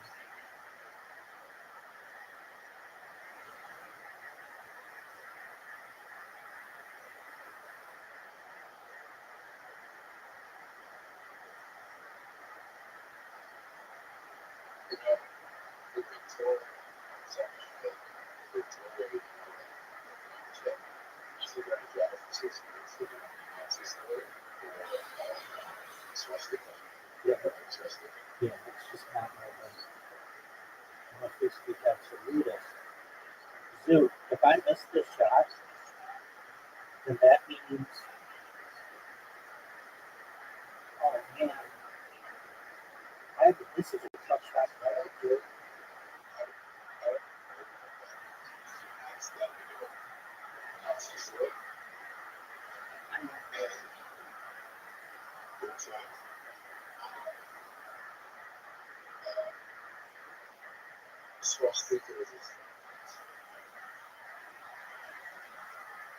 Stop right there.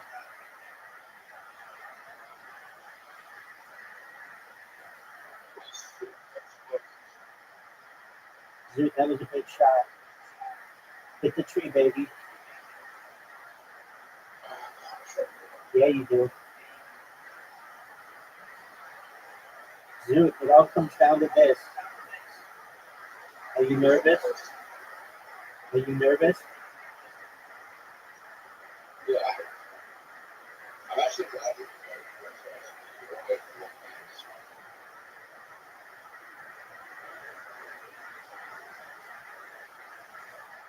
Go in the water.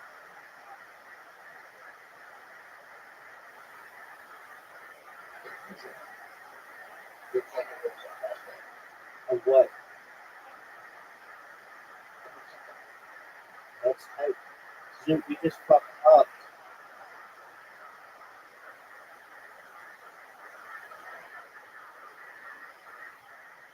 Oh, baby girl. Zoo. Okay, Zoo. Zoo. Zoo. Zoo, you just lost your 19 straight now. Unless you make the shots. Which is like awesome. Oh, no way.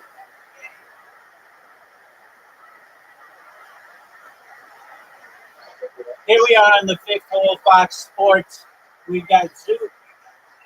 Zoo, it was a hard-fought loss. I want to know what's in your head. You've lost 19 straight games. Rabbi's approaching their 1,000th win, which is just unprecedented. And you are probably at over 1,000 losses at this point. 19 of which have come just now. I'm trying to develop some type of mindset for where you are. So please, what are your thoughts after the 19 straight games?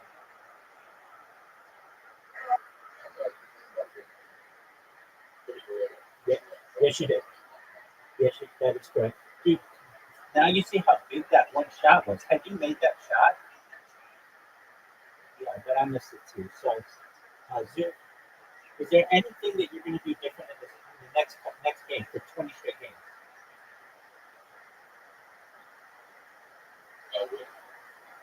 Are you guaranteeing a win?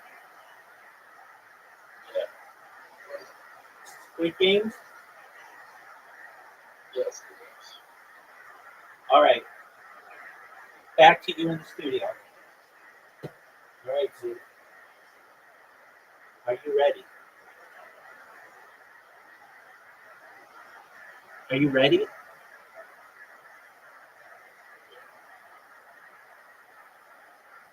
I cannot believe that I just won that game. I did not play that well.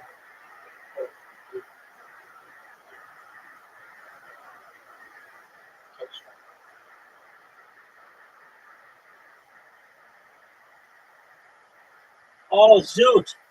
What a big miss. Fuck! Zoot, shut up. Quiet.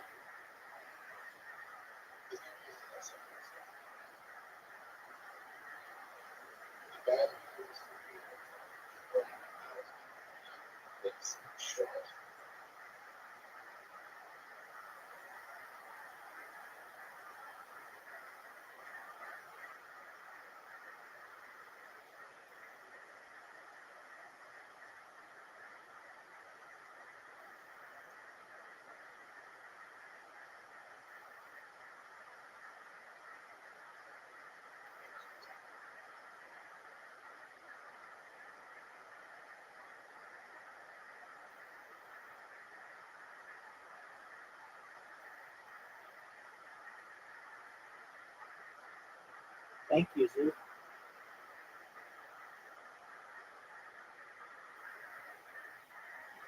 Zoo, do you recognize that we're tied?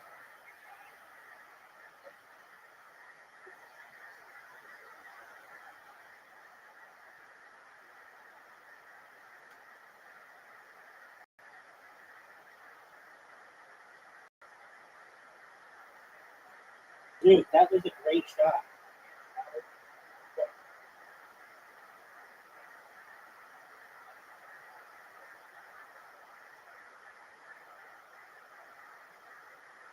I matched it though. Dude, what the fuck was that? You know I'm bad at this hole.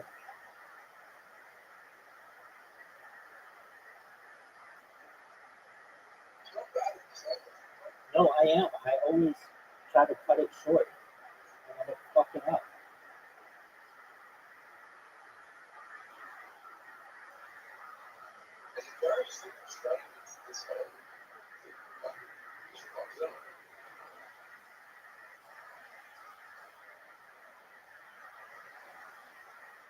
Oh, that was a great shot.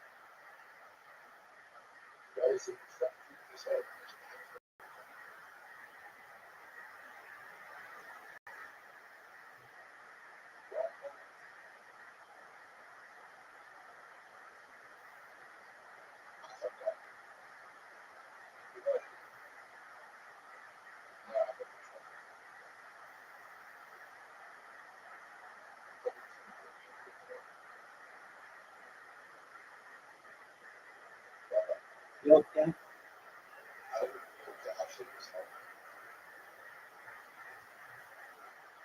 Oh, see, what the fuck, man?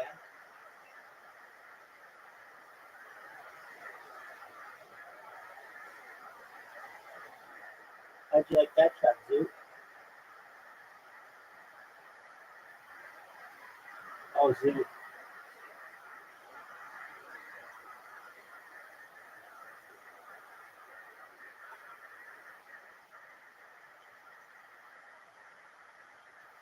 Big shot, Zoo.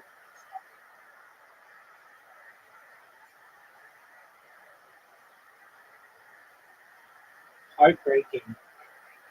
Zoo, you know I'm going for 20 wins.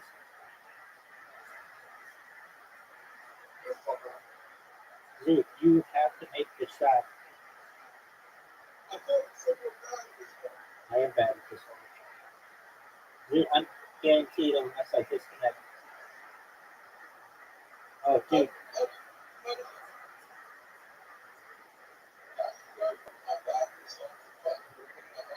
Because I'm sick as fuck and I'm beautiful.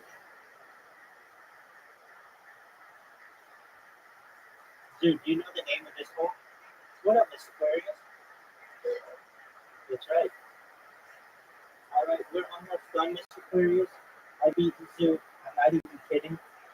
19 straight games, and I'm going for my 20th straight game. This is the longest streak we've ever known in the history of mini golf.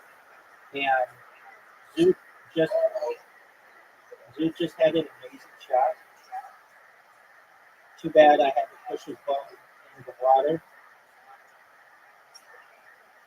But we'll be ready to bowl it in just a moment. How was your day? How was your day, Mr. Aquarius?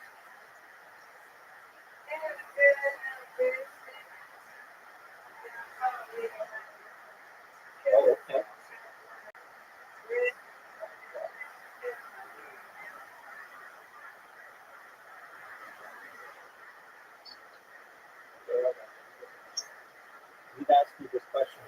kick people up from jail. A friend of mine got arrested.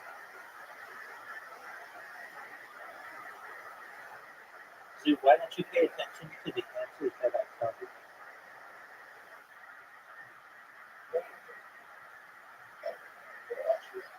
Yes, you did. I remember when you asked me because you also asked Riser, and Riser told us about that thing that he did when he defeated something.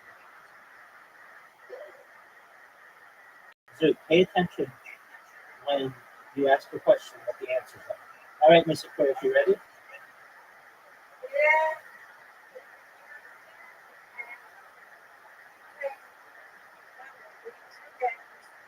All right, Zoo, are you ready?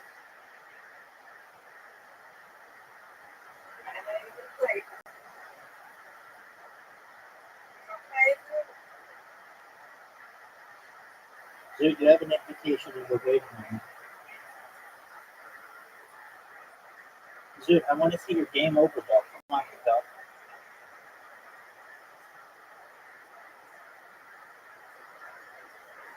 Zoo. There you go, big man.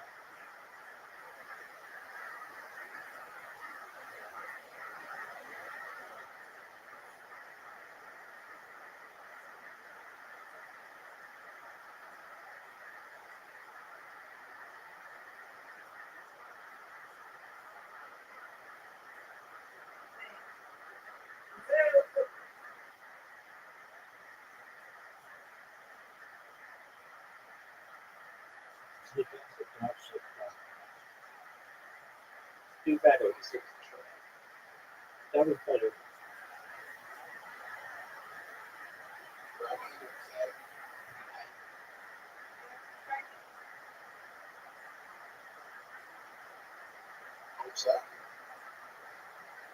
Get it. That was a tough split. That was a tough split.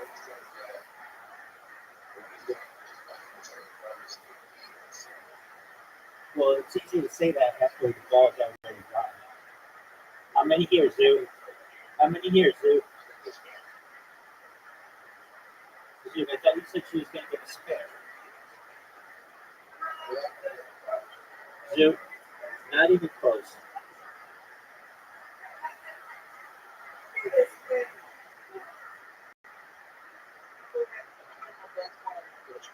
Oh, okay.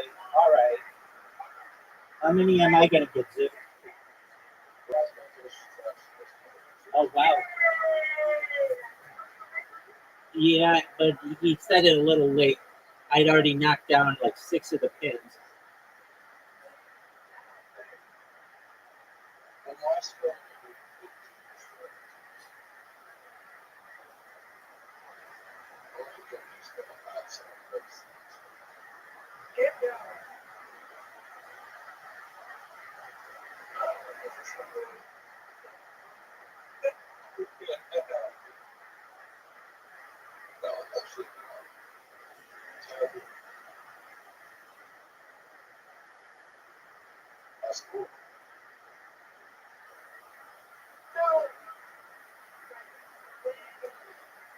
Zoo, what was your prediction?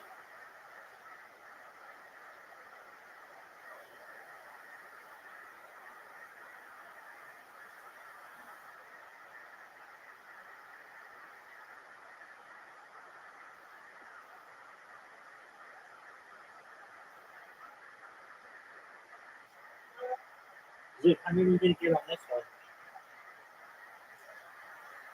4.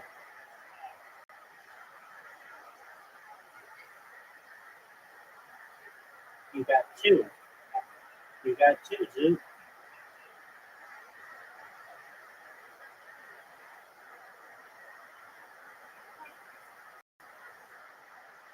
Oh, baby girl, that's a turkey. That's 3 in a row.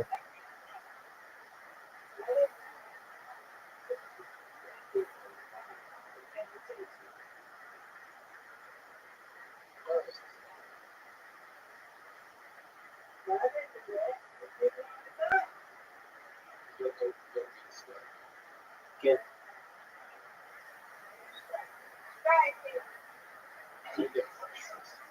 So you have 19. That's the lowest I think we've ever seen on another board. Oh, Zoo, you're garbage.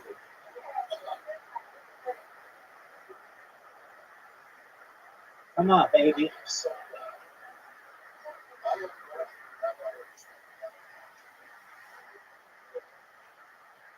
Don't you bring me into this. You ready to see some break 100, Zoo? Here we go. 107. I win you. That's right. All right. Last one, Mr. Aquarius. You were going to get me this time.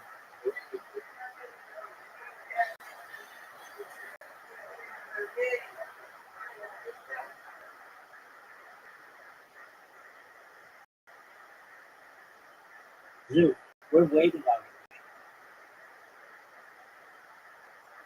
you. Zoo. Yeah, Zoo. We're waiting on you.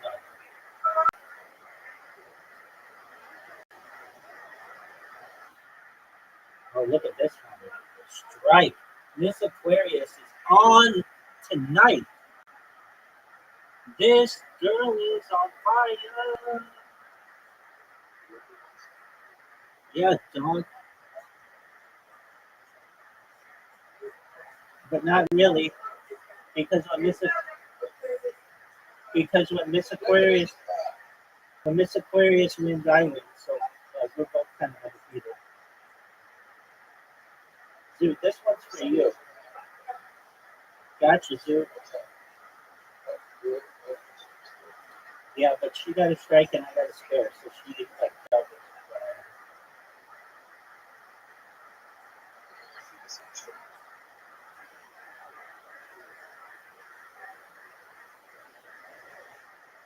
She's got 26 now. She's got 27. 28 now. Zoo, try to beat your all-time high 19.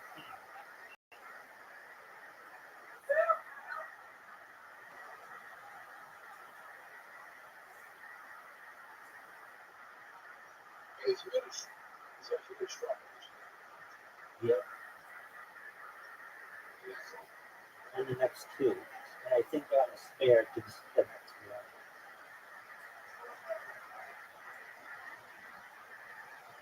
So at there, I got 7 for a table 14.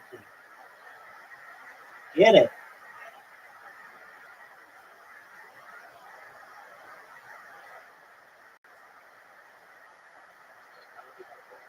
Yeah, but don't quote me on that. I don't really know.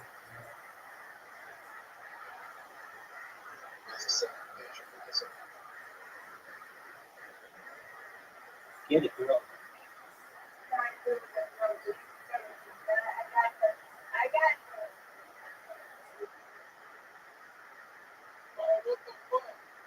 Zoo, you only need 4 to break your all-time high.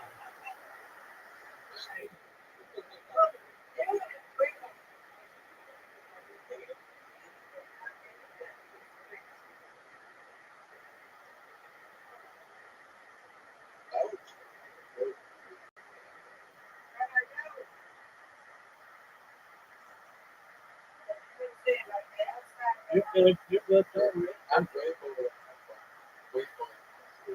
Oh, okay. Well, guess what, Zoo? This ain't Wii Bowl. This is Play-Doh Bowl.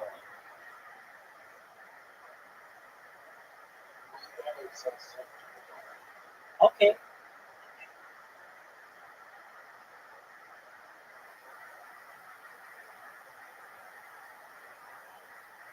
Wow. Good job.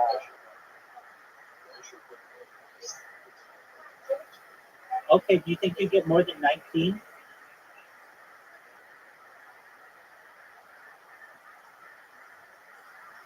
Zoo, you broke your record. Good job, big dog.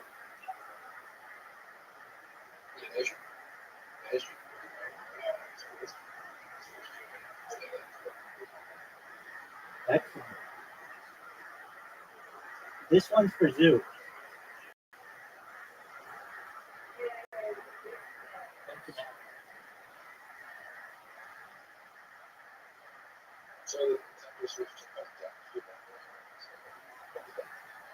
Nice strike. Why not Super Nintendo?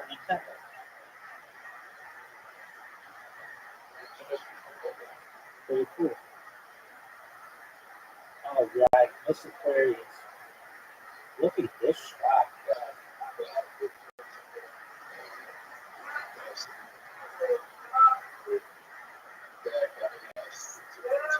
Go, Zoo, go.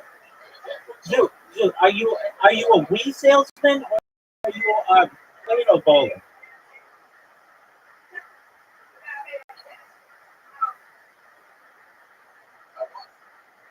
No, you didn't.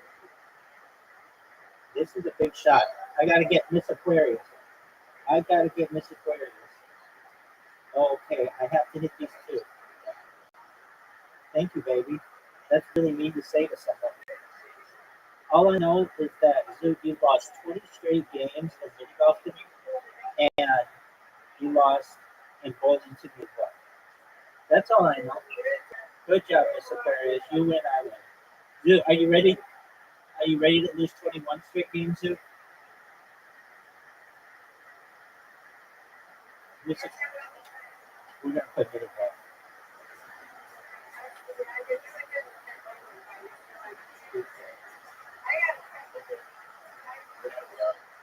All right, Zoo. Yes, you are. You're doing very well. Zoo, come back when you have time. Okay, goodbye, Zoo. Miss Aquarius, sweet dreams to you. I'm here if you need me. Take care.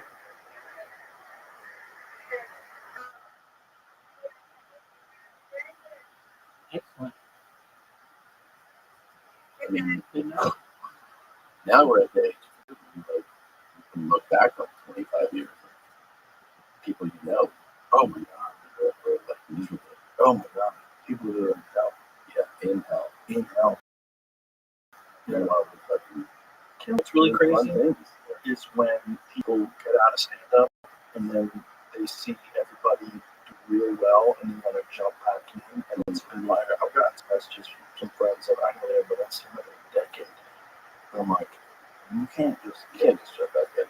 No. Well, if you do, you gotta like start from the beginning. Yeah. Start doing open mic nights again. Like even in the writer's room, just doing the writing for a sitcom. No, they're fucking 8 years. You lose your footing so much. It's a different, like, sometimes I've had, a week off, 2 weeks off, even a month or something off, where you're like, oh, like, you'll see legs. Mm-hmm. It's like, whoa, I can't imagine 10 years. Dude, it happened to a lot of writers when they got in the strike. When the strike was going on, like, how long did that strike go on for? Months. Long ass time. These guys have mortgages, and the kids are in private school, and their wife likes to spend money. Yeah. Fuck. And they're used to making $1 million a year. Yeah. Doing real good. Yeah. And then all of a sudden, the whole dries up. Like, oh, fuck. And then their savings account. And the wife's like, what are you going to do? Like, fuck. I didn't want to just do it. Okay, start trying to put together that. And you want to show up, and then the club doesn't know who you are anymore. Oh, It's scary. It's scary. It's the worst. But it's like, there's decisions that you make in life. Like, what are you going to do? Like, what are you going to do with your life? Those are personal decisions. Which is why this whole free will versus determinism thing drives me crazy. Because these people that want to believe there is no such thing as free will, like, yeah, you could do that cute little thing, but you know that free will is real because you know that you decide to get up in the morning. Yeah. Like, you tell me Jelly Roll didn't have free will to lose that 200 pounds? No shit. Perfect example. Yeah. Like, that's hard to do. You're 400 plus pounds. You're fat as fuck. You drink and party every night, and one day you put your foot down. Yeah, that's enough. I'm gonna get healthy. That's free will. Like, would you tell him determinism? Like, forced him into a position at 39 years old, where he's all of a sudden going to decide to lose all this weight and has nothing to do with his free will? That's silly. Will's a real thing. Of course, we all have it. You just deny it. It's why I don't know anything you accomplish that's work. It's through free will. It's through Right. choices. But then there is also a certain amount of determinism. If you grow up in a terribly abusive household and you're around drug addicts and violence, and then you go and commit that, it's almost like you have no other examples. You're true. I get that. You still make a choice. You do, but you don't even know what a good choice is. That's never even seen a good choice. That's a valuable analysis that like you had a horrible modeling, so you're just following the path you think is the only path. And some of those guys get involved in athletics, right? Some of those guys get lucky and become a fighter, or maybe they get lucky and become a musician, or maybe they get lucky and they become something else, or a cop. But it's just the choices that you make in this life you don't know if it's the right choice while you're making that choice. Well, I'm about to find out. We're making this TV show about right choices. No, I don't find out. You have the best things you can do. I got this. I do it. Should we wrap it up? Sure. Listen, that what you showed me is amazing. Thanks, I'm sure it's going to be fucking bad thoughts. When is it out? It's Tuesday, so tomorrow. Tomorrow. Fuck yeah. It's the stuff I saw is amazing. It's fucking hilarious. Thanks a lot. I'm glad you're doing stuff, man. I'm just glad you're out there. I'm Beautiful to see. I'm very excited for it. I'll tell you. I know it's an overused term, but it really was a dream come true. Well, you can tell by how well it came out. It's just so ridiculous. It's so cute. It's such a signature Tom Segura type of humor. Thanks, man. It's awesome. I'm excited for it. Thanks for having me on, man. My pleasure, my brother. Anytime. Love you to death. Bye, everybody.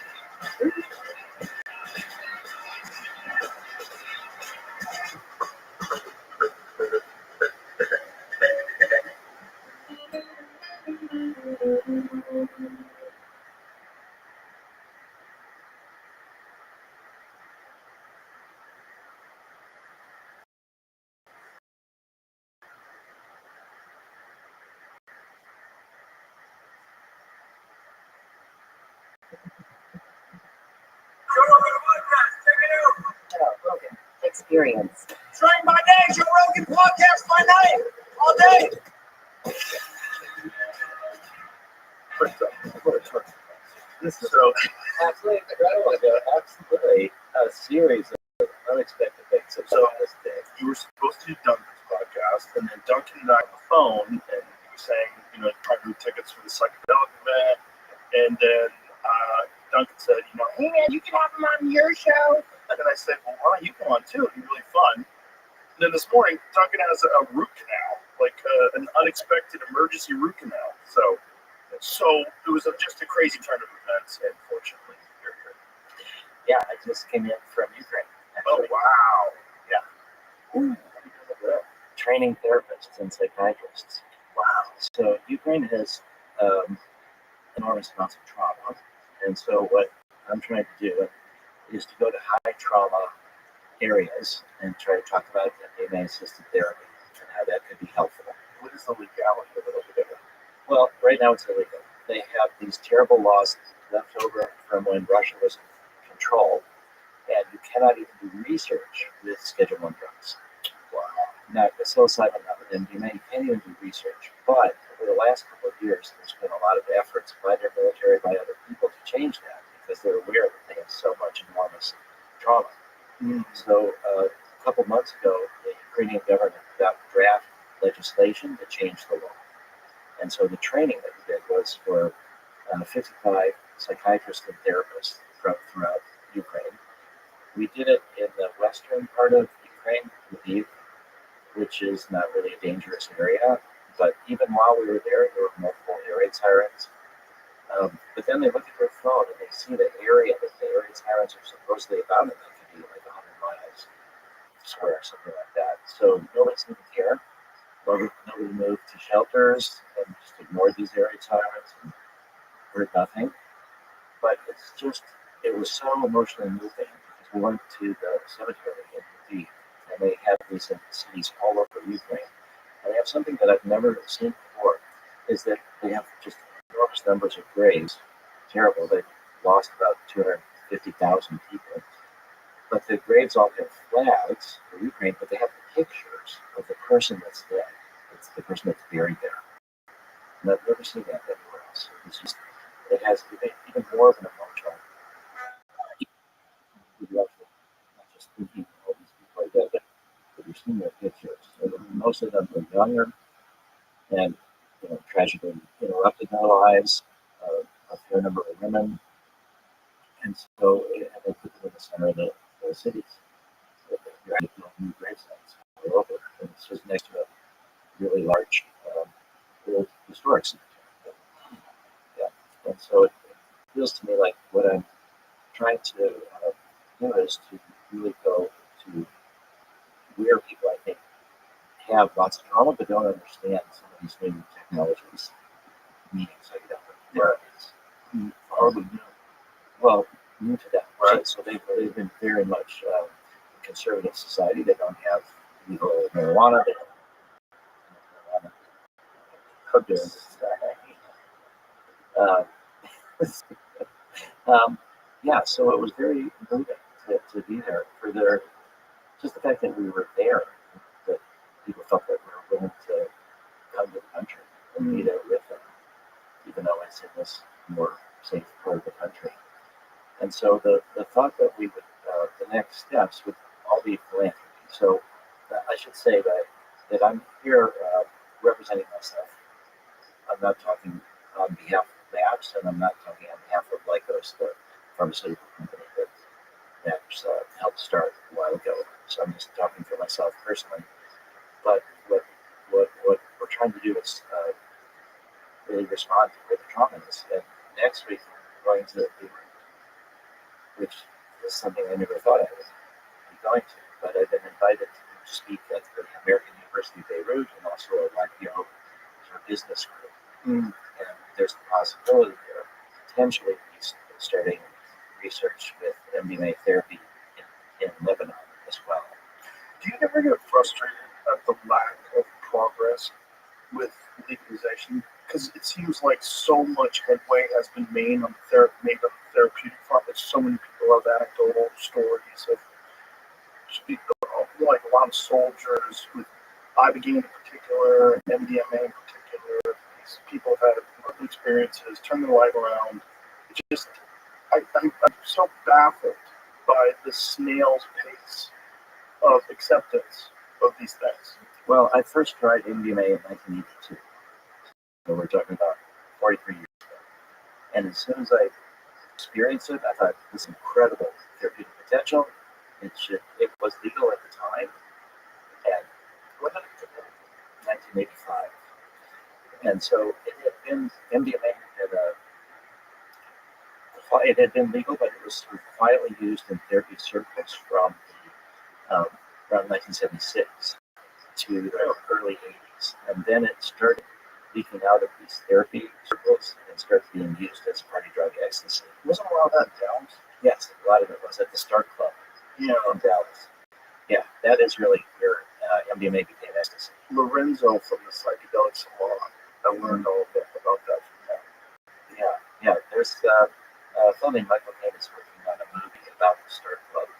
Oh wow! There's an incredible story because Larry Hagman, who is the star of Dallas, frequented this nightclub with a bunch of the people from the cast, and the police had decided to bust them because they knew that there was all these experience.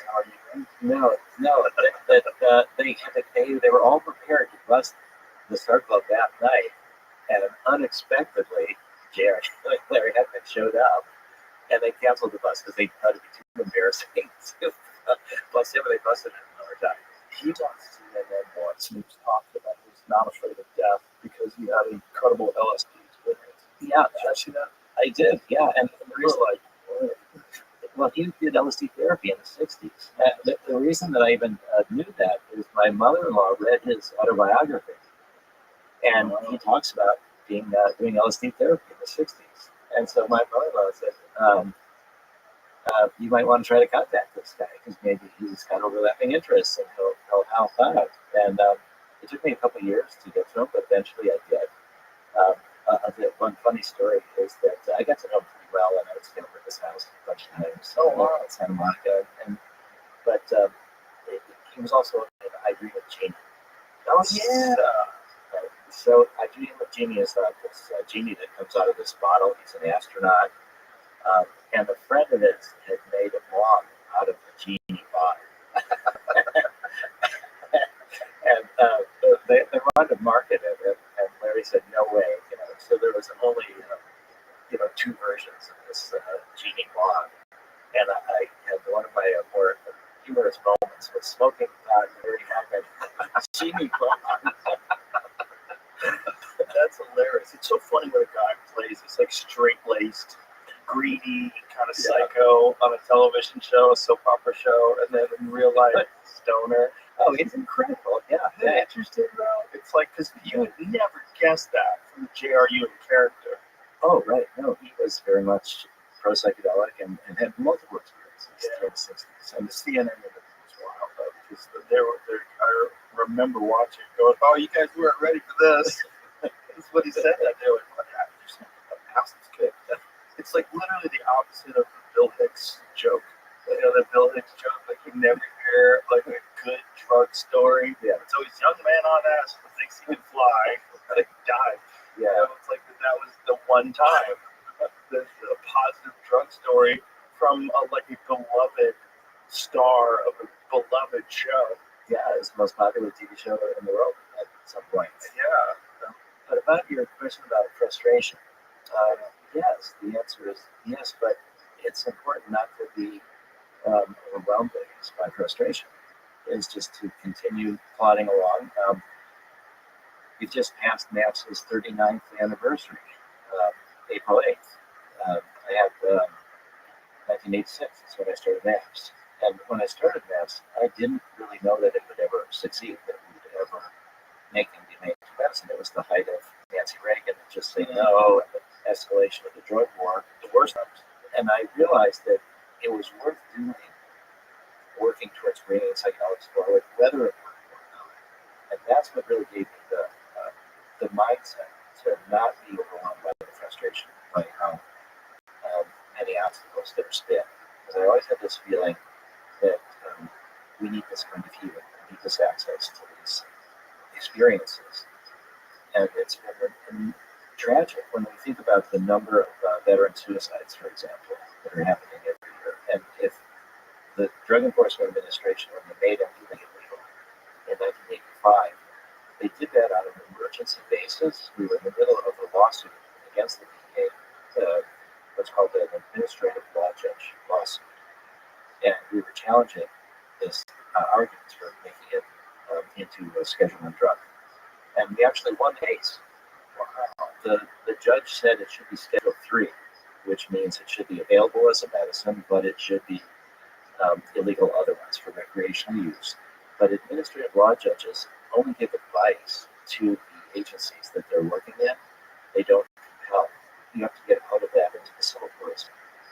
So the judge had Schedule III, and the Drug Enforcement Administration said, "No way, we're not going to do that." And their rationale was so wrong. So we sued them in the appeals court. What they said initially was that only the FDA could make a drug into a medicine, not the DEA. But the law was clear that it could be the Attorney General to do that. So the appeals court, when they review an agency's decisions, they don't tell them what to do. They say, "You did something wrong there, rethink it." So then the DEA said, "Okay, we're going to rethink it." And then they came up with a new reason why they were doing it. And this was this 8-part standard. It was essentially the same as the FDA. So then we sued them again, the second time. And we won again in the appeals courts. And so they went back to the DEA and said, "You have to come up with another rationale. This one doesn't work either." And then they came up with a 5-part standard that was sufficiently different but still had phase 3 studies. So it's essentially the same as FDA approval. And finally, the courts upheld that. And that's, during this process, it was clear to me that the DEA would not do anything to make this available as a medicine, that we would have to go through the FDA. And that's where MAPS began as a nonprofit psychedelic pharmaceutical company focused entirely on donations, and the intention was to turn it into a generic drug. That because MDMA had been invented by Merck in 1912, it was in the public domain. It was used as a big drug before I even knew about it. And then it turned out that the emergency scheduling that DPA did in 1985 was itself illegal. It turned out that the Congress had given the Attorney General the power to emergency schedule drugs, but the Attorney General had never sub-delegated that power down to the DPA. So they didn't have the authority to do that. So the people that got busted in the first year were all let go once their lawyers figured this out. So the first move to criminalize MDMA was crime, you could say. But we're stuck. And so when we think about if MDMA had not been criminalized, how many people's lives would have been saved? How many people would have been able to benefit from psychedelics? That's one of the things that we're going to be talking about at the Psychedelic Science 2025, the 16th and 20th of June in Denver. We have over 500 speakers. We have over 1,500 applications. There's an enormous amount of research taking place with psychedelics, with psilocybin, with ibogaine, with MDMA, with 5-MeO-DMT, with folks, and the healing potential of these are incredible. And yet, they've been kept away from people by these prohibitionist laws. And so it's enormously frustrating and tragic. And yet, if we let that overwhelm us, then we're not going to work as hard to make it happen. So I had to learn how to deal with that frustration. It's just a gross distortion of the legal system. There's no reason why we should be illegal. As long as you have whiskey and you can get Adderall easily on a prescription, and oxycodone is readily prescribed, this is crazy. Well, it's counterproductive. Yes. It's not even, like stopping a lot of the benefits. It's actually creating more harms. Just as one example, my father was a pediatrician. He's no longer alive. But he worked on the first study with crack babies. He and his partners did the pediatric evaluation. And you remember this in the 80s. This idea was that there's going to be this whole generation of super predators and it's women that were pregnant with crack were having babies who were addicted and they were going to be mentally deficient and prone to violence. And this whole scenario that Reagan amplified. And what my father and his partners found out was that that really these kids could recover, that they could do better, that it was mostly malnutrition, poverty. It's not like fetal alcohol syndrome, that it was really not this direct connection between the crack cocaine and the problems with these kids. But what he found was that the women that were pregnant and were addicted were driven away from Just put it up, do not destroy.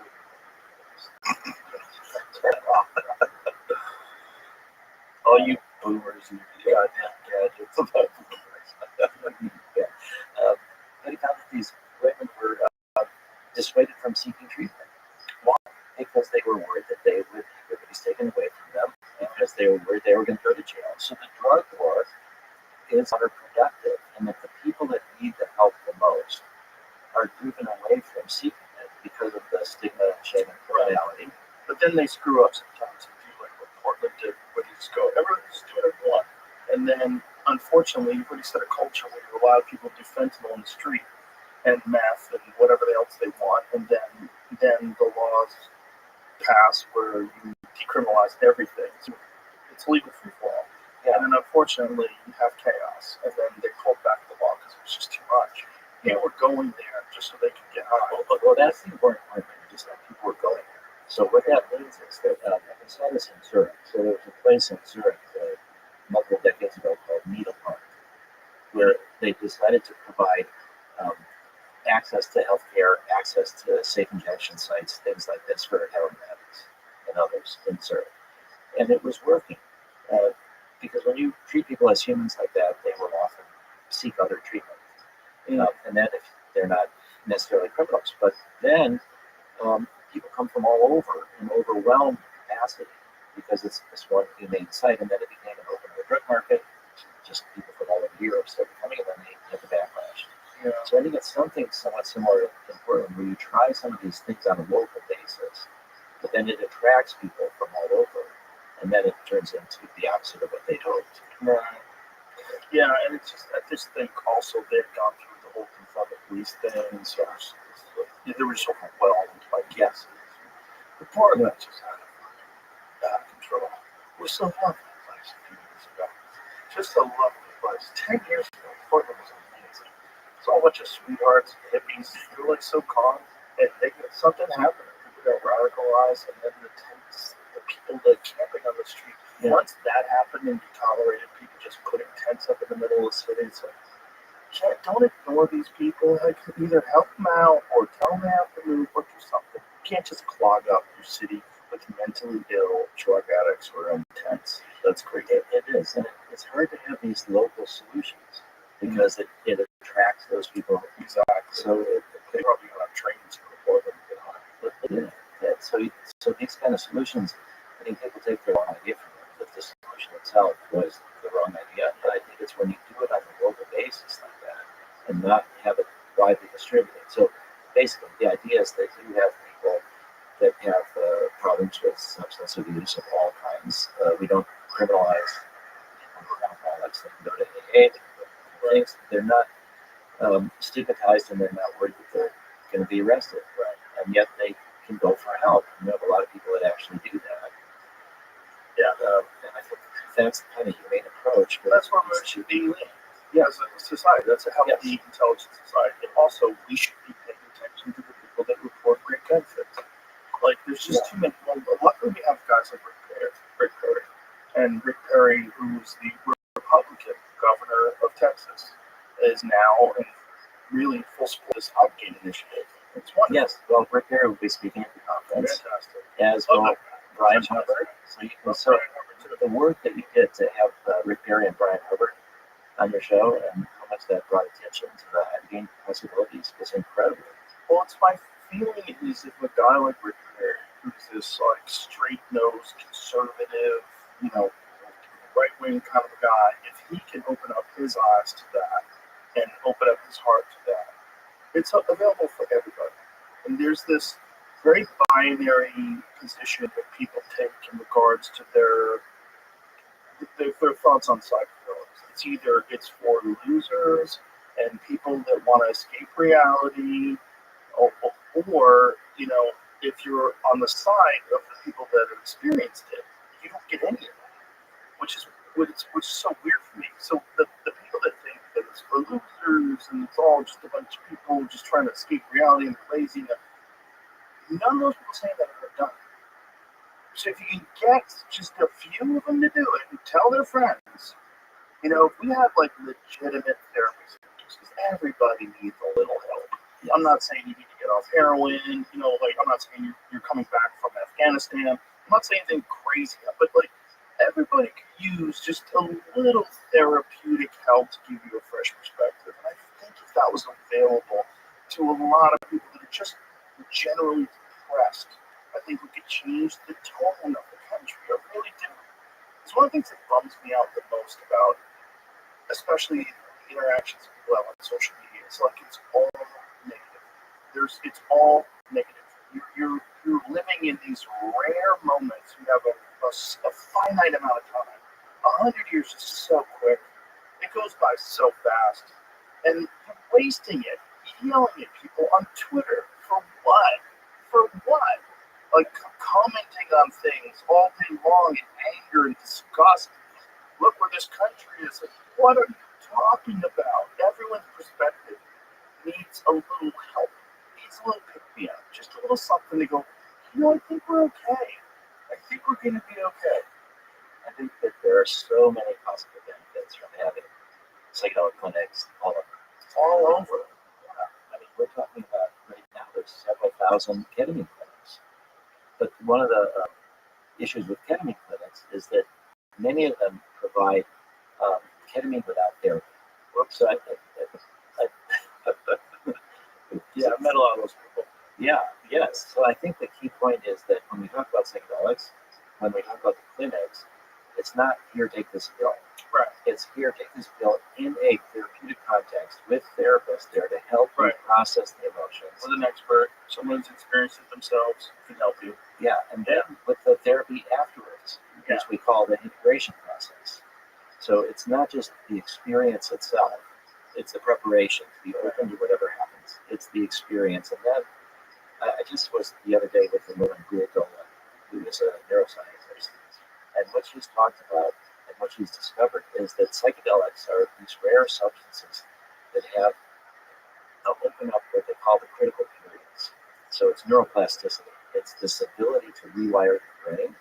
It stays for sometimes weeks or longer. With ibogaine, it can be several months after you have the experience. So that the therapy that happens afterwards, the work that you do to integrate it, has special potential to make long-term changes in your behavior, in your brain circuitry. And so psychedelics are unique among substances. People are trying to develop non-psychedelic psychedelics that do have this neuroplasticity property, but they open up this potential for long-term change if you do the therapy afterwards, if you focus on trying to put the insights that you had during the experience and then try to make them into permanent behavior patterns. That's really fascinating. It's also so typically human that we try to develop non-psychedelic versions of the same thing. Like we can do better than nature. Yeah, God was onto something, but no, he had an early plan. It wasn't really fleshed out yet. Right. Well, one of the things that was really impactful for repairing was Morgan Trell, who's now a member of Congress. And so Morgan had very terrible trauma from his military service and eventually was able to experience ibogaine. And from that, he was able to get a lot better. And there's a researcher, Nolan Williams, who will also be at the conference, who's done work with ibogaine. And a lot of the Navy SEALs and others have gone down to Mexico, and he's done studies of their brains with traumatic brain injury. And it's shown before and after that some of them actually do have this recovery from traumatic brain injury. Yeah, it's pretty phenomenal. It's also helps people with other neurological disorders, like it's helped people with Parkinson's, right? Yes, and that is where it could make sense in certain ways to have non-psychedelic psychedelics. Right, but also, why not? If ibogaine's working. Well, yeah, on that. You already have Parkinson's. Please scared. Well, and then you get the insights as well. Yes. So, but there's people that might not want that. It's difficult. But why do they not want it? They don't want it because of propaganda. You know, they don't want it because someone, you know, there's stories of like Sid Barrett from Pink Floyd, or, you know what I mean? Yeah, stories of people losing their mind. And that's what people are terrified of. I think with some people, honestly, that's a valid point now that you're saying that. There's a bunch of people that are like very psychologically vulnerable, and maybe a profound psychedelic experience wouldn't be tenable. It wouldn't be able to be.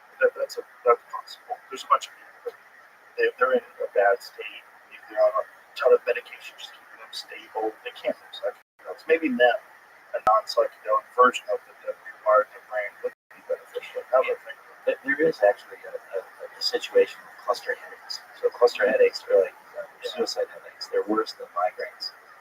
And there was, this is now back around 2003, a bunch of the people who had cluster headaches, one of them went to a party, did mushrooms, and found that it postponed the cycle and would interrupt the cycle of these cluster headaches, which are terrible. And so they contacted me, and they formed this group called Cluster Busters. And they said, we don't want to be criminals anymore. We would like to study this. Can you help us study this? And I live in Boston, right next to the McLean Hospital, which is part of Harvard Medical School. And I approached them and I said, would you want to study these people with cluster headaches? And they said, sure, this is really interesting. So they brought in all these people and checked their medical records and determined that this was really the case, that psilocybin and LSD blocked cluster headache cycle and postponed the next cycle. And so we did all this research, and then the next step would have been to actually give LSD or psilocybin to people with cluster headaches. And the people at Harvard like, oh, Timothy Leary, he was here, we don't want to do this. You know, so all of that. They ruined it for everybody. Well, we're trying to get over that, but they did. And but then the people at Harvard said, well, we will do this LSD or psilocybin, but only if it's the last resort. Only if everything else fails. So the scientists, Torsten Passy and John Hilbert, decided that they would use a non-psychedelic version of LSD called bromo LSD. And the plan was that they would give this bromo LSD to a bunch of people with cluster headaches. It would not work. Then they would come back and say, hey, we need to do this LSD and psilocybin research. So it's okay, that makes sense. We have no idea why LSD or psilocybin works, but it's probably connected to the psychedelic properties of it. And so they did this study at Hamburg University in Germany, and I kept waiting for the results and waiting for the results, and they wouldn't. I heard nothing. And then after months, they finally said, we didn't want to tell you, but the bromo LSD works even better than the LSD and the psilocybin, because with LSD, it's effective in micrograms. For psilocybin, you take 25 milligrams for a major trip, but with bromo LSD, you can give large amounts of it because you're not getting high. And whatever it does, it's still a mystery what it does in the brain, but it works better. You just flood the brain. So that's actually a good example of a non-psychedelic psychedelic for a physiological problem that could make sense as a medicine. Yeah, that makes a lot of sense. Yeah, It makes a lot of sense with the dose, especially. Yeah. And that's great, though. At least that way, like, we found something out. yeah. And actually, when they finally told me that it worked and that they didn't want to tell me, I said, I'm interested in psychedelic therapy. Also, what's best for patients? So that if this bromo LSD is best for patients, that's great. It's not upsetting me at all because we're talking about it anyway for a physiological thing, and I'm interested in the therapy part of it. And so, unfortunately, talk about being frustrated. Gary Turnbull is a philanthropist and was trying to make bromo LSD into a medicine, but he's been unable to raise all the funds that he needs to do that. And so, this was a treatment for a terrible disorder that was identified over about 20 years ago, and it's still not been made into a medicine. And so those are the things that are frustrating because it's not even psychedelic. That's crazy. It's just too close to psychedelic. Yeah. It's too related by, so isolation. Yeah, so Morgan Drell was a big example to educate Rick Perry, Morgan at the conference. Congressman Jack Bergman, who's leading an effort in Washington to have a group that's trying to collect a lot of support, bipartisan support, to make psychedelics into medicines. The military aspect of it is very important. Yes, they're generally very right-wing guys, and they treat, they're hard-nosed, disciplined people. If they can experience it, they can realize, I've always said that, like, I try to act as a bridge between the meatheads and the potheads. You are the bridge. I'm the bridge. Here I am. You know what Timothy Leary said, which is phenomenal, and tell me if this is true for you. He said, if you want to be a bridge, you have to get used to being stepped on. Oh, that's for sure.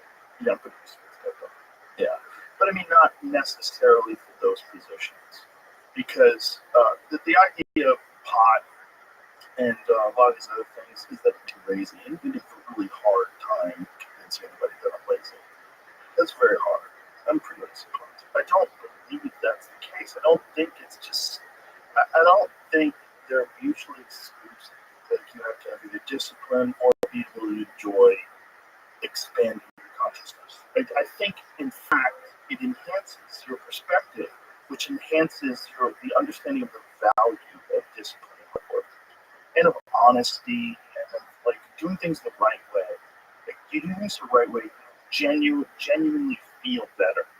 And if you ever have trips, like whatever, even in the sensory deprivation tank, sober, getting in there, they're better when you live the right way. You don't have any demons or as many. You know what I mean? Regrets. Do the right thing. Be a good person. Like, it's not that hard to do. And the fact that it's been conflated with laziness and ne'er-do-wells and all that stuff, like, that's nonsense. Some of the most ambitious people I know smoke weed. Some of the most hard-working, interesting, creative people I know smoke weed. They enjoy it. Well, one of the best examples is Carl Sagan. Yes, one of the best examples. And he had to hide that for decades because he was worried he would lose his security clearances. I was trying to tell that to someone who was a scientist once out there. They didn't believe it. Like, how do you not know? How do you not know Carl Sagan was a huge pot smoker? Right. Well, Lester Greenspoon was a doctor at Harvard Medical School. He was one of my mentors. And he was close personal friends with Carl Sagan. And Lester was an expert on medical marijuana. And he had a book about experiences with marijuana. Carl Sagan had to tell his story under a pseudonym because he didn't really want to be known for that. Well, it's a different time period. And that's why guys like him are so brave. Just to talk about it at all, you can risk everything. Just the guy explaining science and astronomy to everybody, explaining the cosmos. You find out that guy's a stoner? Like, oh, it's all out the window now. Oh yeah, his wife, Ann Van, was on the board of directors of the Normal to legalize marijuana, the national organization for the form of marijuana. It's very frustrating for me because when I was a young man, I remember thinking that eventually all this would be worked out, and by the time I'm 35 or something like that, there will be more drug laws about things that are beneficial. I really did believe that. Now I'm 57. I'm like, oh my god, it's not changing. Oh my god, this shit's taking forever. It's been decades of everyone knowing, decades of the internet. Before the internet, kind of propaganda was very effective. The reefer madness stuff and all that craziness that they come to the people's heads. So that was the 1930s, man, and that's still effective today. There's still people today that believe all that stuff. Well, you just shared with me before we started talking about the Texas law that's trying to. If you could maybe share. Ken Paxton, who I've met, I like him, very nice guy. I don't know why he did this, but Austin had decriminalized marijuana. So apparently the Attorney General's office sued Austin. And what is the ruling on that?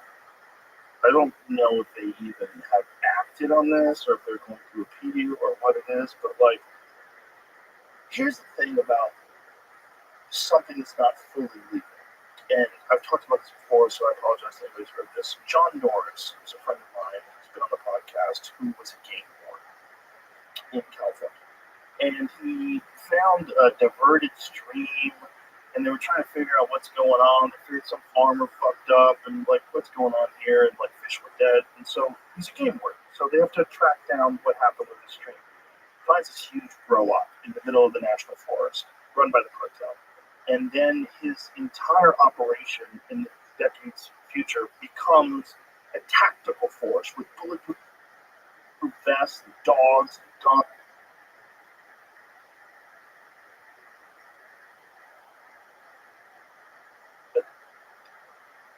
Austin had decriminalized marijuana.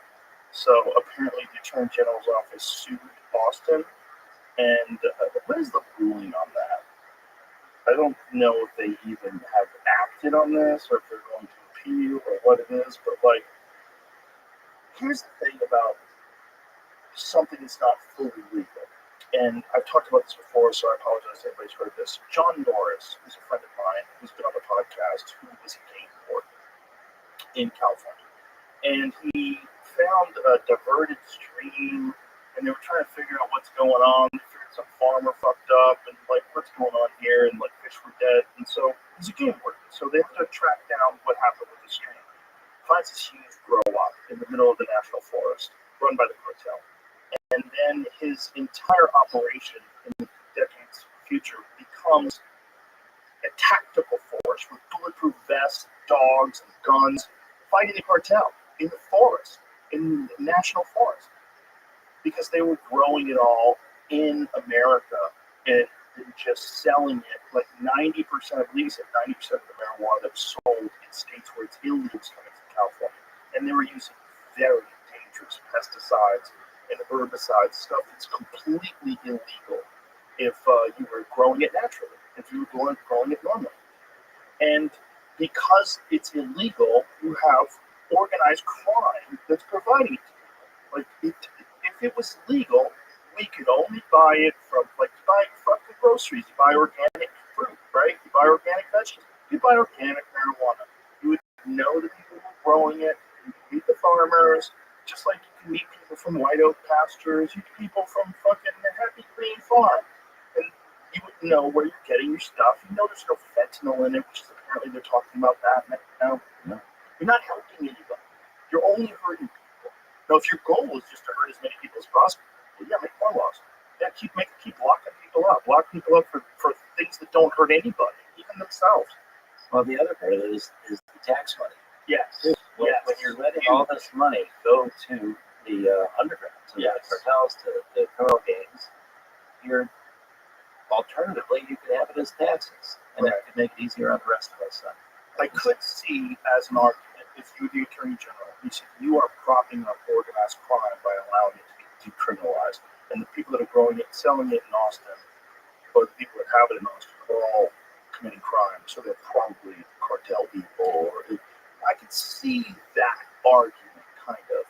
But you know what the fucking solution to that is? Make it legal. This is dumb. We could just buy whiskey anywhere, which I love. Nothing wrong with it. But you can go buy. I have a bar. You know, I'm a drug dealer. Literally, I'm a drug dealer. I have a bar. I own a bar. I sell drugs. Alcohol is a fucking drug. It's just a sanctioned legal drug that we pay taxes for. You know, the alcohol commission has to check, make sure we're doing everything right. But it's drugs. And it's way more dangerous. And prohibition of alcohol, actually, in the 20s, led to organized crime Yes. in America. Yes. Al Capone. All Right. that stuff. Propped up organized, but also led to NASCAR, too. You know? Pretty cool. They figured out how to soup up some cars to get away from the cops. Right. That's what NASCAR came from. Did you know that? Yeah. It's amazing. It's so dumb. It's so dumb. And everyone who enjoys a little alcohol with a drink at a social gathering, there's nothing wrong with that. There's nothing wrong with that. Let people do what the fuck they want to do. We're all going to die someday. And if people are having good or bad experiences on any of these substances, it's up to them to manage their experiences. Like, I don't get along with alcohol. I won't drink alcohol. I don't get along with marijuana. I don't want to try it. Okay, good. That's okay. It's all fine. But, like, let people who enjoy it have it. It's dumb. Well, this idea that we're all going to die one day, one of the most important uses of psychedelics is to help people at the end of life who are scared of dying, and also for palliative care. So there's a lot of research that's been done with people with life-threatening illnesses who are anxious about dying, and have received either MDMA or psilocybin or LSD in the 60s. So the kind of big fears that we have about illness and death, when people are not able to process those fears, it just gets worse and worse. I wonder how many people Larry Hagman turned off. You know that day on CNN? There's probably millions of people watching what Larry Hagman said. Well, I'm not afraid of death. So I had an LSD experience, and I realized it's all just connected. Yeah. Well, if it wasn't for my mother-in-law reading his book, and he became a big supporter of facts, and he spoke out in public. But those are the kind of dialogues that change people's minds. Yeah. There's been some. We have a lot of. I live in Massachusetts, where marijuana is legal. Marijuana is legal in California, and Colorado, and all these states. They're doing really well economically. Oh, it's a huge tax rate, especially when Colorado has the craziest taxes. What is it, like 39% or something on board? And everyone's like, okay, because it's, first of all, economically, like if you want to go out for a night drinking, that's going to cost you a couple $100. You know, buying around the drinks for your friends, around drinks here and there. It's you $100 worth of marijuana you're stoned for a month. Like you're just stoned forever. And if you have to pay 39% tax, like okay, like I hope it fits his streets. Like I'll give you my tax money. I'm not scared of paying tax. I want to pay taxes if you were doing good stuff with it. Is it helping pay for the schools? Great, let's get great schools and a lot of people smoking weed legally. Yeah, kids. That's the other thing. Like we need education for children who don't know. Like, it's not good to alter your subconsciousness, especially on a regular basis when you're young. There's some developmental issues that come along with abuse. Well, this is with abuse for sure. Abuse, definitely for sure. One of the things that's pretty interesting is look at the cultures that have successfully integrated psychedelics, like for example, the ayahuasca churches in Brazil, or the Native American church that uses peyote often for Native Americans to have problems with alcohol. I was out on a Navajo reservation. This is about 20 years ago. And it was for a Native American church peyote ceremony. And one of the Navajo men brought his 9-year-old son to take peyote and spend the night with us. Whoa. And peyote's mescaline, right? Peyote's mescaline. Yeah. And Wachuma is from San Pedro. Cactus is also that has mescaline in it. But this 9-year-old did not take the same amount of peyote as the rest of us, but he took more appropriate for his body weight. And it's within a cultural context, within a family context, within a religious supportive context, these cultures tend not to have age limits. So I think when you talk about the developmental problem folks that come from abuse, that's totally the case. But when you talk about occasional use for inspiration, particularly when In the ceremony. in a ceremonial setting, which has been for centuries and centuries, they've refined it. There's no logical damage that comes to your brain from masculine. Right. Ceremonial settings are very important. And I used to think it was foolishness. I think ceremony is such a different kind of ceremony. I was cynical, But I think that, and even rites and passages, like into adulthood, I just think that was foolish too. But then I realized that, wow, a lot of people have a hard time determining if they're an adult. And they stay kind of infantile for their entire life. And especially someone that's like really coddled by their parents, overprotected helicopter parents, who never developed the ability to be solitary and just to be out there on your own and autonomous. And things that are important should be treated with respect. And that's where I think ceremony comes in.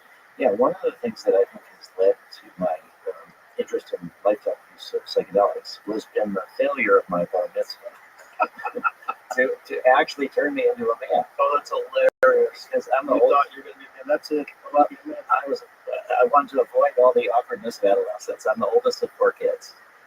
So I know all the siblings to tell me. And we did this rite of passage, and it's been used for thousands of years. And I just had this idea that there would be some visitation from God in some way, that I would be one thing the morning of my bar mitzvah, and I would be something different the next morning. And I remember waking up in bed the next morning after my bar mitzvah, and I'm the same. This particular rite of passage didn't work. And you're 13, you're not so smart. And I was like, well, God must be busy. A lot of people got bar mitzvah. It's like Christmas, and you're Eventually, God's going to come to me. yeah. And so every day for a week, I would wake up and think, is today the day? Am I different? Nothing happened. And then finally, another week and another bar mitzvah Saturday came along, and I realized that if I was on a list, I have now been dropped off the list completely because there's all these new people bar mitzvah. And the rites of passage that we do have, I believe, probably work in the best for a lot of people. And they did have this demarcation between different ages. People didn't used to live that long either. So 13 was kind of a transition point. Right. But it was when I was 17, almost 18, that I first did LSD. And one of my very first thoughts was, this is what my bar mitzvah should have been. Because, you're like, who am I? Right. Where do I fit in? Right. I'm sort of, my ego sense is dissolving a bit from LSD. I'm connected to something bigger and larger than myself. I thought, this is the courage, the test of courage. This is the test of manhood. This is something that is a part of a rite of passage. So for me, the psychedelics became a rite of passage when the religious rite of passage didn't have the same impact as I had hoped it would. That's fascinating. It's interesting to talk about not restricting it for young people. And I thought about like wine in Europe, because kids in Europe, particularly kids in Italy, they don't have the drinking problem that kids have in America. When high school kids in America get a hold of alcohol, they get drunk and ridiculous, because they're doing something naughty. But kids are normalized to the just regular consumption of a glass of wine with dinner. It's normal. Well, and then in the U.S., where when kids do experiment, because they're worried about being caught with things, they tend to not use wine, but they tend to use stronger drinks. Right.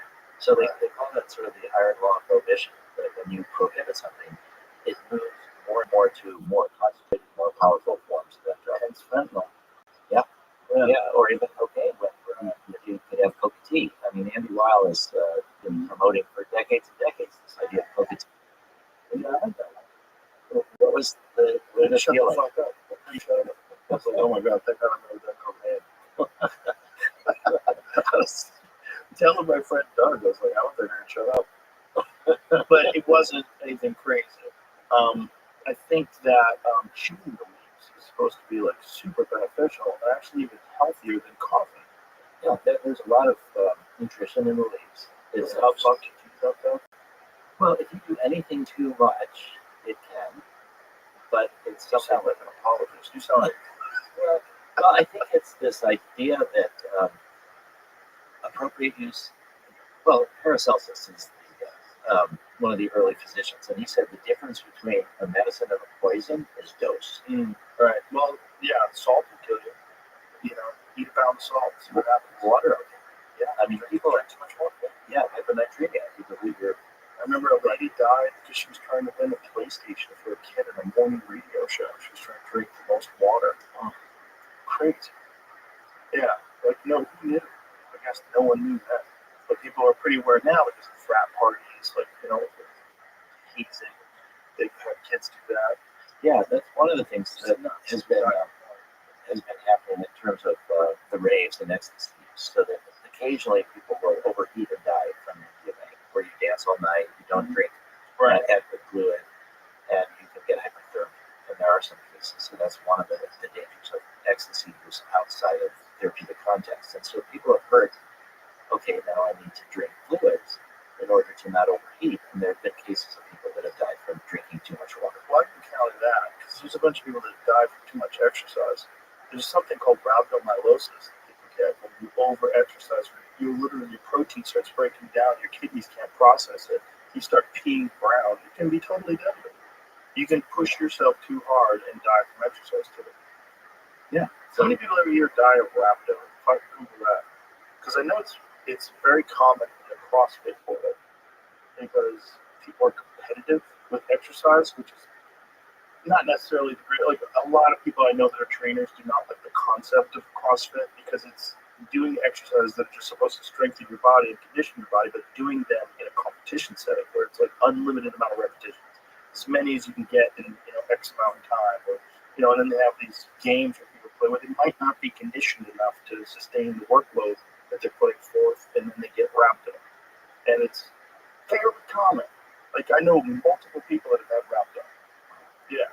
How many people died? So it doesn't say that, but it says there's 26,000 cases reported annually, and about 5% of those lead to mortality. 5 to 20%.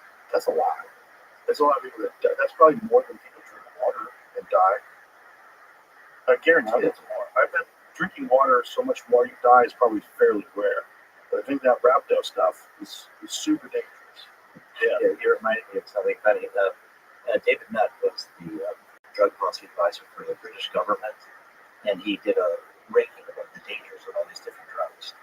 And what he found was that the psychedelics were at the very low end of the dangers. And so he talked about how horseback riding was more dangerous than ecstasy. Oh yeah, it's super dangerous, man. People fall and break things all the time. Yeah, and so he got fired for that because, of course, he was telling the truth. People love horseback riding in England. Oh, that's crazy. So what Maps did is that we got fired for telling the truth. Well, he was the drug policy advisor, saying things that people did not want to hear. Maybe should have got his job description down before it started happening. Like, what am I trying to do here for real? Well, like, you really want to know my opinion or driving it? And the angle that I'm supposed to be headed towards, can you guide me? Yeah. So we did something similar. We looked at cheerleading. Oh, yeah. And we looked at the emergency room visits on a per person visit for the percentage of people that do cheerleading that go to the emergency room versus the percentage of people that do ecstasy. And cheerleading is more dangerous. Oh, yeah, they fly through the air, man. Yeah. And they bang heads sometimes. Yeah. Yeah. So we had a poster that we made that said, give me an E. Oh, God, that's absolutely. And here's the thing, it's like we allow multiple dangerous things. Like horseback riding is one thing. How about bull riding? Totally legal. Super dangerous. Like super duper dangerous. I mean, we allow BMX riding. You should, of course, allow that. Look, I'm a martial artist. I know people have accidentally died doing martial arts. A ton. It's real. There's a ton of activities that people enjoy. Skydiving. They enjoy bungee jumping. Legal. All legal. Amusement parks. Legal. Yeah. Well, I think that in those circumstances, people believe that there's benefits that outweigh the amusement parks. Well, people enjoy them. Oh, people enjoy psychedelics. Yeah, but I think that's the critical issue is that people, as you started off by saying, people think that if you take these drugs, there's no benefits, you're hallucinating, you're running away from reality, you're not paying attention to what's really going on, you're making yourself more vulnerable, you're going to fly out a window, fly. Well, it's just like we need a comprehensive addressing of the actual real landscape of what these things are, what the benefits are, and just this addressing of the impact of propaganda. The sweeping Schedule 1 Act of 1970, the whole William Randolph Hearst connection to marijuana legalization, which was right after alcohol prohibition. So they were looking to put these agents back out into the field. All that needs to be like comprehensively explained to the American public to re-inform people, because I think people are they have the general population doesn't listen to podcasts like this and doesn't get online and search these things. You have these conceptions that are entirely formed by propaganda, and they're not based on real anecdotal experiences, real science, real data, and also the problem with that too is there's real side effects of some of these things. Those need to be understood. How do you understand them? We have to make them legal and do tests and studies. And maybe people have gene expressions that, maybe they should be doing this thing, they can do that thing. Yeah, I think this idea that, for me, how do we break through the wall of propaganda? And for me, the idea is when we go to where the suffering is, we go to where the science is, and we try to make things first into medicines. And I think that's where people are willing to listen. When you have all this propaganda and all these fears, it has to be that there's some corresponding benefit that overwhelms your sense of fear that you're willing to take a look.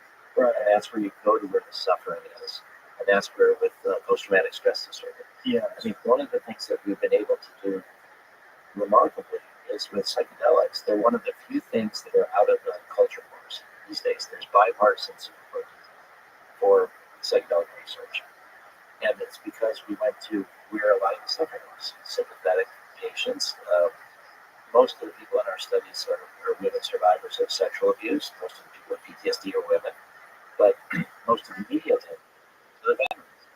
And people put veterans on a pedestal. And so many of them, there's different estimates, but it's 18, 22 or more per day commit suicide. And you can end up avoiding a lot of that by helping them process the traumas that they experience. Again, it's like we're talking before, it's the bridge. Yeah. That's the real bridge. The bridge is these, hard-nosed, right-wing guys who have these experiences, become better parents, become better friends, just like reintegrate into society, make peace with the past. It's totally possible, and that these tools are being so underutilized to so many vulnerable and needy people. So many people just fucking need some help. Yeah, one of the speakers at the Psychedelic Science Conference is Sharif Elnam, who was the Undersecretary of the VA. Wow. And he's become very passionate about what he's seen from those people that have done, the veterans that have done MDMA-assisted therapy inside the Veterans Administration. But it took perhaps 25 years, starting in 1995, we were offering money to the VA to do MDMA research, until 2021, when the first veteran received MDMA inside the VA from VA therapists. So talk about frustration. Think about the number of people that have committed suicide or what they started offering to the VA to do it. It was the propaganda, it was the stigma that made it so that they were not willing to do it. What's most amazing today is that Congress gave $10 million to the Department of Defense for MDMA-assisted therapy research in active duty soldiers. So there's a $4.9 million grant that went to Dr. Aaron Wolfgang at Walter, and it's going to be giving MDMA-assisted therapy. There's another $4.9 million grant that went to a group called Strong Star that's in San Antonio, here in Texas. Elsewhere, and they're connected with Emory University. And so they're going to combine MDMA with a therapy called prolonged exposure, where you talk about the trauma over and over, but that's very re-traumatizing. There was a study that the Veterans Administration did that took about 6 years. It was 916 veterans, and it compared two therapies that they used, both non-drug therapies for treating PTSD. One was called prolonged exposure. The other was cognitive processing therapy. And what they showed is that around half the people in the study drop out because the therapy itself is re-traumatizing. Because you're just forced to go over the trauma over and over, and that's supposed to desensitize you. And if you can stay in it, it can be helpful, but it re-traumatizes so many people. So what we've shown is working with the MDMA with veterans is that they're able to process the trauma, the fear reduction from the MDMA, reducing activity in the amygdala, the fear processing part of our brain, that you can, once you can approach these things that have felt like they'll tear you apart, that they'll be overwhelming, you can't really go away from them, but they never really be either, that then you can process it. So this study that will be done here in Texas with active duty soldiers, again, is going to be a combination of MDMA with prolonged exposure. The Walter Reed study is combining MDMA with what they call acceptance and commitment therapy, different kind of approaches. And so, decide which approach? well, this is going to be research trying to different kinds of multiple ones to see what's the most effective. yeah, and I think that MAPS has started funding studies combining MDMA with cognitive processing therapy as well. But the one that I think is the most potentially most valuable is called cognitive behavioral conjoint therapy. Conjoint means couples or dyads.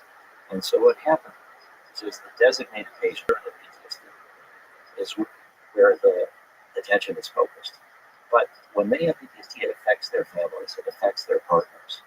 And so cognitive behavioral conjoint therapy was developed by this woman, Candace Monson, at the Boston VA. And that's where they bring in the partner as well as the veteran, and they both get therapy. And so back in 2014, when finally I was working with Richard Rockefeller and his cousin, Senator Jay Rockefeller, who was on the Senate Veterans Affairs Committee, and he finally convinced the FDA and the VA to be willing to let MAPS support research with MDMA.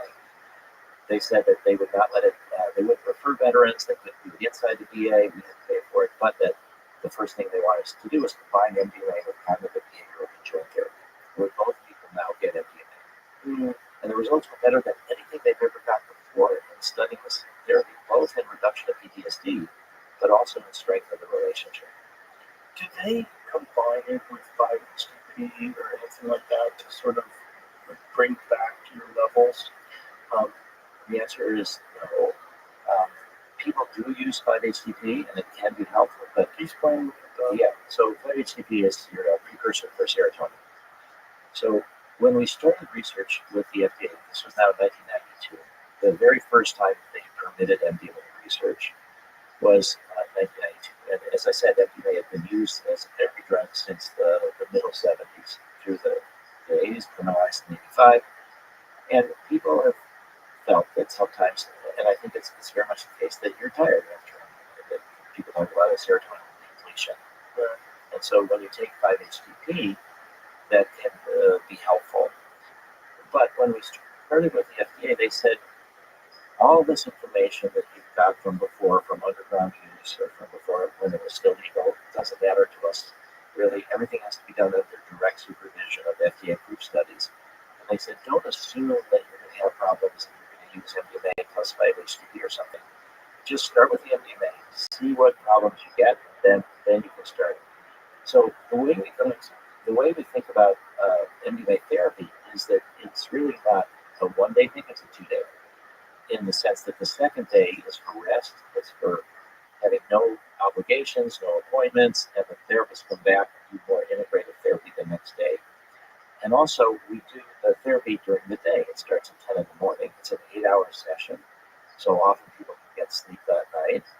And we don't see more low mood or more tiredness in the people that get MDMA than in the people that got therapy without it. So we were never felt that the need to introduce 5-HTP. We didn't have evidence of symptoms that required this. But I think it's because we talk about it as a 2-day experience. The other part is that when people take MDMA at raves for parties and things like that, often they're drinking, they do it at night, they don't get full sleep, and next day they don't just take the day off, they go into activities, and so they're exhausted. And so I think that this concept that we've developed is this really thinking about it as a 2-day experience where there is this low energy, but it can be productive in terms of trying to work on the issues that came up during the MDMA experience, or the PTSD or depression or whatever it is. Now, there's a project at a place called Sunstone, which is a therapy center outside in Rockville, Maryland. And they've worked with cancer patients who are anxious about dying, and they have brought in their partners to the therapy, and both of them get MDMA as well. So these are all under FDA-approved studies, and they found that that was tremendously effective as well, because when your partner's got a life-threatening illness, it doesn't just affect them, it affects you as well, and often the therapy is focused again on the designated patient. So this kind of broadening the sense of who it is that is going to be treated and bringing in people's partners, I think is going to be very important. One of the works that Marcus and Amber have done work with vets. They've brought probably by now about 1,000 veterans down to Mexico for Ibogaine. And they have also started bringing their partners as well. They realize that you need to think about this as a family setting and to try to treat the entire family context. This raises another issue, which is to look about group therapy. So the scale of the trauma in America, there's 13 million PTSD patients. This is the estimate by the Veterans Administration. In Ukraine, that entire country. When I was there, practically every family knows someone or has someone that has been injured or killed. And so you've got massive population-based trauma. And to think about treating people as individuals is really important, but it's going to be hard to scale because of the limited number of therapists and psychiatrists and the cost of doing that. So the FDA has wanted all the research with LSD, psilocybin, MDMA, to start on an individual basis. But there's new studies now that are going to be working on group therapy. So one of the first in America was at the Portland, Oregon VA. And it was 4 therapists for 6 veterans. And it started out where each one had an individual session first, and then they got a group session.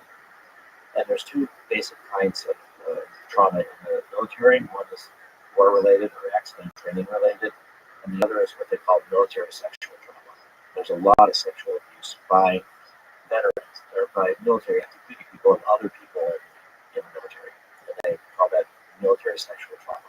And so what they've learned is they have to separate those groups when they do the group therapy, because if you're a military person who's been abused by other people in the military, then you might not feel safe if you're in a context of group therapy.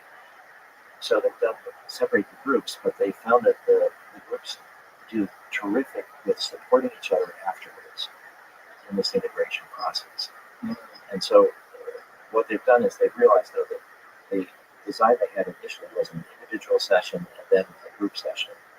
And after they did 2 cohorts of the 6, they realized that the people felt they needed a 3rd MDMA session, and they wanted that also as a group, not as an individual. There's a project in Australia that's going to be climate-related PTSD from floods that they had related to climate, and so they're going to be doing group therapy there. And there's an incredible project that's developing in Israel that's for people traumatized on October 7th, and there's going to be groups of 7 with 2 therapists, 2 assistants. But the Ministry of Health has taken a while to review this application. It's funded by charitable donations. The MDMA is coming from Canada. But what the Ministry of Health in Israel has wanted is, this is the first study ever, where it's going to be direct comparison of individual therapy versus group therapy.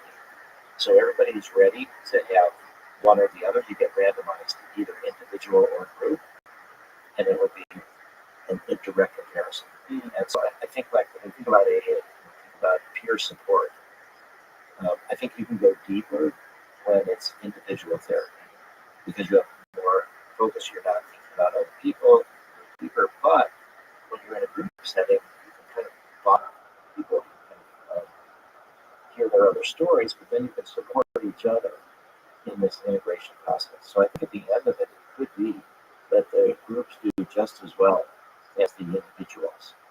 And then that will dramatically reduce the cost of the treatment and help it scale. So that's where we're at this initial thing. And I think particularly for military people that are traumatized in similar circumstances, that are bonded in groups, that group therapy can maybe be the treatment of choice. But I think the way the FDA is going to do it is that there is going to be studies with individuals first that will have to be gone through the system and approved, and then there will be this additional research with groups. What kind of a timeline are we talking about? Like, how long are these studies?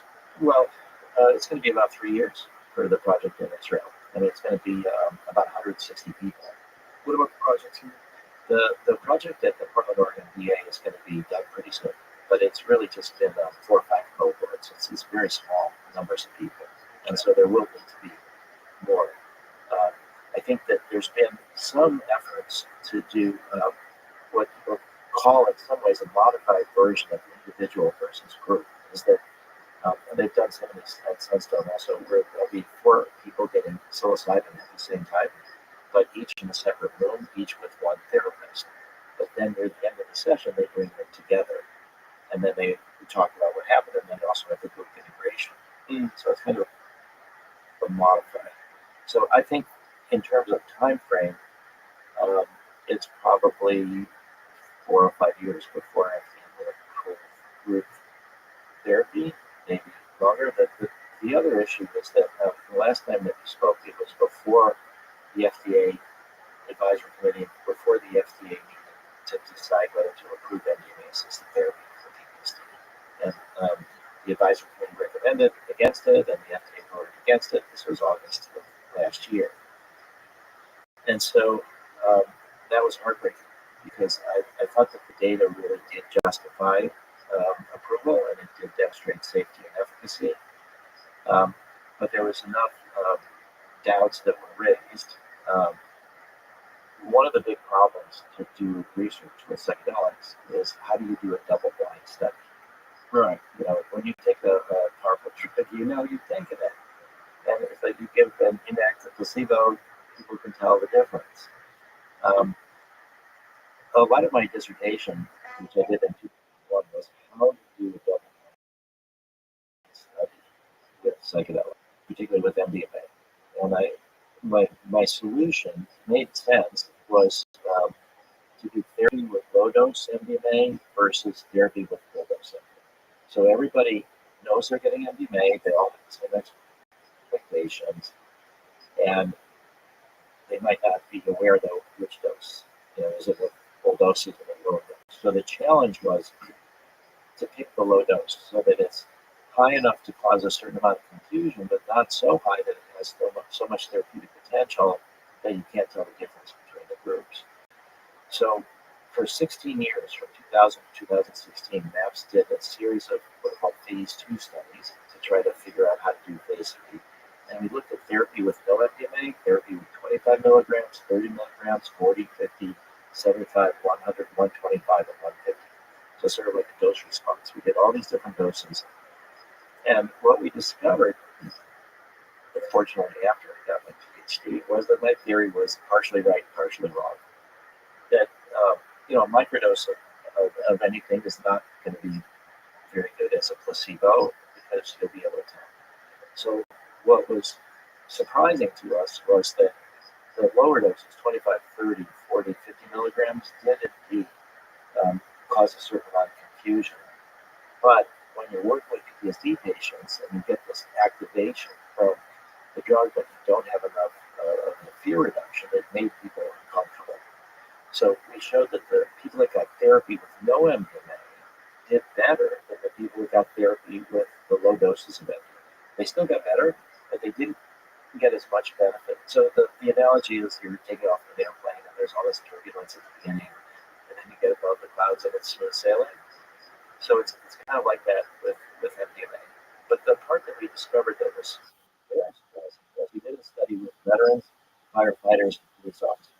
And one group got 30 milligrams, one group got 75 milligrams, and one group got 125 milligrams. And in that particular study, when it was about 26 people, when you randomize, it doesn't mean that everything's equal. It just means it's random. So the people that had 125 milligrams with PTSD had more depression than the people that had 75 milligrams. But the 75 milligram dose group did better than the 125, which was just slightly better.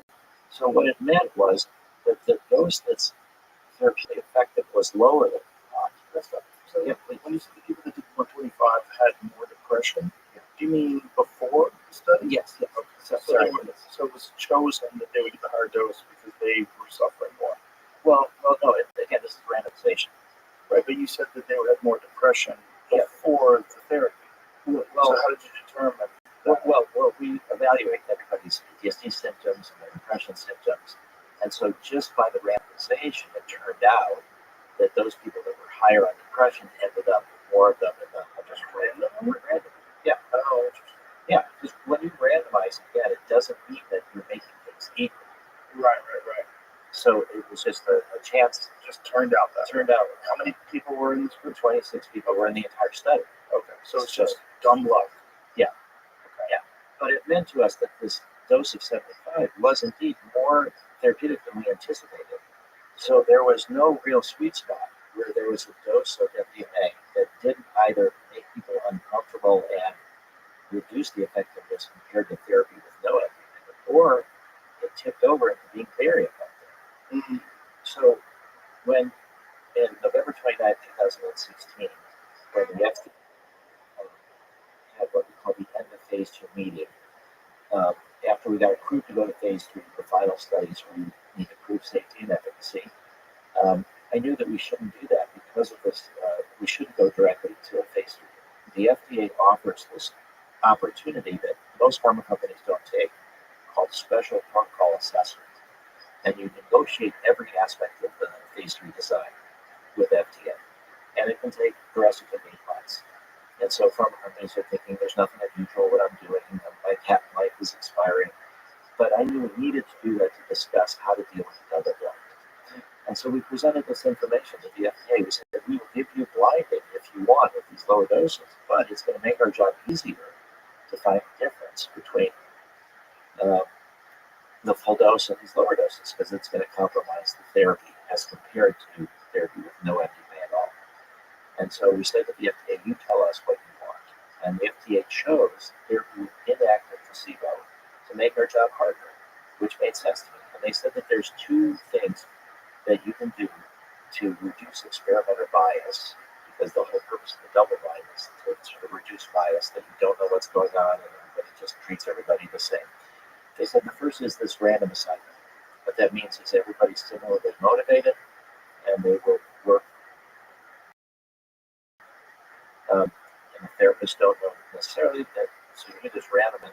But then the second is that you can't have a therapist or the patients rate themselves on how well they've done compared to baseline. You need independent raters that are blind to the condition that the person that they're evaluating is in. So the raters don't know, did this person get the placebo, did this person get the MDMA? It's just don't look at the people's. Well, this is afterward. And it's done on telemedicine. It's done on Zoom. It's an hour-long interview, and it's with what's called the CAPS, the Clinician-Administered PTSD Scale. And do they have a series of questions? Yeah. It's like an hour-long interview about their symptoms related to what they call the index trauma, which is the worst thing that ever happened. This is like index trauma, and how do you respond? So we have these independent raters. And then we have this random assignment, and that's what the FDA said is how we should do the phase 3 studies. And what was problematic for us was the people at the FDA that we negotiated this with in 2017 that left the FDA. And then new, more conservative people came in at the Division of Psychiatry. And they were more concerned about this, what they call functional unblinding. And that became an issue at the FDA Advisory Committee meeting and at the FDA when they reviewed whether to approve MDMA-assisted therapy or not. And so the pharma company, Lifos, did not really proactively explain to the advisory committee how this design was developed, why FDA chose this design. And so the people in the advisory committee are often more academics, and they're more focused on this double-blind issue, but they're not practical in a sense.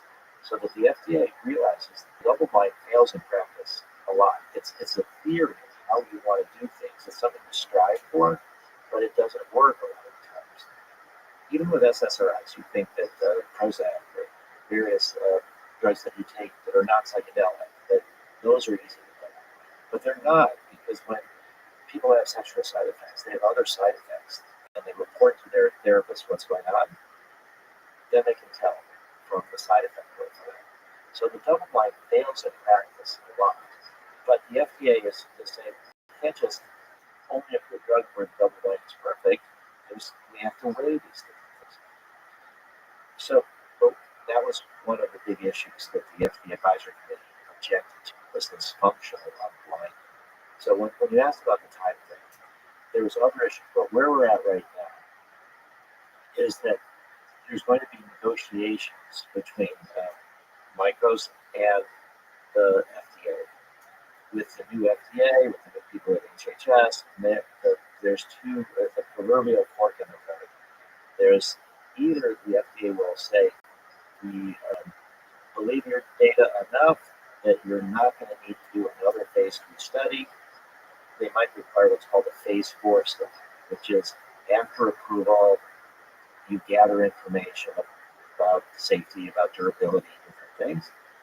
And if that's the case, it's possible that within 6 months the FDA could say yes to approving MDMA-assisted therapy for PTSD. If the FDA says we want another phase 3 study, that could delay approval for another 3.5 years or so.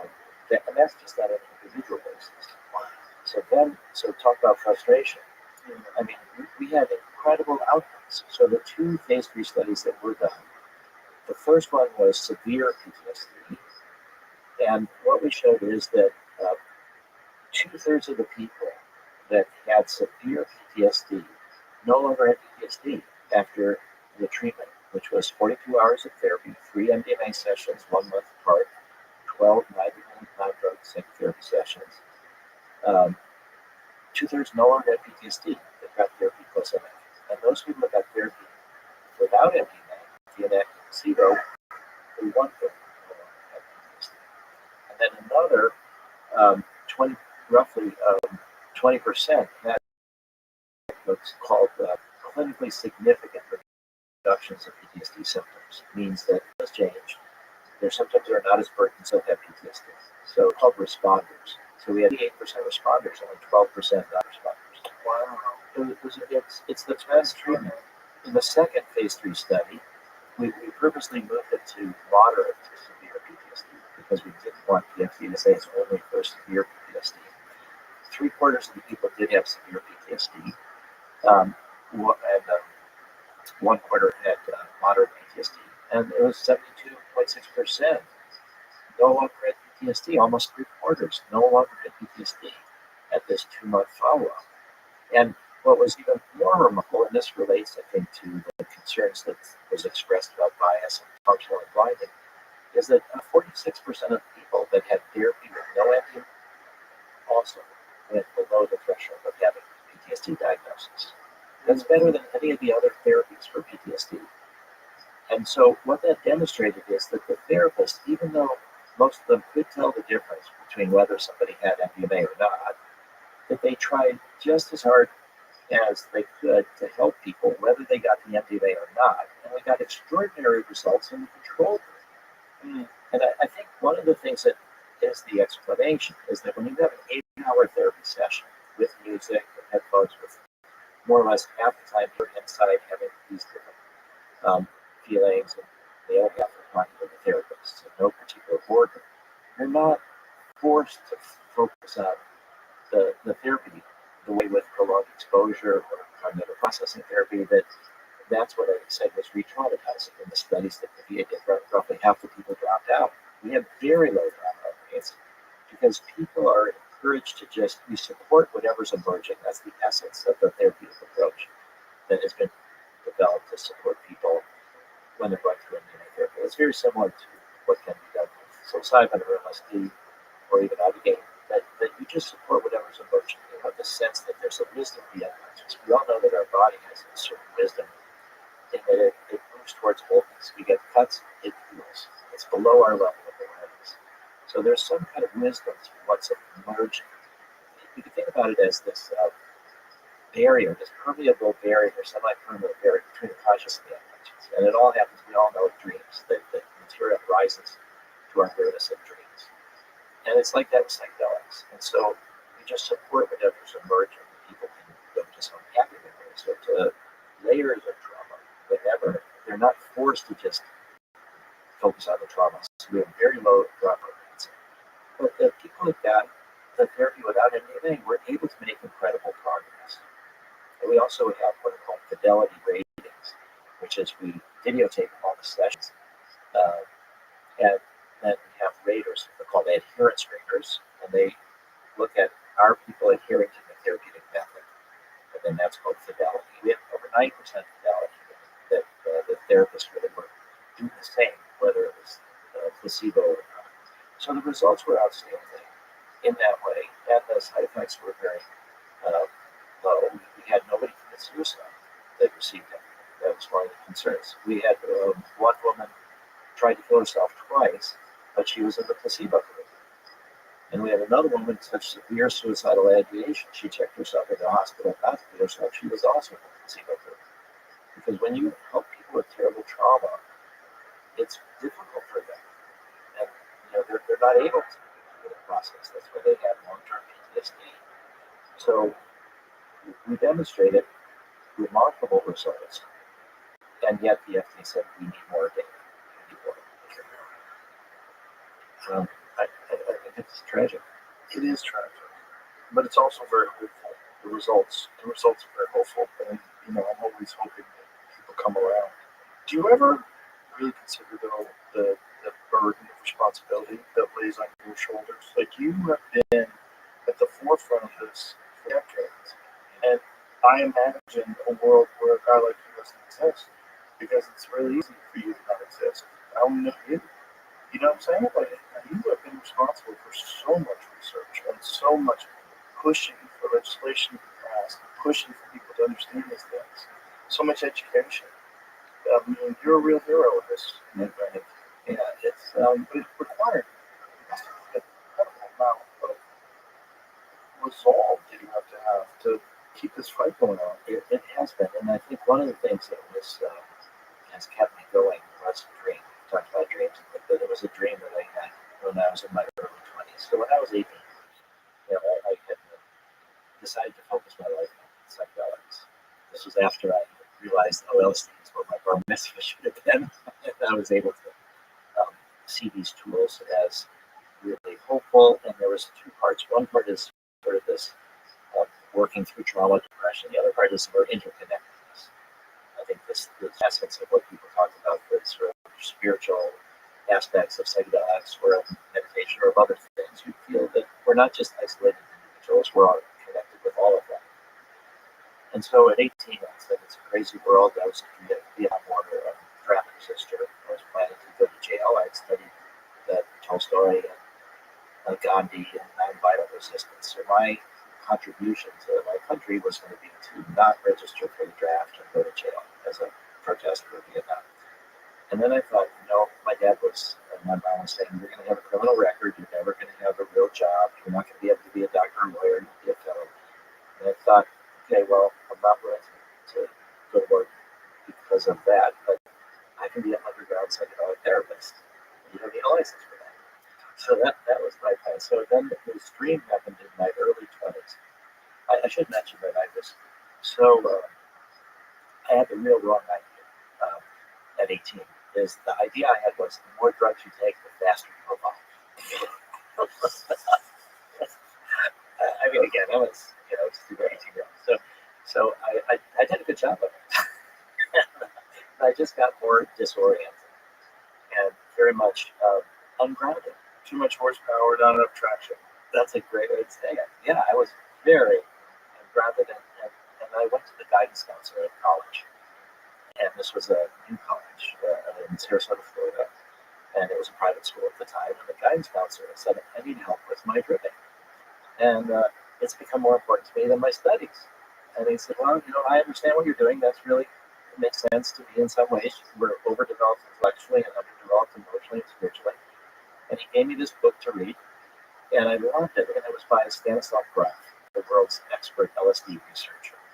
And he was at the PhD at Johns Hopkins. This is now 1972. And the research was being shut down by the Controlled Substances Act.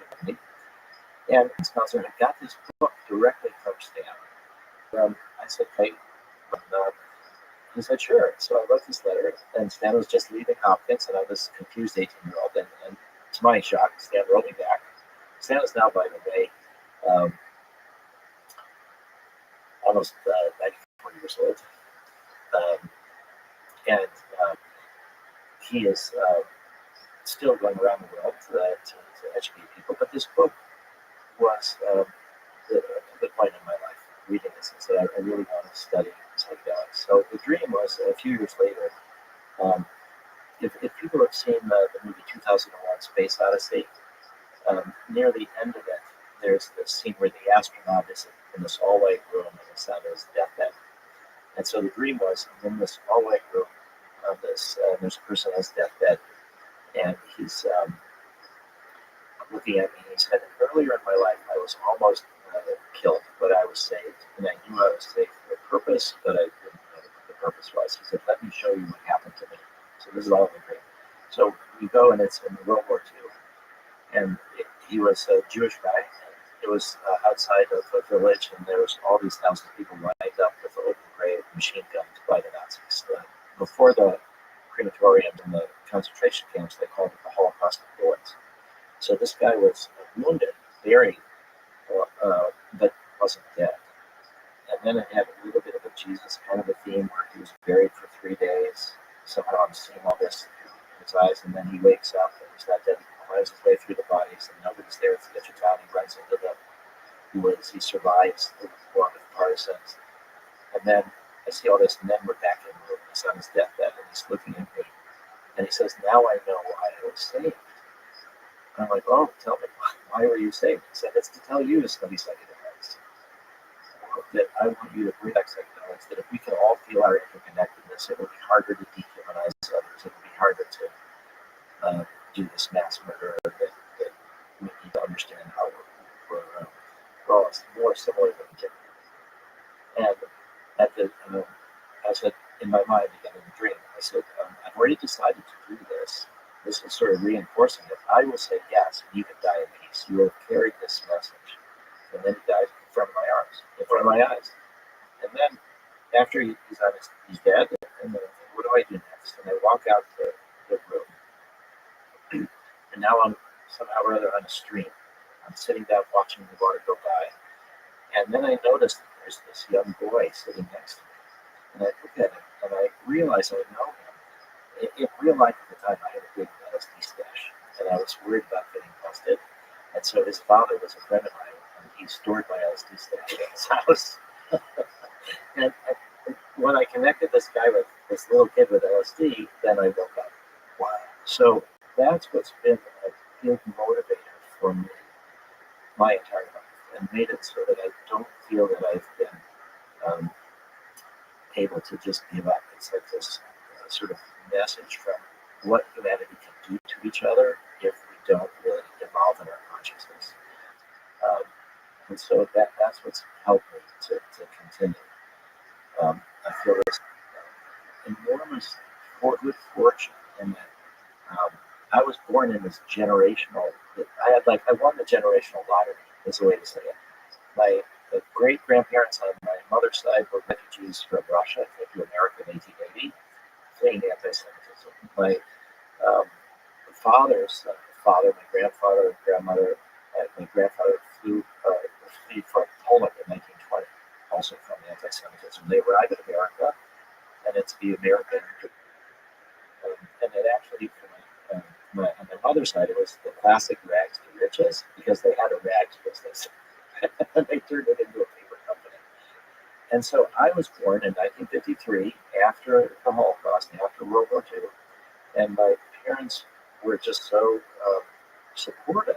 And my dad was a doctor, and I was told, we want to help you do whatever you want to do. And I felt like I was born at the height of American power, exceptionalism. I was white. I was male. My family was well off. I was the chosen people. Serious American exceptionalism. The only thing I wasn't was taught, but I got every other sort of lottery thing. And I just was raised that I could make a difference. And so I had this sort of this luxury. There's actually a Holocaust writer named Primo Levi, who was one of my father's heroes in a way. And he wrote something very interesting that I think has relevance to where we're at today in America. And he talked about how we tend to think of that the revolutions start with the oppressed, and that the oppressed throw off their chains and they end up amassing all these people and they try to work for a better world. He said, but that's not actually what happens. The revolutions don't begin with the oppressed because often that's the purpose of oppression, is to get so they can't do that. They're so focused on survival. He said the revolutions usually begin with the privileged, who for one reason or another use their freedom, use their privilege to argue, to work towards a better life.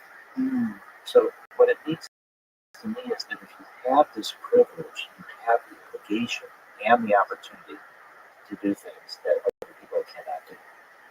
It reminds me also of the hierarchy of needs. Many people have heard of Abraham Maslow's hierarchy of needs.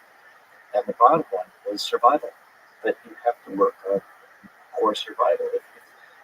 We've had these surveys that say a vast proportion of America cannot afford a $500,000 unexpected expense.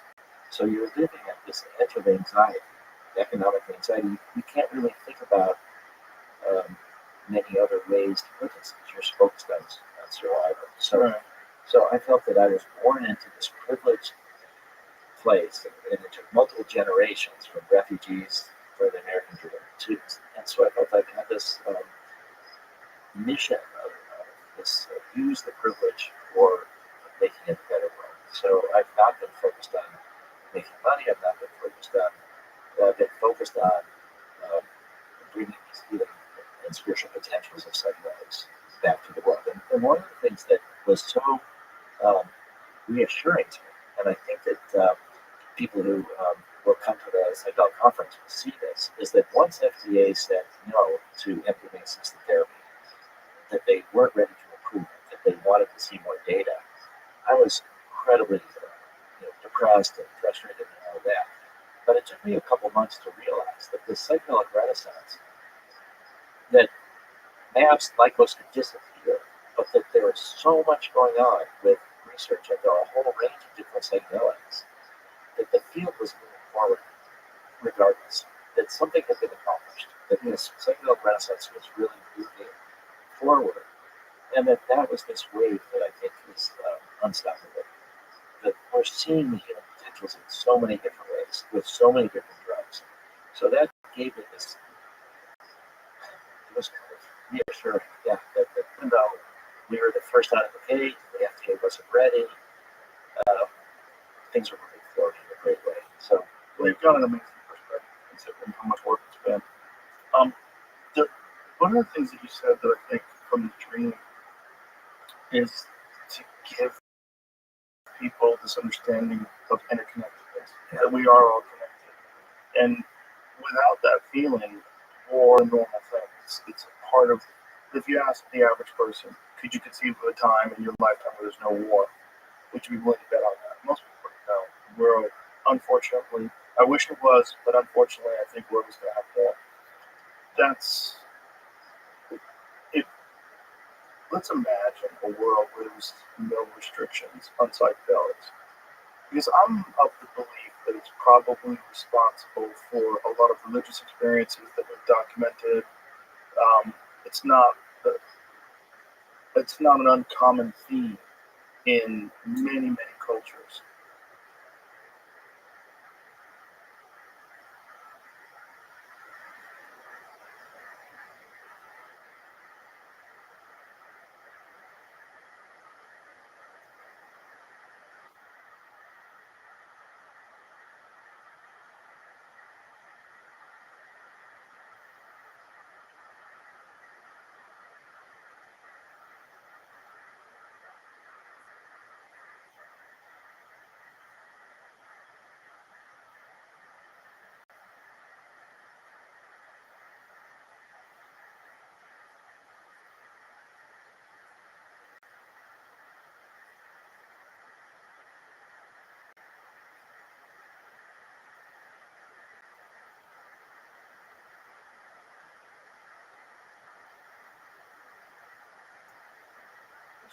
that you have these psychedelic experiences, and then through that, these great revelations come, and then through that, great change in the culture.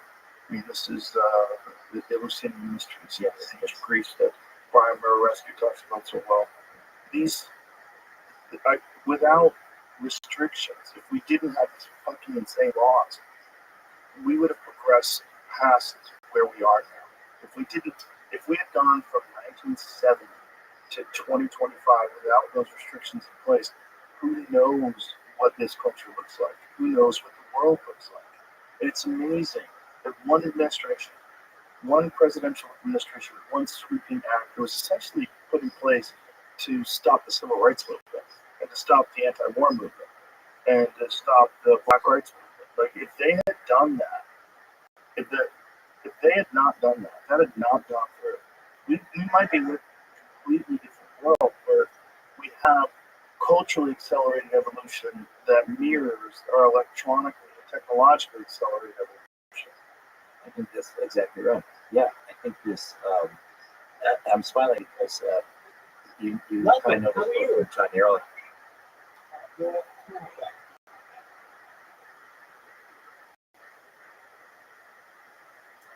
He was Nixon's domestic policy advisor, and this came out at the end of the 1970s. He did an interview, and he said that the two main enemies of the Nixon White House were the civil rights movement and the hippies, the anti-war movement.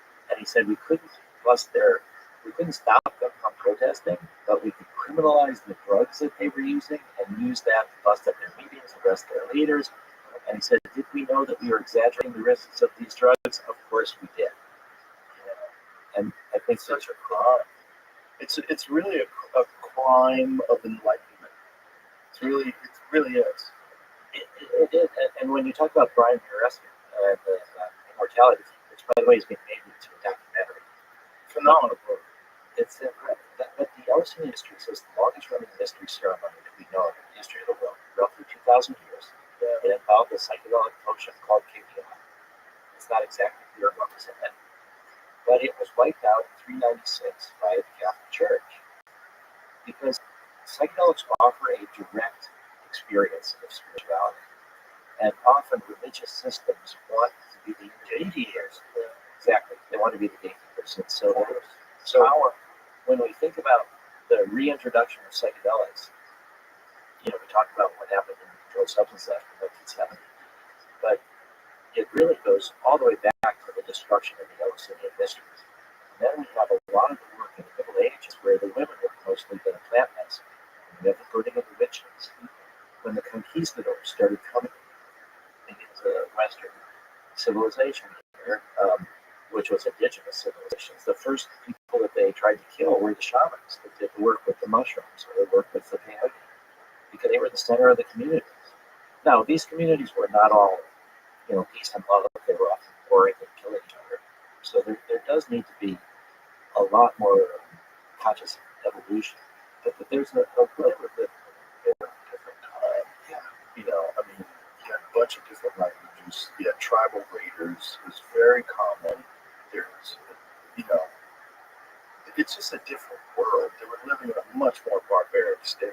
Yeah, it was essentially a window into prehistory. Yeah, but there's a book that I recommend for people by Herman Hesse, and it's called The Glass Bead Game. Magister Ludi, Glass Bead Game, and it helped him win the Nobel Prize for Literature. And he wrote it during World War II. And so there is these competitive energies that have been often can lead to war.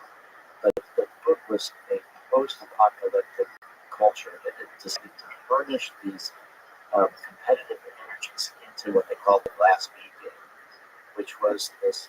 It's a beautiful book, but the Glass Bead Game was about a competition using poetry, mathematics, music, and philosophy to try to describe the universe.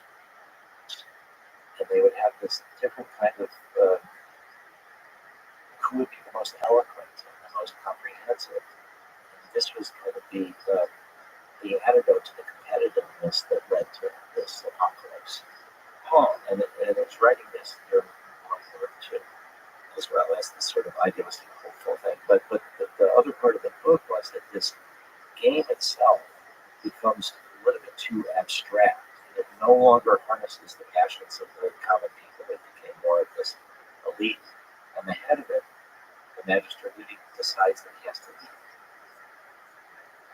So that there has to be some way that we can compete with each other, but we can do it in a way for non-violence. And our tools of technology are getting ever more destructive.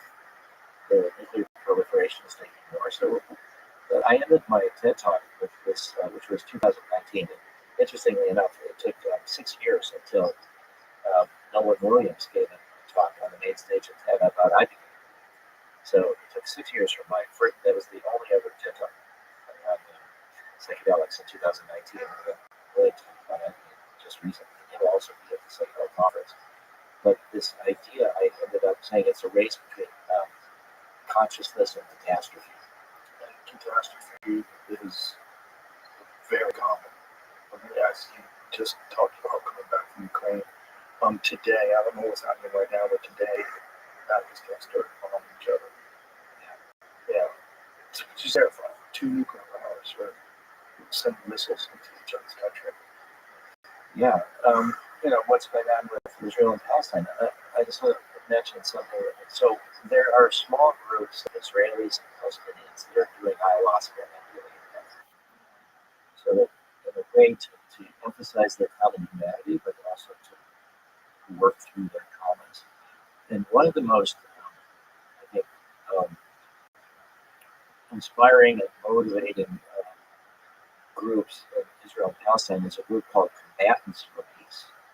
And so these are Israeli soldiers, or what would be called Palestinian terrorists, or those that have used violence on both sides, and they've given up violence for non-violence. So it's a group called Combatants for Peace.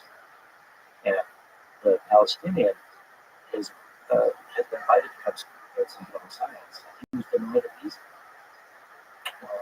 He cannot come to our conference. We're trying to see if we can work behind the scenes. I don't know if we can, and to get him a visa. But this idea that we're Just because it's Palestinian? I don't know if that reason is why he did have a violent past, because that is the whole point of Combatants for Peace. They were combatants. They're now leading this nonviolent approach to work together. So there's an incredible neuroscientist, Israeli neuroscientist, Leor Bozeman, at Exeter University in England, that's done work with Israelis and Palestinians, and he's brought a bunch of them to Spain for an ayahuasca session, and with different measures of how you see the other. And once you do see this commonality, you don't see the other as so foreign from yourself, and you can recognize their pain. And so the residual effect of tribal culture from the ancient times, that this had to other these people in order to commit horrific crimes, because they're going to commit horrific crimes on you. They're to protect the people around you. And unfortunately, it's baked into our genes. You reminded me of one of the more powerful for me statements Adam Kinzinger, who's the Republican on the January 6th committee in the House, to look at what happened on January 6th. He said that he's learned from his investigations that there's something that people are more scared of than death, and that's being kicked out of your tribe. That we're such social beings, this idea that we would be isolated and alone. That's why you have a lot of these fundamentalist religions that keep people within them, because if you deviate, you get kicked out of the tribe and they ostracize you.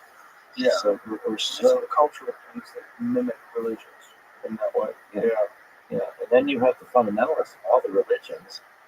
I think this is very true. The fundamentalists of different religions are closer to each other than they are to the mystics of their own religions.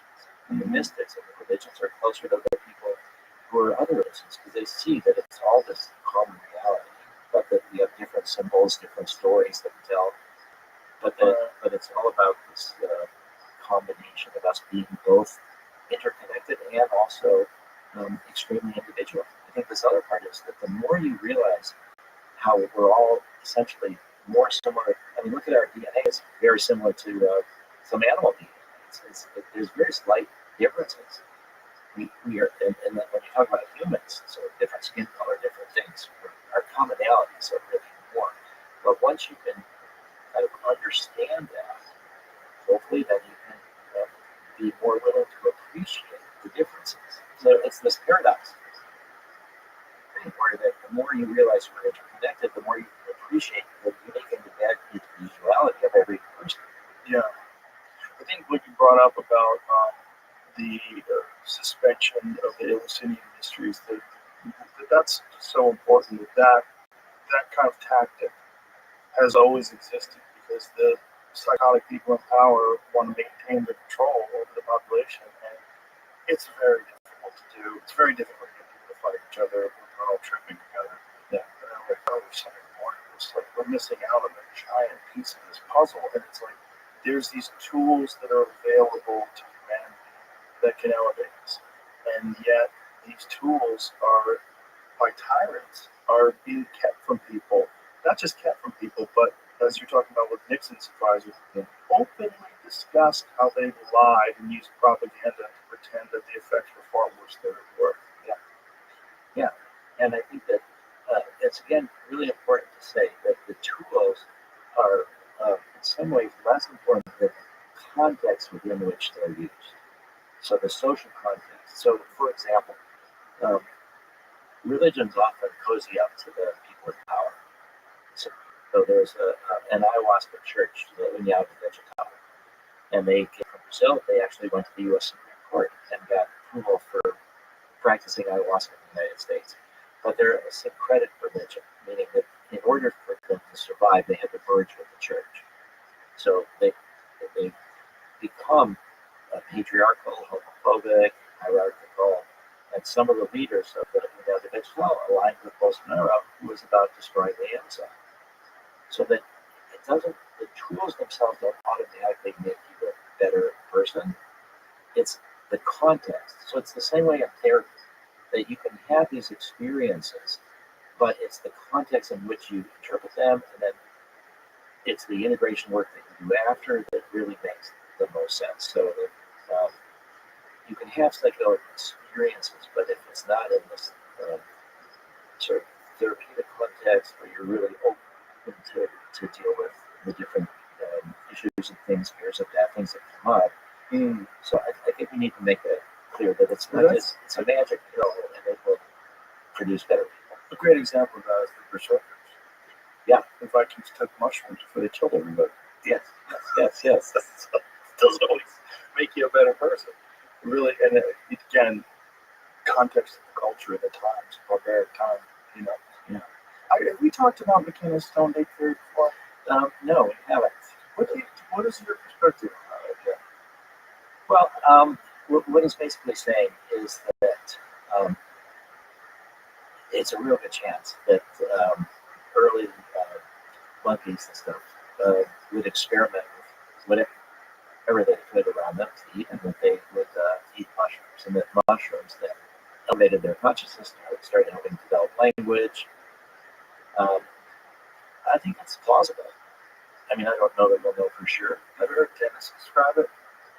Dennis, I think, does an even better job describing it than Terrence. Dennis is like a hardcore scientist. Yes. Explains how psilocybin can interact with the brain and glossolalia and all these different effects that can come out of it. And then that psilocybin is known for helping grow neural tissue. Yes, right. That's what I think about this neuroplasticity and this, the cool dollars time that is opening these critical periods. Yes. Because part of the theory is taking into consideration the doubling of the human brain size over a period of 2 million years. It's a very extraordinary development. And, many biologists call it the biggest mystery in the entire fossil record of what happened. And McKenna's perspective was, I feel like I know. And it makes sense because he applied what we know about the climate back then. The climate was changing and that these rainforests were receding into grasslands, which would make a lot more ungulates. Ungulates were pooping everywhere, mushrooms growing, bam, bam, bam. You got all these pieces together, and then the fact that it increased visual acuity, hypnosis, pretty human dominance, more amorous,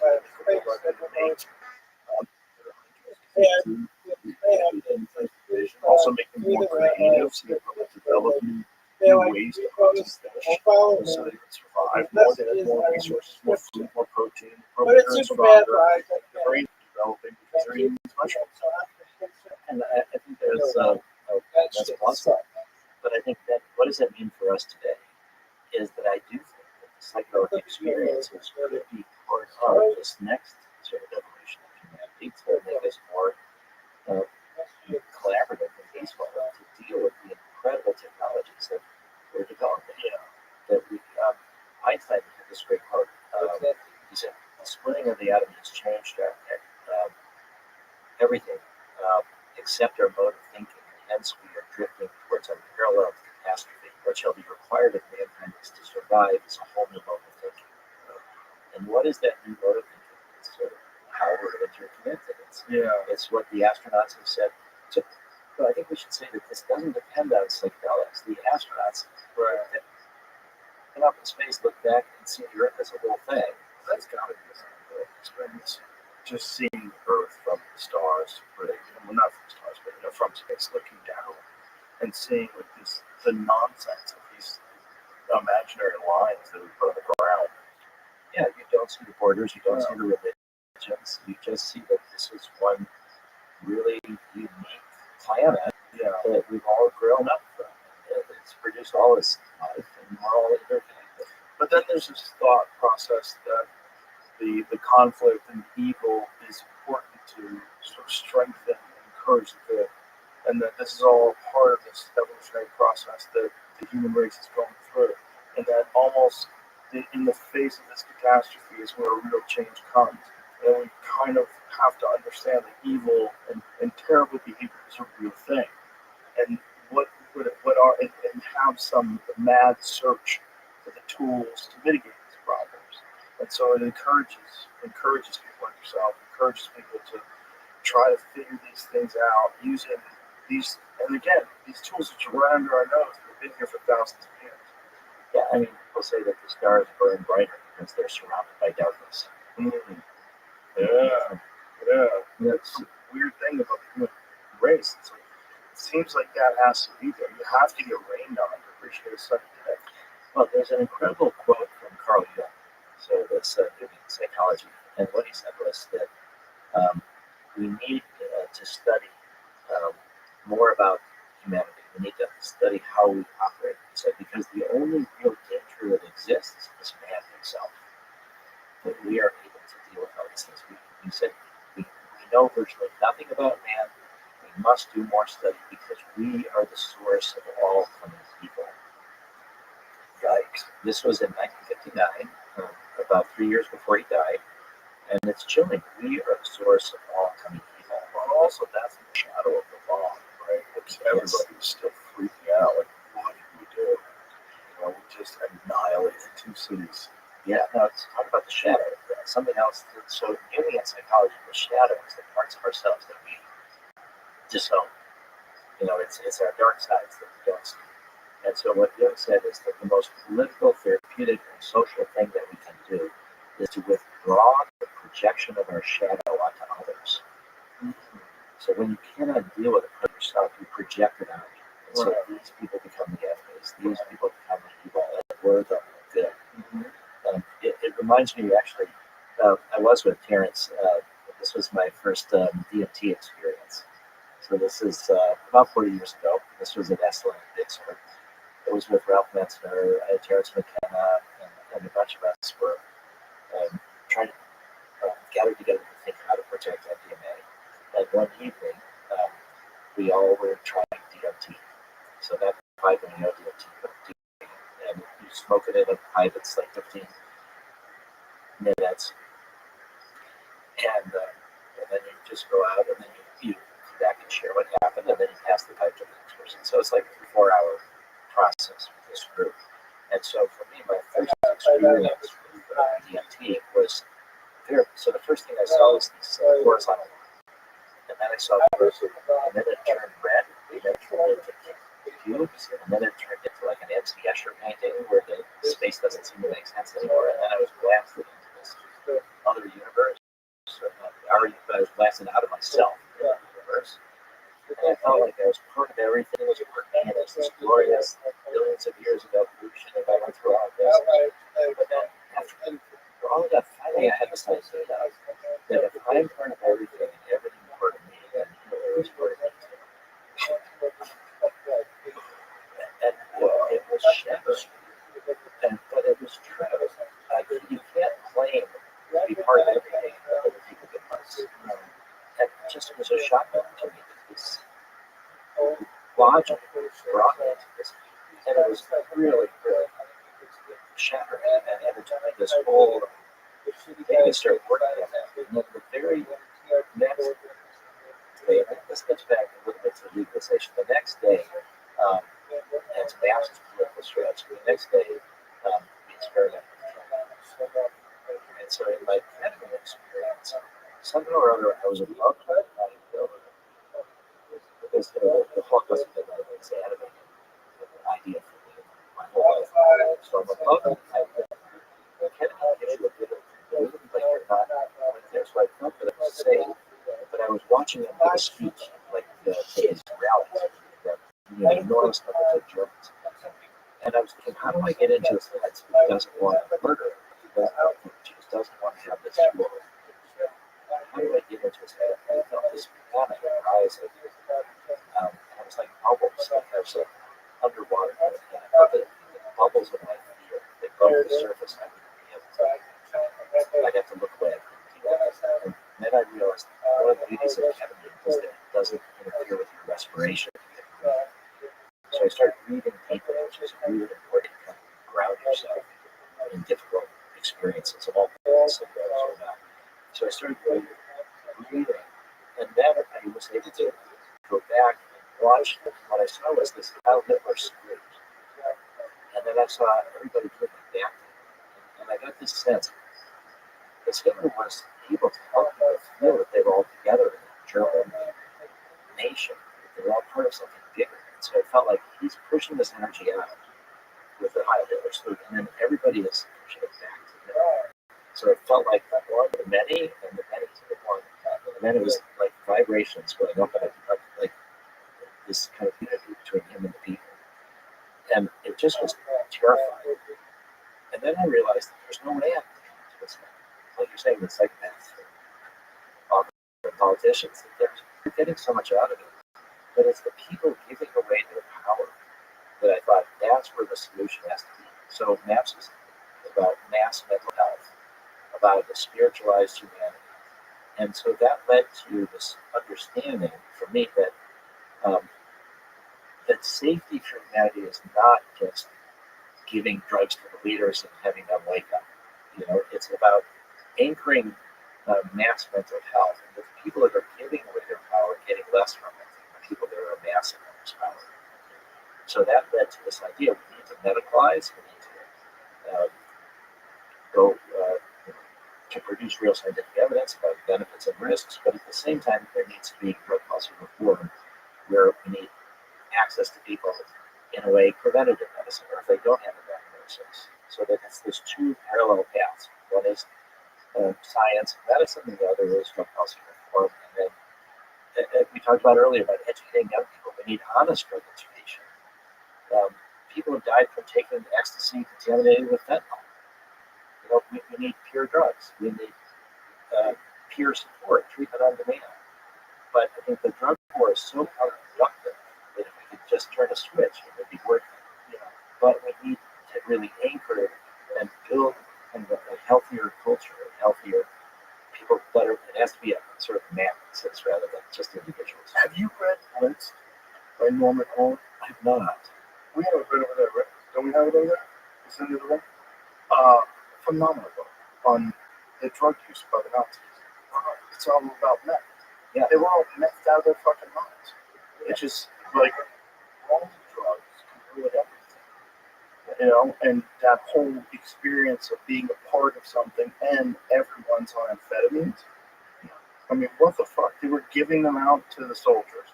That's how they got them to go through Poland in 3 days. It's a phenomenal book, but just like crazy when you think about how history was changed, and a large part of the way it was accepted was because everybody was mad at them. Just on the run. I mean, imagine if Hitler was dosing out everybody with mushrooms. They'd have been like, hold on, why are we in Poland? What the fuck are we doing? I'm not killing anybody. What is this? This is crazy. Country. People just abandoned ship. It's just the worst drugs are the ones that are always pushed by the tyrants, and I think Blitz is a perfect example of that. The Nazi administration, what the Nazi government was doing, giving their soldiers, giving the people in the tanks got the most meth because they had to be at the front lines. It's a crazy book. It just makes you think, like, what does that look like if no meth is there? Does this all get worked out way in advance? Does this never happen? Does the Holocaust never take place?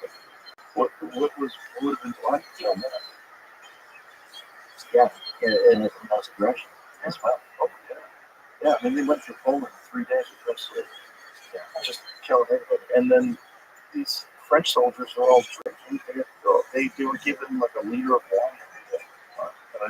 So they're drunk and silly, and then the messed up Nazis show up. Like, what the fuck?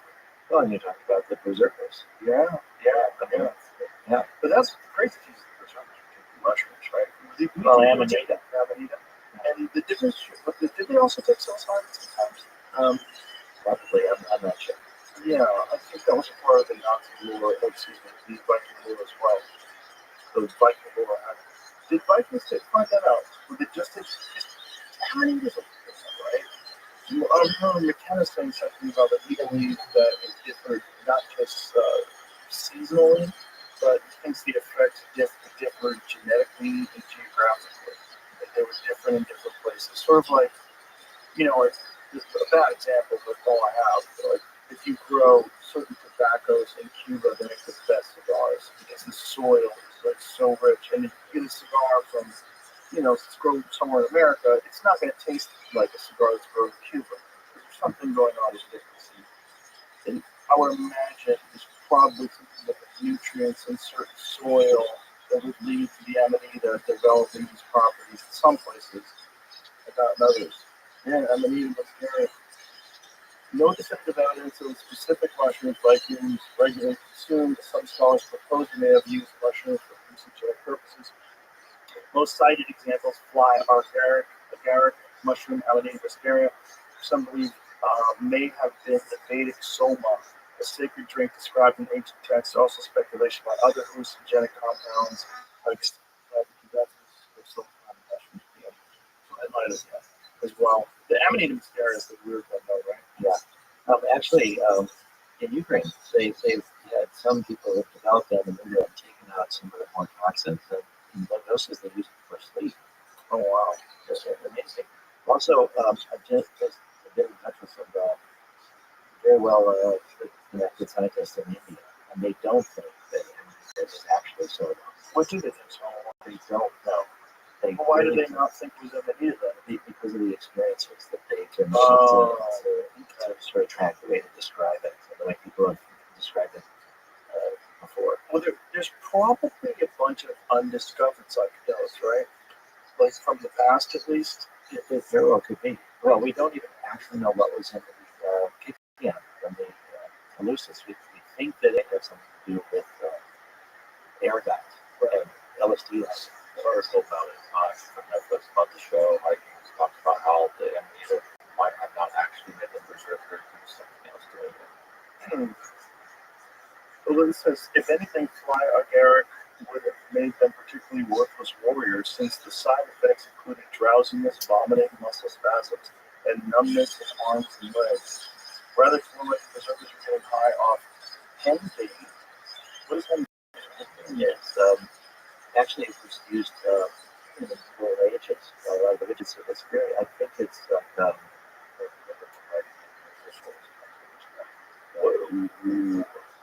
black henbane. Yeah, transformation. I thought that was a poison. It can be in doses. Yeah, interesting. So, the Amanita muscaria one, though, I always go back to the sacred mushroom of the cross, because that was what John Marco Allegro was the early days of Christianity they were consuming. Yeah. But it's a strange one that you don't hear about people having like these breakthrough experiences of Amanita. No, you don't. You saw also one of those side effects was drowsiness. So Right. that sort of relates to what they've done with low doses of Xanadu for sleep. Yeah, makes sense. It just I've always been puzzled by that one because it does appear in so many shamanic rituals. It appears in the old depictions of Christmas and Santa Claus and all the Christmas used to have like little elves and the Amanita. I always wonder, like, was the Amanita different back then? You know, like what was going on? Like, what happened? I don't know how we would find that out. I mean, you could probably do some genetic studies to see how long these genes that are in that persist there. Yeah, I'm not sure. I mean, but it's pretty clear that, at least from a lot of these Indian scholars, that it is not so long, but they don't know what it is. Interesting. Interesting. Yeah, the ergot thing is very interesting. Right? The ergot has similar effects to LSD. Yeah. And so those Indian mysteries, I think it's only right now confirmed for it's just one or two vessels, these pottery vessels that found traces of ergot. Yeah, I mean, that's unbelievable. Again, this just illustrates how far advanced our science has become, way over our spiritual and emotional development. You're able to look at thousands of year old vessels and get microscopic traces of what was in them. Crazy. Yeah. Well, at least it lets you know, okay, now it makes sense. And that's how they figured out democracy. Well, the Greeks are the democracy. I mean, and also, like, just this astounding culture. And how much of it was connected to that. And then the people in power were like, yeah, we're going to shut that down. We don't like this aspect of it. You guys are a little too hard to control, a little too hard to propagandize. You don't need the intermediaries. Yeah? We want the taxes, we want to tell you what. And so I think this gets back to one of the earlier points you made about do I get frustrated, which is to realize that this is actually thousands of years plus of the suppression of psychedelics. And also, you said something earlier, how it took 100 years goes back. Yeah. So, what if something takes a couple generations? That's okay. You know, I think one of the things that I'd like to say is that if your goals are something that you can accomplish in your lifetime, they're too small. You need to have like multi-generational goals. I grew up outside of Chicago, and there's this Baha'i temple. Baha'i religion is a version of Islam, but it's more of a universalist religion, and they're suppressed in Islamic countries.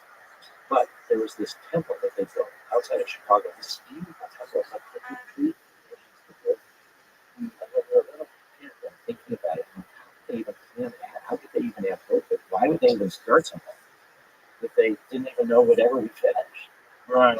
But that now it's one of the most beautiful temples in the world, and so I think this process of elevating consciousness in humanity, so we learn how to live together and not destroy the planet, is however long it happens to take.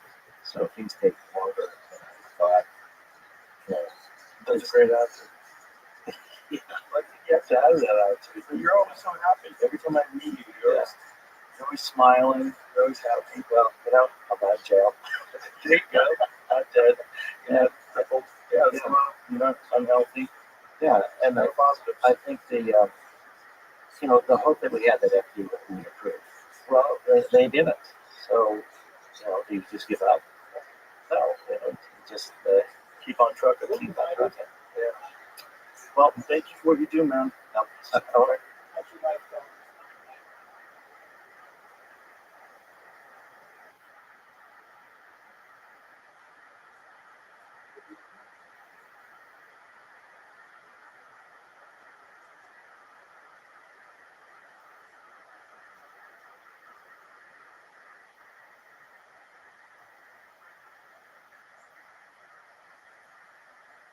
Oh, and want to add one thing about the conference, just to say that it's going to be really, really fun. It's going to be, if people come to it, 500 speakers, thousands of people, all sorts of ways the psychedelic community is going to be coming together. Do you have a website? Well, we've got psychedelicscience.org or NAFs.org. There's actually going to be if you What is that? That's a molecule. That's a molecule. but if you put Rogan in when you want to register, there's a 15% discount to go to the conference. We also have this. We have 10 different stages. We have all different tracks for different kinds of interests. We also have this project called Music is the Bridge. And so this is we have various people are coming up with music that they would listen to during a psychedelic experience. Oh, it's Star Correct, very much. Yeah. So there's going to be concerts, music, all sorts of things connected to this conference, and it's also lots of opportunities for networking and for. So again, for me, even though MAPS has been focused on MDMA, but it's really about the psychedelic renaissance. So I don't see the psilocybin or the MDMA or anything as competition. It's we want the psychedelic therapists of the future to be cross-trained in all the different drugs, and then to be able to customize the treatment for each person. And that's what we're hoping to develop.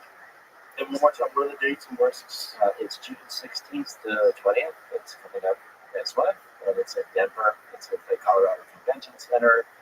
We have that's okay. Oh yeah, last time we did this was 2023 with 12,000. Whoa! It was astonishing. It was It must have been the nicest people too. it was so hopeful. It was magical. I think that this would be. If anybody wants to learn about the psychedelic community, this is where we gather together. This is where How many feds do you think of these things? well, we want them to come. That's the point, is that we want them to come. Well, here's the other point, is that we work with police officers. When you think about what job is among the most traumatizing, it's being a police, or being a EMT, or being a prison guard, or police, and they're trained sort of to suppress their feelings and not talk about it. And so we want the more that they go, the more that they learn. We have trained police officers who are also therapists that have even got permission from their police chiefs to go through our protocol to get MDMA as part of their training. Wow! So really, it's healing for all. That's why I'm going to Beirut. That's why I just came from Ukraine. We've got a project in Somalia, in Africa. We want to work in Rwanda. So I think that Lycos is going to succeed. Whether it takes 6 months or 3.5 years or whatever, we will eventually have to be able to approve MDMA system therapy for PTSD, but then with psilocybin and other things. And so I'm sort of going around the world in sort of high trauma, low resource areas to try to globalize access. And I think that we're in a perilous time in America right now, and we could use more people dealing with their fears, withdrawing the projection of the shadows. Immigrants have actually made America stronger in a lot of ways. Where did we all come from? I mean, what is the story of your family? Immigrants in the 1920s. From where? Italy and Ireland. Yeah. But this is the real melting pot of the world. And I know that there's a lot of prejudice against immigrants when they first show up. Mm-hmm. But now we don't think you're not an American. Right. Exactly. Yeah. I think the real fear that people have is cartel members and people coming across the border and terrorists and not having a secure border, which I think we should have a secure border, but I also think we should have path to citizenship. Yeah. I mean, this is a great place, and this is the reason why people are willing to walk across the river and try to get here with their children. They know that you can make something out of your life here. I just think we could do better with all the things that you said, and with a guy like you out there spreading the word rather, it helps the world. So I appreciate you. Yeah, become God's word. And look how miraculous it was that I'm here today with you. That you have a universe person. Incredible. Thank you, Doug. I'm so sorry you have a emergency root canal. That sucks. Okay. Well, thank you very much, Rick. This is awesome. Maps.org. Yes, thank you very much.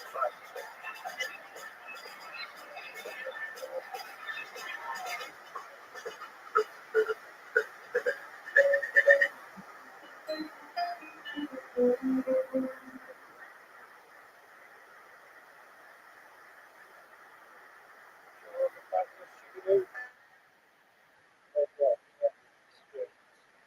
Train by day, Joe Rogan podcast by night.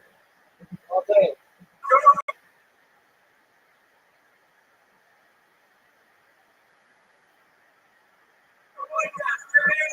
Good job. Experience. Train by day, Joe Rogan podcast by night. All day. How's it going, Joe? Pleasure to meet you. Yeah, thank you for having me here today. I appreciate it. My pleasure. Well, as soon as I saw the subject, I was like, oh yeah. Like, what are you doing? Right. Advanced power and propulsion. Kind of been a passion of mine for the last 20 some odd years. I suppose if I kind of look back through the annals of my life, right, I've been thinking about advanced power and propulsion ever since I was a teenager. What do you think inspired that? Was it a space mission? Did you look at it and go, I think we could do better? Well, I grew up in Washington, D.C., and so I got a chance to spend a lot of time in the Air and Space Smithsonian. I don't know if you've ever had a chance to go to that. But growing up in D.C., getting a chance to go to the Air and Space Smithsonian, got to see all these awesome examples of people working together to try and accomplish amazing things, right? And you might walk into the Air and Space Smithsonian and you just think about, wow, this is full of a bunch of stuff. But it's not just about the stuff, right? It's about the people that work together to do all these amazing things, right? Like the Bell X-1 rocket, or if you really want to go back, the Wright Flyer, right? That's something where two guys worked together that made bicycles for a living, that decided to go create something that flew, and that in less than 56, when they flew that Wright Flyer, right, were putting human beings on the surface of the moon. So all that really resonated with me as a kid, and I think tended to make me gravitate towards a technical field, although it wasn't a straight line. Right? I'd like to say, I knew at an early age what my calling was and what I was going to do. I bounced around for a little bit until I finally got on a path that I really connected with. So I think I knew very early on in my journey at university, right, when I was going to get my degree, that I wanted to work in advanced ground propulsion. So at that point, everything I did kind of worked towards how do I get the skills, how do I get the math and physics training that helps me kind of work in this domain. So I was thinking about the idea of space works very early on. It's amazing that you were so focused so early. What a great head start, It's a huge advantage to know what you're really interested in at such an early age. There were a few speed bumps along the way. We took a few detours, like any human, right? You're like, I don't want to do this yet, right? So it is pretty extraordinary if you look at that number that you said, like from Orville Wright to space travel, like how quick that is. Yeah. I mean, and we think about in terms of ancient history, how long it took us to get to this point, and that kind of acceleration so rapid inside of a lifetime to see just world-changing events and the internet all happening simultaneously. Right? Absolutely. There's another interesting story, right? So my background, got a PhD in physics, and a master's in mechanical engineering, so both a scientist and an engineer. So I have deep appreciation for disciplines. But within the discipline of science, right? And we just talked about that going to the surface. That's more of a kind of an engineering story. On the topic of science, think about E equals mc squared. You probably heard that or saw it on a coffee cup. I don't really honestly know what it means. It's a theory of relativity. It's theory of relativity. I can say it to people like, come on, man. Right, but E equals mc squared. Whatever. Right? What is the theory of relativity? So E equals mc squared, right, is an equation that relates energy to mass. If you were to take some modest piece of mass, say you've got some tickets here, the mass that's in this pen, you take the mass that's in this pen and you convert it to energy, that equation helps you understand exactly how much energy you can potentially release. So that equation, while it might sound very humble, right, E equals mc squared, that's cool, but it had super big implications. And you just talked about how quickly things move. So let's talk about that for just a second. E equals mc squared. Einstein comes up with this equation, 1911. Somebody will look it up on the internet and correct me if I'm wrong. Comes up with the equation in 1911. They split the first atom in 1928, 1932 time frame. I can't remember exactly. 1942, we have the first nuclear reactor underneath the squash court at University of Chicago. They did things very differently in the 1940s, Joe. Under a squash. Yeah, right. Let the people playing squash know. Who knows, right? What happened to them? Are they X-Men now? Yeah, right, exactly. That's the origin story. That's the Spider-Man origin story, right? So, yeah, I can. That's where Phoenix came from. Yeah, just get your friends tell you. I think I can hear the color blue now. Yeah. So anyway, the first nuclear reactor underneath the squash court in 1942, and the Trinity test, it's the atomic bomb test, in 1945. And so, in the span of just a few decades, we go from a cute coffee cup worthy equation to a paradigm shift in human existence, right? And that's without computers in the way we think of it. That's without machine learning and without AI. And so as we continue to move forward, right, we've got, think about everything we know in physics today, general relativity and quantum mechanics are kind of the two bookends of everything that we know. We're going to continue to expand our knowledge. We will come up with new E equals MC squared kind of equations. But now we're equipped with computers, we're equipped with machine learning AI. And so it's going to be exponential growth, right? So it'll be interesting to see how quickly we go from, hey, I have this new insight, found this funny thing in a lab, to, wow, it changes everything, how we do everything as a culture and community, right? So there's several problems with the current propulsion systems, right? The big one is like biological entities being able to absorb G-force. Right? No matter if you super hyper engineer something and have it really crazy, but the things that we're seeing in the sky, the things that people describe, like Commander David Fravor, like he described that Tic Tac, that vehicle, that thing, whatever it was, that went from above 50,000 feet to sea level in a second and shot off at insane speeds. Biological entities can't survive that kind of G-force, we think. Yes, I think in terms of a human ability to take G's. Yeah, I should say human, not like tardigrades. Yeah, right. Yeah, so a human being can, well, trained human beings can take potentially up to 9 G's. Have you ever done that before? I have not. I did it once with the Blue Angels. Yeah. I got to 7.5 G's. It was bananas. That's awesome. I bet that was an experience. Oh, I am so jealous. Mad respect for those guys. Mad respect for those guys. Yeah. First of all, the biggest thing when you go to that area, like these guys are jacked. They're in like insane shape because you're literally forcing blood into your brain to tolerate the G-force. Yeah. So they have to hold on to their stick, their joystick, and they're going. Yep. While they're flying, through the canyons, it's bananas. Yeah. Like extraordinary. So imagine a person being able to tolerate that on a regular basis and perform fine motor skill functions, like pointing and aiming and shooting, all the crazy stuff that those guys are capable of doing. Being able to think, and in some cases, if they're in combat, being able to make critical decisions. In some ways, what you're talking about, when you look at NASA's astronaut corps, right, as part of their regiment, they have to go up with T-38s on a regular basis, try and help train with the whole. How do you make decisions, right, when your life is on the line and the time is finite, right? So there's a whole aspect of this that's kind of geared towards keeping those portions of the brain trained and sharp. Right. Which is the best argument for AI taking over. So when you hear about stories about these fighter pilots finding these objects in the sky that exhibit extraordinary capabilities and don't have all the signatures of traditional propulsion systems, what is your thoughts? Generally, I tend to be agnostic to the topic. I have a lot of friends that are extremely interested in a lot of things that are out and about in the media, in the literature. But generally, I tend to be agnostic, and here's why.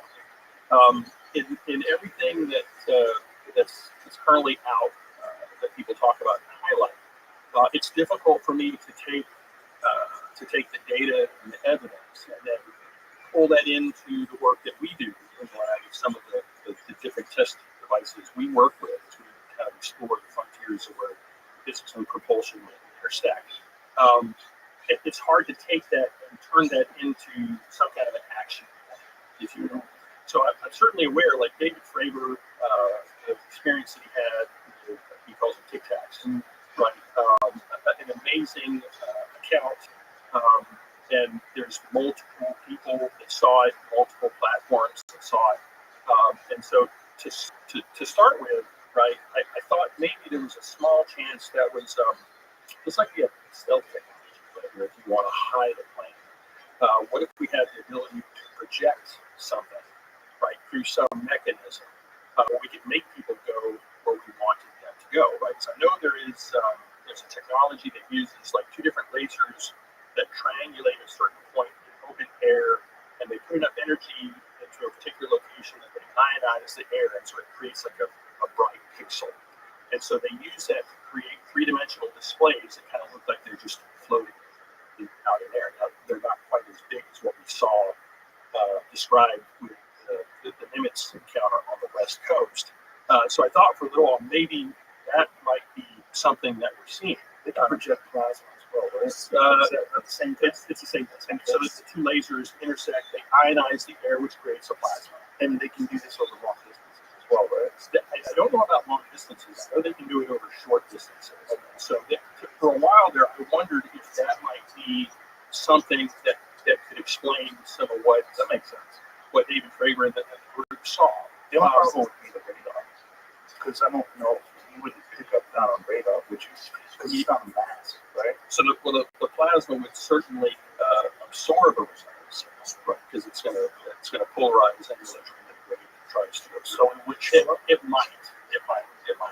Would it be possible to make something that big, that's 20 feet long, out of that? It's hard for me to imagine that.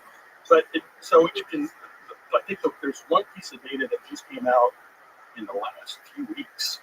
I think David Fravor's wingman, Alex, I think her name is Alex. I can't remember.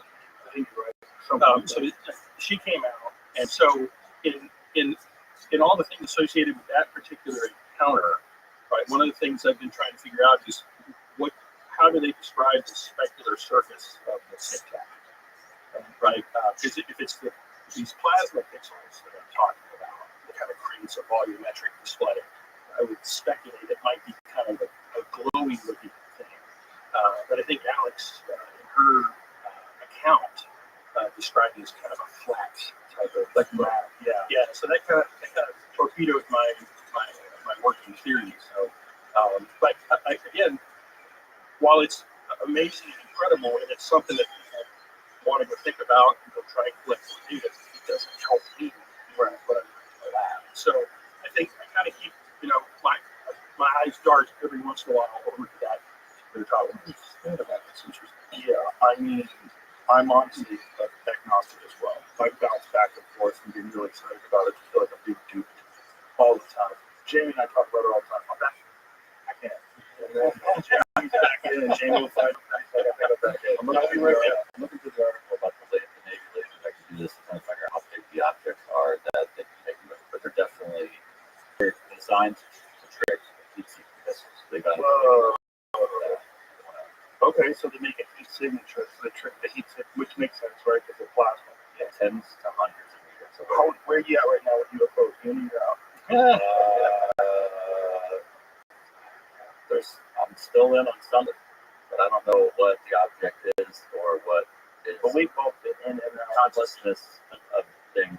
I'm on that this week. The one where they think they can call them in. Not just that you need consciousness to use their time to Maybe. There was some talk of gravity propulsion systems in the 1950s, I believe. There was some work that was being done, and there was some discussion about whether or not it would be possible to use nuclear energy to create some sort of gravity drive. What was your thoughts on that stuff?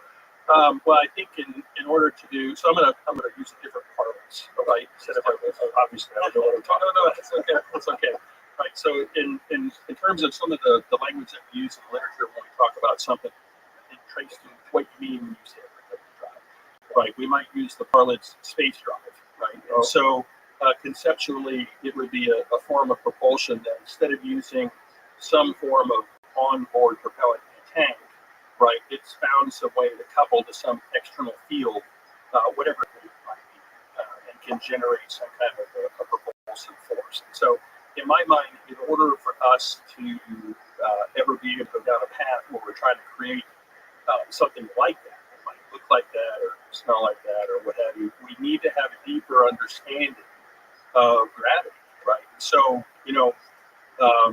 we just talked about equals MC squared, and some of the back up just a minute. If you think about everything we know today as in physics, as a Venn diagram, there are two circles on this Venn diagram, and they touch at a little tangent point. One of those circles is quantum mechanics that helps us understand how atoms behave, how light moves. And in the other circle, we have the words general relativity. So that helps us understand how the cosmos evolves, how stars move, and galaxies move. And so those two circles touch at a single tangent point. They don't overlap.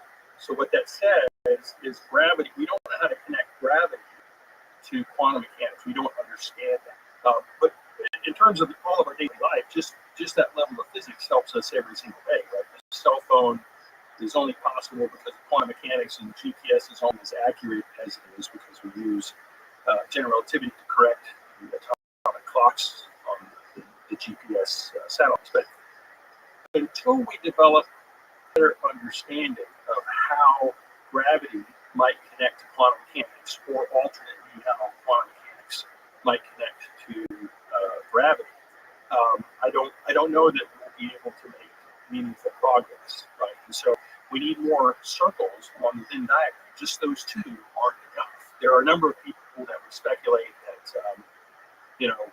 quantum mechanics is incomplete, general relativity is incomplete, perhaps it's even emergent. I think we had Hal Puthoff on here a few days ago, right? And he talked about a physicist by the name of Sakharov, who talked about the fact that I think he was one of the guys that first pioneered the thought process. Maybe gravity is simply an emergent phenomenon, and we will develop a better understanding as we add more circles in and around the quantum mechanics circle.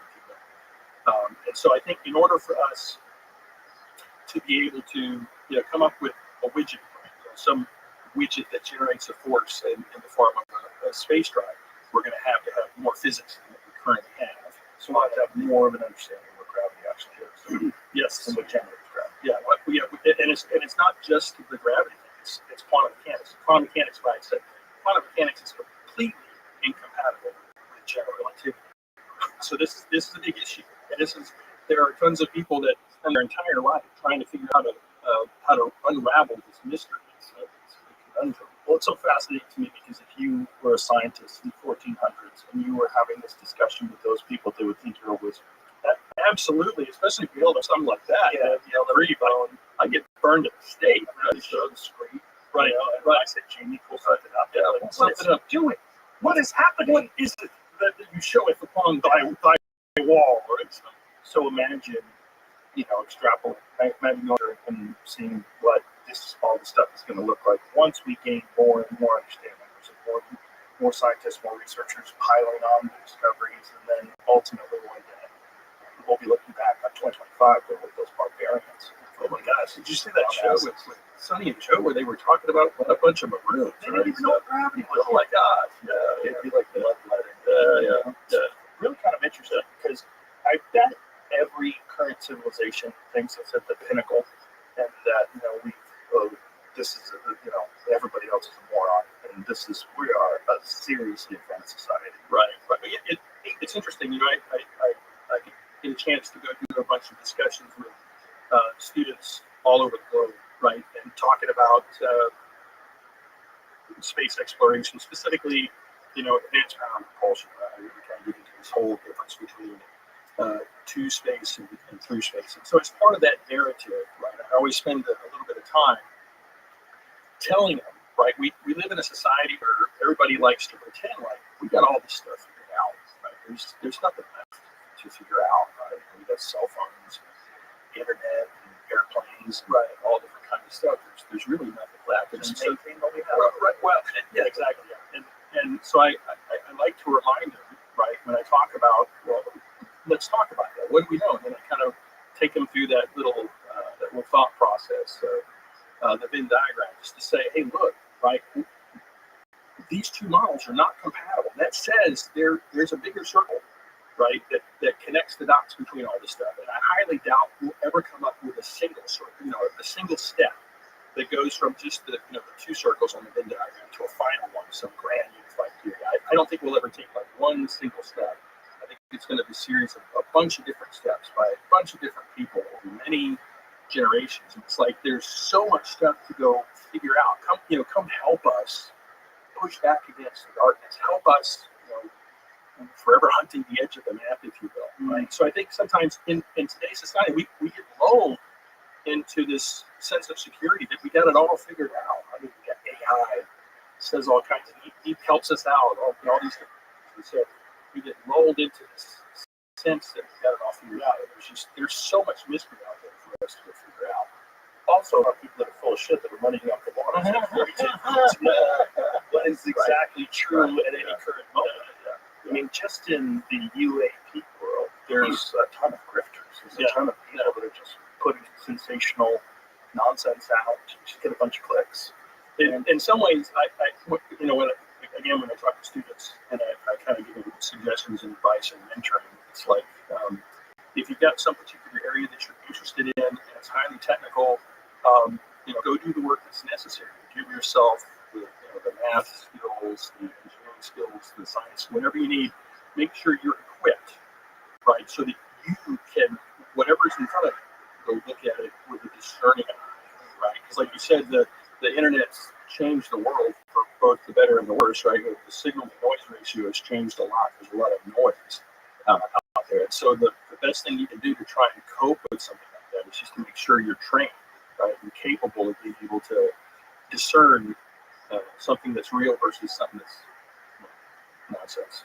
So, what is real in terms of at least conceptual? What is real about warp drives? Great question. When we talk about space exploration, right? A lot of times people think of like a Falcon 9 rocket, Saturn V, or a space shuttle, and these are all wonderful examples that should come to mind. This is what we need to get to space, right? That climb against gravitational well, if you will, and get into space. But when you get into space, you want to try to move through space, right?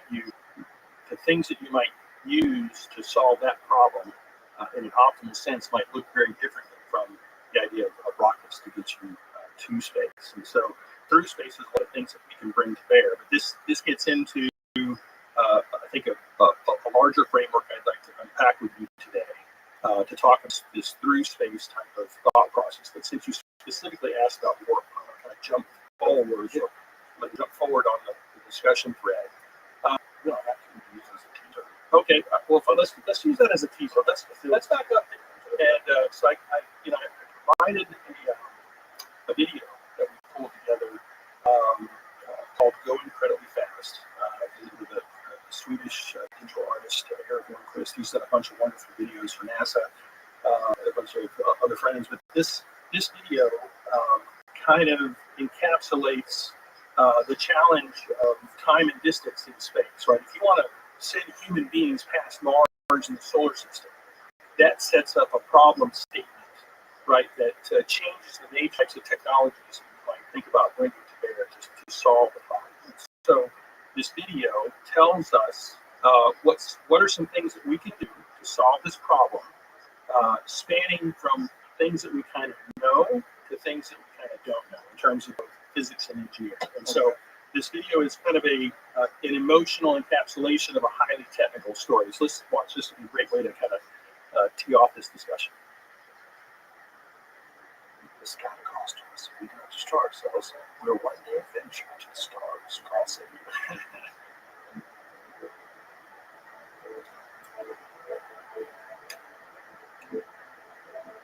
As incredible as it may seem, there will be a time, and it may be closer than you think, when we live on other worlds, the Moon, Mars, and in space between.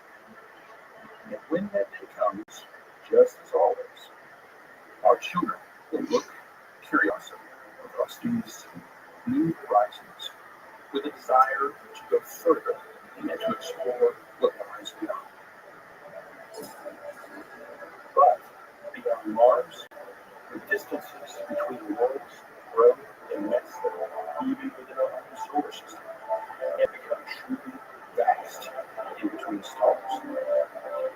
If we ever want to reach out across these distances, we need to learn how to go fast.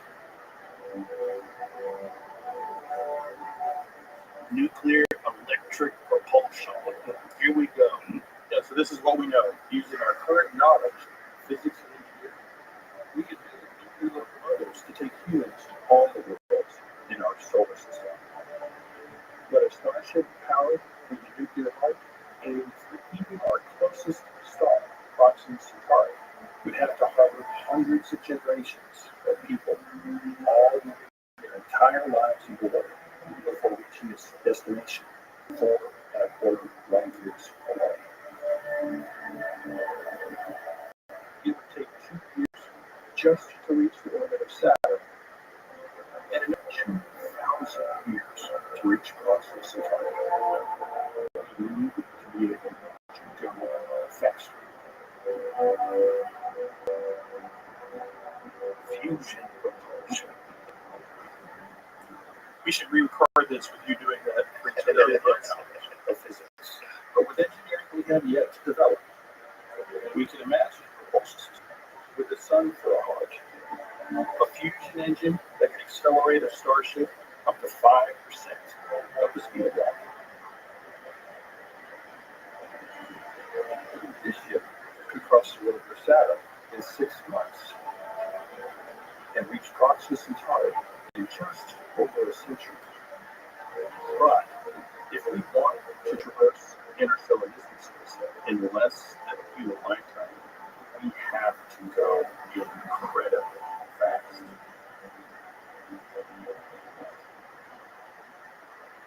The universe has shown us that this can be done by altering the scale of space itself.